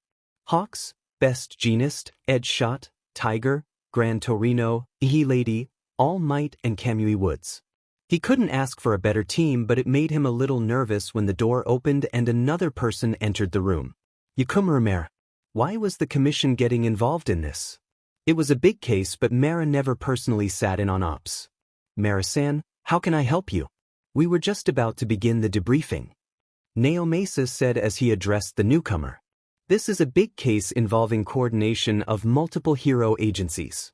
I need to be here to make sure it all goes smoothly." Mara replied. "Let's just get this over with so I can go home." "All right," Naomasa said slowly. "Let's get to it then." Hawks has been able to find the location of the students. Seems that they are being held in 2 different locations, so we are going to have to split our forces. All Might, Gran Torino, Kamui Woods, and Edge Shot will go to the bar, which we believe is their main base of operation. Best Jeanist, Hawks, Tiger and Me Lady will go to the warehouse. "I want Kamui at the warehouse," Mara interjected. "MD Lady can go to the bar." "Mara-sama, MT Lady's quirk would be much more useful at the warehouse. She won't be able to do much at the bar. She can hold the perimeter. I doubt the fighting will stay contained in the bar, and if it does, then she won't be needed anyways," Mara countered with finality. "Okay, then In Lady will go to the bar and Kamui will go to the warehouse," Naomasa confirmed hesitantly. "Do we know which students were taken?" Best Jeanist inquired. Naomasa nodded and grabbed the controller on the table in front of him. He turned on the projector and pulled up the student photos of Ochako Uraraka, Fumikage Tokoyami, and Tomoko Shiratoko. These are the students and pro that were taken. Hawks has told us that the students were taken as bait to lure All Might into a fight, so we have hope that they will be uninjured. We are still unsure as to why Ragdoll was taken. The students are both enrolled at UA in 1 as hero course. Uraraka's quirk is anti-gravity and Tokoyami's quirk is dark shadow. Even though we do not believe these students to be in imminent danger, we still need to work quickly and carefully. If they want to take down All Might, then they must have a plan. We need to tread carefully. Do we know how many villains to expect? Emilady asked. We are unsure of how many will be at each location. However, from student reports there were 10 seen at the camp, one of which was arrested. We do know that there is one other villain named Tamura Shigaraki who is the proclaimed leader, however he was not at the camp. Finally, there could potentially be a final villain named All for One. He is Priority 1. He is extremely dangerous, so do not even think about engaging him in a one-on-one battle. Naomasa replied. Mara pulled out a stack of folders from his bag and began to pass them around the table. These are all the information we have on the villains and their quirks. Please pass them around. The heroes pursued the folders for a moment until Kamui Wood spoke up. This can't be right. This villain's quirk is that he can steal quirks. How is that even possible? Unfortunately, it is real. All Might spoke up. I have fought him before. I thought I had defeated him, but it seems he has found a way to pull through. He can also give them as well. Naomasa explained. We believe that is how he has been creating the Nomu. The table went silent. Please review your doses and report at 17, that is all. Chairs screeched as the heroes started to exit the room and prepare for the upcoming battle. Naomasa noticed that Mara pulled aside Tiger and Kamui Woods, but his focus was redirected when Tashinori came up to him. I'm afraid, Naomasa. With my limit, I just want those kids to be okay. I feel so foolish that I wasn't able to defeat him last time. Tashinori admitted. Naomasa rested a hand on his friend's shoulder. There's no way you could have known. There's no way you could have stopped it either. Now we just have to focus on winning, and we will because. Tashinori plastered on his winning smile and announced. Because I am here. Dabi, Shuto, Tokoyami, Twice, and Magna exited the portal into the warehouse. Tanks filled the majority of the interior of the building. Wires and tubes sprawled throughout the space. The liquid casting a sickly green glow across everyone's skin. Each of these tanks contained a Nomu, waiting and ready to cause destruction at the beckoning of a few individuals. Only about 1/3 of the Nomu there were able to be controlled by Dabi, but he was confident that would be enough. The rest were waiting to be brought to wherever Izuku and Shigaraki needed them. The doctor had been working at a breakneck speed to prepare as many as possible for the big day. Tokoyami was retied to a new chair with the help of Shudo's flames to control Dark Shadow, who had started to act up again in the lowly lit setting. "Don't get any big ideas," Dabi threatened as he secured the bird boy. "Once the pros get here we will let you go. You just have to be good. I want no part in your plan. If you play willingly in the shadows, the darkness will overtake you." Tokoyami replied cryptically, "Don't care." Dabi deadpanned before turning and gesturing to the rest of the group to follow him. Shudo quickly made a thick ice prison around Tokoyami so that Dark Shadow couldn't run wild and they could speak about their plans freely without him overhearing. Then he joined the group across the warehouse. "Okay, so according to Hawks, he, Best Jeanist, Tiger, and Kamui Woods will be headed here. We'll let the kid go right away, but since they are still looking for Ragdoll they won't just leave, plus we will start our attack immediately. Our job is to buy time, so we'll start with some clones." "Oh fun. That's my job," Twice exclaimed excitedly. "Yeah. You've made mine before, so we'll stick to that for now." Dabi responded. "Wait, where is Ragdoll?" Shudo interjected. "She's somewhere down in Doc's old lab. He cleaned it out and moved everything to the new warehouse. Sensei already has her quirk, so he left her for the heroes. As long as they don't level the building they'll find her once we're gone." Dabi explained. "I want Tiger." Magna volunteered. "We had a run-in at the training camp. I can definitely keep him busy for a while. Plus I feel like he is a kindred spirit." She mused. "Great," Dabi replied. "Best Jeanist and Kamui Woods are good matchups for me and Shudo anyways. Once we get tired we'll send the Nomu out if we need more time. As soon as Kurojiri comes we get out of here." "So, is Hawks going to be fighting for our side?" Shudo asked. "He's going to try to stay out of it as much as he can. It would be nice if he could still be our inside man." Dabi explained. "Got it," Shudo stated. After some grumbles of acknowledgement, Dabi made his way over to Shudo. "Sho, be careful." "I will be," Shudo replied. "I'm serious." Dabi dropped his tone to drive home his point. "We are going up against pros and I have done too much to get you back and away from that man. I won't have you dying on me or going to prison. If things go south you run. Get out of here. Izuku will find you." "I know he will. How could you expect me to just leave you and everyone else behind?" Shudo asked defensively. "Because I spent my whole life trying to create a world for you and Aizu. You are what matters, Sho.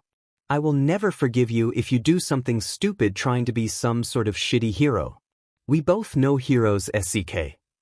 Dabi said, trying to lighten things up slightly. It worked because Shudo chuckled slightly. "Fine, but I won't have to. Everything is going to be fine." Dabi laid a hand on Shudo's cheek. He looked into his heterochromatic eyes and thought back to the little boy he remembered.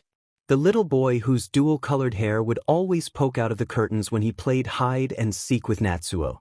The little boy who would shadow Fuyumi around the house any time their mother was gone.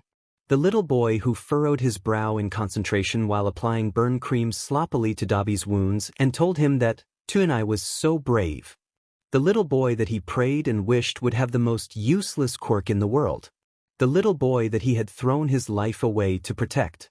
He knew he would go back and do it all the same. To see Shudo here.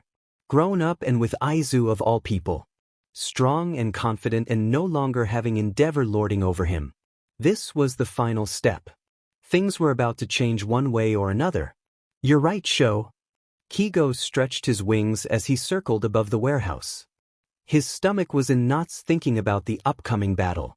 It was up to him to end this whole thing as civilly as possible. He tried not to imagine the betrayal on Dabi's face when he took him in. He hoped that he would realize that this was a much better option than being slaughtered along with all their friends. He said in a tight breath as he watched everyone fall into position. As Best Jeanist approached the doors to the warehouse, they opened and Tokoyami stumbled out, running towards the pros who quickly directed the student behind the police line. Once he was a decent ways away from the building, blue flames surged out, throwing the fiber hero back ruthlessly. Dabi walked out casually as Tiger and Kamui Woods raged forward. Kamui trapped him in his lacquered chain prison as Tiger flew through the air with an intense blow to the head. Kigo would have been more concerned if he hadn't known that Twice was there and Dabi wasn't stupid enough to face 3 pros on his own. Sure enough, as soon as the hit landed, Dabi melted to the floor, throwing off the 2 pros. Another Dabi excited the warehouse, flames whipping around, particularly focused on Kamui. Before Tiger and Best Jeanist could join in the fight, a magnificent wall of ice shot up between them and shifted their focus. The younger Todoroki exited the warehouse along with Magna to face off against the 2 remaining heroes. Kigo continued to circle above, watching the fight as well as the police attempting to evacuate the nearby citizens. He knew once he landed that he would need to make his side clear, and at that point the tide of this fight would change drastically. At the moment both sides were giving their all, but the battle raged on. Kamui cut down Twice Dabi clones while Dabi would burn him as much as he could. Magna used the magnetic forces to try to keep Tiger down but was only moderately successful since Tiger was still enraged and tunnel-visioned on saving Ragdoll. Shudo was facing off against Best Jeanist and holding his own surprisingly well. Seems like Denim was decently flammable, but Jeanist still had years of experience to make up for the poor matchup. No one was letting up until a screech tore through the air. Suddenly, out of the warehouse came a wave of Nomu. They quickly pulled the attention of the pros and even the police force as they pushed the battle outward into the evacuating city. The villains were able to retreat as the Nomu began to ravage the city. It was time. Kigo swallowed hard and landed softly next to Dabi. He could see Mara out of the corner of his eye, standing just outside the fray, eyeing him down. Dabi shot him a smirk as Kigo walked over to him. Kigo pulled him into a harsh kiss as he grasped his hands into his own. He selfishly relished in the passionate heat between them, knowing this would be the last time. He pulled away slightly, allowing their foreheads to rest on each other. He let out a shaky whisper. "I'm so sorry." Dabi's eyes widened with surprise as he looked down at his wrists, now adorned with quirk-canceling cuffs. In less than a second, Shudo, Magna, and Twice were pinned to the wall tightly with red feathers. Too shocked to even attempt to escape. "Kigo, what the F are you doing?" Dabi asked shakily, voice filled with disbelief and underlined with betrayal. "I had to do this to keep you safe," Kigo pleaded as he stepped towards the others and began to cuff them. Once he got close enough to Shudo, though, he felt a hot flame burst from his hand and burn his leg. He couldn't control it well since he was immobilized, but he was completely devoted to not letting Kigo touch him. "How could you?" Shudo raged. "We trusted you. Don't touch me, you Bisudi." Since he knew he couldn't get out of his feather prison at the moment anyways, Kigo raised his hands and backed away slightly. I'm sorry, was all he could choke out. He watched Mara walk slowly up behind them, his bored eyes and sleepy expression ever the same. "Whoever of you is in charge of the Nomu, it's over, call them off," he demanded lazily. "You FING wish." Dabi spat. "Dabi," Kigo pleaded, "call them off. Do it for Shudo. You'll be able to get a better deal if you cooperate." "Phew hawks." Dabi seethed as he literally spat at him. Kigo recoiled slightly at the look in his eyes, the pure hatred. "I'll let the kid go with minimal sentencing if you call them off," Mara stated. Dabi glanced over to Shudo, who was still stuck to the wall and struggling vainly against his feathered prison. Ice encased the wall behind him but only served to tighten the hold, so now steam was rising as he attempted to melt it. Kigo saw Dabi's eyes resign. "Come back," he barked out at the Nomu. Obediently they stopped fighting and turned, marching towards the warehouse. Behind them, Best Jeanist, Tiger, and Kamui Woods came running, along with a large portion of the police force. Guns aimed at the cuffed villains. "Great." Mara scoffed as he turned around and nodded slightly to Tiger and Kamui. Kigo turned to face Dabi, eyes meeting in a hardened contest. He squeezed back his tears as he watched the emotions dance across his brilliant, turquoise eyes. There was no going back now. No more wondering what if. He had made his decision, and it was reflected harshly and honestly in Dabi's stare. Kigo was about to turn away when Dabi's eyes widened and he lurched forward. Time screeched to a halt. He registered a scream tearing through the air but couldn't place where it was coming from. His feathers shot off his back as if they possessed a mind of their own. Kigo could barely bother to notice though. All he could see was Dabi leaning forward precariously, only held up by the length of sharpened wood piercing through his chest. His teal eyes wide with shock as his head bent down to see what was causing the pain. Kigo didn't even register his own movement until the wood slid backwards out of Dabi's body, allowing him to start free-falling towards the ground, blood seeping out of his wound and bubbling up in his mouth. Kigo caught him swiftly before he hit the ground, ending up awkwardly leaning up against him. He could feel his weight pressing warmly against him as he clutched him tightly. Kigo felt the atmosphere around him seize with ferocious heat and vicious cold, but he couldn't pull himself out of the moment. Instead, he slowly maneuvered Dabi into a position on his lap where he could attempt to compress the wound between his leg and hand. He ran his free hand through Dabi's soft jet-black spikes as he felt hot tears run down his cheeks. He threw his head back and screamed, a heart-wrenching, guttural noise that, until he created it in that moment, he had no clue was even possible to be made. He jolted back into reality when a hand landed roughly on his shoulder, bearing down with more weight than would be expected.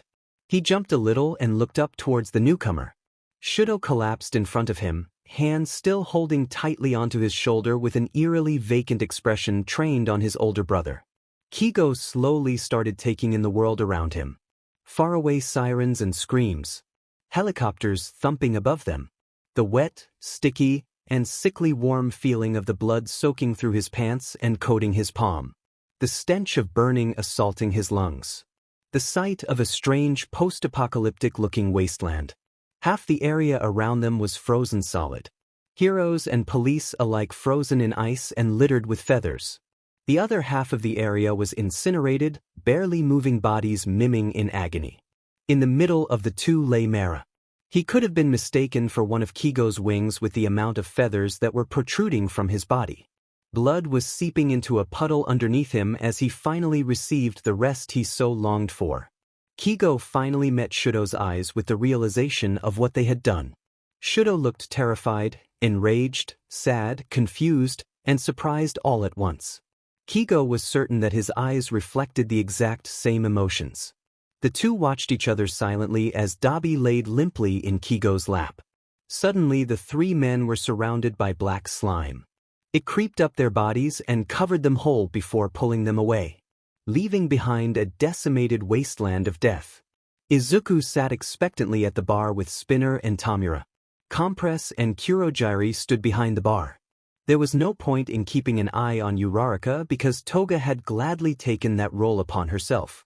She was currently loudly lamenting their little time left together. Uraraka had gotten better at fending off her advances, so Izuku had only had to intervene a few times.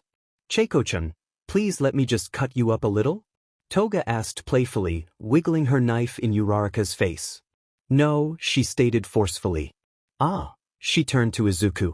"You told me that if I like someone that I should ask first, but she's not nice like you are." She pouted. "Himi-chan, most people don't like getting sliced up." Izuku replied, slightly exasperated at the amount of times they needed to have this conversation. "You don't mind though?" She countered, crossing her arms definitely. "I'm not most people," Izuku pointed out. Toga thought about it for a second. "True. Just have fun while she's here. No cutting though, she's clearly not into that and she hasn't done anything to warrant injury." He turned to stare down the girl in the chair. "Yet." Toga sighed but then turned and flounced back to her victim, pocketing her knives and plopping down onto her lap, chatting away. Uraraka still didn't look terribly comfortable with the current situation, but she seemed a lot more at ease without knives flying around. Izuku got a little lost in thought watching the two girls. He wondered what it would have been like if he had somehow ended up at UA like he dreamed when he was little. Would he and Uraraka have been classmates? Friends?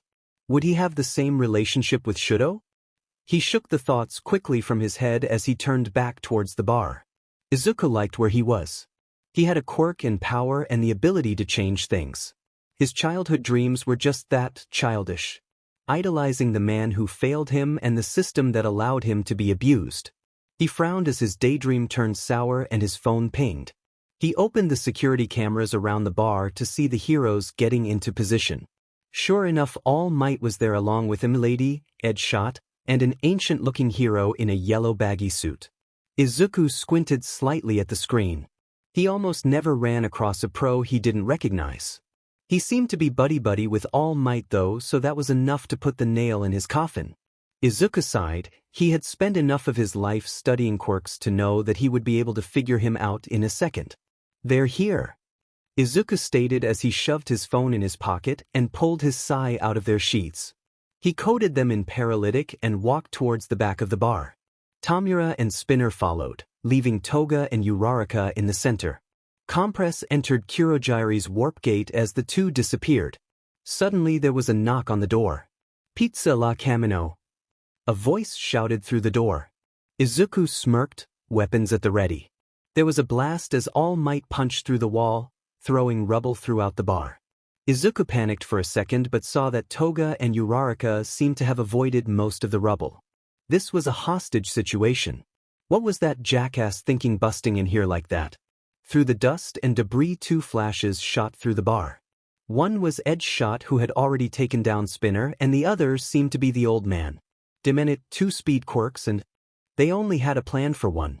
Those were the most troublesome for Izuku since he needed to catch someone to cancel their quirk. All Might was going toe-to-toe with Tamura, which seemed to cause him some trouble since he had to hold back due to the enclosed space as well as avoid being touched. All in all, it mostly turned into a sort of awkward dance of grabbing and dodging punches. Edge Shot was now trained on Toga, who was slyly maneuvering herself into the corner while using Uraraka as a human shield. As soon as her back was against the wall, a purple warp gate appeared behind Edge Shot and a hand shot out to compress him into a small marble before disappearing once again. Izuku, however, was focused. Focused on this demon old man who was too fast for him to catch. After receiving a few blows, he somehow managed to semi-block by pure instinct. After a few failed attempts at catching him with his blades, Izuku came up with a new plan. Instead of attacking randomly, he focused on where he was traveling. When he would hit, he turned his head for a moment, feigning ignorance to the pro's location, and as soon as he went for a solid kick to the chest, Izuku pulled harshly upwards with his weapon, slicing the old pro's leg, just enough to send him crashing to the floor, paralyzed. He quickly sliced him with a clean knife and ingested the blood, moving on to his next target. Izuku was stalled though by Kurogiri appearing in the middle of the bar. "Sensei needs us to move this to the warehouse," Kurogiri stated as he began to warp everyone from the bar to the other location. All Might included. Izuku stepped out of the portal and into what seemed like a different planet. The ground was absolutely destroyed with ice and fire. Bodies littered the ground in various states of death and injury. Izuku, in a sharp breath, "What the F happened here?" The next thing he noticed was a man standing tall in the center of it all. He wore a black mask covering his entire head with tubing reaching over his shoulders. Other than that, he was dressed in a suit. Izuku couldn't help but wonder who this man was and where the other members had gone. Where Shudo had gone. There was no sign of them anywhere. "Izuku, Tamura." The man acknowledged. Izuku recognized his voice. It was Sensei. His breath hitched. He couldn't remember the last time he saw Sensei in anything other than a bed or a wheelchair.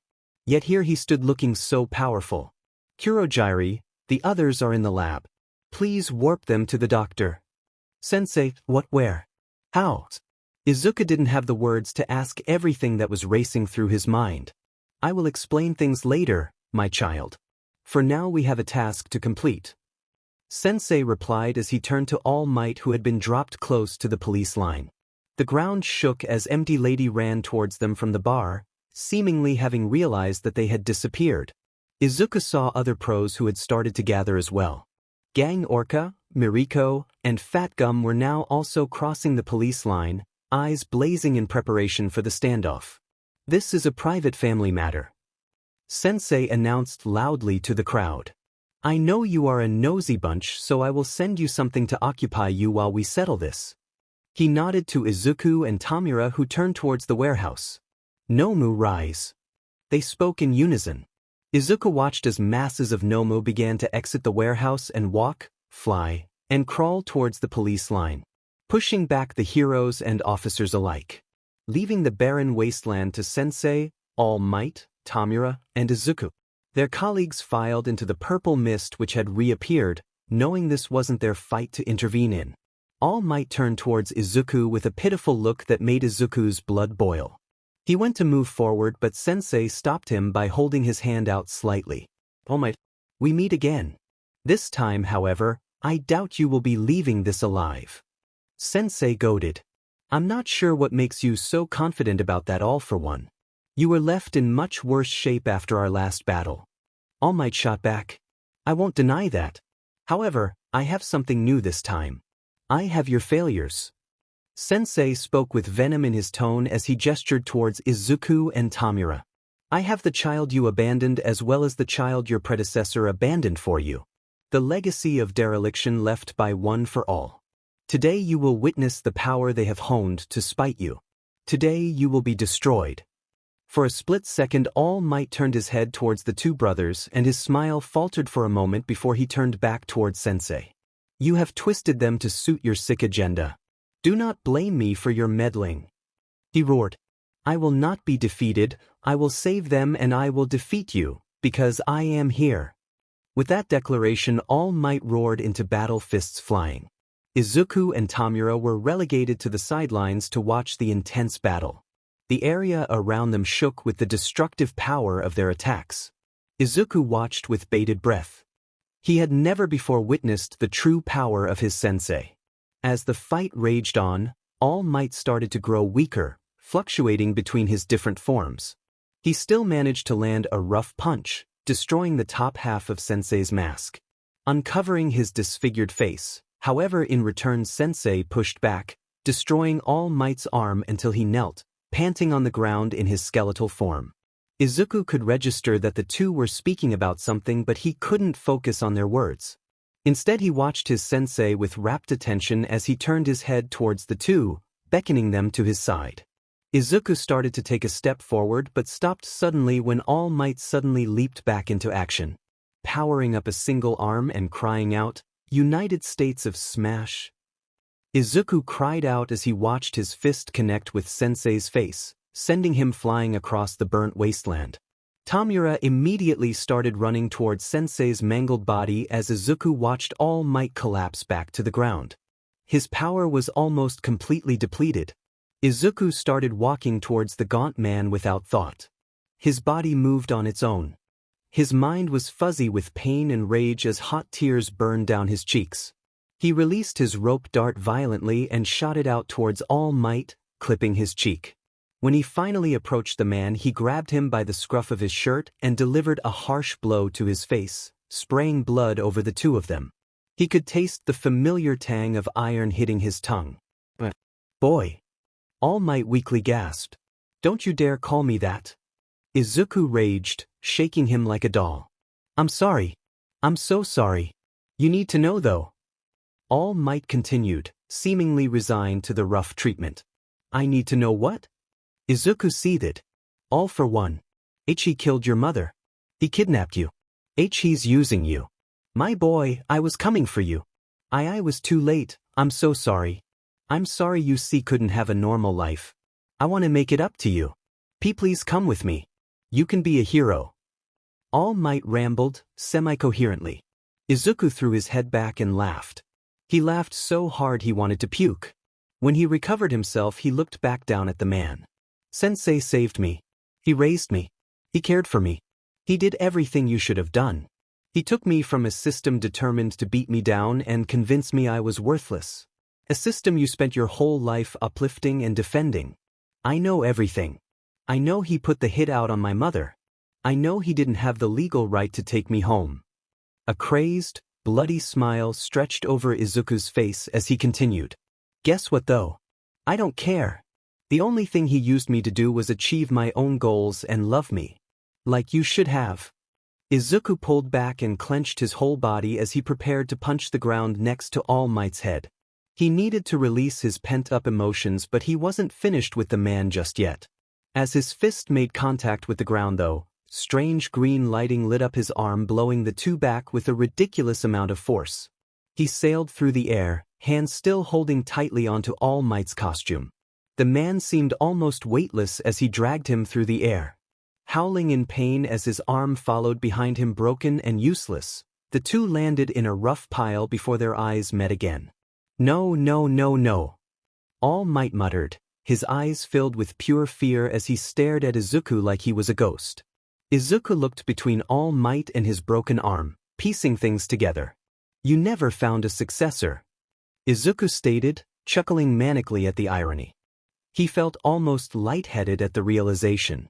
So you really are sorry, I guess. I can't take this from you unwillingly after all. My boy, Izuku, please. I really am sorry. Please come with me. Be a hero. All Might pleaded, face still twisted in horror at what he had done. All Might, I would do anything for my family. I would burn this world to the ground to give them a moment of happiness. Izuku stood shakily, towering over the man paralyzed on the ground. You, my dear father, are not my family, he said coldly as he pulled out one of his sai and made a quick, deep slice across his neck. Blood immediately started gushing from the wound as All Might's eyes bugged wide in fear. Goodbye, All Might.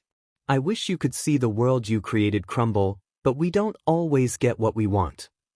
Izuku watched the life drain from the eyes of the man who ruined his life, allowing his hatred to drain alongside it. Once his eyes had turned dull and empty, he turned and ran towards Tamura, who was still sitting with Sensei. Sensei was breathing hard as Izuku approached and quickly knelt next to the man. Izuku, did you? Sensei breathed out, his face even more mangled than before. I did it. He's dead. Izuku replied. I took back one for all. Thank you. He's really gone? Tamura asked quietly. Izuku nodded. My boys, care for one another that make the world how you want, continue my legacy. No sense. You are going to be fine. Kurojiri can bring you to the doctor. Izuku pleaded through his tears. Maybe, Sensei sighed. Just in case. Izuku's eyes widened as a litany of black tendrils exited Sisai's body and shot into Tamura. Tamura screamed in pain as the tendrils extended further and further into his body until they finally exited Sensei completely, leaving him slumped on the ground. Tomonai. Izuku called, Are you okay? Tamura looked up with tears in his eyes, hands planted firmly on the ground to keep himself from collapsing. Sensei. The boys both looked down at their sensei laying limply on the ground. Izuku could hear the chaos of the nomus farther off and the cries of the city who lost their symbol of hope. Slowly Izuku rose, pulling Tamura with him as he looked towards the sea of cameras braving the battle. The age of heroes is dead.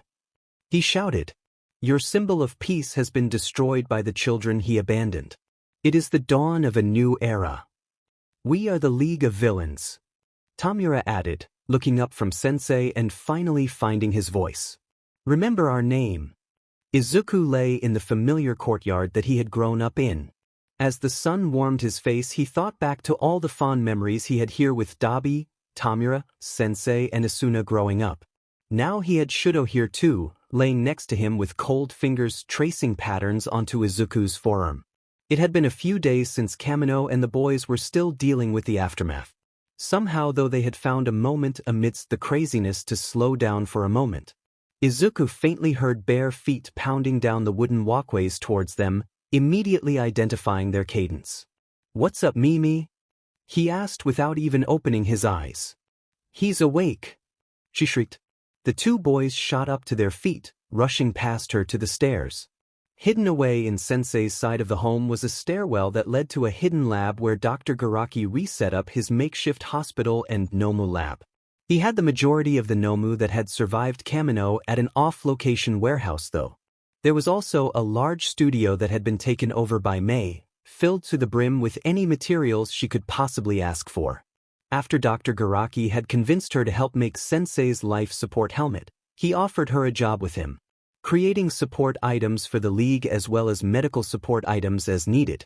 She told Izuku she didn't need to think twice after he said she would have access to any materials or technology she needed, regardless of cost. The boys rushed past all these rooms and burst into the final room on the right. On the bed, still hooked up to a multitude of wires and tubes, lay Dabi. Dabi and I. They cried out in unison as they rushed to his side. How are you feeling? Izuku pressed. Like sheet. Dabi groaned. How long have I been out? 3 days. Izuku replied. What happened? He asked. Well, we killed All Might. Izuku stated with a small smile. Dabi smiled and reached up to cup his cheek in his hand. Congrats, Squirt. I'm happy for you. What's the last thing you remember? Shudo asked him, looking uncomfortable. Izuku knew why, so he stepped to the side to let the two talk. Dabi started, closing his eyes to aid his concentration until they flew open. That Tiffany traitor! He yelled as he tried to sit up, only to be pushed back by Shudo. Don't move like that. You need to rest. Shudo scolded him. Kamui would stabbed you. He began to falter. The door swung open at the moment as the short doctor rushed in. May, I told you to get me first when he woke up. He chastised, but she did not look at all remorseful. All of you out, I need to see my patient. Just hear him out, okay? Shudo finally settled on before being pushed out of the room along with Izuku and May, followed by a thoroughly confused look from Dabi. Once they were in the hall they ran into Tamura and Hawks. He's awake but the doctor kicked us out. Izuku explained. When can we go in? Hawks asked, guilt painted over his face. You'll have to take it up with document. May stated pointedly. He's probably not going to react well to seeing you. Shudo warned. I didn't get a chance to explain. That's okay, little dude. I should be the one to explain anyways. I'll do whatever it takes to get him to forgive me. Hawks replied. Ugh. Tamura sighed. Once you guys are all done being gross, I'll come back. He turned to go up to his room. Tamura had been acting a little odd since Kamino. He was having a difficult time adjusting to his new quirk. For some reason this had resulted in him hanging around Hawks almost constantly. He had been helping him learn how to control it and he liked video games almost as much as Tamura, so they two were joint at the hip. Izuku also thought part of it was avoiding thinking about Dabi, for Hawks, and avoiding talking to Izuku for Tamura. Izuku threw a meaningful glance at Shuto and ran after his brother. He caught up to him at the top of the stairs and fell in step with him walking towards his room. Tomanai, I'm sorry. He blurted out, the first thing he had said to him in 3 days. What for? Tamura snapped back. You wanted revenge on All Might as much as I did. I'm sorry you didn't get that. Izuku explained quietly. Tamura stopped walking, seemingly stewing on his words. It's not your fault, Izu, he groaned. I could have gone with you. I could have gotten my revenge with you, but I didn't. I just couldn't leave Sensei, he admitted. Izuku froze. He had never heard Tamura sound so serious or sincere in his life. He didn't want to break this trust, so he tread carefully. I'm still sorry, and for the record, I'm glad you were with him. Are we okay? Tamura nodded slowly, digesting his words. Yeah. Let's go play some Super Smash Bros. Until the doc will let us see dabs. The entire league stood in the forest on a hill overlooking the house as well as the ocean. The view was spectacular. Izuku remembered Dabi dragging him and Tamura up here when they were little sometimes to take it all in. Magna and Twice had almost completely recovered from their injuries at Kamino. Luckily Kamui hadn't had time to get to them as well. The rest of the group had luckily come out of the whole ordeal mostly unscathed, aside from Dabi of course. Toga clung to Mei, who had become fast friends due to their passionate natures and willingness to trade blood for testing Mei's babies. Izuku and Twice had a bet going as to whether Mei would get over her babies enough for it to ever become something more. At the front of the crowd stood Izuku, Shuto, Tamura, Hawks, and Dabi, who was still bound to a wheelchair for the time being. The 5 men looked down at an ornate marker on the grass. I'm sorry we couldn't save you like you did for us. Izuku sobbed as he lay a white rose on his sensei's grave, followed by Shuto, who simply whispered a word of thanks as he laid his rose down. Thank you for giving me a real family. Dabi muttered as he followed suit. I won't let you down, sensei. Tamura stated tightly, trying not to belay his emotions. The rest of the group followed suit, whispering words of thanks or condolences, laying white flowers. Eventually, when the marker was completely covered in roses, people started making their way back to the manor they were all living at together. Finally, only the brothers remained along with Shuto and Hawks. I can't believe he's gone. Dabi whispered. Yeah, he was almost immortal and way OP. Tamura replied. That's you now, Tomonai. Izuku reminded. Now that I have one for all too, you'll probably never find a boss you can't take. Just don't forget us NPCs on your way to greatness. You aren't NPCs. You're important guildmates. Tamura grumbled. Did you hear that? He does love us. Hawks joked. Tamura rolled his eyes and sighed, choosing not to dignify him with a response. Dabi reached up and swatted him on the back of the head. Of course he loves us. We're his brothers. Can't get rid of us that easily. Izuku chuckles at their antics. Just look at it all. Izuku sighed, gazing over the horizon. What do you mean? Shuto asked. With all might and sensei gone, it's up to us now. We get to decide how we want our world to be. Izuku explained. That was always what sensei wanted for us, right? To be strong enough to reach our goals and create whatever world we chose. Dabi and Tamura nodded. We better get started then. Dabi replied. Rei sat up in her bed. Today Fuyumi and Natsuo were visiting. Fuyumi was flitting around her hospital room, cleaning and adjusting the flowers on her windowsill while Natsuo regaled her with animated stories of college life. Rei nodded along happily as she listened. It had been over 6 months since she had received that letter from Tuya, but every time her children came to visit it made her think back on it. Made her wish that he and Shuto were here too. Things were different now that Endeavor and All Might were gone. The League of Villains had not operated as blatantly since Kamino but was still seemed to be stirring up trouble when they could. On the other hand, the hero world was still reeling from the loss of the symbol of peace. Izuku Midoriya and Tenko Shimura's photos and stories had been blasted across the nation. All Might's faults laid bare to the world. Vigilantism and villainy were at an all-time high. Heroes were now afraid to be in the spotlight. Everyone had secrets after all. Every day it seemed that different laws were pushed through or changed. Heroes as well as the Hero Commission were trying to regain the footing they had in the past, but it was clear that their overarching power was being greatly reined in and scrutinized. Rei watched it all unfold from the newspapers brought to her room every morning. She wasn't sure how things would end up, but it was clear things were changing. As she refocused on Natsuo's story, there came a knock at the door. 2 men entered in sharp suits and hats, carefully keeping the brims tilted to the floor. Natsuo was the first to question them. Hi, sorry. Who are you? In response, the men took off their hats. Fuyumi promptly dropped the vase she had been dusting. Shuto! She gasped. The black and white-haired teen addressed her before he turned to Rei. Hi, Fuyumi. Hi, Mom. Rei felt tears prickle in her eyes. Shuto! She whispered before turning to the other man, whose face was mutilated by burns. Tuya, you came? Tuya leaned over her bed, taking her hand in his own.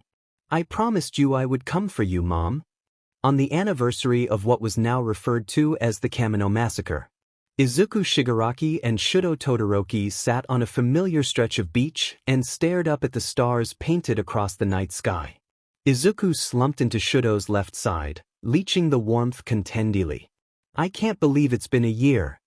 Shuto mused. I can't believe it's only been a year. Izuku groaned. Learning how to use one for all without destroying his body, running the underground, and changing the world turned out to be a lot more work than he or his brothers ever expected. Thankfully, his skills at analyzing quirks and the fact that Sensei had the foresight to leave lots of notes that Izuku pored over constantly made it doable, but it was still a giant undertaking. The biggest thing I have learned this year is that you'll never know the names of people who truly hold power in this world. Yeah, and now that's you, Shudo pointed out. Izuku hummed agreeably. It was true. Tamura had stayed as the figurehead of the League of Villains, happy to rile up the heroes and keep them on their toes with all their friends. He wasn't at all jealous of the mantle Izuku had taken up in Sensei's stead of being behind the scenes. Izuku liked it though. He enjoyed seeing the change he was able to make without leaving a trace. Pulling strings and changing the world from the shadows. Shutting organizations he didn't agree with and pushing laws through to alter the world as he pleased. He realized quickly that influence and money are more powerful than brute force, and when you lived as long as Sensei had, money was not a difficult commodity to come by.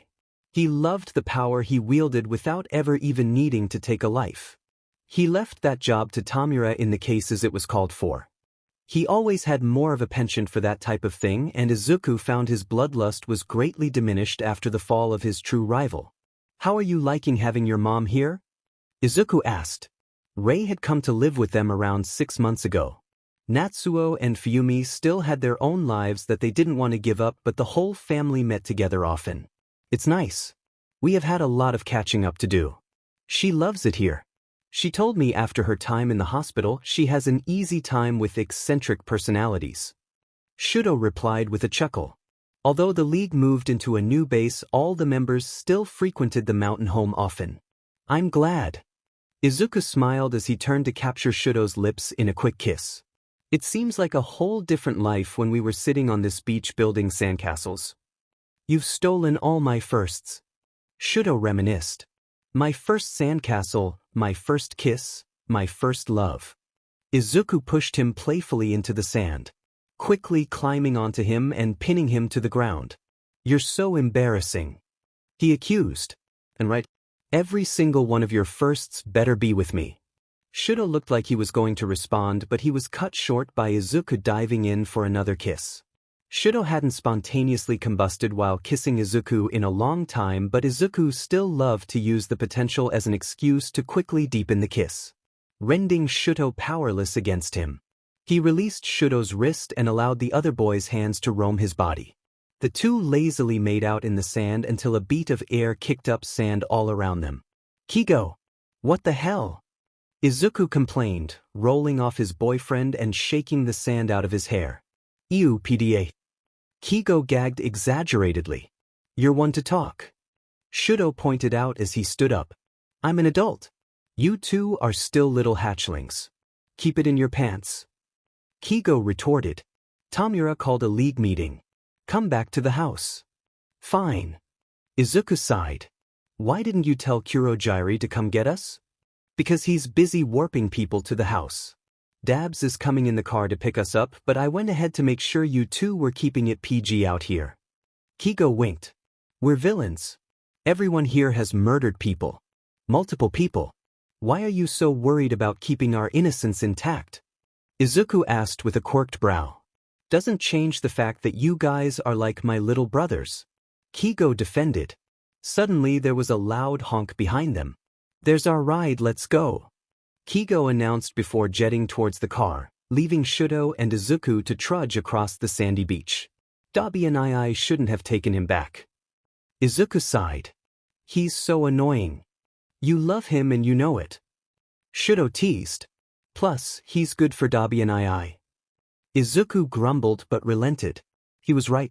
Dabi had the hardest job of all of them, which was basically babysitting two immature supervillains. He was the constant peacemaker and voice of reason between the brothers. He kept Tamura from doing anything too impulsive and reckless and helped Izuku keep tabs on his hundreds of projects that he juggled. Kigo seemed to help him not lose his mind in the endeavor, so Izuku was truly grateful for the PP blocking BSRD. Izuku turned to look at the beautiful boy walking next to him. "Sho, I love you." Shudo slipped his hand into Izuku's hand. "I love you too, Aizu."